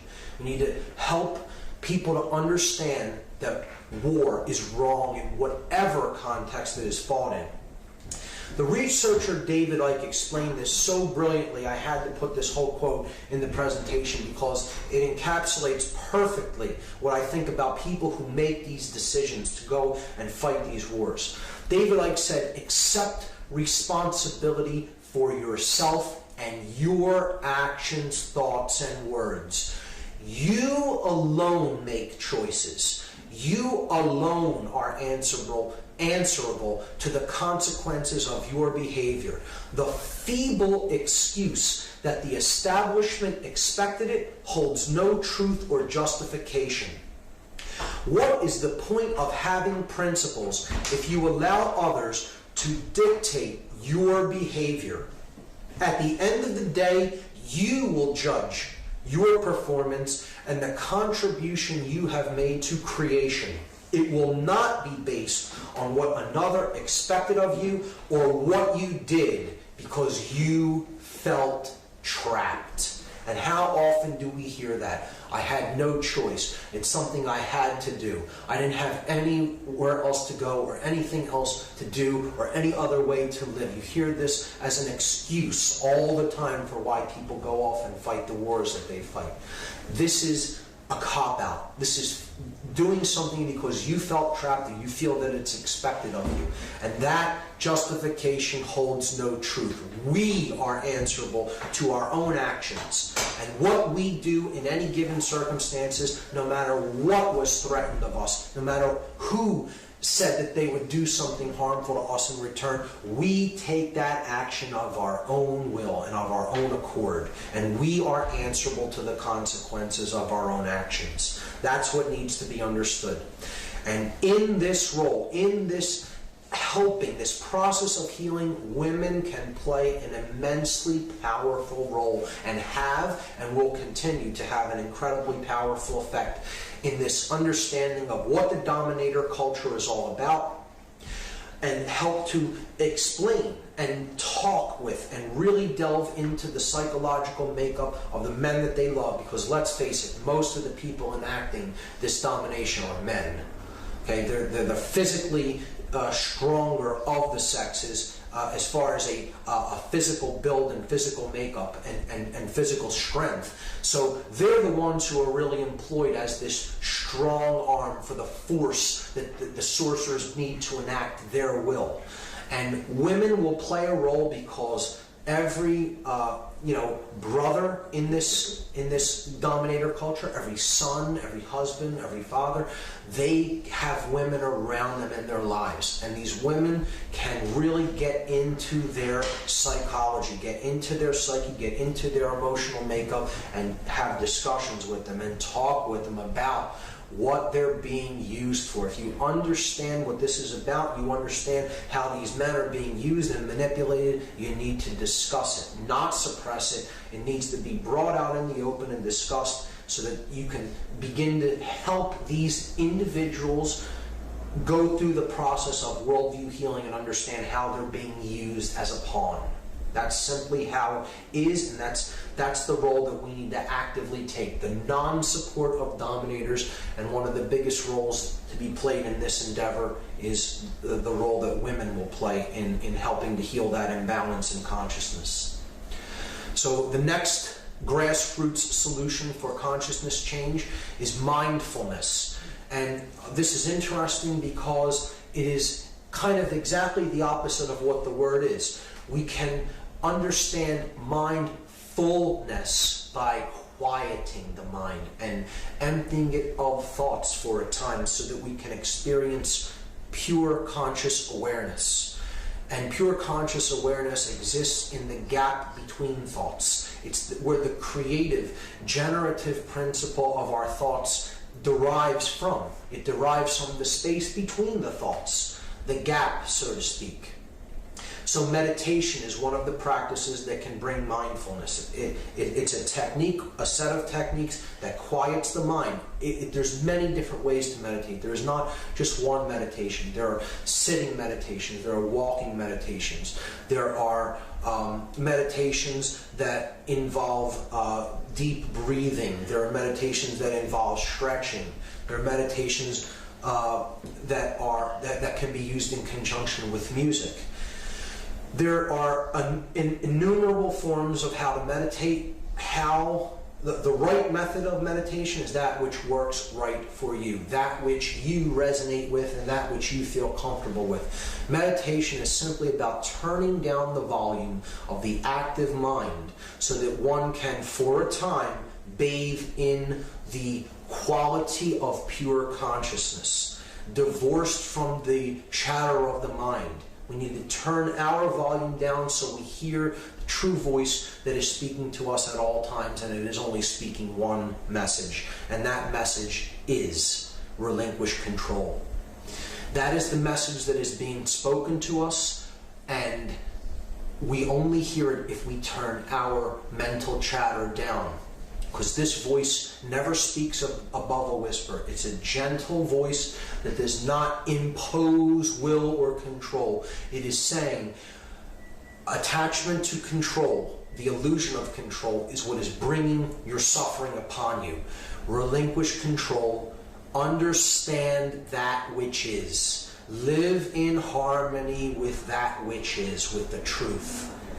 And then you will know order and peace and prosperity. But to do that, we need to get over the idea that we're in control of anything or anyone. You're only in control of what you think, how you feel, and how you act in the world. That's it. So relinquish control and do this through this process of developing mindfulness. Watch our actions. Watch. Be an observer of the self, of how we behave in the world, and turn down the volume of the mental noise of the mind. And this can be done through various techniques of meditation. The use of entheogens in a conscious context is one of the next methodologies for consciousness change. And that is critically important, the last part of that, in a conscious context. This means understanding what an entheogen is, what it does, how to administer it or take it yourself, and to use it for the correct reason, in the correct set and setting, the correct psychological set, the correct physical setting, and for the right purpose. Because these are not toys. These are not games to play. These are consciousnesses to commune with. This is what true communion is. Not a dead sacrament, but an active sacrament.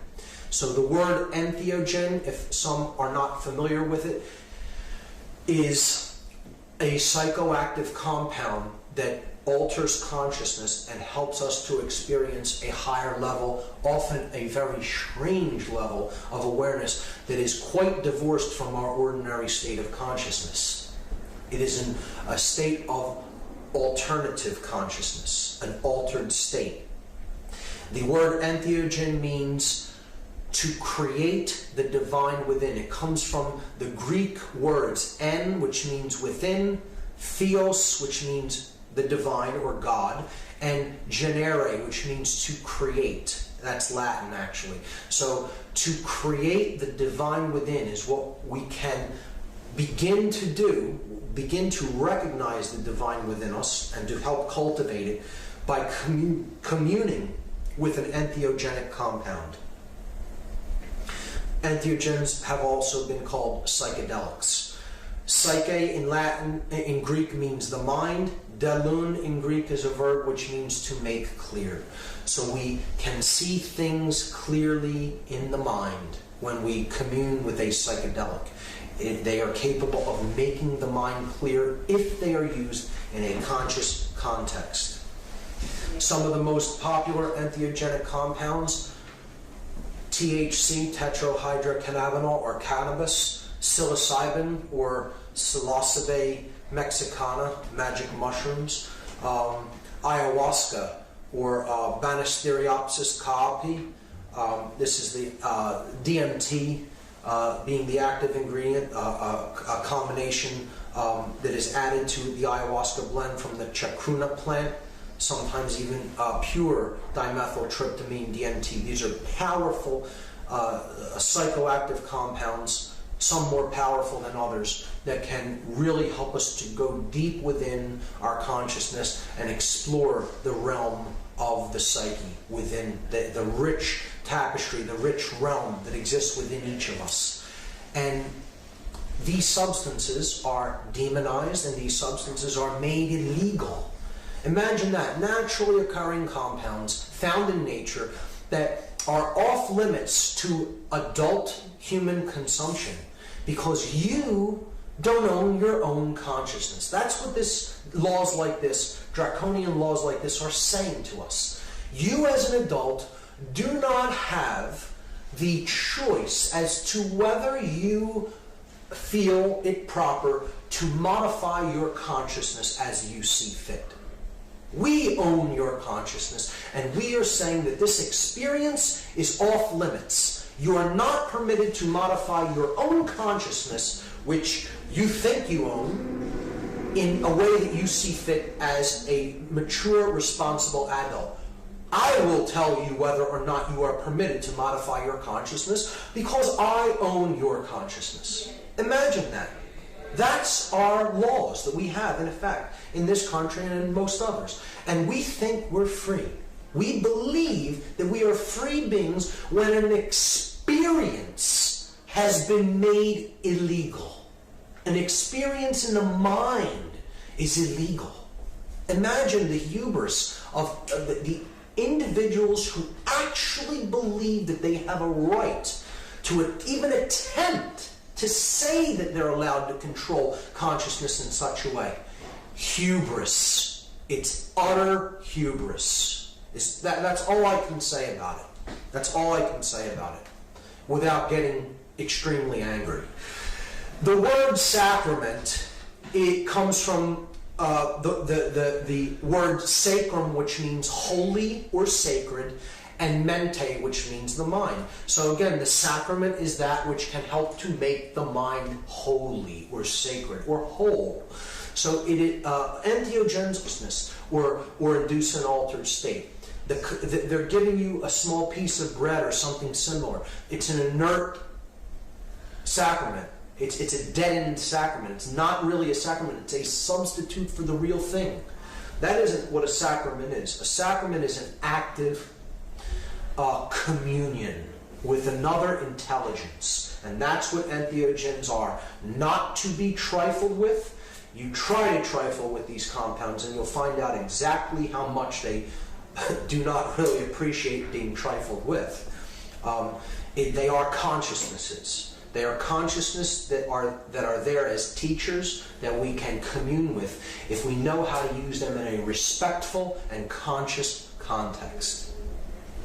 Terence McKenna, one of my greatest mentors, who sadly is no longer with us, he said, if the words life, liberty, and the pursuit of happiness don't include the right to experiment with your own consciousness, then the Declaration of Independence isn't worth the hemp it was written on. We own our own consciousness. It is ours to modify as we see fit.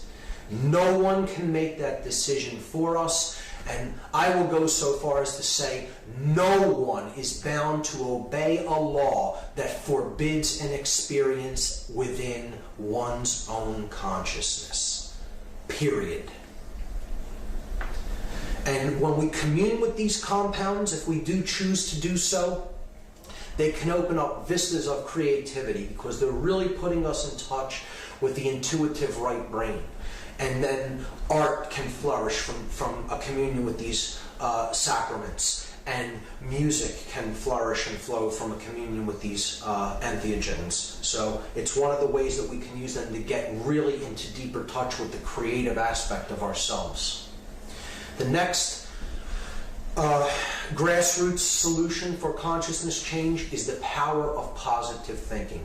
It's one I often struggle with, as do many people who do research in this field. We have to keep a sense of humor. It's often difficult to do so, knowing the weight and the gravity of the situation and how deeply along we are in this, but it's extremely important to be able to look at it lightheartedly.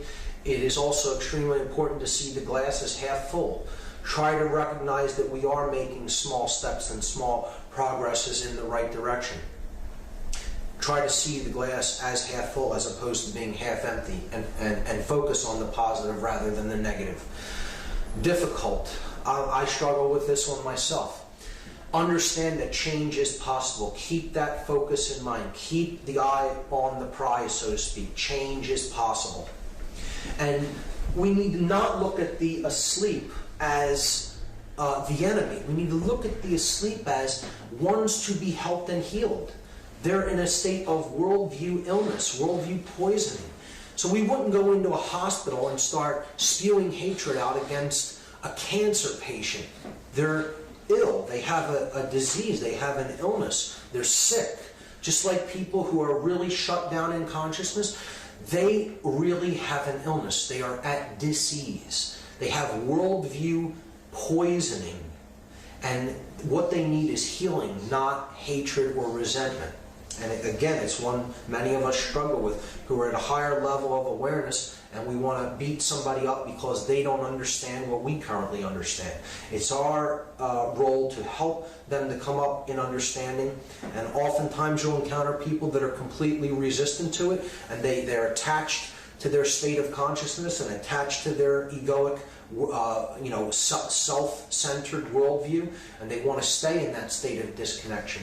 And it can be difficult, and we need to, work with them to the extent that we can, and if they are determined to stay in that modality of consciousness, perhaps it is better to allow them to do so and experience the negative outcome that will inevitably result from refusal to change and to ascend in consciousness. They will find out eventually, we all will in one form or another, what our level of consciousness is really going to create for us.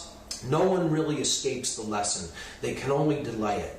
So we need to help them to the extent that is within our capability, and then outside of the capability that you can affect, you need to know where the limitation lies and let certain individuals be where they are. That's a hard lesson to learn, extremely hard.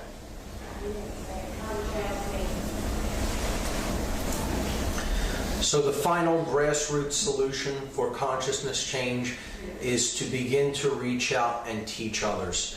And we can do this when we ourselves have reached a certain level of higher awareness, when we feel that we've grasped these concepts enough that we can begin to explain them in a way that others are capable of understanding, and in a way that they can use to improve their own life.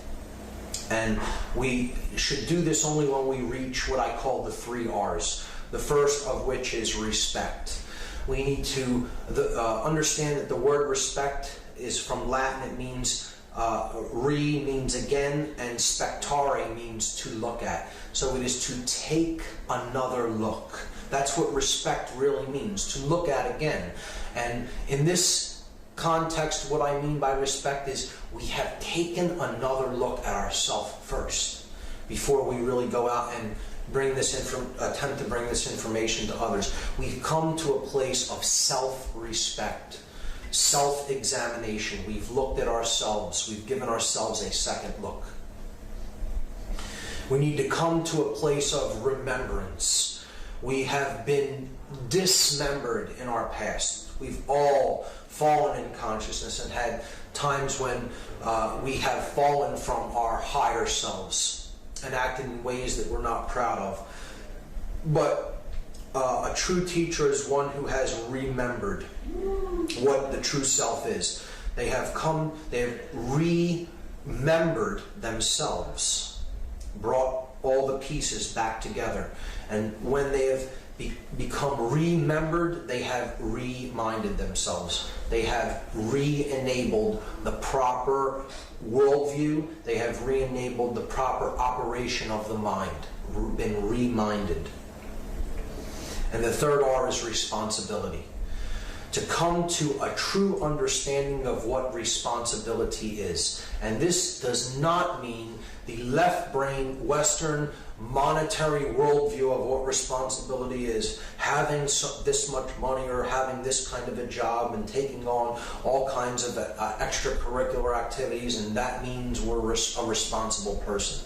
That isn't what true responsibility is. True responsibility is responsibility. It is the ability to respond to the circumstances and the situations that we find ourselves in consciousness, because we are aware of what is going on within ourselves and in our surroundings, and therefore we have the ability to respond to anything that, in a proper way, in a balanced way, to any scenarios that might come up or might develop. That is what true responsibility is, and it is the understanding that, again, everything is connected. There is no separation between self and others, and every being's suffering is our own.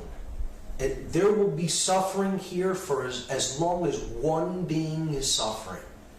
That is how you know that you're in any kind of a condition of suffering. You ask the question, is there even one other who suffers? And if the answer is yes, then you know that you're suffering because there's no separation between that other and yourself. That recognition is what real responsibility is founded upon. And when we have the 3 R's, we can give birth to the 3 C's through teaching. And this is helping conscience to be born into the world. Care. It's all about that 4-letter word, care. What we care about is the creator of our experience. And if we care to do the right thing, conscience is born within us. This is the second birth. This is to truly be born again, is to be born in conscience. And this comes from the Latin con, which means together, and scieo sciere, which means to know or to understand. So conscience is common sense. It is that which we all know together. To know together is to undergo conversion in this process of teaching ourselves, and we help others to undergo the process of conversion. So this word is similar to the word converse, to have a conversation or a conversion. This comes from the Latin words con, which means together, and versare, which means to change. So to undergo a conversion or to converse, to have a conversation, is to change together. To undergo a process of change together is to undergo conversion. And ultimately, it's about developing conviction.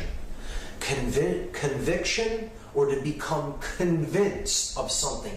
Not because you simply believe it because someone else has told it to you, but because you yourself have recognized it as such, as truth. The truth is told so as to be understood. It will be recognized as such. That is what the truth is ultimately about. Not belief. It is about gnosis. It is about the understanding of something from the direct experience of that thing. Because we ourselves have gone off onto the path and we have come to a place of conviction. We've become convinced of it because we ourselves have directly experienced that thing. And that means we have come to a place together of victory. Conviction comes from the Latin con, which means together, once again, and vincere, which means to win or to be victorious. So conviction, or to become convinced, is ultimately, it ultimately means that we have won together. We are victorious together. And that is what atonement is really about. It is to come back to oneness, to go home, so to speak. You go back to the place where we really came from. The place where there is no noise of thought, where there is no conflict, where there is no chaos, where there is order and harmony and peace. And that is a place that exists within. That is the kingdom of heaven, or the experience of divine consciousness, and it exists within us. And we can reach that place if we turn our volume of mind down and we reach the state of atonement. And that word comes from Latin as well. A means to depart from. Tonare means to make noise or to create noise. And mente means the mind, as we've seen. So atonement really means, if you break the word down, to depart from the making of noise with the mind, to depart from mental noise. It's how we unify the left and right brain hemispheres in this process of the chemical wedding that we've talked about, bringing the masculine and feminine energies together to a place of balance to create atonement. to put ourselves at one mind, understanding that we are all at one and there is only one consciousness here. That's what the ultimate goal of all of this is about, to experience true oneness. And that is what it is all about. Those are the grassroots solutions to help to elevate consciousness within ourselves and others. And that's what can get us out of this divide and this real mess that we've backed ourselves into, the corner that we've backed ourselves into. So those are the methods for change. If we put them into practice, a new world can be born into existence. And with that in mind, I'm going to go into the outro, which I call the New World Order. So it doesn't have to be the Dominator's New World Order, the Sorcerer's New World Order, the one that is depicted on the reverse seal of the dollar bill on the dollar bill, as it is used there.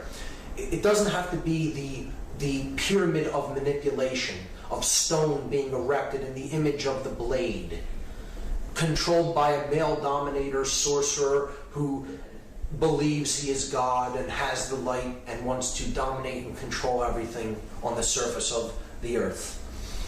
It can be the positive New World Order, where we take that pyramid of manipulation down brick by brick, one changed consciousness at a time, to create the true great work, the bringing down of this light to earth and instilling it in the heart and minds of each individual here.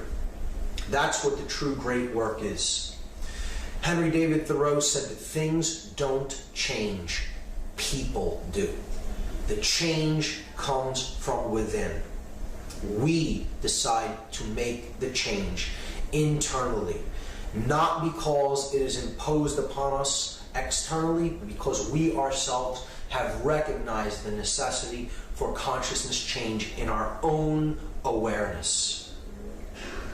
And it's all a house of cards, this pyramid of manipulation, just as we saw in The Wizard of Oz, where a lowly small dog rolls back the curtain on the great grand Wizard of Oz and exposes him for a man, a simple man, a small, powerless, relatively powerless man that he is, that is just pressing buttons and pulling levers to create a giant illusion of control and power. But it's really all a house of cards. And once we recognize the house of cards for what it is, we stop holding it up and it will collapse under its own weight, because we're ultimately, again, our own enslavers.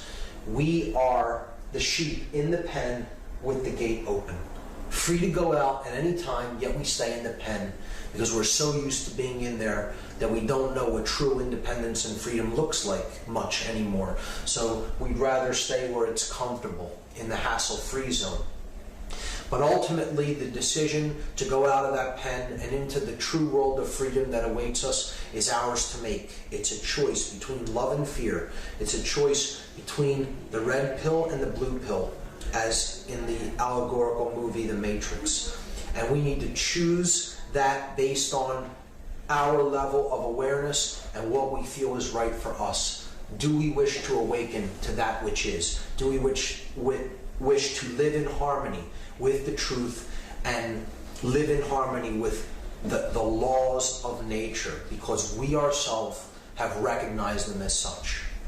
That's the choice that lies before us. And when we make that choice, we will see that change happen in the world. We will see that state of non-dualism come forward and flourish and flower in the world. We will see the bonds that hold this world in bondage, the chains, the links of the chain that hold this world in bondage, crumble and fall away. And there will be one world. There will be not one world government. There will be one world with no externally imposed government. There will be one world born into the new consciousness of freedom and the new consciousness of higher awareness and love energy, the polarity of love. That's what we can give birth to if we use our power of will, if we use our intelligence, our emotions, and our actions in a proper context to bring this new world into manifestation. And that is the true great work, and that is the true new world order that it is possible for us to create here.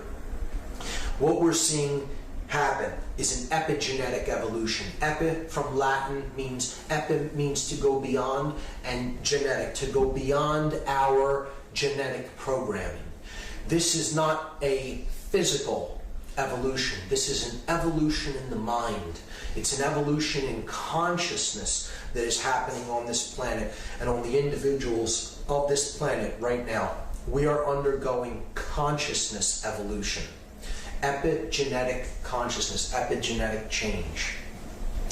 It's taking us beyond the limitations of our genetic programming and into the great cosmic consciousness that lies ahead for us. The great evolutionary process of unfoldment of consciousness to higher and higher levels of awareness. That's where the human future lies.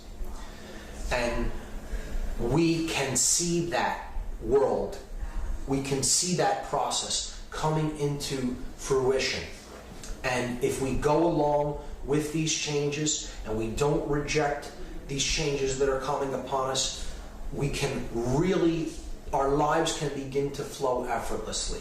And we can bring order and peace and harmony into manifestation in the real physical world. And this process is the process of awakening, the process of having an epiphany.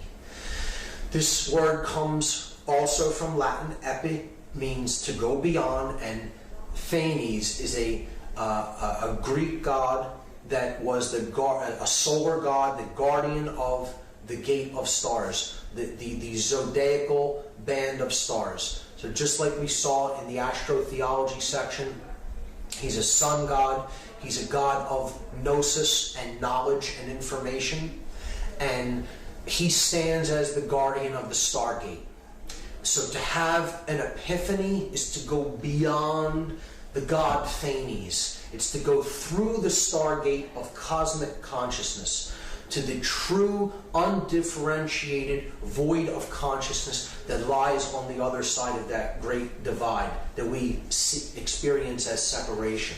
And to come to a unified state of consciousness, a modality of consciousness known as non-duality, the understanding that we are one consciousness, experiencing itself in the physical world subjectively, and that is the vehicle for us to have experiences. The physical reality is not who we are. We are pure consciousness. We are infinite consciousness, experiencing itself here to come to know itself better. That's what the true epiphany is about. To go beyond the limitations of five-sense worldly reality, to break down this negative, harmful, poisoned worldview that many of us are experiencing right now, and to really go into a state of whole-brained consciousness that is born of conscience that comes from the heart, the polar energy of love, and to go through Phanes, to go beyond Phanes and go through the stargate of higher consciousness and cosmic illumination. That is what this process is ultimately all about. Martin Luther King said that cowardice asks the question, is it safe? Expediency asks the question, is it politic? Vanity asks the question, is it popular? But conscience asks the question, is it right? And there comes a time when one must take a position that is neither safe, nor politic, nor popular. But one must take it because it is right. Powerful words from an enlightened man. Nelson Mandela made the statement that our deepest fear is not that we are inadequate. Not that we are inadequate. Our deepest fear is that we are powerful beyond measure. It is our light, not our darkness, that most frightens us. We ask ourselves, who am I to be brilliant, gorgeous, talented, fabulous? Actually, who are you not to be? You are a child of God. Your playing small does not serve the world. There is nothing enlightened about shrinking so that other people won't feel insecure around you. We are all meant to shine, as children do. We were born to make manifest the glory of God that is within us. It's not just in some of us, it's in everyone. And as we let our own light shine, we unconsciously give other people permission to do the same. As we are liberated from our own fear, our presence automatically liberates others. And finally, the last quote, Mahatma Gandhi, the great teacher, said, simply, be the change that you want to see in the world. Because the external reality that we perceive around us is actually a reflection of what is going on within. As above, so below. You change what's in here, and what's out here will follow. That's what it is all ultimately about. So I'd like to wrap up the entire presentation with 3 simple wishes, blessings, if you will. One from the Eastern world, one from the Western world, and one from the place in the middle, the heart. So this is a Buddhist blessing. It's a prayer often prayed by Buddhists, known as the metta prayer. This is the blessing from the East. May all beings everywhere be at peace. May the hearts of all beings everywhere remain open. May all beings everywhere awaken to the light of their true nature. May all beings everywhere be healed. May all beings everywhere be a source of healing for all others. May all beings everywhere be happy, and may all beings everywhere be free. From the West, I'm going to read a message from the Hopi elders. This is from the Hopi tribe of Arizona, Native American. You have been telling the people that this is the 11th hour. Now you must go back and tell them that this is the hour, and there are things to be considered. Where are you living? What are you doing? What are your relationships? Are you in right relation? Where is your water? Know your garden. It is time to speak your truth. Create your community. Be good to each other, and do not look outside yourself for the leader. This could be a great time. There is a river flowing now very fast. It is so great and swift that there are those who will be afraid. They will try to hold on to the shore. They will feel they are being torn apart, and they will suffer greatly. Know this river has its destination. The elders say we must let go of the shore. Push off into the middle of the river. Keep our eyes open and our heads above the water. See who is in there with you and celebrate. At this time in history, we are to take nothing personally, least of all ourselves. For the moment that we do, our spiritual growth and journey comes to a halt. The time of the lone wolf is over. Gather yourselves. Banish the word struggle from your attitude and your vocabulary. All that we do now must be done in a sacred manner and in celebration. We are the ones we have been waiting for. Extremely powerful message from the Hopi elders. And finally, I'd like to wrap up the entire presentation with a blessing from the middle. In my words, very simply put, as you prepare to go on this journey for yourself and go through the stargate of cosmic awareness, of higher levels of awareness and enlightenment, my wish for you is simply this. Have no fear. Be not confused. Lose control. See through the lies and deception.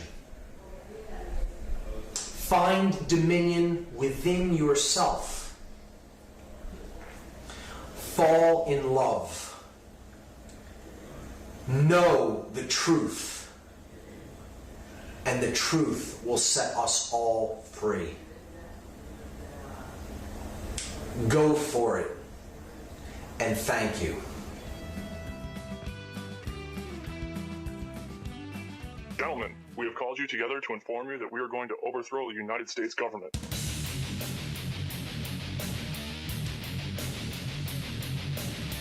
You still think that jet fuel brought down the World Trade Center?